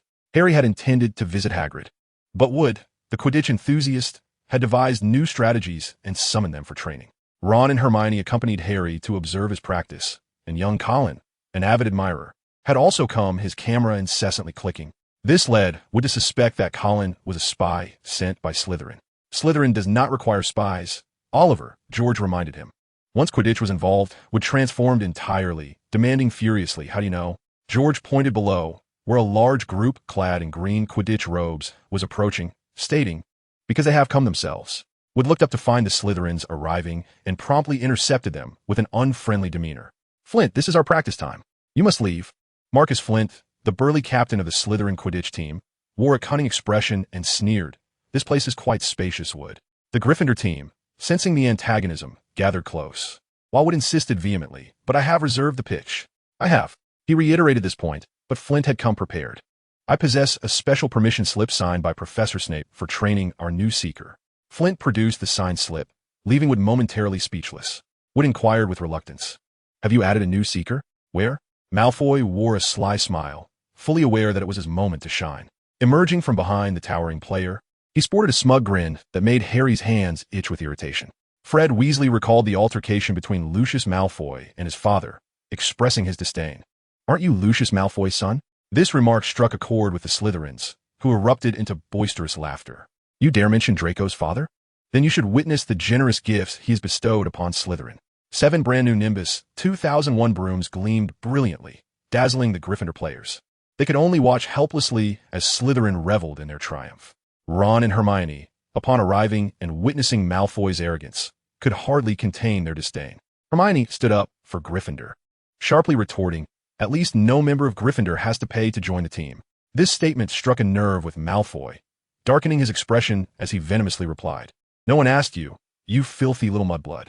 His words trailed off as he remembered John was not far away, causing Malfoy to falter.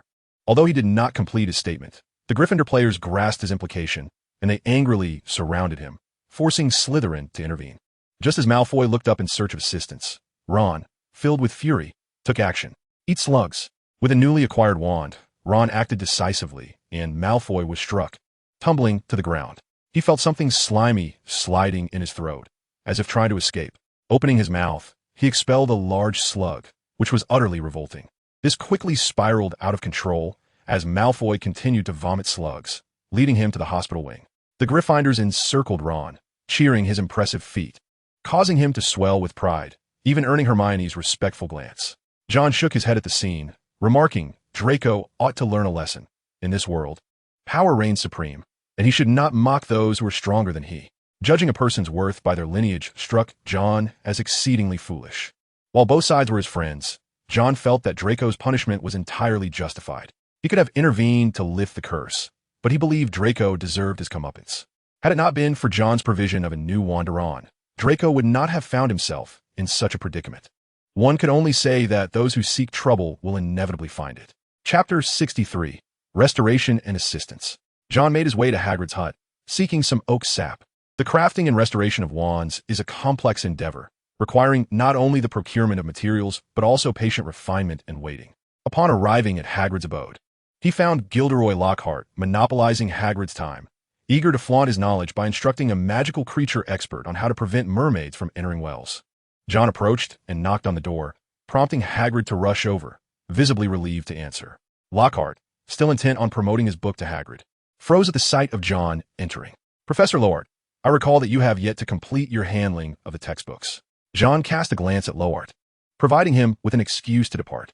Lowart nodded rapidly, as if suddenly reminded, exclaiming, Yes, I almost forgot. "Thank you, Mr. Wick." He hurriedly dashed out, his demeanor suggesting that a fire-breathing dragon was in pursuit. This left Hagrid somewhat perplexed. However, the visit from a friend brought him immense joy. "John, I was just contemplating when you might arrive. The items you requested are already here." Hagrid produced a substantial bag filled with materials that John had commissioned. John was invited to sit, and Hagrid brewed a steaming cup of tea accompanied by rock cakes. "Hagrid, do you know where I might find an oak tree? I require some oak resin." Hagrid waved his hand grandly, thumping his chest with enthusiasm. "Of course. There is no place in the Forbidden Forest that I am unaware of. Just wait a moment. I shall fetch some for you." "Thank you, Hagrid." Hagrid's perpetual warmth and willingness to assist were heartening as he ventured toward the grove of oak trees to procure the resin for John. While waiting, there was another knock at the wooden door.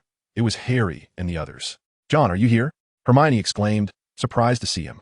John was momentarily bewildered until he noticed Ron's unusual expression. "What's wrong with him?" Harry replied angrily, "It's Malfoy. He put a curse on Ron, and we hope to consult Hagrid to see if he could help. Your timing is unfortunate." Hagrid just stepped out. John invited the trio in, observing Ron's discomfort, which suggested a curse had taken hold of him. He is afflicted by the worm curse. Noticing Ron's distress, John deduced the nature of the curse. "Here, take this. It might provide some relief when you vomit." Hagrid handed a metal bucket to Ron, while John approached him, saying, "Lift your shirt to expose your abdomen." Ron looked somewhat dazed, while Hermione and Harry had already taken action. Once Ron's shirt was lifted, his belly was revealed, with noticeable bulges as if tiny creatures were wriggling beneath the surface. "I believe I can remedy this." After a moment's contemplation, John raised his wand toward Ron's abdomen. "Worms be gone." A beam of white light struck Ron's belly, akin to a punch to the gut. Ron grimaced, clutching the bucket as he retched. 5 or 6 worms were expelled, and at last, relief washed over him. "Splendid work, John. Where did you learn that spell?" Hagrid applauded, inquiring. John maintained his composure, responding, "Of course, I learned it in the library." In truth, he had discovered it within the Gryffindor common room, a treasure trove of peculiar curses and spells. Among them was a particularly sinister curse known as the Blood Curse, which was hereditary. Those afflicted could transform into serpents, referred to as blood curse beasts, eventually evolving into true snakes over time. This piqued John's curiosity about the potential consequences if a blood curse beast were to be bitten by a werewolf. Pondering the collision of two curses, I must take my leave now, Hagrid. Once again, thank you for your assistance. Hagrid repeatedly expressed his gratitude, and after John's departure, he remarked with a sense of nostalgia, John is truly the most exceptional little wizard I have ever encountered, akin to Riddle. No, wait, you all are quite remarkable as well. Noticing the curious gazes of the trio, he waved his hands dismissively. Riddle? No, let's not invoke that name. However, they wisely refrained from pressing further. Although Hagrid was known for his loquaciousness, it was evident that this matter was one he preferred to avoid. Upon returning to the Gryffindor common room, John crafted a wand from the branches of a whomping willow, embedding it with unicorn hair. Once completed, he meticulously smoothed its edges and soaked it in oak resin. Oak is a tree steeped in enchantment, said to harbor magical properties. A wand immersed in its resin becomes more attuned to its wizard. After finalizing his repairs, John proceeded to gather materials for alchemy, discovering that the act of concocting items would expedite the advancement of his alchemical skills. Although no experience points were visible, he could undeniably feel the enhancement. Business at the shop remained lukewarm, yet word of its reputation gradually spread. A letter from Dungoose McNair mentioned that there were wizards in Nocturne Alley harboring peculiar notions regarding Silverhand Johnny's establishment. Recently, Aurors had intensified their scrutiny of dark magical artifacts, and it seemed a few had made their way into Silverhand Johnny's shop. This prompted Dungoose to reach out to several werewolf acquaintances, as he was eager to prepare for a grand display of his abilities. After responding to the letter, John stepped out of his dormitory.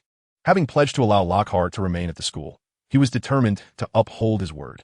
Arriving beneath the whomping willow, he stilled the tree and entered the passageway. The cabinet within the shrieking shack was still present, and John levitated it aside. When a defense against the dark arts class commenced, the attendees were astonished to find John standing beside the podium. Ladies and gentlemen, I apologize for the shortcomings of my last lesson. After much reflection, I have concluded that overly novel teaching methods are ill-suited for Hogwarts. Thus, I believe it is time to showcase my true capabilities.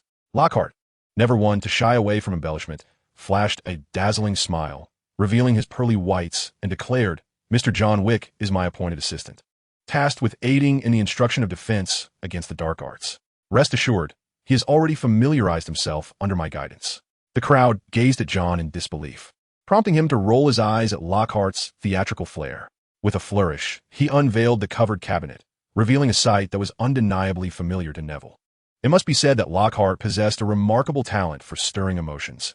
Even the most disillusioned students found themselves unexpectedly hopeful after his oratory. Noticing a table obstructing the view, John drew his wand and with a deft motion transformed it into a series of barriers encircling the front of the classroom. His transfiguration skills were nothing short of masterful. Should Professor McGonagall witness this, he would surely garner accolades. Lockhart, resplendent in his extravagant robes, emerged like a peacock adorned with a crown. His prowess in recitation was formidable. As long as physical confrontation was not involved, he could be deemed the undisputed champion of verbosity. This was evident from his vivid retellings of others' tales, as he earnestly recounted his own experiences in walking with trolls, seamlessly introducing the weaknesses of trolls within the narrative. The giant's head is exceedingly fragile. A mere levitation charm, gently applied, would suffice to have its wooden club strike itself. At this moment, Lockhart clapped his hands, and John stepped forward. Lockhart declared, Allow my assistant to demonstrate. Demonstrate? The young wizards expressed their confusion. With a subtle flourish of his wand, John unlocked the cabinet, for which a mumbling sound emerged, instilling a sense of terror in the trio. They were all too familiar with that sound. It was the voice of the giant they encountered in their first year. Their perplexity grew. How could such a small cabinet harbor a giant? Employing the brain-closing spell, John conjured an image of a giant in his mind. The boggart, mistaking his fear for its own, transformed into a giant that pushed the cabinet door open. It truly is a giant, Ron exclaimed in fright. As John focused on the giant's club, he acted decisively as it approached him. Wingardium Leviosa. The giant's hefty club soared uncontrollably into the air, then came crashing down upon its own head. The boggart, having assumed the form of a giant, staggered and collapsed. Thus, the giant was effortlessly vanquished, prompting the audience to erupt in enthusiastic applause. Lockhart stepped forth, exclaiming, Indeed, My teaching methods yield remarkable results. John Wick has performed excellently. Slytherin earns 10 points. After class, the perception of Lockhart shifted. He appeared suddenly competent. Did you witness Professor Lockhart's true teaching prowess? Hermione remarked. Oh, come on, Hermione. It was clearly John who taught us. Lockhart didn't even draw his wand. After the defense against the dark arts lesson, Hermione hurried to find Harry and Ron to vindicate Lockhart. Rather than teaching, it was more accurate to say John was conducting the class. When Neville failed to cast the levitation spell, it was John who used transfiguration to subdue the giant. Lockhart had cowered behind the podium in fear. Watching her idol descend from his pedestal left Hermione feeling conflicted.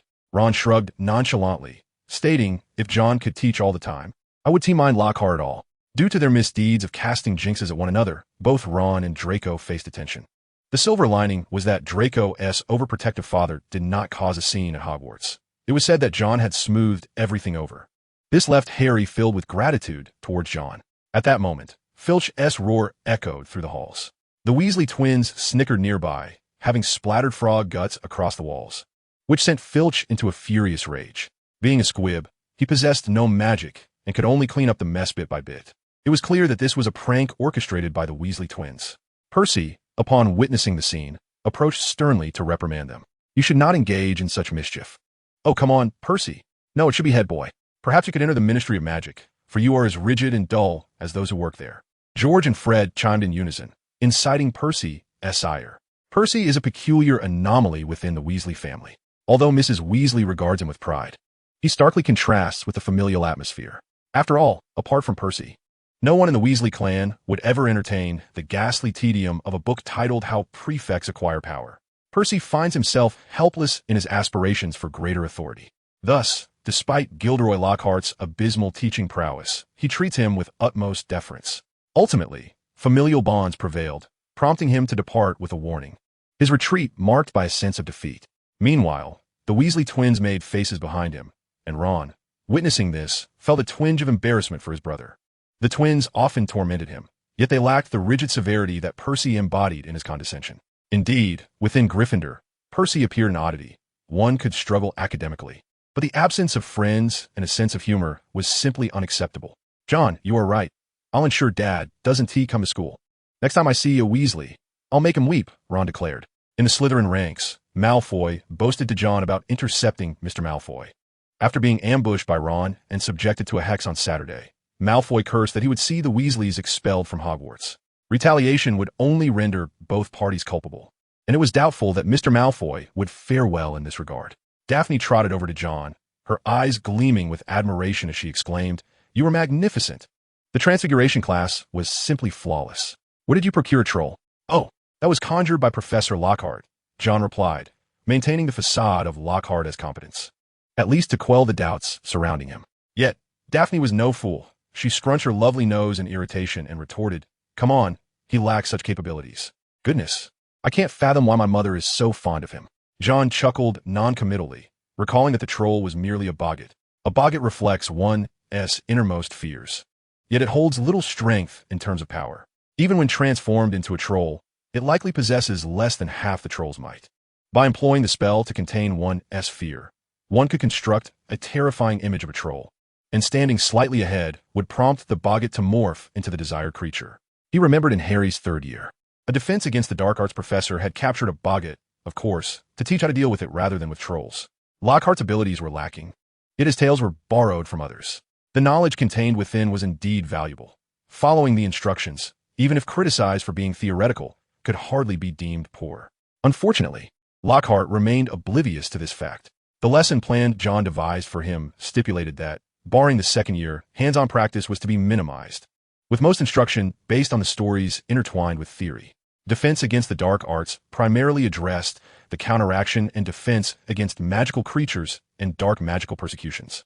Navigating this academic year would be relatively straightforward. Following his role as a teaching assistant in defense against the dark arts, many students began to recognize the distinctions that set John apart from them. Even Professor McGonagall praised his transfiguration skills, which filled Slytherin with immense pride. Especially with the bonus points bestowed by Lockhart, John, wielding the Slytherin points funnel, surged ahead, leaving the other three houses far behind. This instilled a sense of uprightness within Slytherin. George, Fred, Percy stormed down the corridor, having caught the two nocturnal miscreants in the act. With a mere glance, he could confirm that the two iconic flame-haired boys were undoubtedly his younger brothers. However, to his surprise, he had not apprehended the Weasley twins, but instead had caught John from Slytherin. I ought to warn you, although I shan't deduct your points. You are in violation of school regulations. Percy, donned in neat attire and spectacles, presented a stark contrast to his disheveled brother Ron. He spoke with a formal air, while John shrugged, contemplating something. Percy Weasley, we Haven-T had much of a conversation, have we? John remarked, impressed by the Weasley family. Aside from the two already graduated, Percy's presence was the least pronounced. Yet, one could not deny Percy's excellence, evidenced by his 12 OWL certificates, a true scholar and an overachiever. It even raised questions as to whether he might have been sorted into Ravenclaw had he not belonged to the Weasley clan, as the Sorting Hat likely wished to adhere to tradition. For Slytherin, the immediate reaction towards all Weasleys was disdain, but standing before them was John Wick, the savior of the trio. Percy furrowed his brow and politely declined. I'm afraid I must assist the professors with their patrol.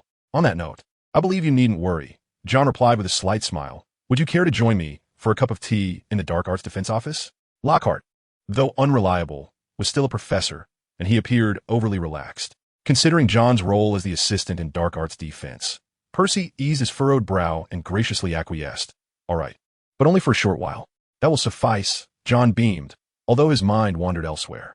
The person he thought of was Percy, whose ambition for power made a lasting impression on John.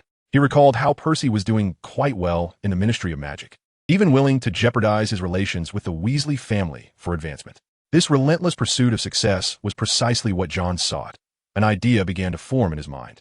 Perhaps he could recruit Percy Weasley, for the connections in his possession were indeed alluring. Chapter 65, Myrtle and the Honors. In the Dark Arts Defense Office, oh, how vexing. My little fans refused to relent even at night. He mistakenly assumed it was admirers seeking his autograph, a notion that delighted him, despite the strain it placed on his hand from signing so relentlessly. However, upon opening the door, his radiant smile faltered slightly. Mr. Wick, what brings you here? His demeanor puzzled Percy, as Lockhart publicly claimed to have instructed John, yet appeared to revere him. Professor Lockhart, we need to discuss a few matters, and I hope you won't mind us taking some time here. John entered, his posture starkly contrasting the courteous words spoken. Percy bowed respectfully to Lockhart, saying, Professor Lockhart, I see you're diligently preparing your teaching materials this evening. Ah, yes, I am preparing the materials, Lockhart replied, discreetly removing an envelope from his desk. After John entered, he closed the door, unsure of how to position his hands, which he crossed over his abdomen, rubbing his thumbs in circles. John took a seat and waved his wand to conjure a chair for Percy. Ironically, Lockhart assumed the role of servant, pouring tea and setting out cups. I have a bit of a rapport with Professor Lockhart during the holidays. We are pen pals. John casually fabricated an explanation, noticing Percy's surprise. He smiled, adding, after all, connections are an indispensable part of being an accomplished wizard, just as they are for an outstanding wizard like Professor Lockhart. Upon hearing his praise, Lockhart straightened his posture. Percy nodded in agreement. His ambitions were often dismissed in the Weasley household, and it was rare for someone to share his perspective, which sparked a fondness for John. Picking up a piece of toffee, John placed it in his mouth, savoring its sweetness before taking a sip of red tea. Likewise, connections should not be confined to outside the school. To be candid, Percy Weasley, I know you aspire to become the student council president next year, and support from all four houses is essential. Percy's ambition was evident to all. John placed a piece of toffee in Percy's hand, chuckling softly. I'll handle Slytherin for you. Why would you help me? Percy asked, perplexed as he held the toffee, feeling somewhat uneasy. Despite being 4 years his senior, he felt utterly overshadowed. Connections. John said meaningfully, I've already mentioned that you are an exceptional individual, and that will remain true even after graduation at the Ministry of Magic. So why not cultivate them? The simplest way to persuade Percy was to present tangible assistance. John gestured towards Lockhart. Professor Lockhart will help you establish credibility among the students. You need to showcase your excellence. The position of assistant in defense against the dark arts is an excellent platform. Currently, there is only one assistant. If another were appointed, it would not only alleviate Lockhart's burden, but also allow that assistant to stand out among the students. John used this proposition to entice Percy, which clearly intrigued him. Percy unwrapped the toffee, placed it in his mouth, and smiled as he nodded. You are right. Connections are indeed important. He thus consented to John's proposition. Extending his hand for a handshake, In that defense against the dark arts office, Lockhart witnessed a transaction between two power players. Once Percy departed, Lockhart, feeling somewhat anxious, inquired, "Aren't you worried he might discover my secret? I mean, could it be too dangerous to have an additional assistant? You are his pillar of support, and he shall not betray you, as long as you continue to grant him power." John cast a sidelong glance at Lockhart, administering a dose of encouragement while not neglecting to issue a warning. "Set aside your superficial notions and make good use of the lesson plans I provided. Refrain from employing magic." Lockhart's proficiency in magic is woefully inadequate, leading John to question how he managed to graduate from Hogwarts. With an awkward smile, it became apparent that Lockhart's penchant for seeking the limelight had clouded his understanding of his own novice magical abilities. From his satchel, John retrieved a charm of the blast-ended screw and a ring adorned with emeralds, placing them on the table before Lockhart. He spoke plainly. "If you find it absolutely necessary to resort to action, use this. It has been imbued with the shield charm and the petrification charm." This newly crafted item could lend Lockhart some semblance of dignity in a critical moment. Lockhart, feeling as if he had struck gold, was under considerable strain due to suspicions regarding his abilities. "Thank you, Mr. Wicks. I shall diligently fulfill the task at hand." John rose to depart, casually remarking, "You may call me John. I have mentioned that connections are an essential aspect of an accomplished wizard." Lockhart was momentarily taken aback. He had assumed John was wielding leverage as a means of intimidation, but it now seemed that perhaps John genuinely wished to cultivate this connection. Yes, cultivate. Just as he had done with Percy, granting him power and prestige. "Very well, John. I shall write to you after my term concludes," Lockhart offered amicably. John nodded in acknowledgement and departed. October had arrived, bringing with it a significant drop in temperature, and many young wizards had succumbed to the flu. Madame Pomfrey had prepared additional invigorating potions, which, despite causing a bit of smoke to emit from one's ears, proved remarkably effective. As an exemplary student in potions class, John was also summoned to assist. After delivering invigorating potions to the hospital wing, he heard the sound of weeping while passing through the second-floor corridor. Following the sound, he discovered Peeves the poltergeist hurling stones at the girls' lavatory, where a female student ghost was weeping in distress. "Peeves, you may leave now." Peeves, caught in the act of tormenting moaning Myrtle, turned and, upon seeing John, was so startled that he stumbled into a suit of medieval armor and fled. Was it really necessary to react so dramatically over merely being immobilized a few times? John muttered to himself, bemused by Peeves' exaggerated response. Entering the girls' lavatory, he found the bullied ghost still sobbing and inquired, "Are you all right?" Moaning Myrtle let out a shriek and flew through John's body, causing him to feel as though he had been doused with a bucket of cold water, leaving him somewhat uncomfortable. "I apologize. I was just..." Before he could finish, Myrtle was reminded of her sorrow and began to cry once more.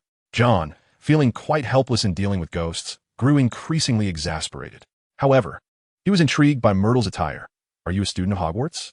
Myrtle wore a somewhat different uniform from the usual Hogwarts students, prompting John to wonder if there had been a student who had perished at Hogwarts, or if, like Professor Binns, she had simply forgotten to carry her body away and had transformed into a ghost. Myrtle, adorned with spectacles and possessing straight hair, donned garments that appeared to be of an antiquated fashion.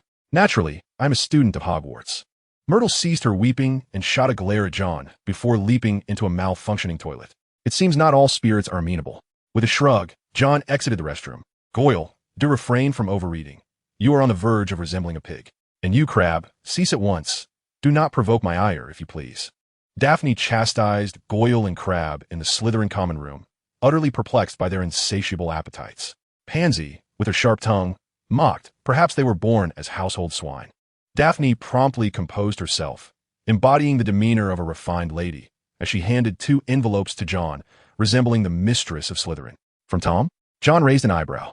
One of the letters bore 3 ink blots in the lower right corner, suggesting it was sent by Silverhand Johnny. Nodding in gratitude to Daphne, he expressed, "Thank you for looking after Tom." Daphne proudly lifted her chin, though her ears betrayed a hint of crimson. Upon returning to his dormitory, John opened the envelope. Its contents eased the tension on his brow. Mr. Alex Belby of Dumbledore's army would be receiving an award on October 24th. It appeared that his investments were beginning to bear fruit. A smile graced John's face. Chapter 66, The Attack Shop and Luna's Shoes. This was indeed good news, causing John to beam with delight. In this buoyant mood, he opened the second envelope, sent by Damocles, but it bore grim tidings. The shop had been attacked. As he scrutinized the letter's text, he learned that Silverhand Johnny's shop had suffered an assault one fateful night, perpetrated by 3 dark wizards. Mr. Boken was a connoisseur. Though his shop was not widely known, the quality of its wares was exceptional. Damocles had traced these assailants back to Boken's associates. He had dispatched 3 wizards to eliminate this unwelcome threat to his business, but regrettably, they had failed. It appeared that John's concerns were validated. Damocles had enlisted 3 werewolf companions, who would soon prove their worth. Following the previous recruitment, Damocles successfully acquired 3 werewolf friends, all marginalized by the magical community, who were immensely grateful for the employment John could offer. It was time to deliver a lesson. Otherwise, post-award, these troubles would only escalate. A fierce glint appeared in John's eyes. The denizens of Nocturne Alley were not to be trifled with, and they needed to be dealt with decisively. He hoped this time to eradicate the threat entirely. John snapped his fingers, igniting the letter in flames. With an impassive expression, he watched as it turned to ash, instructing Bold to deliver a letter to Damocles, along with the protective talisman and enchanted ring he had prepared, equipping these individuals to the teeth. He aimed to dismantle Boken's operations in one fell swoop. Simultaneously, he penned a missive to Mr. Alex Belby, requesting that the ministry conduct a thorough search of Nocturne Alley. Having completed all tasks, John commenced work akin to that of Lockhart. In contrast, the correspondence of Lockhart primarily involves avid readers, whereas John's correspondences are with alchemical experts and literary scholars. Additionally, some masters of potion-making have become his pen pals through the introduction by Dama Alex, and they have responded very positively to him. Maintaining these connections is indeed a task, and John diligently writes to each of them. A letter of gratitude from Bataclouch. The final correspondence left John momentarily stunned. Upon opening it, he discovered it was from the director of the International Magical Cooperation, Bataclouch, expressing his gratitude to Johnny Silverhand for providing an excellent position to one of his former subordinates. This director is quite sentimental. Tongmi, who had previously served as an Auror under Bataclouch, is deeply pained by the transformation of his subordinate into a werewolf. Now aware that John has secured a stable and commendable job for Tongmi, he personally wrote to thank him. Simultaneously, Bataclouch is also aware of John's dealings in selling wolfsbane potions, and he extends his thanks once more, acknowledging John's contributions to the werewolf community within the magical realm. Truly, he is a person worth forging a deeper connection with. Ding! Magical power upgrade successful. Current magical level. After concluding his training by the Black Lake with Neville, John observed Neville plopping down onto the ground. With genuine curiosity, Neville inquired, "John, why do we, as wizards, need to exercise our bodies? Only with a healthy physique can a powerful soul be sustained." John playfully nudged Neville with his foot, urging him to rise and practice his swordplay. Reluctantly, Neville complied, and after their training session, the two parted ways in the corridor. As rain began to fall from the heavens, John noticed Luna, barefoot and seemingly flitting about like a headless fly. Beside her stood Ginny Weasley, who, unsurprisingly, had entered Gryffindor. However, the young girl appeared somewhat haggard. Percy had mentioned that his sister had been unwell, likely accounting for her current state. "What are you looking for?" John asked, noticing their search. Luna, in her dreamy manner, greeted John. "Hello, John. It's lovely to see you. You haven't been caught in the rain." Ginny Weasley, having heard of John, who is a close friend of Luna's, expressed her frustration. "It's those Ravenclaw students. They've hidden Luna's shoes." "This is just a game," she added. "This isn't a game." Luna's tolerance of the situation was something Ginny couldn't accept, especially after her communications with the person in the diary, which heightened her fear of losing her friend. "Well, perhaps I can assist you in your search," John offered, noting Ginny's agitation as he sought to comfort both of them. Suddenly, a cat emerged from around the corner. It was Mrs. Norris. John approached and gently stroked her head, quietly asking, "Mrs. Norris, could you help me find Luna's shoes?" Mrs. Norris glanced at Luna and circled around her as if memorizing something. Then, she turned and headed down another corridor, prompting John to follow. This scene astonished Ginny, as she had heard of Filch's cat, known for delivering messages to him.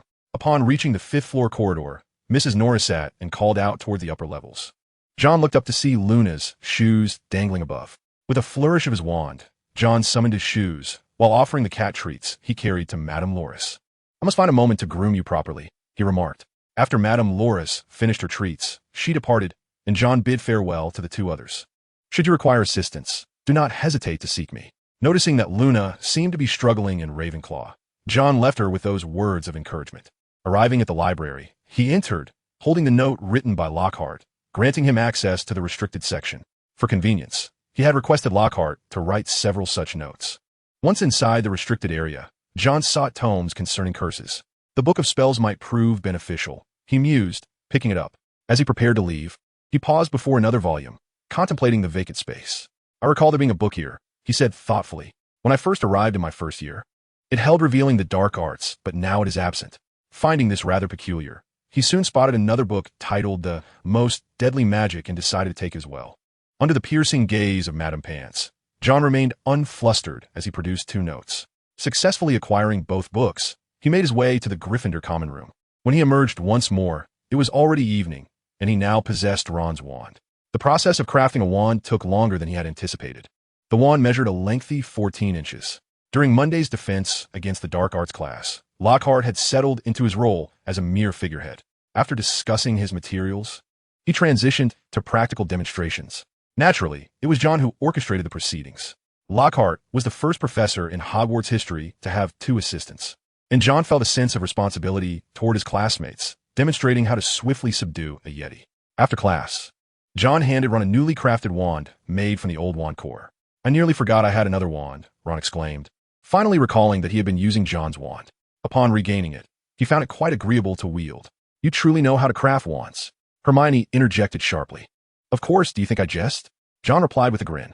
Hermione felt a bit embarrassed, having expected John's craftsmanship to be rough, yet the wand was exquisite. Wonderful. Now I can give Malfoy a taste of his own medicine. Ron had been at odds with Malfoy lately, having exchanged curses on at least 3 occasions. Hello, John. Percy strutted past, chest out, a sight that elicited disdain from Ron. You do realize Lockhart appointed him as an assistant, which has inflated his ego immensely. Harry also observed that Percy had become increasingly pompous, the assistantship granting him more authority. Isn't that a positive development? John pondered, unsure of Ron's perspective, wondering why greater power for his brother would be a concern. After bidding farewell to the group, John headed to the dormitory to take Tom out for a stroll. Upon returning, he heard Tom bellowing fiercely. John withdrew his wand and stepped inside, where a house elf clad in a pillowcase was cornered by Tom, too frightened to retaliate. Dobby? Chapter 67. Encountering Dobby again and the search for the Chamber of Secrets. Dobby can enter Hogwarts? John's gaze shifted, astonished by the elf's formidable magic. Hogwarts was protected by anti-apparition spells, preventing wizards from using apparition to reach it. Yet, Dobby could access the Slytherin common room without alerting anyone. Enough, Tom, he interjected, halting Tom's impulse to lunge at Dobby. Turning to Dobby, he inquired, what brings you here? Dobby wished for John Wick to protect Harry Potter, as the situation was perilously hazardous. Dobby's ears drooped. He had prevented Harry from passing through the barrier, yet he still managed to reach Hogwarts. Was it you? John recalled the incident when Harry was obstructed at the beginning of the term, his gaze growing icy. Do you realize that because of this, Harry and Ron nearly faced expulsion? His tone was stern, rendering Dobby unable to meet his eyes. Dobby understood, but danger loomed over the castle. Enough. Stop playing games and tell me, what is the danger? John demanded sharply. Dobby seemed to have an epiphany, and his head collided with a nearby cabinet. Frustrated beyond measure, John raised his hand, not even drawing his wand, and declared freeze. The self-harming Dobby became rigid, leaving John momentarily stunned as he gazed at his right hand, astonished that he had successfully cast a spell without a wand. It appeared that emotion was the key. His expression shifted. In a magical world, one's emotions seemed to manifest physically. It was widely known that the most potent form of magic was that which was cast upon Harry, the magic of love. Despite Harry's mother not being a match for Voldemort, she wielded love to its utmost extent, defeating him. Furthermore, the 3 unforgivable curses, particularly the killing curse, embodied the release of ultimate malice, a characteristic requisite of many dark spells. John felt his comprehension of magic had deepened. He looked up at the sorrowful Dobby, somewhat exasperated, and said, I understand now. I will continue to protect Harry. Do not harm him again. Dobby expressed his gratitude to John Wick for his assistance. After speaking, Dobby snapped his fingers, producing a sound as he vanished. Watching him disappear, John grew increasingly envious of apparition. The book he had borrowed contained information about the spell, though it was fraught with peril and required someone to guide him. A moment's carelessness could result in a splinching, leading to the untimely demise of many a wizard. Pondering the matter, he quickly dismissed the thought of seeking his house head as assistants. Not to mention that Professor Snape seemed to harbor some discontent towards him. Hogwarts offered no course on apparition, and he wouldn't interfere. Surely, he could not wait until 6th year to learn? That would be far too long. John resolved to find a helper on his own.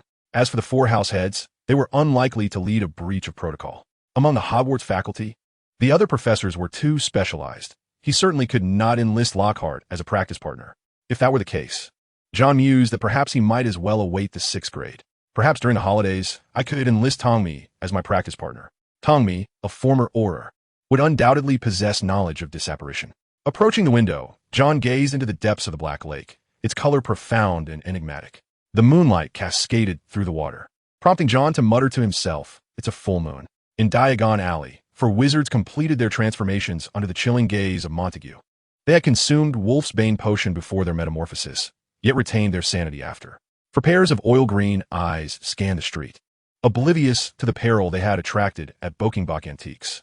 Mr. Boking, the proprietor, was scheming to bring down Silverhand Johnny's shop, having summoned 6 dark wizards for assistance. "Go in there and oust them from Diagon Alley. I shall not shortchange you," Mr. Boking promised the rogues, greed glinting in the eyes of the dark wizards. Just as they were preparing to proceed, an unexpected event occurred. Boom! The door of Bokingbach was shattered, a crimson light striking one dark wizard, disarming him. Cloaked figures, their faces obscured, moved with remarkable swiftness, casting powerful spells. Mr. Boking screamed, "Stop them! Quickly stop them!" The dark wizards sprang into action, their wands unleashing curses that failed to impede the 4 cloaked figures. They resembled harbingers of death. One merely snapped his fingers at a dark wizard, who fell victim to a stunning spell and collapsed unconscious. Mr. Boking, in a state of terror, retreated, demanding, "Who are you? You have provoked those you should not have." "Bokingbach," came the ominous reply. The green eyes of the cloaked figure expanded within Mr. Boking's line of sight, prompting him to flee in fright. The 4, trained to perfection, easily subdued all dark wizards, with Tongmi nonchalantly pursuing Mr. Boking from behind, until Mr. Boking scrambled into a darkened room. Tongmi, possessing a keen sense of smell, discerned that Mr. Boking was hiding within. This was his vault. Tongmi's green eyes scoured the darkness for a time, while Mr. Boking dared not even breathe. Fortunately, before long, the cloaked figure departed. The dark wizards were all apprehended, and Mr. Boking feared for their grim fate as he spent a harrowing night in the vault. The following day, Mr. Boking ventured outside, believing the danger had passed. Yet, upon opening the door, he was met by several Aurors standing before him. Without uttering a word, they headed straight for his vault, which concealed a trove of illicit goods. In that instant, his mind was engulfed in dread. He realized his doom was sealed. Tragically, he remained oblivious to the identity of those he had offended. The formidable cloaked figures were Aurors, and either faction was beyond the reach of an ordinary individual. Ultimately, Bokingbach was sealed, as the Aurors discovered a plethora of dark magical artifacts within, items of extreme peril, including a necklace that had claimed the lives of 19 muggles. The case stirred considerable commotion, with Mr. Boking facing hefty fines and the prospect of incarceration in Azkaban. The former Bokingbach antique shop has been replaced by a new establishment, Silverhand Johnny's Emporium. True to his former Auror status, his reactions are remarkably swift. After the closure of Bokingbach, John received a letter indicating that Downton and his team had performed admirably, disposing of 6 dark wizards with a history of murdering muggles by snapping their wands and casting them at the entrance of the Ministry of Magic. With such individuals and a warehouse full of dark artifacts, Mr. Boking's chances of recovery appeared almost non-existent. Montague had acted astutely, purchasing the original Bokingbach building, likely at a considerable expense. However, these matters were mere trifles to John, as Damaris Alex had completed the awarding of honors, and the Wolfsbane potion had already begun circulating. Now, werewolves from across the globe flocked to acquire the potion, allowing Silverhand Johnny to amass wealth rapidly. Simultaneously, he expanded his influence by recruiting several trustworthy wizards, all vetted through his connections. The director of the Auror office, Rufus Scrimgeour, received a particularly intriguing letter from Silverhand Johnny's store, eliciting a knowing smile from John upon reading its contents. He was indeed a clever man, discerning the whereabouts of Silverhand Johnny from the slightest clues. John ignited the letter in flames, recognizing that certain matters need not be laid bare. He instructed Montague to deliver a protective charm to Rufus Scrimgeour, a gesture that signified an understanding between the two. The charm's appearance would likely bolster the Auror's capabilities, and the director would be unlikely to decline such an offer. After a day of incessant rain, John heard the roar of Filch echoing through the corridors. Harry had been captured, but John paid little heed, as he was engrossed in searching for a hidden chamber that had surfaced during his second year. The sole clue was the restroom. However, after exploring every restroom in the school, he still found no trace of the secret chamber. Perhaps I can inquire with the ghosts, he mused, smacking his forehead. These specters had lingered at Hogwarts for ages. Surely, they possessed some insights. He ventured into the girls' restroom, where he found moaning Myrtle sobbing in her usual melancholic manner. Chapter 68. Whispers and Shadows. Myrtle, I wish to ask you about something. Something? Well, as long as you don't find me bothersome. Myrtle's sensitive disposition was rather vexing, prompting John to tread carefully around her feelings. I would like to know if you are aware of any secret chambers within Hogwarts. Myrtle floated up from the toilet, her expression one of perplexity. Secret chambers? I've never seen one. Very well. It seems I shall need to consult someone else, John replied, preparing to leave. As he stepped outside, he collided with another person. I was looking for Myrtle. I hope you understand, he said, feeling somewhat embarrassed to be caught exiting the girls' restroom. Ginny appeared flustered, unable to meet John's gaze, and the black notebook in her hands slipped from her grasp. Are you all right, Ginny? John noticed something amiss with her and bent down to help pick up her diary. This simple action provoked Ginny to scream, "Don't touch it." Apologetically, he responded, perplexed by the unsettling aura surrounding Ginny. Compared to their last encounter, she appeared exceedingly unstable, her countenance haggard as if she had not slept well for many days. Perhaps I should inquire with Luna. Whispers echoed in her ears, rendering her somewhat dazed. Have you read it? John, on his way to Professor Filch's office to groom Mrs. Norris, overheard the conversation, and Filch's stuttering voice made him halt in his tracks.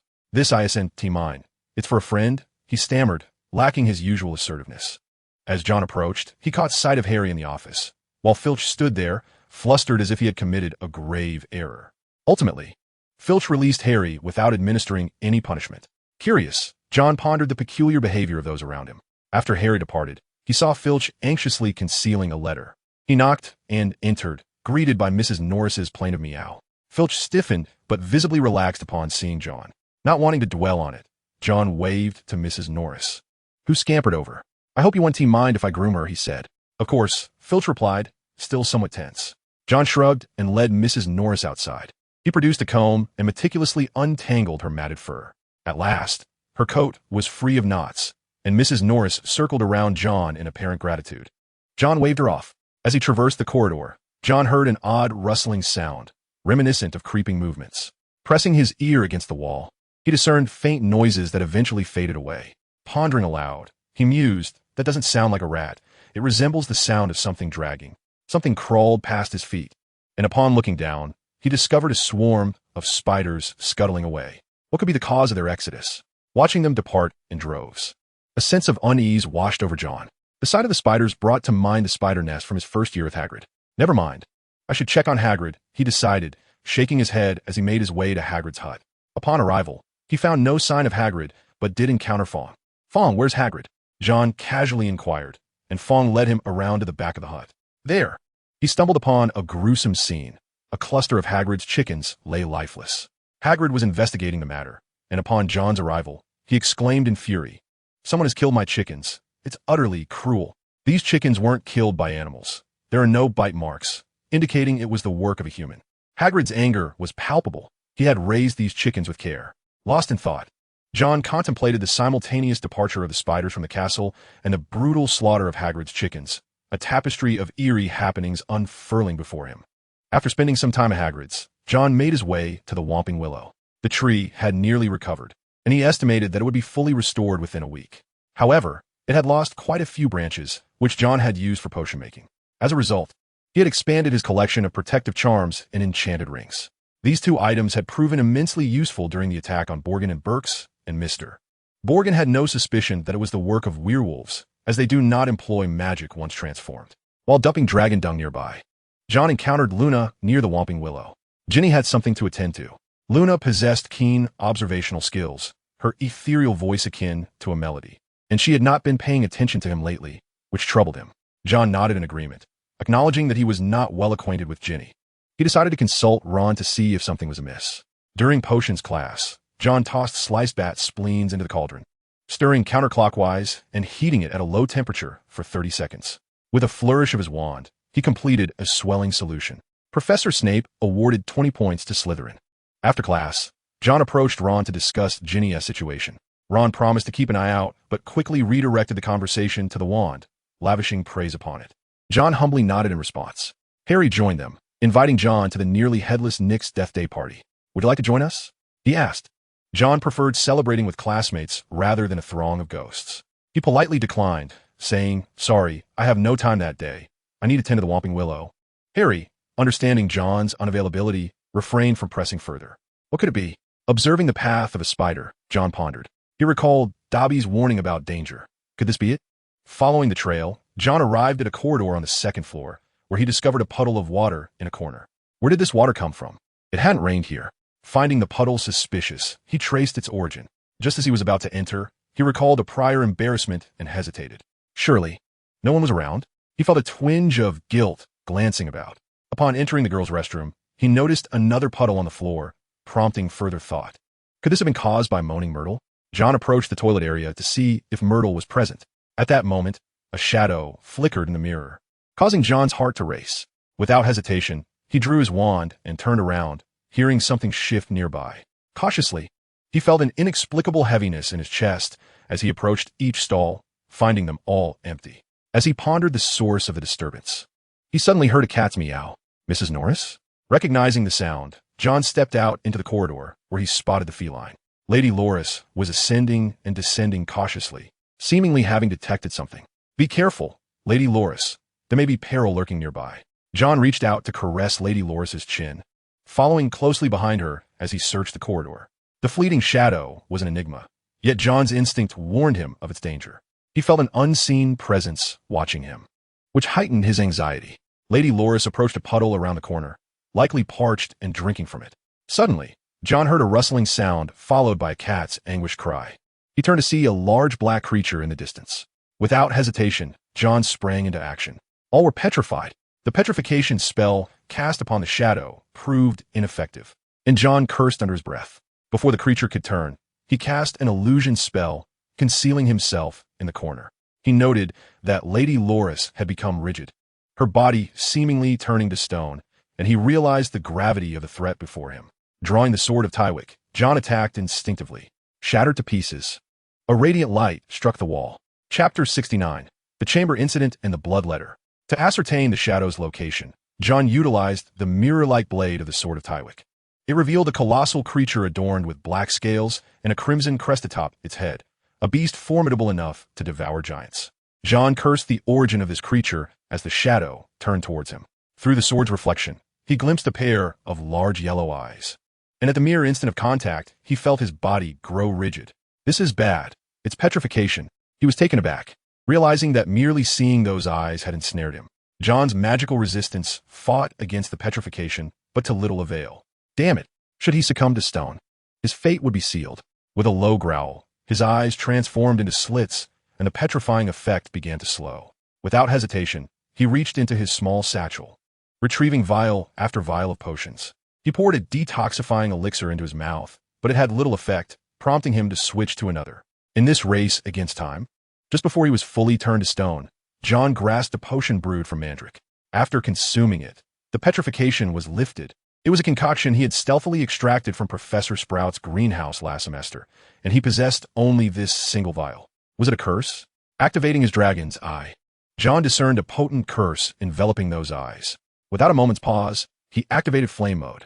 Under the influence of the fire spell, the reflected curse was incinerated, and he saw the shadow advance towards him through the sword's blade. As the shadow drew near, John closed his eyes, relying solely on his hearing to strike at it. With the flame enchantment upon it, the sword of Tywick finally pierced through the creature's scales, blood trailing along the blade as he heard the shadow emit a pained roar. A gust of wind followed, and John rolled to evade. No, he must dodge. He turned and ran in the direction of his memory. The shadow, wounded, became exceedingly frenzied and pursued John relentlessly. Activating his flying boots, John turned his back to the shadow and opened his eyes to begin relocating. Through the reflection of his sword, John discerned that the shadow was still in pursuit. Should this creature with a murderous gaze breach the premises, it would spell doom for all the students in the school. John resolutely decided to flee towards the castle's exterior. Meanwhile, on the second floor, Harry beheld his most despised feline, Mrs. Norris, suspended there. She was affixed to a torch bracket, her body as rigid as a plank. A line of blood words adorned the wall. "The chamber has been opened. Enemies of the air, beware." A throng of young wizards witnessed this harrowing scene, and Filch pushed his way through the crowd, discovering the misfortune that had befallen his cat. He staggered back a few paces, terror gripping his face as he let out a heart-wrenching howl. My cat! My cat! What has happened to Mrs. Norris? His distressed demeanor evoked a semblance of pity. Malfoy, upon seeing the bloodied words on the wall, erupted in derisive laughter. Filch was adamant that Harry was responsible for his cat's demise, screaming for vengeance against Harry in retribution for Mrs. Norris. Dumbledore arrived on the scene, the first to notice traces indicating a battle had taken place here. A palpable wave of panic spread among the student body. Dumbledore understood the necessity of quelling these emotions and instructed the 3 witnesses to accompany him. Filch glared at them with venomous hatred, while Lockhart eagerly volunteered to escort Dumbledore to his office nearby. Lockhart's gaze fell upon the blood words on the wall as he scanned the crowd. He knew that when he had battled the shadow, there had been no inscriptions here, indicating that someone else had arrived after he had lured the shadow away. Who could it be? Gemma, I have matters to attend to. The 6th-year Slytherin prefect, Gemma Farley, attempted to persuade John to leave, but he merely uttered a brief retort before heading in the opposite direction. Gemma, feeling somewhat helpless, chose to ignore it. John arrived at the girls' restroom, the place where he had first encountered the shadow. The water stains still lingered, and he cautiously used his sword to probe ahead. Not here. John inspected the entire girls' restroom, but found no trace of a shadow. Instead, he encountered Myrtle, yet he had no time to engage her. Upon exiting the restroom, John's brow remained furrowed. He understood the peril posed by that entity. It was no longer a matter of whether Harry was in danger, but rather that the entire school could be at risk. He had to inform Dumbledore. John was resolute. This was no trivial matter, and he required the assistance of the Great White Wizard. He promptly made his way to Lockhart's office.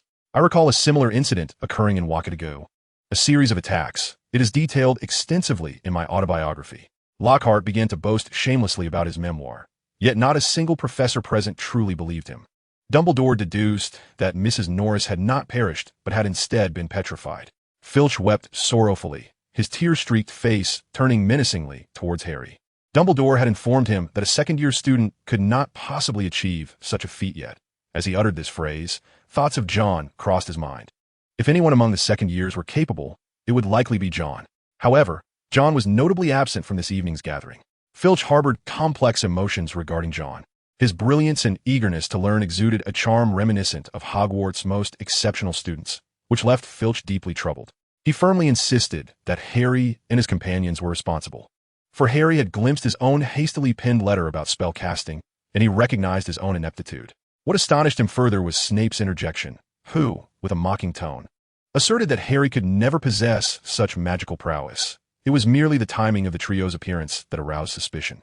Harry perceived Snape's ulterior motives, but refrained from disclosing the peculiar sounds he had heard, instead claiming fatigue and a desire for an early rest. This feeble lie was transparent to all, including Professor Snape. He even suggested that Harry should withdraw from the Quidditch team, which incited Professor McGonagall, a fervent supporter of Quidditch, to protest vehemently. The two nearly erupted into a quarrel, while Filch lamented about his cat being petrified. John decided it prudent to remain outside, perhaps hoping to witness a confrontation between the two heads, though he knew that with Dumbledore present, such a spectacle was unlikely. Once the discussion within concluded, Dumbledore instructed Professor Snape to concoct a potion to reverse the petrification. John initially intended to approach Dumbledore for a conversation, but he felt compelled to follow, recalling Dobby's assertion that these matters revolved around Harry. He had promised Dobby to protect Harry from harm. In an empty classroom, Harry pondered aloud. Should I tell them about the voice I heard? A sense of unease enveloped him. The voice had only reached his ears, which felt ominous. Ron, considering his friend's well-being, decisively advised against sharing, stating, hearing sounds that others cannot is not a good omen, even in the magical world. Harry asked, "You believe me, don't you?" Ron's belief reassured Harry slightly. At that moment, a voice resonated within the empty classroom. "Harry, where did you hear the voice?" Harry tensed at the unexpected sound, while Hermione recognized it and tentatively inquired, "John, it's me," John replied, dispelling the disillusionment charm, appearing as if emerging from the shadows. He fixed his gaze on Harry, articulating each word with precision. "You heard that voice, didn't you? You heard it too?" Noticing an oddity in John's tone, Harry quickly replied, "I heard it in the corridor on the second floor." "That's right." Ding! Exploration quest activated. Find the Slytherin's chamber. Reward enhancement. Serpent Slayer. Serpent Slayer. Increased damage to serpents. Immune to serpent venom curses. With the quest triggered, John realized the source of that peculiar phenomenon. The location of Slytherin's chamber is a pressing concern. Taking a deep breath, John realized he needed assistance. He turned to his three companions and said solemnly, "I encountered that creature.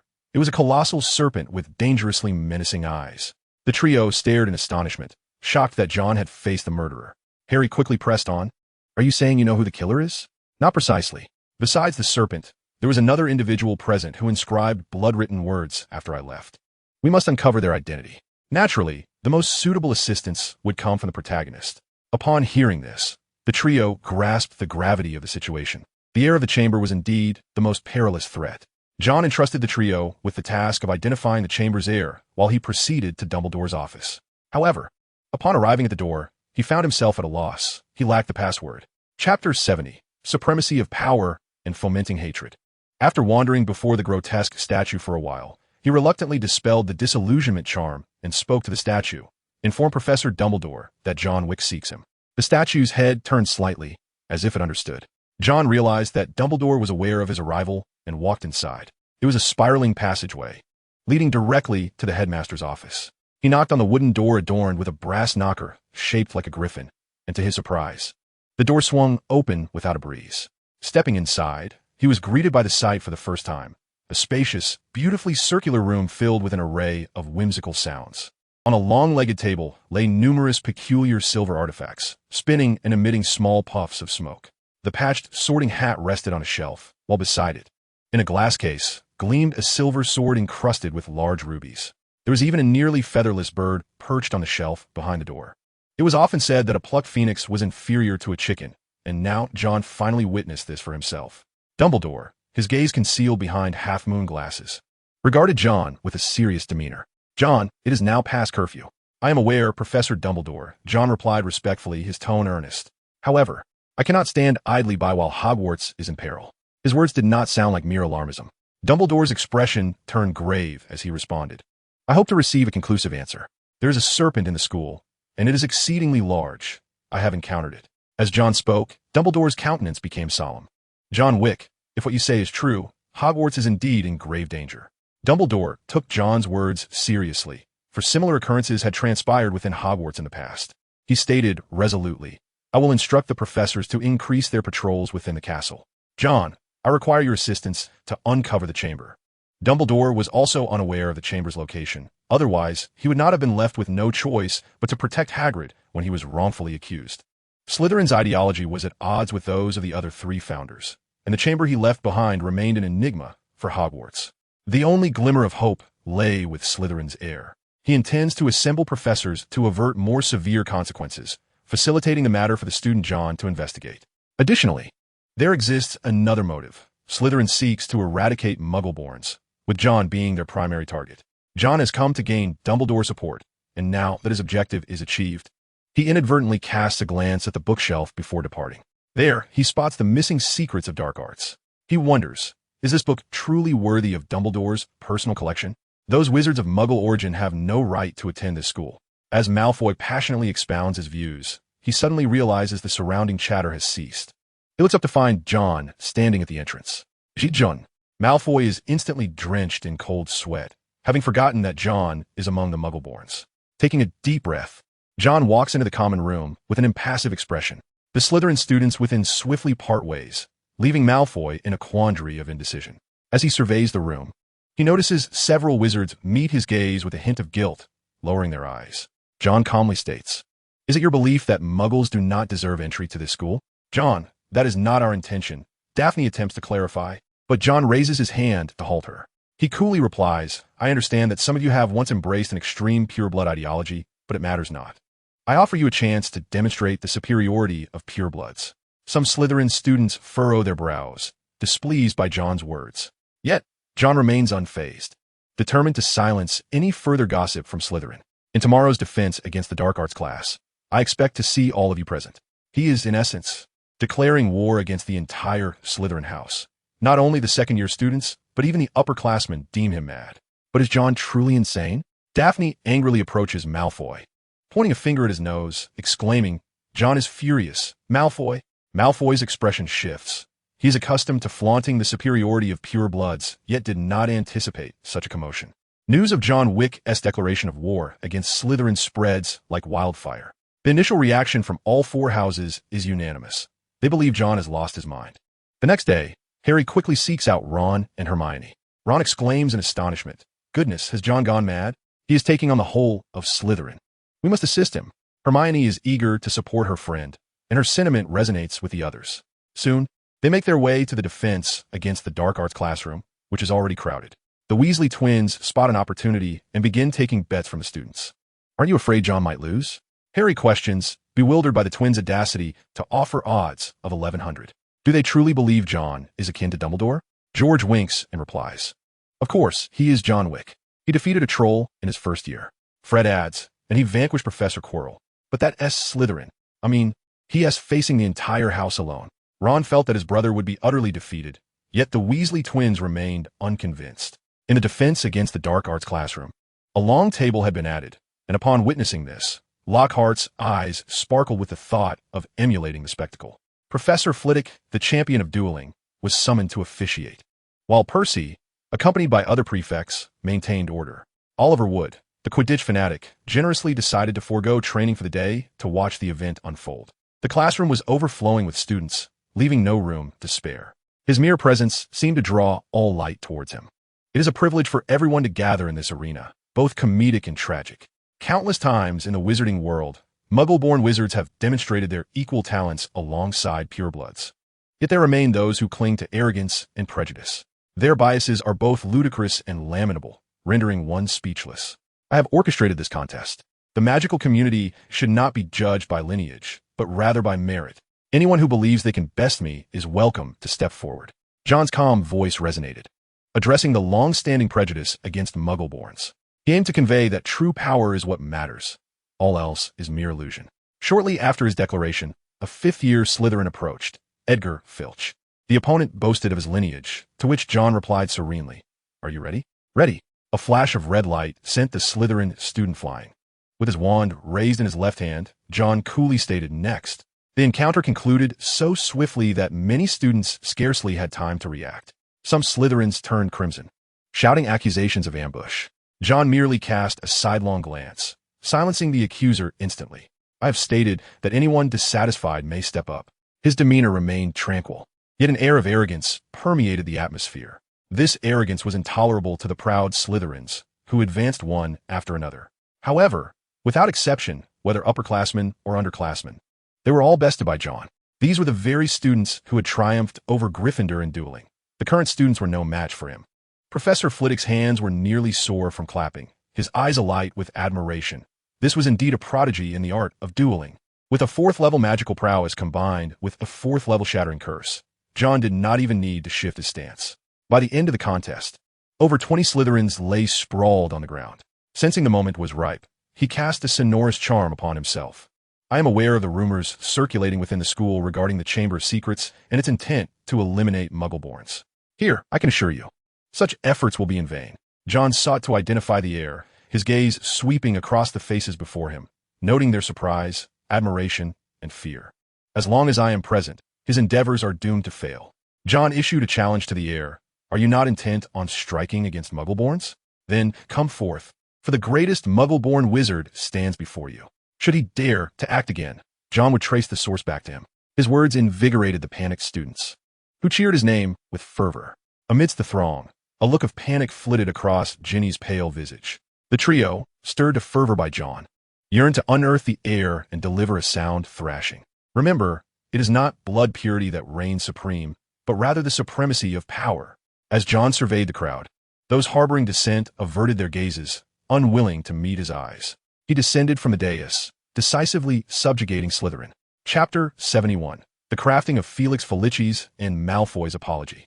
Following the doctrine of blood purity, a new mantra began to circulate within Slytherin: power above all. Astute wizards sensed this shift in Slytherin's ethos. John was akin to a drop of ink mingling with white paint. No matter how pristine, transformation was inevitable. Upon learning of this development, Dumbledore muttered to himself, "Do you wish to draw the heir's attention upon yourself, John? It is a perilous gambit." He recognized this as John's ploy to incite animosity. Should the heir remain indifferent to John's ascendance atop the pedestal of blood purity, it would render the opening of the Chamber of Secrets a farce. Conversely, if the heir were to act, it would signify his apprehension toward John. Either scenario would suffice to dispel the prevailing panic within the school. John Wick. He had established his reputation within the institution, even instilling his theories in the minds of the students. Ambitious John, I hope you do not tread that path. Dumbledore sighed, uncertain of the righteousness of his actions, for John bore an uncanny resemblance to another. Despite John's assertive demeanor in the defense against the dark arts classroom, he was, in fact, diligently concocting Felix Felicis. This exceedingly intricate potion demanded utmost caution, even from him. Gazing at the simmering potion, it was a life-saving elixir he prepared for himself. Though he spoke boldly, he did not wish to gamble with his own life. The materials for Felix Felicis had cost him a small fortune. And now that Silver-Handed Johnny's shop had become operational, John found himself financially sound. Yet, acquiring the potion's ingredients under such circumstances proved to be quite challenging. Had there been ready-made Felix Felicis available on the market, John would not have had to brew it himself. This time, he directed his wand not forward, but toward the ground. Sensory engagement. Closing his eyes, John's wand emitted waves akin to sonar, radiating outward. Though merely a rudimentary sketch, John was pleasantly surprised. Despite its nascent form, the sensory charm indeed showed promise. This incantation, which he had devised himself, drew upon the magical theories found within the Book of Spells and the art of toxic magic. For the first time, John had crafted a spell. This incantation heightened his sensory perception, allowing him to detect the movements of objects through the ambient magical energy. He named it the sensory charm. With this spell, John no longer needed to rely on his eyes to observe the actions of that entity. Deprived of its lethal gaze, it became as harmless as a toothless tiger. Drawing forth the Ironwick sword, John traced the bloodstains upon its surface. His inaugural clash with the adversary had resulted in a significant setback. After the incident with Slytherin, John had become the undisputed authority in the defense against the dark arts class. Even Lockhart began to question his own relevance, as John swiftly filled the gaps in students' knowledge from the previous academic year. Harry couldn't help but exclaim how much better it would be if John were the professor of defense against the dark arts. Ron wholeheartedly agreed, though Hermione appeared somewhat disheartened. Noticing her distress, Harry comforted her, saying, "What's wrong, Hermione? Don't worry with John around. The heir of Slytherin wouldn't dare lay a finger on you." In their History of Magic class, they learned about the tale of the Chamber of Secrets and how the heir had opened it to purify Hogwarts. However, John's earlier actions had alleviated the students' fears. Harry and the others assumed it was this that troubled Hermione. She shook her head and replied, "It's not that. John is so brilliant, and I feel like an idiot." "Oh dear, Hermione, how can you say that? You're making it hard for Harry and me," Ron lamented, his voice tinged with despair. "If that is being an idiot, then we must be two brainless fools."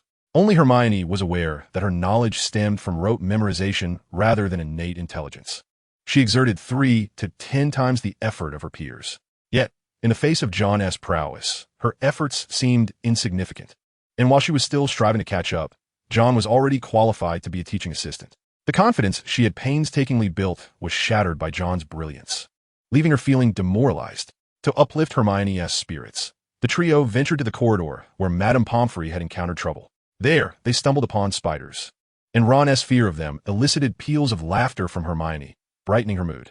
They shifted their suspicions to purebloods, with Draco Malfoy being their first target. Upon entering the girls' restroom, they encountered Moaning Myrtle. "We just wanted to ask if you've seen anything interesting lately," they inquired. Harry pressed further. "Did you see anyone around that night?" John had mentioned encountering a large serpent in the corridor, so the trio remained unconvinced. They lamented the lack of useful clues. Hermione devised a plan to brew Polyjuice Potion, though it was time-consuming and required Harry's assistance.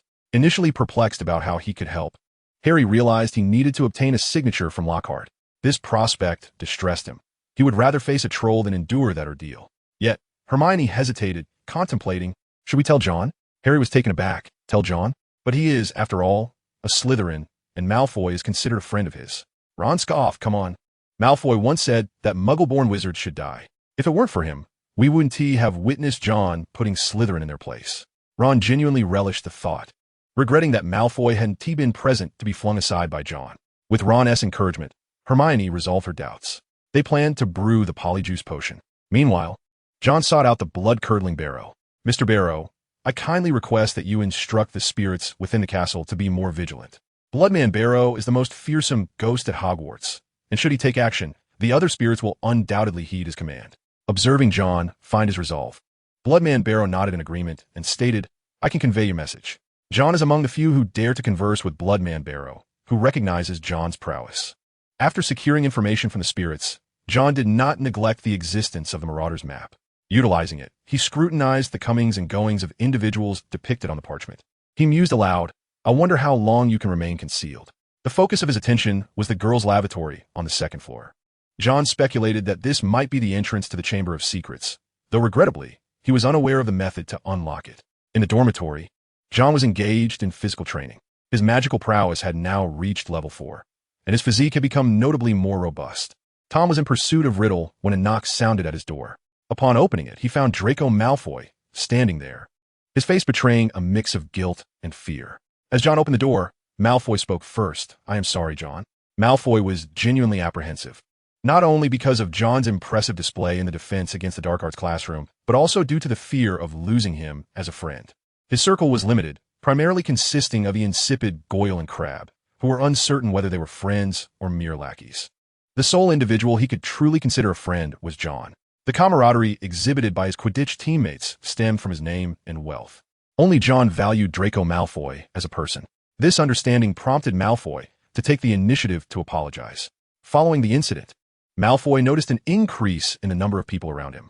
This newfound attention had led him to a state of arrogance, causing him to utter hurtful words. As John listened to Malfoy's apology, he nodded and replied, "I accept your apology." "You accept it?" Malfoy was taken aback, to which John responded with a bemused look, "You apologize, and I accept. What is amiss in that? But, you're not angry?" Malfoy appeared perplexed. John chuckled lightly. "Draco, what do you expect? Do you wish for me to cast a curse upon you?" Malfoy shivered at the thought, awkwardly replying, "That would not be necessary.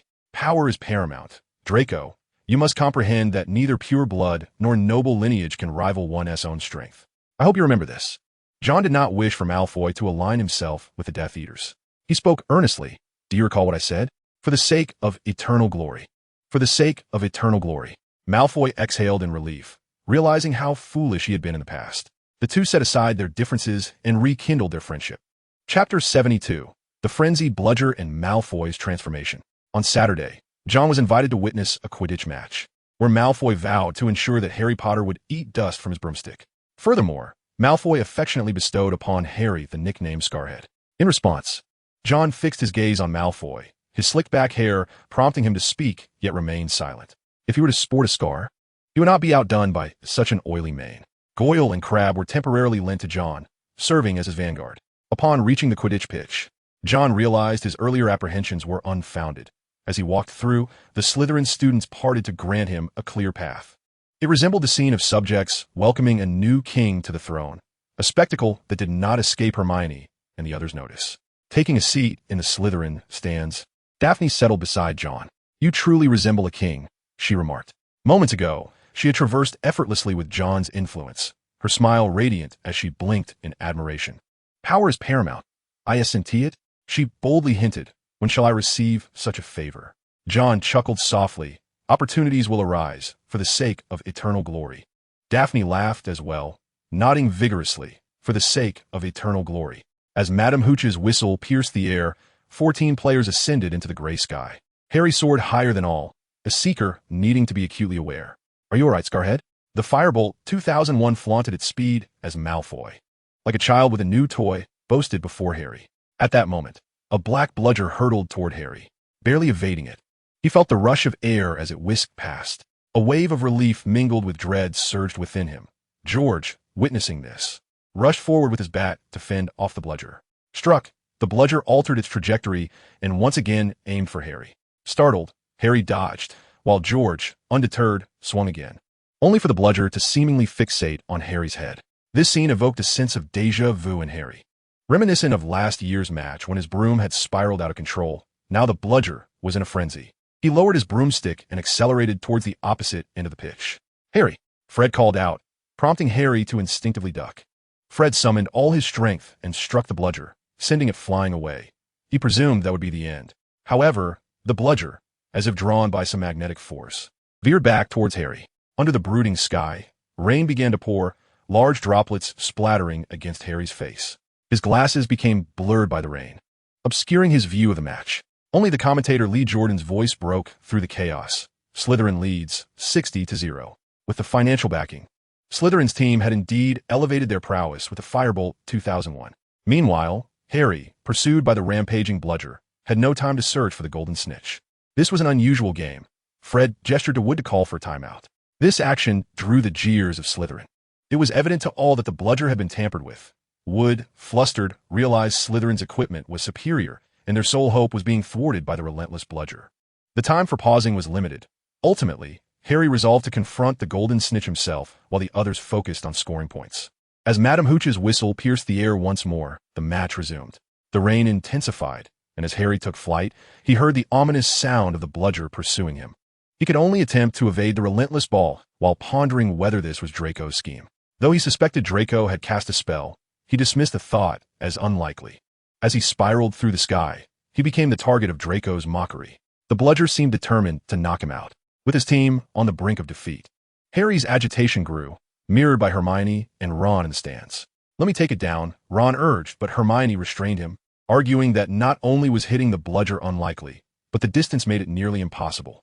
Just then, Harry dove to avoid the bludger, hurtling towards the Slytherin stands. The Slytherin students shrieked and scattered in fright. "Harry, over here!" He heard John call from the Slytherin section.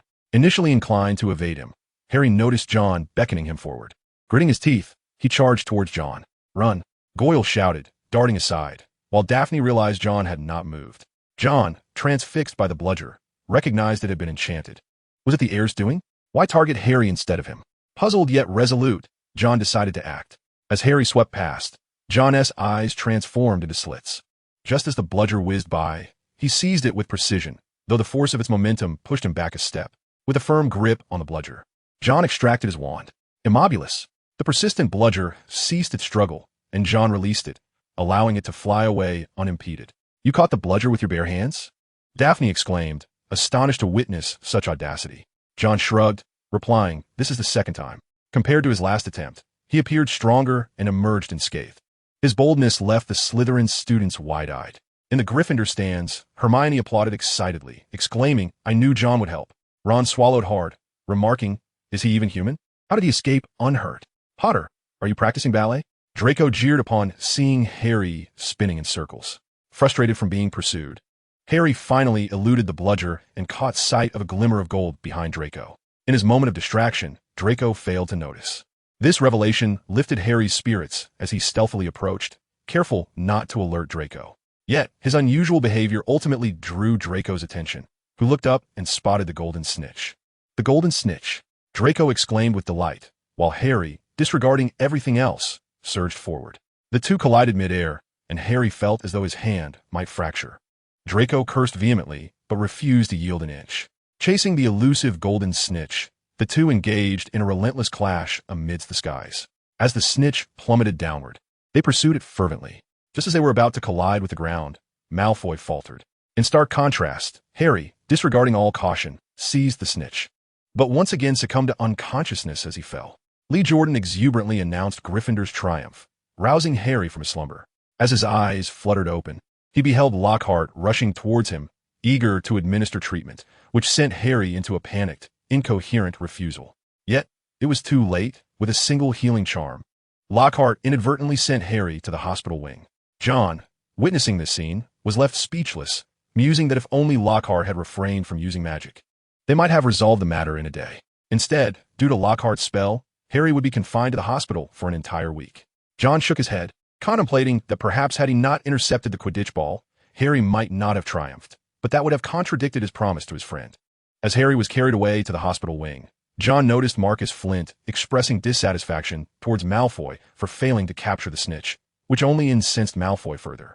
Reflecting that John's words rang true, only strength truly belonged to oneself. Observing the other's haughty demeanor while wielding a Nimbus 2001, purchased at great expense, Malfoy found himself in agreement with John. Chapter 73. The Star Society in the Sewers. "What should I do, John?" Malfoy asked, a hint of confusion evident in his demeanor, as it diverged from the teachings of his household. He stood in the corridor, devoid of Crabbe and Goyle's company. John replied coolly, "Just as I advised." "You know what to do?" Malfoy inquired. "I wish to join you." "No." John shook his head, calmly asserting, "You are not ready yet, Draco." Strive to grow stronger, so that I may hold you in esteem. Taken aback by the immediate rejection, the former Malfoy might have lashed out, but the current Malfoy, though disheartened, resolved to strengthen himself. John patted his shoulder, smiling. What sets Harry apart is his unwavering heart. I understand. Once I achieve that, I hope you will personally adorn me with it, Malfoy affirmed, nodding earnestly. The Star Society, akin to Dumbledore's Order of the Phoenix, welcomed only those whom John deemed worthy. While Malfoy was not yet permitted entry, he felt confident that it would not be long before he became one of its members. His heart raced as he attempted to mimic John's posture in a show of respect. In the hospital wing, John sensed that the incident with the Quidditch ball was unusual. As he visited Harry, he hoped to uncover clues. Harry had been compelled to drink a large cup of bone regrowth potion, a concoction John had yet to taste, but he was certain it was far from pleasant. John, Hermione approached him, expressing gratitude. Thanks to you, Harry might have been killed by that Quidditch ball. That would be too severe. I was merely assisting a friend. John gestured dismissively, moving to Harry's side, and inquired with a smile. How are you feeling, Harry? Terrible. Harry grimaced. I meant the taste. The flavor of the bone regrowth potion was indeed dreadful, compounded by the agony of bones regrowing. Endure a little longer. It is worth mentioning that the bone-breaking potion is a product of the Potter family. John stifled a laugh, recalling that Harry had an ancestor who was a master potion maker, and it was he who had devised this particular elixir. Harry felt a wave of existential doubt wash over him, astonished that such a concoction originated from his own lineage. Not wishing to jest further, John lowered his voice and inquired, The bludger that attacked you may have been sent by the air. I am uncertain why he would target you. But this is not good news. The trio nodded in agreement, especially Ron, who vehemently exclaimed, Damn Malfoy. Malfoy? John paused, perplexed at the connection to Malfoy. Hermione, feeling somewhat awkward, replied, We suspect that the heir is Malfoy. John shook his head in disbelief, asserting it cannot be him. The bludger was bewitched, and Draco lacks the ability to do so. Ron stubbornly maintained his stance regarding Malfoy, muttering, but he might have other means within the Chamber of Secrets. Well, that is a rationale, but Draco is under my watch. He would not resort to such actions, John reiterated, casting doubt on their theory, which left the trio exchanging glances. Hermione defended John passionately, stating, John is merely a good person. He may not fathom that Malfoy could act in such a manner. Regardless, we must first concoct the polyjuice potion before we can extract evidence, Harry acknowledged, understanding the necessity for proof. He too pondered John's words, wondering if the bludger had indeed been a lethal spell cast by the air against him. As night fell, John assigned a task to Tom, to notify him if anyone entered the girls' restroom. Tom, assigned this unprecedented duty, focused intently while John engaged in physical training. Suddenly, he heard Tom's voice call out, Has someone appeared? With a swift motion, John leaped up, racing to the Marauder's map, where he observed a name heading toward the girls' restroom. Ginny? The revelation stunned him. He had not anticipated that a member of the Weasley family would be involved. The heir of Slytherin was, after all, connected to the long-standing Gryffindor lineage. John felt a peculiar sensation, akin to Gryffindor selecting a Slytherin student as an heir. Well, it was true that Gryffindor had indeed chosen a Slytherin. John furrowed his brow. Ginny Weasley presented a complicated dilemma. This was a child of the Weasley family, a clan that had never flinched in the face of Voldemort. However, the immediate priority was to apprehend her and ascertain the method to access the Chamber of Secrets. Seeing that Ginny had already entered the restroom, John cast a disillusionment charm upon himself and ventured forth. He sprinted down the second-floor corridor, his eyes glued to the Marauder's map, watching as Ginny vanished from view. She had entered the chamber. John quickened his pace, and upon arriving at the restroom, he found it utterly deserted. Had she truly entered? Undeterred, John began to search the restroom thoroughly, even examining the faucets with meticulous care. What is this? He discovered a faucet adorned with a serpent insignia, the mark of Slytherin. Could this be the entrance? John stepped back 2 paces, drew his wand, and uttered the unlocking charm. Alohomora. The tap remained unresponsive. Undeterred, John attempted the incantation several more times, only to conclude that it was indeed a sophisticated enchantment. Furrowing his brow, he pondered the uncertainty of when Ginny might emerge, or if she would still be present upon her arrival. Furthermore, the question lingered whether the basilisk would manifest within the Chamber of Secrets. Faced with these dilemmas, John resolved to wait on the second floor. He hesitated to enter the girls' lavatory for fear that the basilisk might unexpectedly appear and endanger his life. Having perused some texts, John quickly discerned the name of the creature once he grasped its serpentine form. The basilisk, a magical creature conjured by human hands.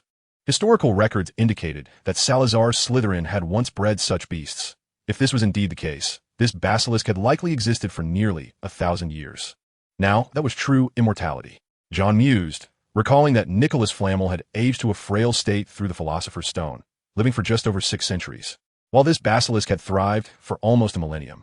During his wait, John kept a vigilant eye on Harry's situation. If Ginny were the heir, then why had Harry been attacked? Opening the Marauder's map, John spotted Dobby's name. He was here. His spirits lifted. John cast the disillusionment charm upon himself. Yet, before he could approach the lavatory, he heard that familiar slithering sound. It had emerged.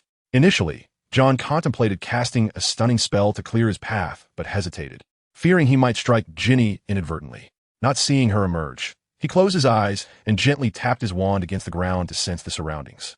His magic spread outward, revealing the scene within the girls' lavatory.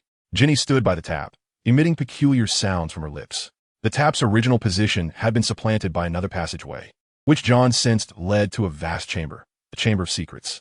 In an instant, John realized that Ginny had just emerged from the chamber, and her demeanor was unsettling. As she turned to leave, the passageway began to close. John sensed the basilisk retreating and, seizing the moment, dashed into the passage before it sealed shut, bolstered by the disillusionment charm. As his body descended freely, John's night vision allowed him to perceive the situation below. Upon landing, he utilized the enchanted boots to stabilize himself and struck the ground once more. A surge of magic radiated outward, revealing a network of tunnels within 100 meters. This must connect to the sewer system, he thought, observing the direction of movement on the ground. The basilisk had indeed emerged, but where had it gone? One path potentially led to Slytherin's chamber, while the other followed the basilisk trail. After much deliberation, John opted to pursue the basilisk, fully aware that its appearance could pose a grave threat to his life. How audacious of it not to come seeking me. It truly underestimates my capabilities, John declared, challenging the heir to confront him. Did Ginny fear the bond he shared with her brother and Harry? The basilisk was now burrowing into a conduit, and John followed closely behind. Spotting the basilisk with its back turned, John wasted no time and unleashed his most powerful spell, Shatter. With a level 4 magic power paired with a level 4 Shatter spell, the impact dealt damage of such magnitude that it rivaled that of an Auror. The scales of the serpent were struck, deflecting a portion of the incantation and causing a gaping hole to appear in the wall. John closed his eyes, gripping his wand in his left hand and his sword in his right. He sensed something was amiss with the serpent's condition. As the creature turned its head, John's heightened senses revealed that it was missing one eye, a wound inflicted by him in their previous encounter. Upon their reunion, the serpent roared with fury and charged at him. Chapter 74. Parseltongue and Draconic Intonation. The missing eye was undoubtedly the result of John's prior attack. With his eyes tightly shut, John repeatedly struck the ground with his wand. As the serpent lunged toward him, he activated his flying boots to evade, wielding his wand to unleash a brilliant white light upon the creature's body. I am a fire dragon. Flames erupted along the blade of his sword as John cleaved downward, the blade snagging against the serpent's scales. The creature writhed in pain, causing John to lose his balance. Aiming his wand at the serpent's wound, he relentlessly unleashed his spells. Shatter to pieces, shatter to pieces, shatter to pieces. 3 bursts of white light detonated upon the serpent, sending scales flying from its injury. In agony, the serpent collided with the sewer wall, while John found himself in a precarious embrace with the structure, narrowly avoiding death. The blade became further embedded in the creature, forcing John to relinquish his hold. Perhaps due to age, the serpent's other senses had diminished significantly, aside from its sight. John employed a transfiguration spell to transform nearby objects into sharp thorns, yet the serpent's scales proved too resilient, plowing through them effortlessly. Trying to flee? Observing the serpent's weakened offensive intent, John realized it sought to escape this unfavorable environment. Although the sewer was spacious, the serpent's size rendered it cumbersome and less agile. The serpent opened its maw to spew venom, and John cast a shielding charm, only to discover it was corroded. So ferocious. Startled, he quickly dodged aside. The serpent, having expelled its venom, appeared to weaken, and John seized the opportunity to cast his spell. Flames ablaze. A fiery plume erupted from the pointed tip of his wand, and under his command, the flames surged toward the serpent. The creature shrieked in pain as the fire seared its flesh, turning tail to flee into the sewer. Seeing it escape, John extended his right hand and clenched it tightly. I am a fire dragon. The blade of the Ironwick sword, which had extinguished its flames embedded in the serpent, ignited once more, inflicting unbearable agony upon the creature.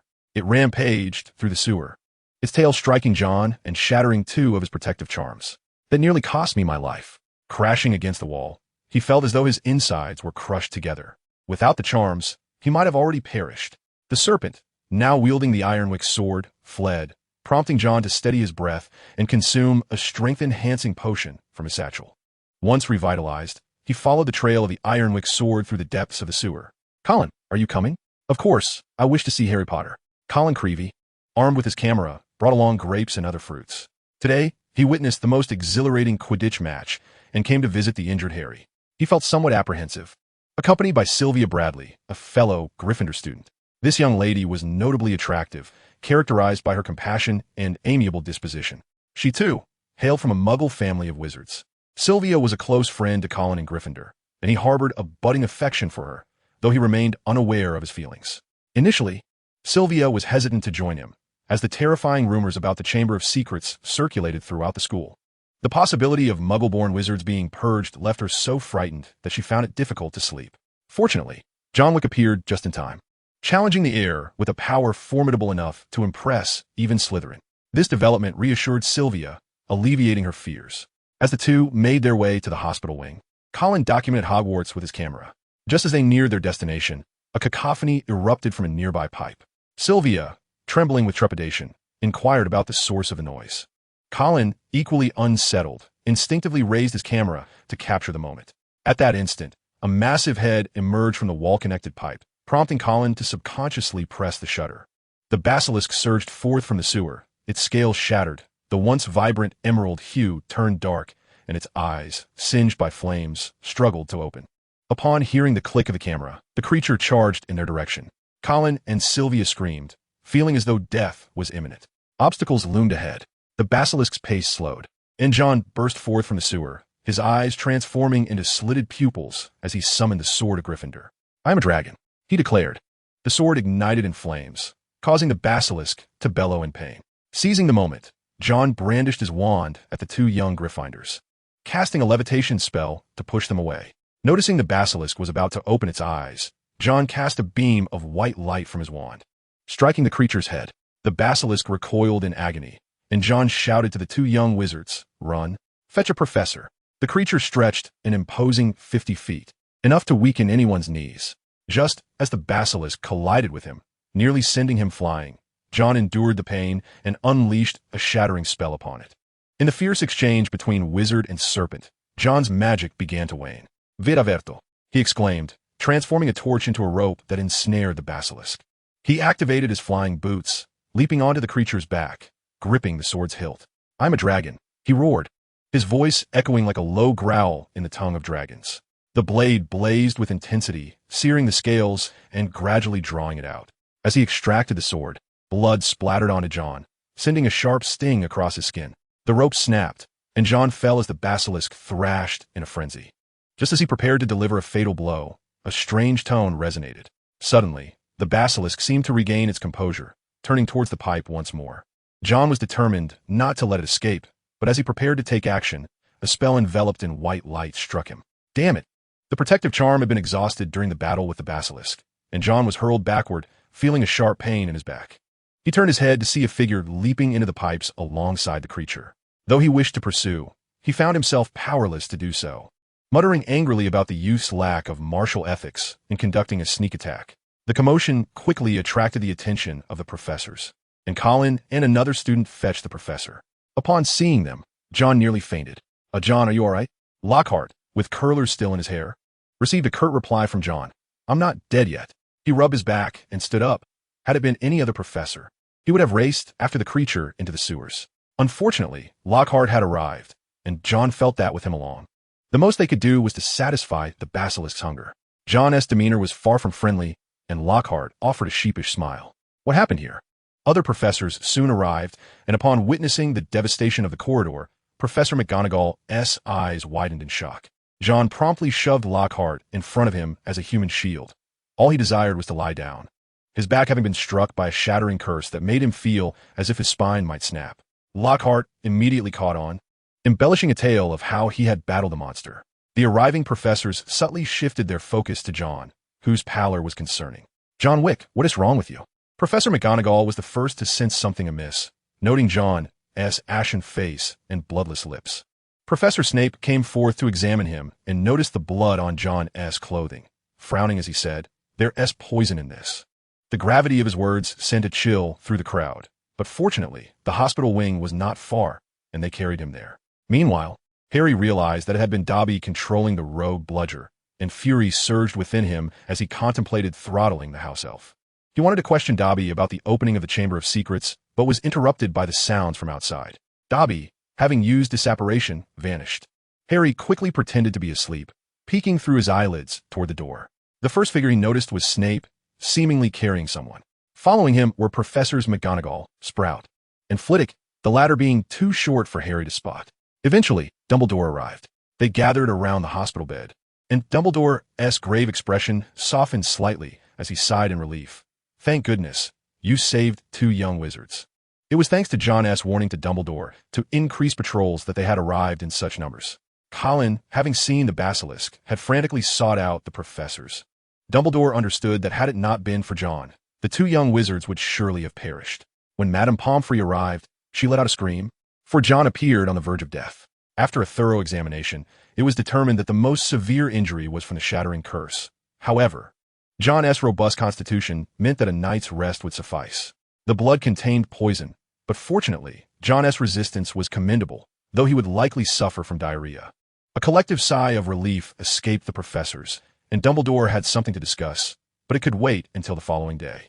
Once the professors departed, Harry rose from his hospital bed and approached John. The first words John uttered left Harry utterly bewildered. "Harry, could you please hand me a toffee from your care package?" John's stomach growled. He hadn't eaten yet. Chapter 75. The Heir and the Protector. The following day. "Have you heard the news?" "Of course. John Wick is incredibly dashing. I never imagined he was real. He is our protector. I heard Colin say it with my own ears, and there are photos. Oh my, that creature is terrifying." Harry had been discharged and found Hermione and Ron concocting potions in the girls' lavatory. "Goodness, Harry, is that true?" Ron was almost speechless with excitement, holding a photo depicting John struck by a spell after the basilisk emerged. One must commend Colin.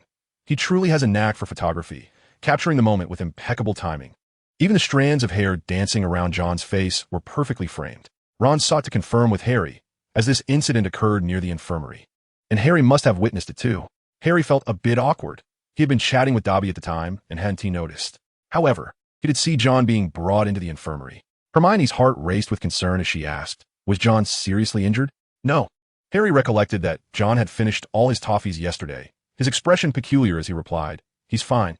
He's just hungry." Then Hermione pondered a question, hesitating. "Should we continue with the potion? I mean the polyjuice potion." Originally, they intended to brew it to extract information from Malfoy, but since John had repelled that creature, their efforts seemed futile. Harry nodded decisively, stating earnestly, "Of course we must. Have you forgotten that Malfoy has previously slandered Muggle wizards? John encountered that creature. Perhaps Malfoy intended to kill him."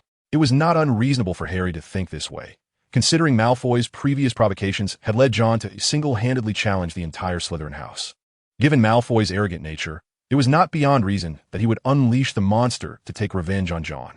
Concerned for their friend's safety, Hermione could no longer sit idly. They still lacked some ingredients for the potion, so Hermione turned her thoughts to Snape.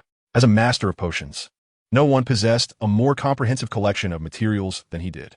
On Monday, John was discharged, and Madame Pomfrey regarded him with a peculiar expression. For John, his stay in the infirmary felt more like a hotel visit, as he had not ceased eating. With an excellent appetite, he speculated that it might be related to his poisoning. Yet, wasn't he supposed to have an upset stomach? How then could his appetite have improved? Unable to fathom this, John dismissed the thought and walked through the school, receiving adoring gazes from his peers. Approaching the bulletin board, he noticed a photo at the top. It was a great loss that Colin did not pursue photography professionally. Seeing himself captured so handsomely in the photo, John even questioned whether it was staged. Now, no one would doubt John's previous assertions, for he had indeed spoken and acted with conviction. The Weasley twins had somehow acquired a plethora of John's belongings, proclaiming, "The personal socks of the protector, John Wick, safeguarding you from the perils of the air."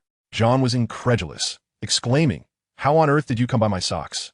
Initially, he thought Fred was merely jesting, but upon inspection, he found them to be indeed his own.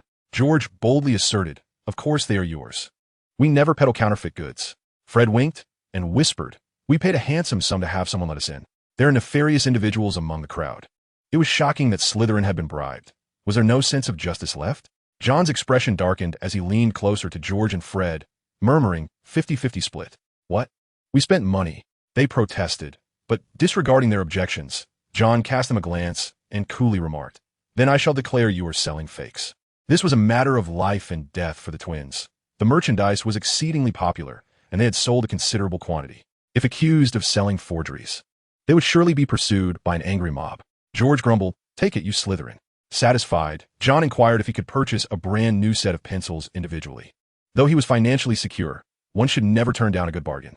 John encountered Neville, who was still draped in John's scarf, and fell into a contemplative silence. "Why are you wearing my scarf?" he inquired.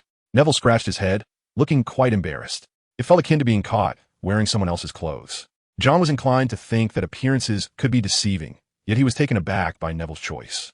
Fortunately, Neville explained that he had acquired the talisman from the twins. Otherwise, John would have had to reconsider their friendship. "You already possess the sword I crafted for you. What use is a scarf?" John mused, bemused by Neville's foolishness. Upon further reflection, Neville realized that the sword indeed held more utility than the scarf. After arranging a power-up package for Neville, John found no respite in class. Wizards from other houses continually squeezed in, seemingly seeking a greater sense of security. During defense against the dark arts, John observed Lockhart sketching something on paper, seemingly designing a stage. When class concluded, John sought out Percy, hoping he could escort Ginny to the Whomping Willow. "Do you have feelings for Ginny?" Percy queried, his expression wary. Ginny was his sister, and he would not tolerate any ill intentions. John was taken aback, thinking, "What are you imagining? Ginny is just a small child with nothing of substance." After assuring Percy that there was no possibility of his affections being directed towards Ginny, he finally saw Percy reluctantly acquiesce. Their relationship was now one of collaboration, and John would not harm Ginny. That much was assured. Compared to Percy, others were far less certain, particularly the twins. If they were to eavesdrop, it would surely lead to an awkward situation. Although it had been confirmed that the heir was Ginny, John refrained from revealing this information immediately. He was perplexed as to how the Weasleys had managed to open the Chamber of Secrets. How had she come by such knowledge? And that shattering curse hardly seemed within the capabilities of a first-year student. With a sense of curiosity, John arrived at the Whomping Willow in the afternoon. The tree had fully recovered, and a small bird flew by, only to be struck down into a flurry of feathers. Could it be that incantations spoken in the dragon tongue would yield greater power? He drew the sword of Gryffindor and attempted to utter a spell. As he chanted in dragon tongue, flames along the blade began to take the form of a fire dragon. Perhaps this was due to the dragon's blood used during the enchanting process. Putting the sword away, John took out his wand. He tried to cast a spell in dragon tongue, but the wand merely emitted a small flame before extinguishing. It seemed ineffective. With a hint of disappointment, John sighed. After a brief wait, he noticed Ginny approaching, her face etched with anxiety, while Percy continually offered her reassurance. Upon reaching him, Ginny trembled at the sight of John, prompting Percy to explain, "Apologies, she is just a bit frightened. You know about the monster in the Chamber of Secrets." "I understand," John replied, observing Ginny, who unmistakably displayed signs of fear. This was no act. There was no way this version of Ginny could cast a cruciatus curse upon him. He gazed at her and softly inquired, "Ginny, it was you, wasn't it?" Ginny shivered, tears streaming from her eyes as she nodded. "What did you do?" Percy asked, confused. Ginny choked on her words. "I don't know why. I was scared. I felt influenced by him, so I threw it away." John's mind raced, and he asked, "Who is he?" "Riddle, a diary," Ginny replied. Hearing her words, Percy appeared incredulous, turning to John, desperate for answers. "John, tell me what happened." John pondered. "I initially thought Ginny was chosen as the heir of Slytherin. It now seems it could be linked to that diary. Riddle, Tom Riddle, the surname of Voldemort." At the mention of that name, John realized the connection to Voldemort. With a grave expression, he asked, "Where did you throw the diary?" He needed to retrieve it before it fell into someone else's hands. Chapter 76. The Missing Diary and the Dueling Club. 3 hurried figures weaved through Hogwarts Castle. The trio was an unusual combination, 1 Slytherin and 2 Gryffindors, one of whom was the head of Gryffindor House. They made their way to the girls' restroom on the 2nd floor, pushing the door open to enter. "Where is it?" Percy exclaimed, genuinely enraged. His sister had nearly become the heir of Slytherin. He grasped Ginny's shoulders tightly, causing her to wince. "Sorry, Ginny. Quickly, tell us where that thing is." Realizing his reaction was overly intense, Percy promptly apologized. Ginny slowly extended her hand, pointing to a wash basin. John and Percy exchanged glances and walked over, only to find it completely empty. It's gone? John furrowed his brow. Percy, fraught with anxiety and irritation, quickly turned to Ginny and shouted, "Are you sure you didn't misremember? I remembered it being right here." Ginny, overwhelmed with fear, let tears stream down her cheeks once more, while Percy, in a fit of rage, struck the mirror with his fist. "Percy, stop!" John interjected, his expression grave as he called out, "Moaning Myrtle, are you there?" "Of course I am," Myrtle responded, emerging from the broken toilet. John sighed with relief and inquired, "Is anyone else here?" "Anyone else?" "3 students from Gryffindor," Myrtle replied, her translucent form floating past as she giggled. "It's Ron and the others. Have they taken the diary?" Percy immediately recalled the trio who had previously been caught in the girls' restroom, his face set in determination as he declared, "I will find them." "Wait, Percy. Do not make a scene," John cautioned, shaking his head. "The diary's whereabouts are currently unknown. We must not alert them. I need you to use your authority to search the Gryffindor common room." They were nearing the truth, and John, restraining the agitated Percy, emphasized, "Until we find that person. No one should be informed, not just for Ginny's sake." "All right, I will assist." Percy, who possessed a remarkable 12 certificates, was not lacking in intelligence, merely overly rigid. If Ginny's predicament became known to outsiders, it would not only affect her, but also have repercussions for the Weasley family, potentially leading to severe consequences, including imprisonment in Azkaban. Although Percy was meticulous and stern, he would never send his sister to Azkaban. During this time, to ensure that Ginny was not lying and to protect her from further manipulation, John entrusted her with a protective charm made from shrivelfig. "Keep this safe.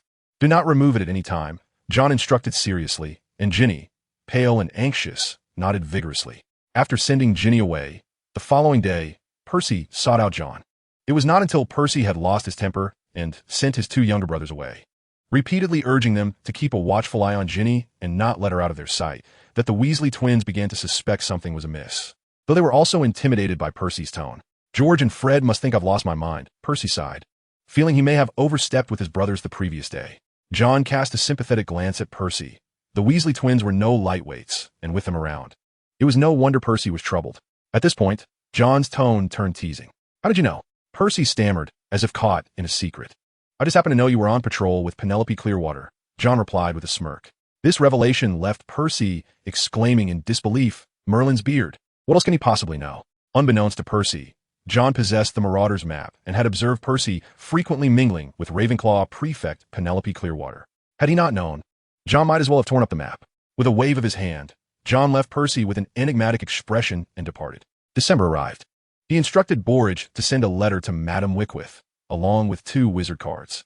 Since the moment Mr. Watson Wick discovered the existence of wizarding cards through chocolate frogs, he has developed an ardent fascination for these animated portraits. John, reluctantly compelled, has gathered a few himself, contemplating whether to trade some with Ron, yet alas, his father remains fixated on his own collection. Neville, having undergone rigorous training, has seen his previously round face sharpened slightly. Malfoy, taking the initiative, approached John, hoping for his guidance. After all, it was evident to all that John was the true master of defense against the dark arts after a semester's time. Consequently, John devised an extensive training regimen for Malfoy, one of which involved a trip to the Shrieking Shack to bolster their courage. Though it must be said that Malfoy's bravery was hardly superior to Neville's. During potions class, a rogue individual, whose identity remains unknown, carelessly tossed a firework into a cauldron, resulting in an explosion that transformed the classroom into a chaotic scene. As a swelling potion hurtled towards him, John instinctively raised his hand, and the potion ricocheted off an invisible barrier, flying away. Casting a glance at Crabbe, who had been gleefully reveling in the mayhem only to be drenched moments later, John feigned ignorance as if nothing had transpired. Professor Snape, clearly distressed, observed the few who had remained untouched by the chaos, apart from John. Only Harry and a handful of others were spared. Furthermore, Hermione was nowhere to be found, prompting John to squint, sensing the air of conspiracy. "John Wick, you are responsible for brewing the anti-swelling potion." John, caught unawares, was reluctantly thrust into action as supplies dwindled. Naturally, he would earn points for his efforts. John did not abandon his quest for the heir, and while he tread carefully to avoid alarming anyone, the heads of houses became involved in the matter. He summoned only a few, and upon hearing of the heir, the heads were eager to cooperate. Thus, numerous dormitories were searched. leading the students to suspect that Hogwarts had been infiltrated by thieves. Percy conducted a thorough investigation of his brother, fearing that the Weasley twins might be keeping a diary for amusement.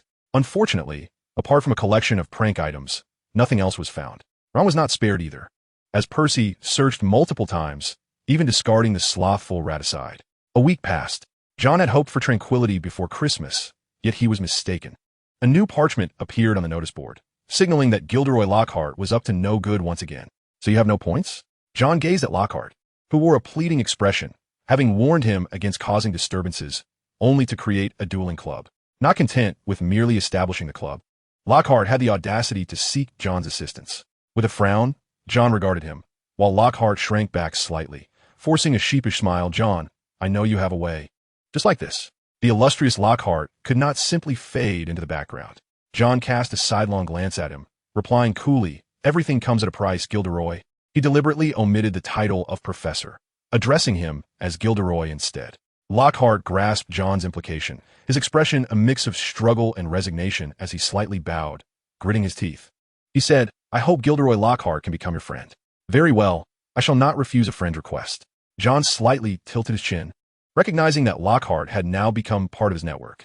He was never reluctant to cultivate relationships, and from a small handbag, he produced 2 enchanted rings and 2 protective charms. Within the charms lay the iron armor spell, while the magical abilities varied. One was a disarmament spell and another a petrification spell, with the notable distinction that they were no longer one-time use, but could be employed 3 times in succession. This was a result of John's advancement in alchemy, a feat significant enough to render silver-handed Johnny irreplaceable among the Aurors. Lockhart regarded these gifts as treasures. At 8 o'clock, the Grand Hall was transformed by Lockhart's design into a crescent moon stage. John was taken aback that Lockhart had the audacity to recruit an assistant, particularly Professor Snape. He mused that such audacity was almost inviting disaster. Chapter 77. Full name, Raising Chickens and Harry's Parseltongue. Inside the hall, the long tables had vanished, replaced by a gilded stage. The overhead space transformed into a velvety black, illuminated by hundreds of candles casting a glow upon the stage. The Duel Club was an event too novel for Hogwarts students to overlook. Nearly the entire student body was present. Although the fear of the Chamber of Secrets had dissipated thanks to John, the memory of his previous duel still piqued their interest. Upon arrival, they were not disappointed to see Lockhart in his splendid attire, except for Harry, who harbored reservations. This was largely due to the lesson plan John had devised for Lockhart, which prevented him from faltering too severely. At least in the eyes of the public, he appeared to be a wizard more inclined towards theory than practice, imparting knowledge gleaned from his autobiography, which bolstered the students' confidence in his abilities. Only Harry, having witnessed Lockhart's inability to handle even a house elf and the incident involving Harry's bones, felt a deep-seated aversion. "Cough, cough. Quiet please, everyone." Lockhart's flamboyant wizarding robes were always unique as he signaled for silence, drawing the crowd's attention to himself. He flashed the winning smile that had earned him the Most Charming Smile Award from Witch Weekly 5 times. "Professor Dumbledore has graciously permitted me to establish this modest duel club to train all of you, should you ever find yourselves in need of self-defense. I have employed such methods countless times for my own protection, a sentiment that John Wick surely understands, as he has benefited from my guidance." Lockhart's lengthy discourse began to wear on the students' patience. When Snape ascended the stage, Harry and Ron exchanged glances, their expressions rife with disbelief at Lockhart's apparent insanity.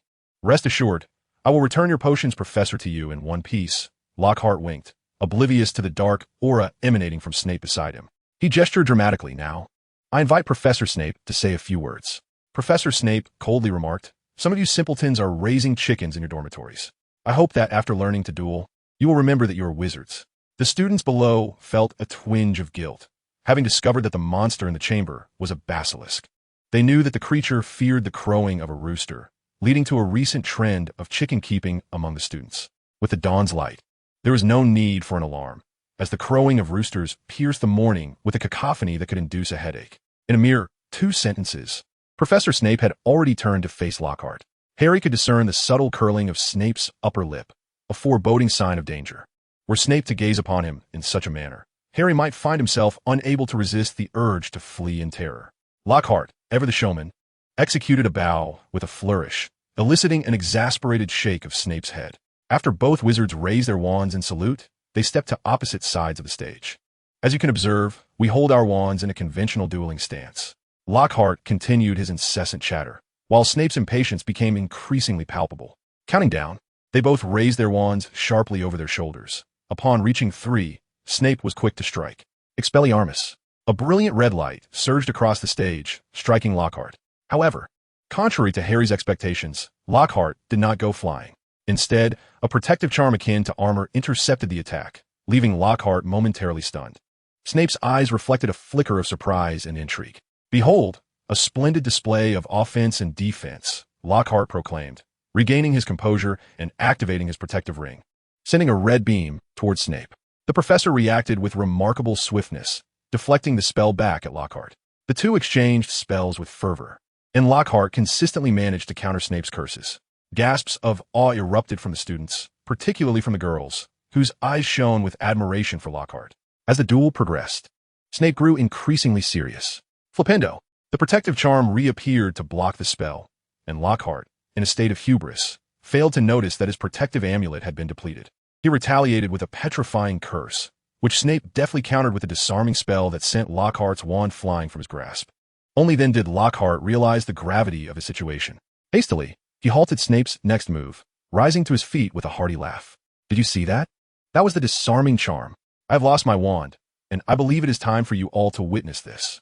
Lockhart feigned being intentionally disarmed. Harry and Ron exchanged skeptical glances, sensing the insincerity in Lockhart's words. "Of course, I could have easily prevented this, but I wish to broaden your horizons," he added, noticing Snape's darkening expression.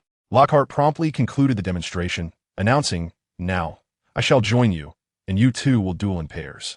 The excitement from the earlier duel had ignited a fervor among the students, and they could hardly contain their eagerness to begin. Snape swiftly dispelled Harry's intention to train with Ron, scanning the crowd to find a suitable opponent for Harry. After a careful assessment, he passed over John, deeming him too perilous. Ultimately, his gaze settled on Malfoy, whom he beckoned forward for a more intimate engagement with the Chosen One. John, still seeking an opponent, found that everyone instinctively steered clear of him. The scene of a solitary figure choosing Slytherin remains vivid in memory. They certainly did not seek out suffering. "May I join you?" A handsome young man approached, and John, noticing he did not shy away, readily agreed. "I am Cedric Diggory, a fourth-year Hufflepuff." Cedric's eyes sparkled with enthusiasm as he fixed his gaze on John, mimicking the formal greeting he had just witnessed from Snape and the others. "John, may I call you that?" "Of course, Cedric." Cedric's smile faded as he skillfully performed a disarming spell. John raised an eyebrow, deflecting the red light with his wand before countering. He realized Cedric was quite formidable, at least stronger than the Slytherins he had encountered previously. With deft movements, John dismantled each of Cedric's attacks. Seizing an opportunity, he executed a 3-part spell: tongue-tying curse, silencing charm, disarming spell. Just as Cedric prepared to incant, his tongue adhered to the roof of his mouth, rendering him speechless. His robes suddenly constricted, immobilizing him, and he was struck by a spark that sent him tumbling backward. Lying on the ground, he wore a wry smile, unable to articulate his dismay, instead pointing at his mouth. John stepped forward to lift the enchantment and help him to his feet. "You're astonishing, John. You hardly seem like a student." Cedric, gracious in defeat, expressed admiration and inquired, "Do you aspire to become an Auror?" John shrugged casually, replying, "Perhaps, but I don't think being an Auror suits me." Meanwhile, Hermione was entangled in a scuffle with a portly Slytherin girl, their wands discarded, completely oblivious to their wizarding identities. Gilderoy Lockhart, realizing the situation was spiraling out of control, shouted for a halt. It was Professor Snape who ultimately intervened to prevent further chaos. Nevertheless, injuries had occurred, and Lockhart decided to invite 2 individuals to demonstrate. Seizing the moment, Snape called upon Malfoy and Harry. This was fortuitous, as the two had just been in a fierce altercation. Upon stepping forward, they regarded each other with palpable animosity. Malfoy, gritting his teeth, sought retribution for his previous humiliation. As Lockhart initiated a countdown, Malfoy unleashed his favorite curse, Serpensortia. The tip of his wand erupted, and a long black serpent emerged from the smoke, landing on the floor between them. A gasp rippled through the crowd, and Snape savored the spectacle, lazily remarking, "Do not move, Potter, I shall handle this." Yet Lockhart, convinced of his own capabilities, rushed forward, brandishing his wand, causing the snake to leap into the air before crashing down, further enraging it. Nearby, Justin Finch Fletchley froze in fear as the serpent slithered toward him. Harry, desperate to prevent the snake from advancing, spoke to it, his voice unintentionally adopting a chilling tone. Let him go. In his eagerness to deter the serpent, he was oblivious to the fact that he was speaking Parseltongue. Consequently, everyone assumed Harry was inciting the snake to attack Justin. Just then, another voice rang out. Stop. As the serpent was about to relax, a sudden pressure enveloped it. It turned to see a pair of slitted eyes, which rendered it utterly incapacitated. Upon witnessing that figure, Justin instantly felt a profound sense of security. He angrily shouted at Harry, "What sort of trick do you think you were playing?" "We have John Wick." Harry, bewildered, was at a loss for words.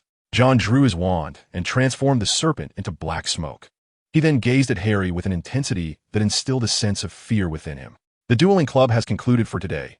Disperse, John signaled to Lockhart, who promptly understood and announced the end of the session. However, this was merely the prelude to further tumult. Chapter 78. Rumors cease with the strong and Christmas. Harry Potter is a Parselmouth. The entire hall witnessed this scene, thrusting Harry into the eye of the storm. Some speculated that Harry was the heir, while others sought out John, hoping he would eliminate this menace. In response, John urged them not to indulge in such fanciful thoughts. Yet in a short span, Harry had become synonymous with the title of heir. Conspiracy theories emerged, suggesting that Voldemort feared Harry would usurp his position as the Dark Lord, which even amused John. A snowstorm interrupted the afternoon herbology class. Professor McGonagall took Harry away, leaving John in the hall, where Percy sat beside him, sipping warm pumpkin juice. "I'm sorry, but we haven't found anything. I've searched for Harry's belongings 3 times, Percy lamented. Listening to Percy's apologetic words, John shook his head in exasperation. "Percy, you must believe in Harry. He cannot possibly be the heir." "All right," Percy replied, albeit reluctantly. John sensed that Percy still harbored doubts about Harry, yet he chose not to confront them. Harry's Parseltongue had sparked an idea in John. Perhaps he could leverage Harry's abilities to access the Chamber of Secrets. However, with Harry now under Professor McGonagall's care, he would have to wait. "I will prove he is not," John assured Percy, mindful that this was the savior they were discussing, and if he were unjustly suspected, he might abandon his role. After Percy left, John retrieved the Marauder's map for a glance. The girls' lavatory had been devoid of visitors apart from Harry and his companions for quite some time. The basilisk remained trapped within the chamber, ensuring Hogwarts was safe. What were the 3 of them doing in there? Recalling the last time they had ventured in, John seemed to recall a scent reminiscent of potion brewing, causing him to wear a peculiar expression. Surely, the trio wasn't brewing potions in the girls' lavatory, was it? After all, he was unaware of their circumstances. He possessed the room of requirement, which could fulfill any need, while Harry and his friends did not. Surely they wouldn't attempt to brew potions in the Gryffindor common room? After exiting Dumbledore's office, Harry was questioned about what he knew, yet he chose to conceal the truth. This decision stemmed from Ron's warning that hearing other voices might not bode well, leading him to keep his knowledge to himself. The incessant rumors circulating within the school had begun to irritate him, especially after he had secretly donned the sorting hat in the headmaster's office, which had insisted he belonged in Slytherin. This made him question whether he truly was the heir of Slytherin. Hermione, noticing his distress, had a sudden inspiration and suggested, "You could seek out John. He will assist you." John?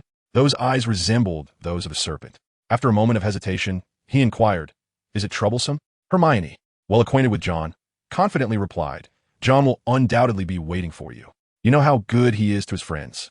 Friends? Harry fell silent for a moment. Ultimately, he opted to seek out John. Approaching the castle's corridor, Harry felt a flutter of anxiety.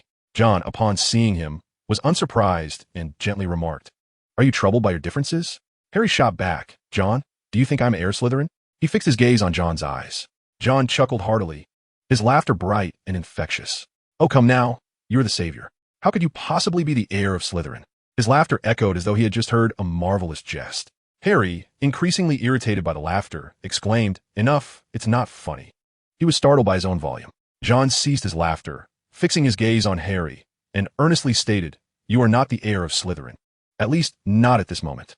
Noticing Harry's lingering doubt, John lightly remarked, "Rumors cease with the powerful, Harry. Those who are truly strong do not concern themselves with who is the heir to whom." A tremor ran through Harry's heart as he gazed at John, realizing he was not jesting. With a sigh, Harry remarked, "If only they were all like you.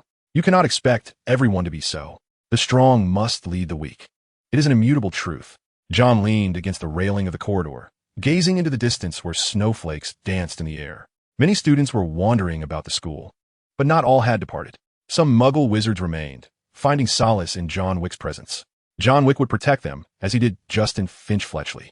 The scene from the dueling club had significantly endeared John to the Muggle wizards. They viewed him as their guardian angel. Some even kept a photo of John battling the basilisk by their bedside, believing it would safeguard them. In the morning, John received numerous packages. He opened one to find a stylish handbag sent by Cedric, seemingly believing John would appreciate such an accessory. The gifts were plentiful. He could spend an entire day unwrapping them. John decided to wait until evening to open more. Stepping out of his dormitory, he spotted a blonde girl and a dark-haired girl. Malfoy awaited him in the common room, complaining, "You woke me up so early, yet you slept in." "I did not sleep in. I was drafting a project for you." Malfoy shot John a sardonic glance, as if he were serious. During the dueling club, he and Harry had exchanged dark curses, ending up suspended. Although a blunder had occurred later, it had caused Harry no harm. Malfoy sought John's assistance to strengthen himself, and John readily agreed. The two departed from the Slytherin dungeon and made their way to the defense against the dark arts classroom. Since training was required, a spacious area was essential. John retrieved a boggart, a cabinet that Malfoy was all too familiar with. Every time John attended class, he would ponder how so many creatures could possibly be contained within. Thus, the two began a hands-on teaching method. Naturally, John took on the role of the speaker while Malfoy practiced. As dusk settled and the sky darkened, John had to pause his training to head to the room of requirement.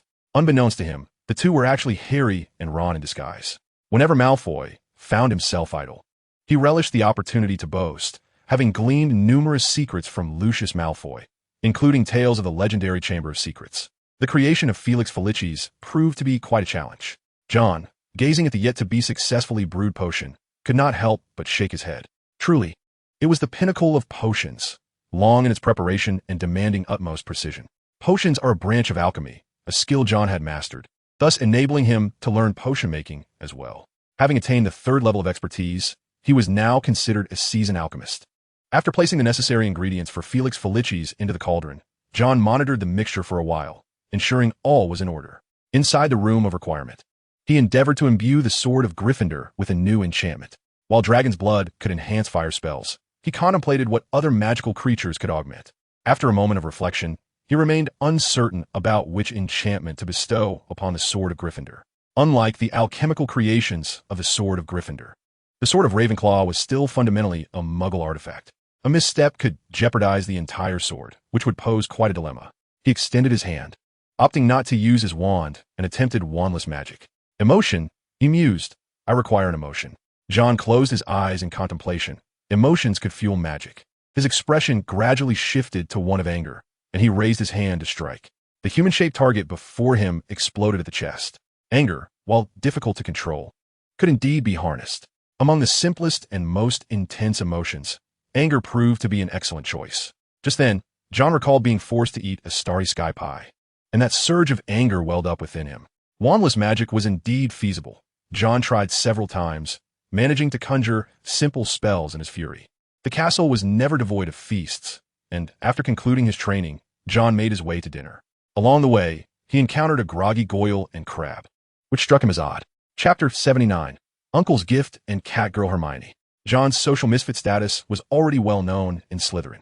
By the time he arrived, dinner had concluded. However, as he took his seat, a golden platter before him revealed a steaming roasted turkey accompanied by potatoes and bread. "Thank you," he murmured, unsure if the house elf laboring in the kitchen could hear him. Due to his frequent absences at mealtimes, John had grown quite familiar with the house elves in the kitchen. They always reserve a portion for him during dinner, and today was no exception. He sliced a piece from the turkey and spread the last remnants of a beloved chili sauce onto his bread. With a bite of turkey sandwich enhanced by the chili, John squinted his eyes in satisfaction. Malfoy, in a fit of rage, glared at John and suspiciously exclaimed, "You are John?" John, bewildered, replied, "Of course I am." Proof. Malfoy resembled a young boy who had just been deceived out of his sweets, clutching his wand in hand. As long as John possessed no evidence, he intended to make the very person who had tricked him taste the bitterness of his own medicine. After a moment of contemplation, John gestured for Malfoy to approach. With a wary eye on John, Malfoy complied. Upon reaching him, John's left hand struck like a viper, catching Malfoy off guard as he twisted the hand holding the wand, causing it to slip from his grasp. In the next instant, John seized Malfoy by the collar with his right hand, effortlessly lifting him off the ground. Malfoy struggled to breathe, hastily surrendering by patting John's hand. I truly believe now." It would have been better had this happened sooner. Releasing his grip and allowing Malfoy to plop down, John moved to a nearby seat, while Tom, who had been frolicking in the Slytherin common room, scampered over to the sofa, seeking affection.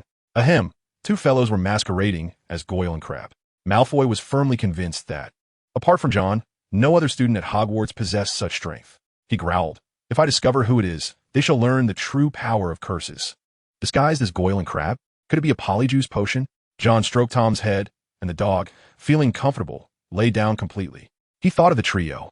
Apart from them, it was unlikely anyone would attempt such a ruse. What did you discuss with them?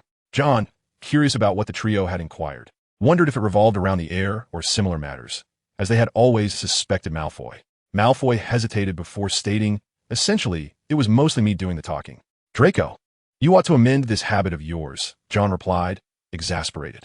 Before anyone had even asked, he had divulged information.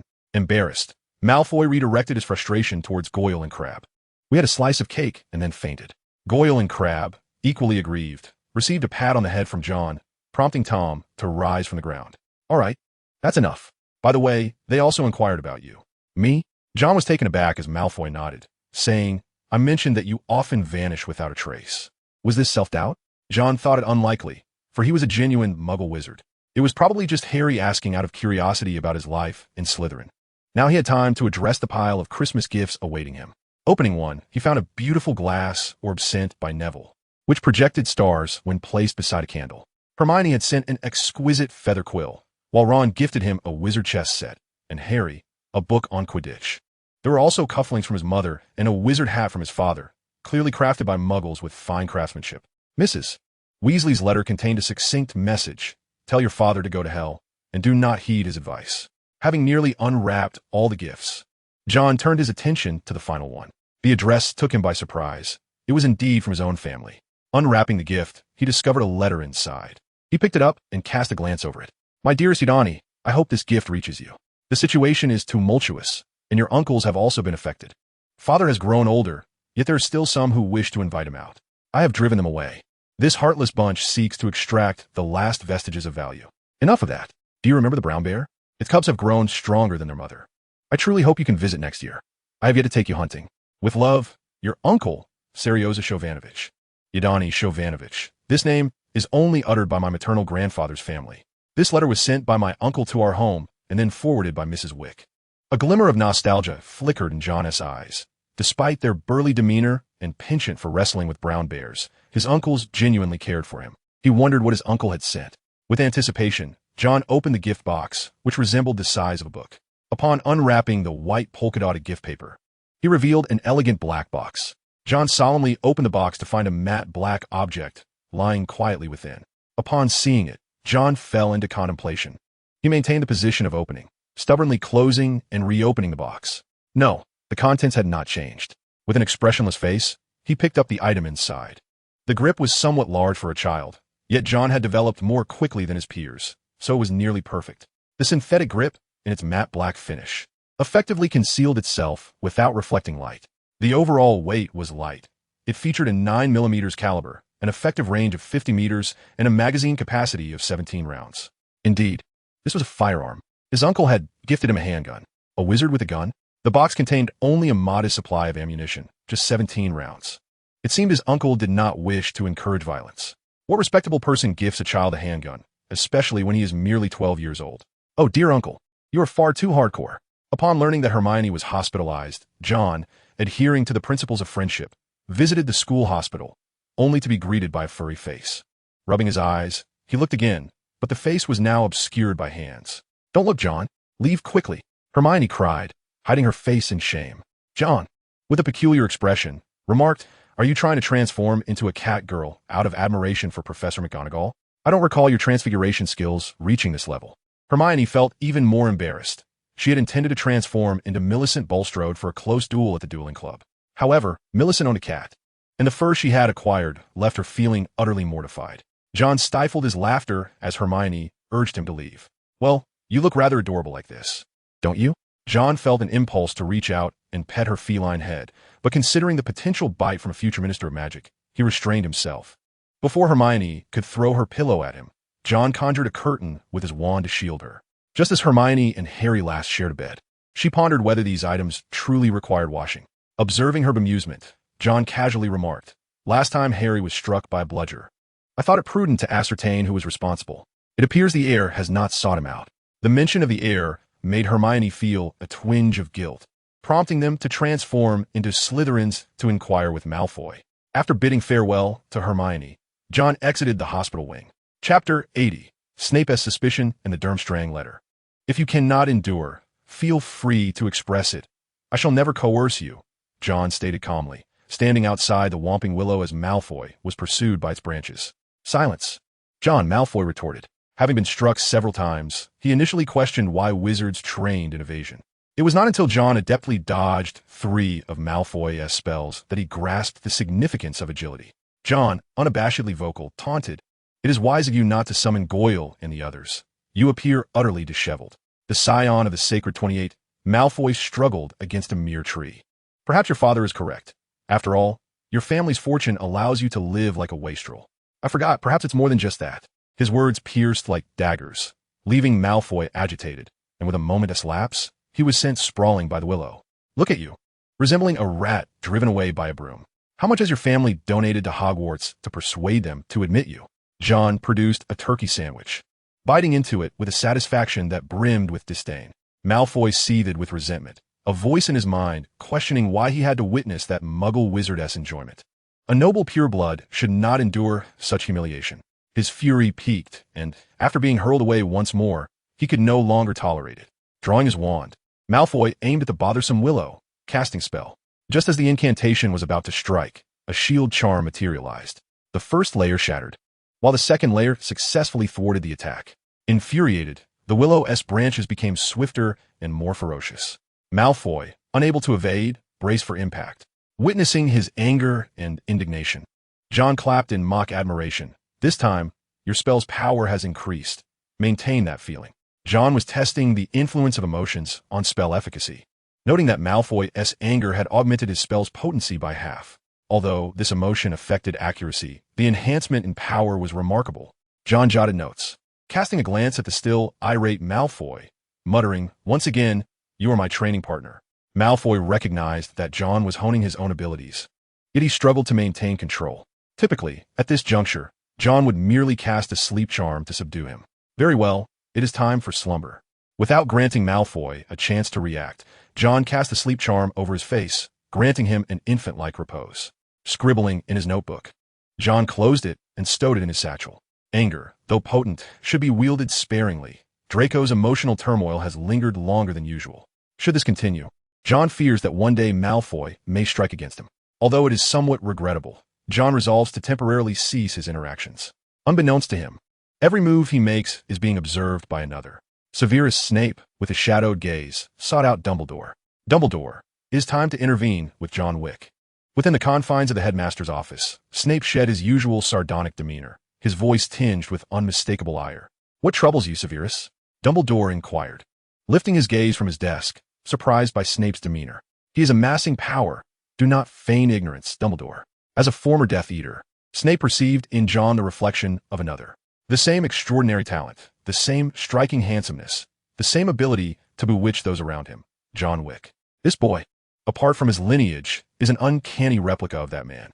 His voice carried a hint of madness, dark and as though dredged from the depths of water. He was emulating the Dark Lord. He would not settle for mediocrity, and Slytherin was the finest testament to this. In just one academic year, he had claimed Slytherin as his own.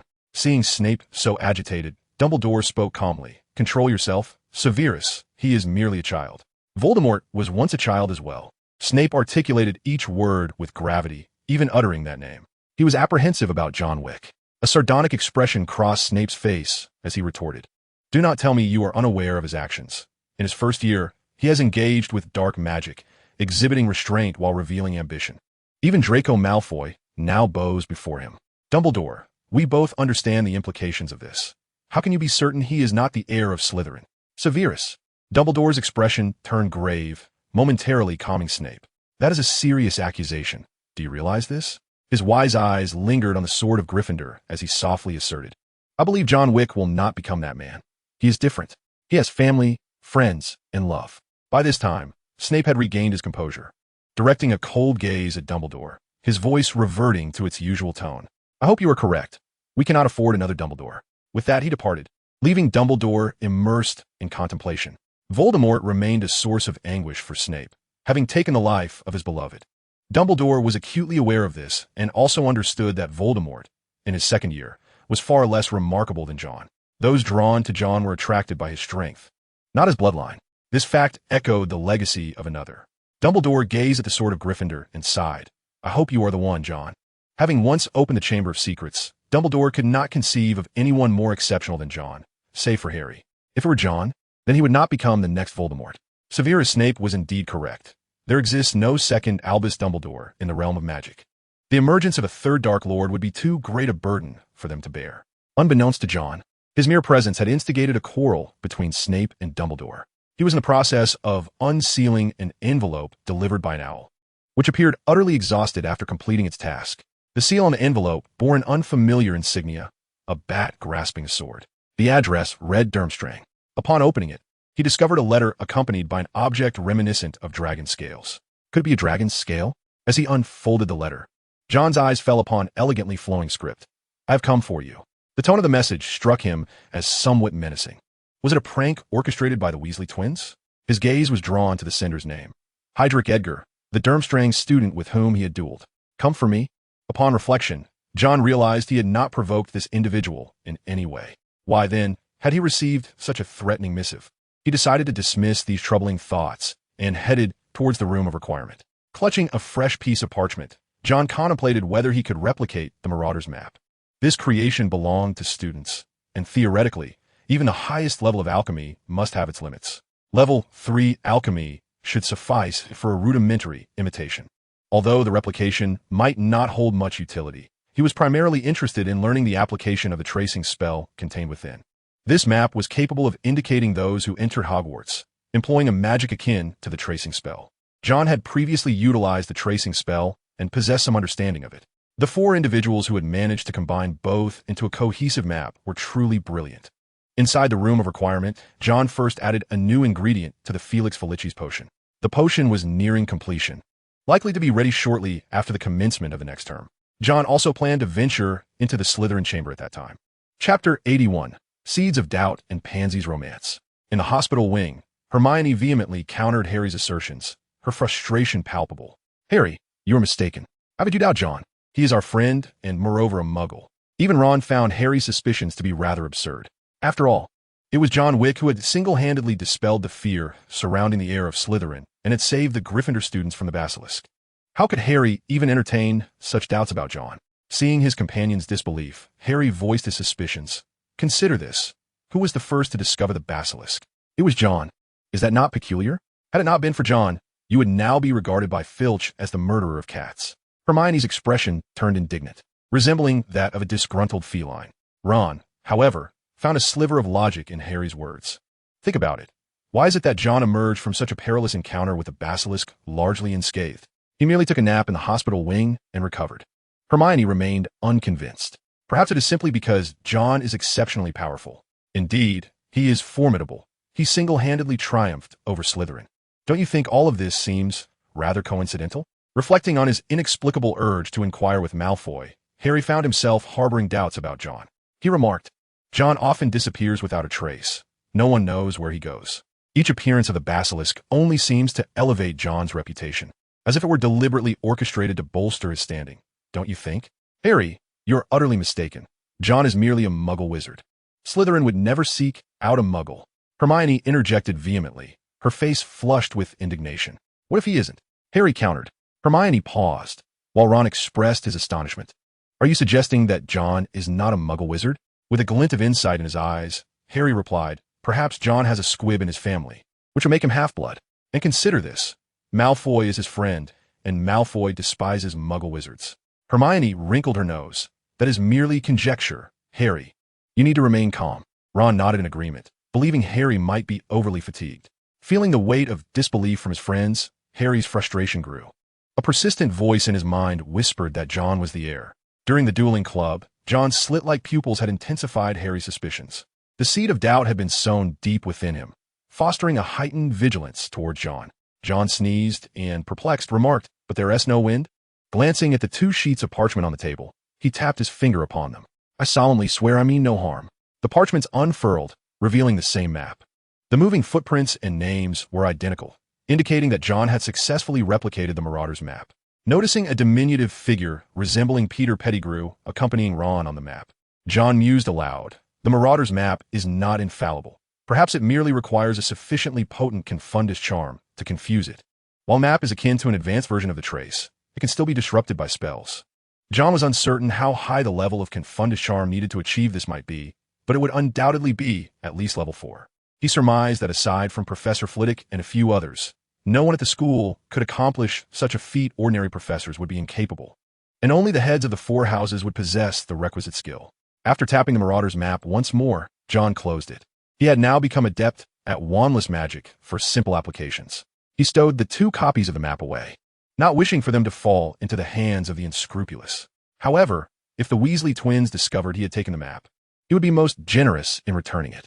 As the new term began, Hermione, having transformed into a cat, would not be attending classes for the foreseeable future.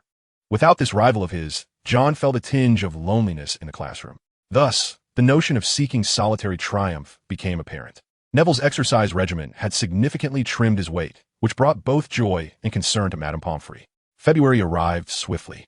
Hermione emerged from the hospital, finally cured of her ailment. Yet, for reasons unknown, John sensed an enduring distance between Harry and himself.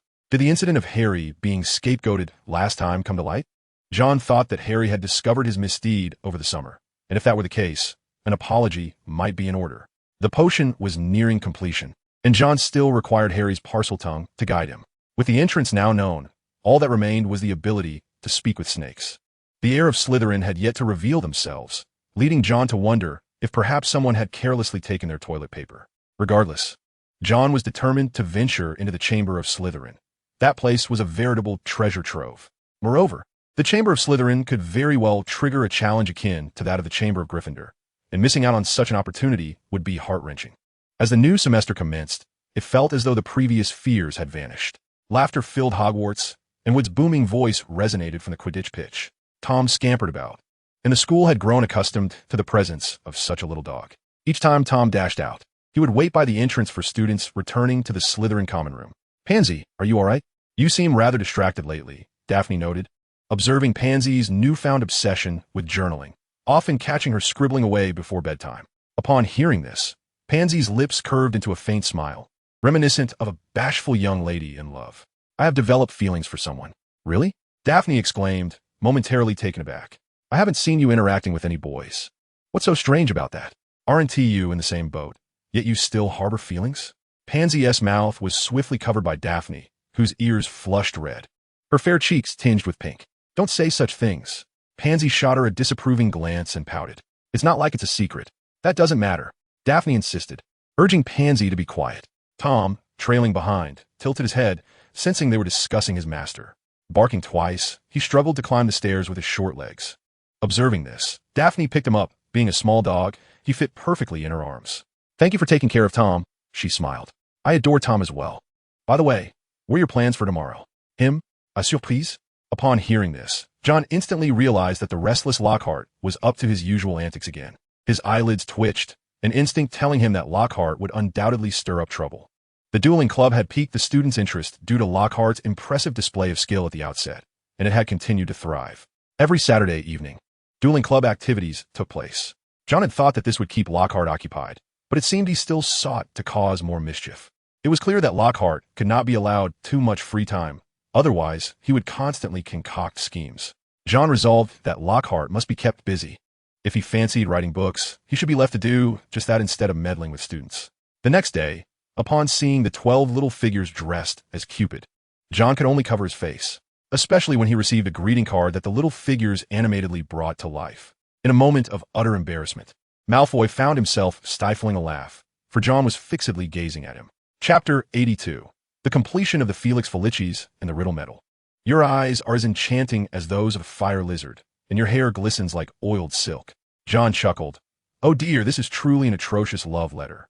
Eventually, Malfoy succumbed to laughter, earning a disgruntled glare from John.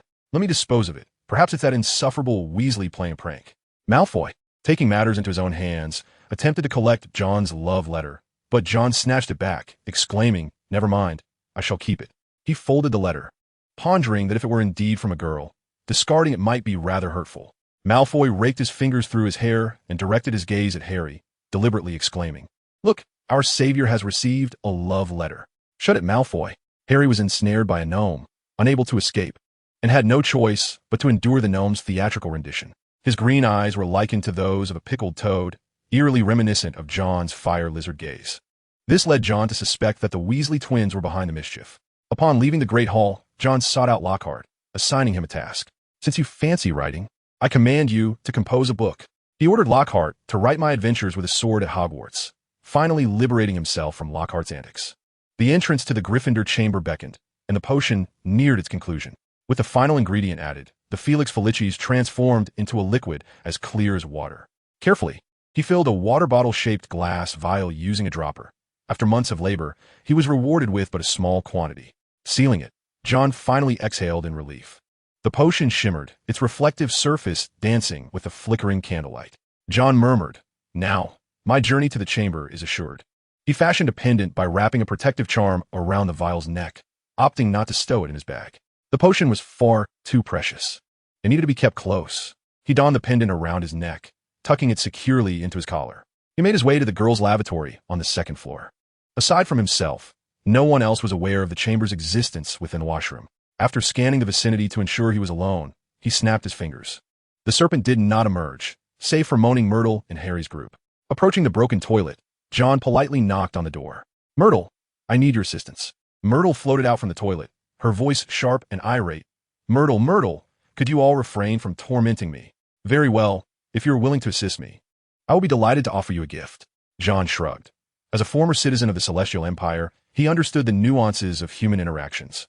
Upon hearing the mention of a gift, Myrtle ceased her wailing, swirling around John gleefully. "You do realize I'm a ghost, correct?" She believed John was deceiving her, wondering how a ghost could possibly receive a present. The specter retains only the state it possessed at the moment of its demise, much like Nick, whose head, almost severed, remains tenuously connected. No matter how hard he tried, he could not rid himself of that last fragment. This predicament barred Nick from joining the Headless Hunt. Observing her disbelief, John refrained from further elaboration and raised his wand towards moaning Myrtle. "What are you going to do?" Myrtle shrieked, darting about in panic. "Hush, be quiet." John gestured for her to calm down, chuckling lightly. "This is a gift for you. Return, O soul." As the incantation was uttered, a plume of white smoke emanated from the wand, enveloping Myrtle. From his satchel, John extracted a feather hairpin, grasping it in his right hand. The hairpin swiftly vanished from his grasp, only to materialize in Myrtle's hand. "How is this possible?" Myrtle marveled, caressing the hairpin, its texture mirroring that of her living days. A simple spell, a transmutation of matter between life and death. The wizard defies mortality to become a ghost. In the magical realm, there exist entities that traverse both realms, and I merely borrowed from them, John remarked nonchalantly, though the feat was exceedingly arduous. The hairpin, crafted from the feather of a nightmare, was further enchanted with a Hogwarts seal, allowing it to exist in a spectral state within Hogwarts. Certain spells pertaining to souls exist within the dark arts, and this was merely an experiment. The true, ghostly incantation in John's mind was one capable of transforming the deceased into a specter. Strictly speaking, such magic could be classified as dark. To manipulate life and death incurs grave sins for all who dare to touch it. As he opened his palm, the hairpin disintegrated into ash and slipped from his hands. "Now, can you assist me?" "Of course," Myrtle exclaimed joyfully, flitting about. John pointed towards the tap marked with serpentine symbols, saying, "I hope you could traverse this pipe and investigate." The last time John had leaped inside, it had remained sealed, leaving only Myrtle's ability to pass freely. Ghosts can return to places they frequented in life, and fortunately, the Slytherin chamber was constructed within Hogwarts. John could employ the ghostly charm to temporarily render Myrtle a free spirit. He felt immense gratitude towards the creator of the Marauder's map. Without it, he would have been unable to forge a connection with Hogwarts' enchanted seal. Myrtle descended through the pipe, traversing to the depths below. John heard the toilet gurgle, and as he looked over, Myrtle emerged bewildered from the toilet bowl. "What a pity! I saw a wall adorned with 2 entwined serpents." The rare taste of freedom left Myrtle yearning for more, lamenting, "That wall is enchanted. I cannot pass." "The wall? It must be the Chamber of Secrets." Grateful for the intelligence gained, John thanked Myrtle. Upon leaving the girls' lavatory, John muttered to himself, "It seems I cannot do without Harry. He is the key. I need him." Without speaking parcel tongue, even reaching the entrance of the Slytherin chamber would be futile. John resolved to seek Harry's collaboration. He spoke without noticing that someone was passing by and overheard him. Harry felt a twinge of pain in his wound, and a voice echoed in his mind. "He is the key. I need him." A vision materialized before him, revealing John emerging from the girls' restroom, muttering to himself. Following this scene, he arrived at the trophy room, where a golden plaque inscribed with the name Riddle appeared. Harry felt somewhat disoriented, only snapping back to reality after Hermione called him several times. "I told you Harry needs rest," Ron remarked, assuming fatigue was the cause. The workload for their transfiguration assignment was overwhelming. Hermione expressed her discontent, questioning who they looked down upon, worried that Slytherin might think they were incapable of completing the task.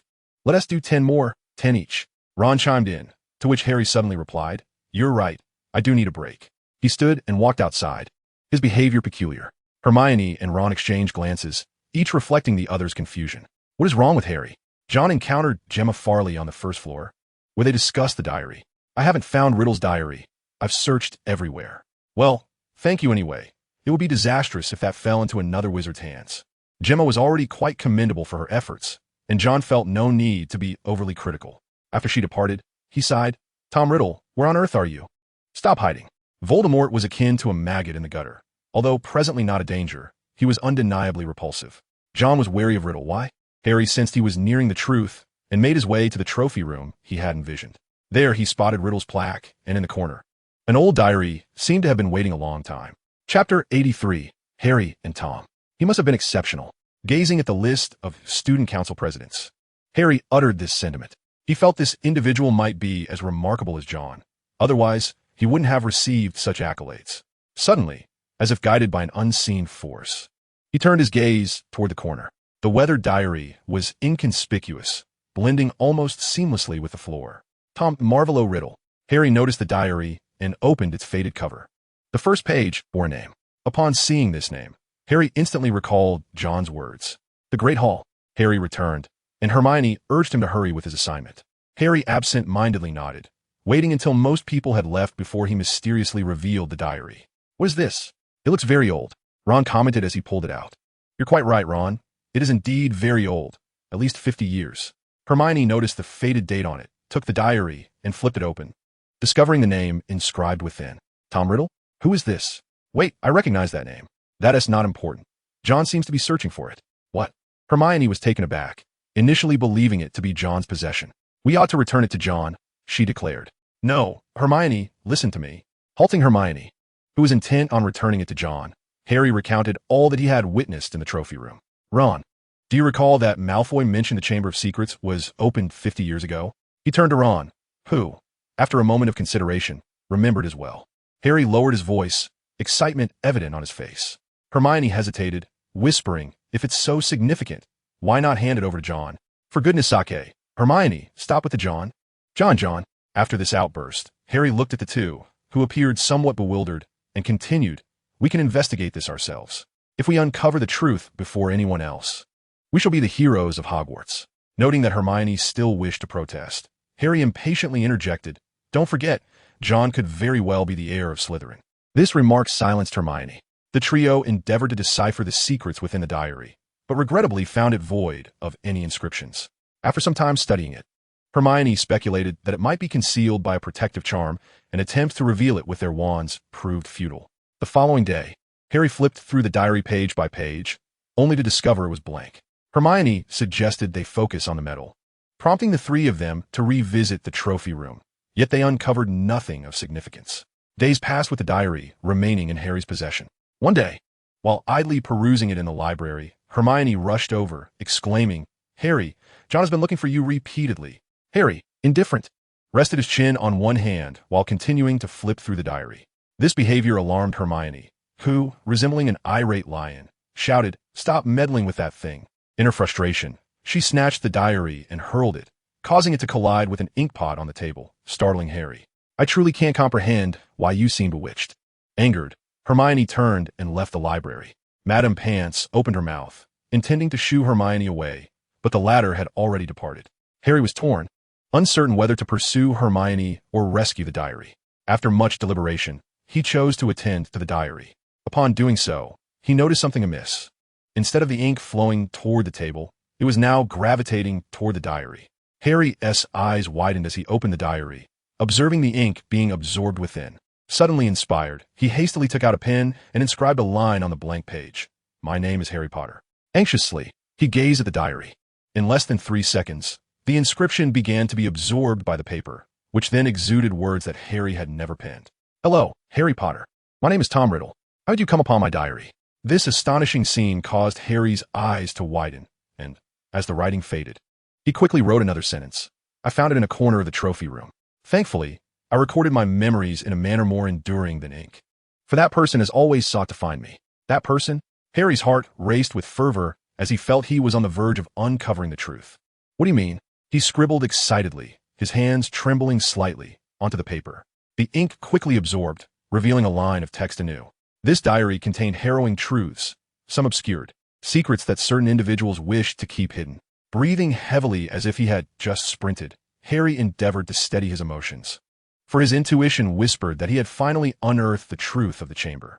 He inscribed the question, "Do you know about the chamber? The chamber? Had been opened again? That dreadful monster.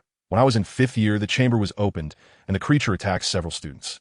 It appeared to be the work of a diligent scholar, yet the more one scrutinized, the more unsettling it became." Tom Riddle was aware of the chamber and its perils. Harry was but a step away from the truth. He wrote, "Do you know who the murderer is? Rubius Hagrid, a half-giant, was scorned by students.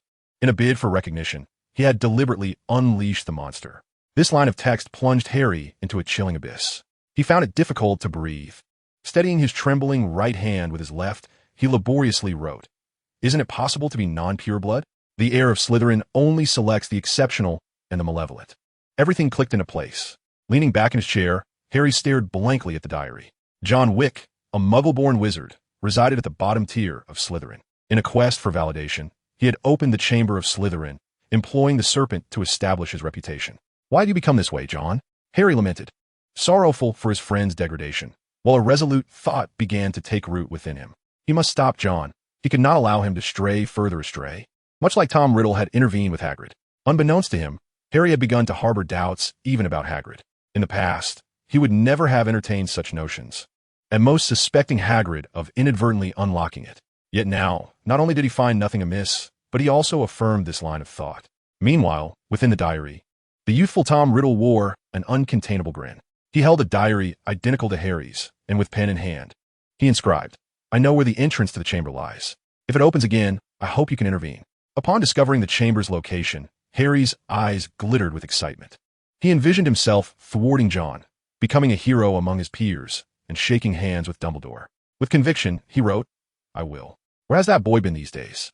John pondered, having been waiting after class, only to find Harry had eluded him. He felt a sense of helplessness, perplexed by Harry's unusual busy demeanor. John did not perceive Harry's actions as deliberate evasion. After all, their relationship had been amicable. Hearing Hermione's footsteps firmly echo across the floor, he queried with curiosity, "Hermione, have you found Harry?" Chapter 84. Hagrid's Predicament and the Diary's Disappearance. Upon hearing John's inquiry and mindful of their mutual friendship, Hermione reluctantly replied, "Harry is studying in the library." She yearned to disclose Harry's suspicions regarding John, but feared that both friends might depart simultaneously. Upon learning that Harry was in the library, John immediately stood up, determined not to let Harry slip away this time. He was on the verge of resorting to Parseltongue and thought, "You should at least open the door for me." Arriving at the library, John found no trace of Harry, leaving him utterly speechless. Was Harry akin to a mouse? So adept at concealing himself? Must he be so elusive? Stowing away the map, John rubbed his forehead in exasperation. This Harry, who usually reveled in nocturnal escapades, had suddenly become so subdued. As he approached the Slytherin dungeon, John encountered Ernie, who was loudly proclaiming that the heir of Slytherin had been discovered. It was none other than the keeper of keys and grounds, Rubius Hagrid. Almost tripping over a protruding stone, John exclaimed, "Who are you talking about?" Ernie Macmillan, upon seeing John, joyfully announced, "Hagrid. I just saw people from the Ministry of Magic heading to take him away." Those within Hogwarts who heard this news were momentarily stunned. Could the bumbling Hagrid truly be the heir of Slytherin? John quickened his pace, eager to see Hagrid before he was taken away. The Minister of Magic, Cornelius Fudge, was personally overseeing the matter, and John noticed Lucius Malfoy among the group. Hermione and Ron rushed over, pleading with Professor Dumbledore. Professor Dumbledore, they must have made a mistake. I am truly sorry, miss, but we must expedite taking Hagrid away. Fudge replied. Though Fudge was generally amiable unless his position was threatened, Dumbledore's expression was gravely troubled, while Hagrid wore a disheartened look. Hermione, observing the scene, was frantic. Where are you taking him? Azkaban, em afraid. Such incidents have occurred before, came the reply. Fudge glanced at the time, his impatience evident. Lucius Malfoy wore a mockingly triumphant smile, as if orchestrating the entire affair. John, maintaining a solemn countenance, assured Hagrid, do not worry, I will rescue you. Rescue? The young wizard seemed oblivious to the perils of Azkaban. Meeting Malfoy's gaze, John replied coolly, is that so? Then we shall see. This demeanor caused Malfoy's expression to darken. A moment of realization crossed his face before he donned a derisive grin and departed with the ministry officials. Ron, incredulous, watched as they took Hagrid away and turned to Dumbledore, urging, Professor Dumbledore, you must do something. I am sorry, Weasley. For now, we can only wait. Dumbledore replied before casting a curious glance at John, intrigued by how he planned to save Hagrid. Meanwhile, John gazed at the departing ministry officials, his eyes gleaming with an unusual light, and a cold smile played upon his lips as he murmured, the ministry is not merely one man's domain. This incident sent shockwaves throughout Hogwarts, and Harry, too, took notice. Strangely, he refrained from offering assistance, instead muttering to himself, I should be helping. This was nothing short of a miracle. Rumor had it that Lucius Malfoy was incensed over the matter.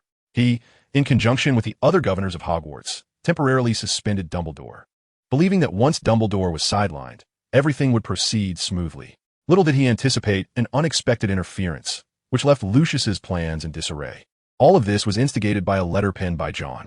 Lucius could never have imagined that the seemingly insignificant wizard he looked down upon wielded such considerable influence.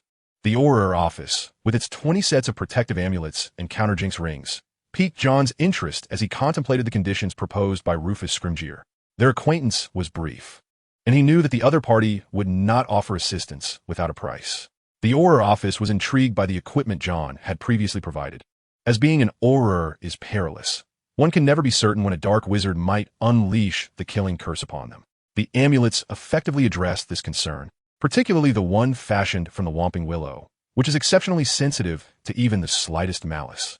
Damocles Alex was surprisingly forthright this time, offering his help without charge, a favor that would undoubtedly be remembered. After some contemplation, John retrieved his notes, flipping to a page to transcribe the relevant information. He enclosed the notes in an envelope for Rollo to deliver, convinced that Damocles Alex would find the research intriguing. If successful, it could herald a significant breakthrough in history. Initially, John had considered consulting others, but it seemed unnecessary now. Closing the silver-bound directory of connections, he exhaled in relief. It appeared the ministry was uncertain whether Hagrid was involved, otherwise their demeanor would not have been so lenient. He needed to locate the diary and access the Chamber of Secrets without delay, as he feared that further delays could lead to unforeseen complications. In the ensuing days, John began to stake out Harry using the Marauder's map. It was as if Harry possessed a map of his own, as he consistently managed to evade John's attempts to find him. Gradually, John realized that Harry was intentionally avoiding him. Although he did not comprehend the reason for Harry's sudden withdrawal, he acknowledged that capturing him was futile. Thus, John resolved to adopt a different approach. He summoned Malfoy. Draco, the time has come to assess your results. Malfoy was momentarily taken aback, having not fully grasped the situation, but he understood that John was instructing him to catch Harry. Such an opportunity was one Malfoy would undoubtedly embrace. The prospect of embarrassing Potter delighted him. Before the plan could be set into motion, a change occurred on John's end. Daphne approached him, expressing concern over Pansy's recent romantic endeavors. It seems she is in a relationship with an invisible person. I've seen her talking to herself on several occasions. Daphne was alarmed by her friend's peculiar behavior, as if Pansy had been cursed. Upon hearing that Pansy kept a diary, John's mind suddenly sharpened with alertness. A diary? He exclaimed, grasping Daphne's hand in excitement. Do you know what she has written? The abruptness of his gesture caused Daphne to blush, but thankfully, she was not merely a lovesick girl and understood the gravity of the situation. I don't know. She never shows it to us. Daphne had attempted to sneak a peek, but Pansy was vigilant in guarding her secrets.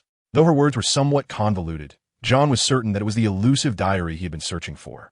Finding it was effortless after all. A smile blossomed on John's face. Where is she? In the lounge. Without hesitation, John made his way to the lounge, dragging Malfoy along, who was intent on confronting Harry. Pansy has a boyfriend. Aren't you curious to see? This remark sent Malfoy into a fit of rage. After all, he had arrived first, yet someone else had stolen the prize. Forget that Scar Potter. I want to see for myself what makes that fellow superior to me. John Malfoy.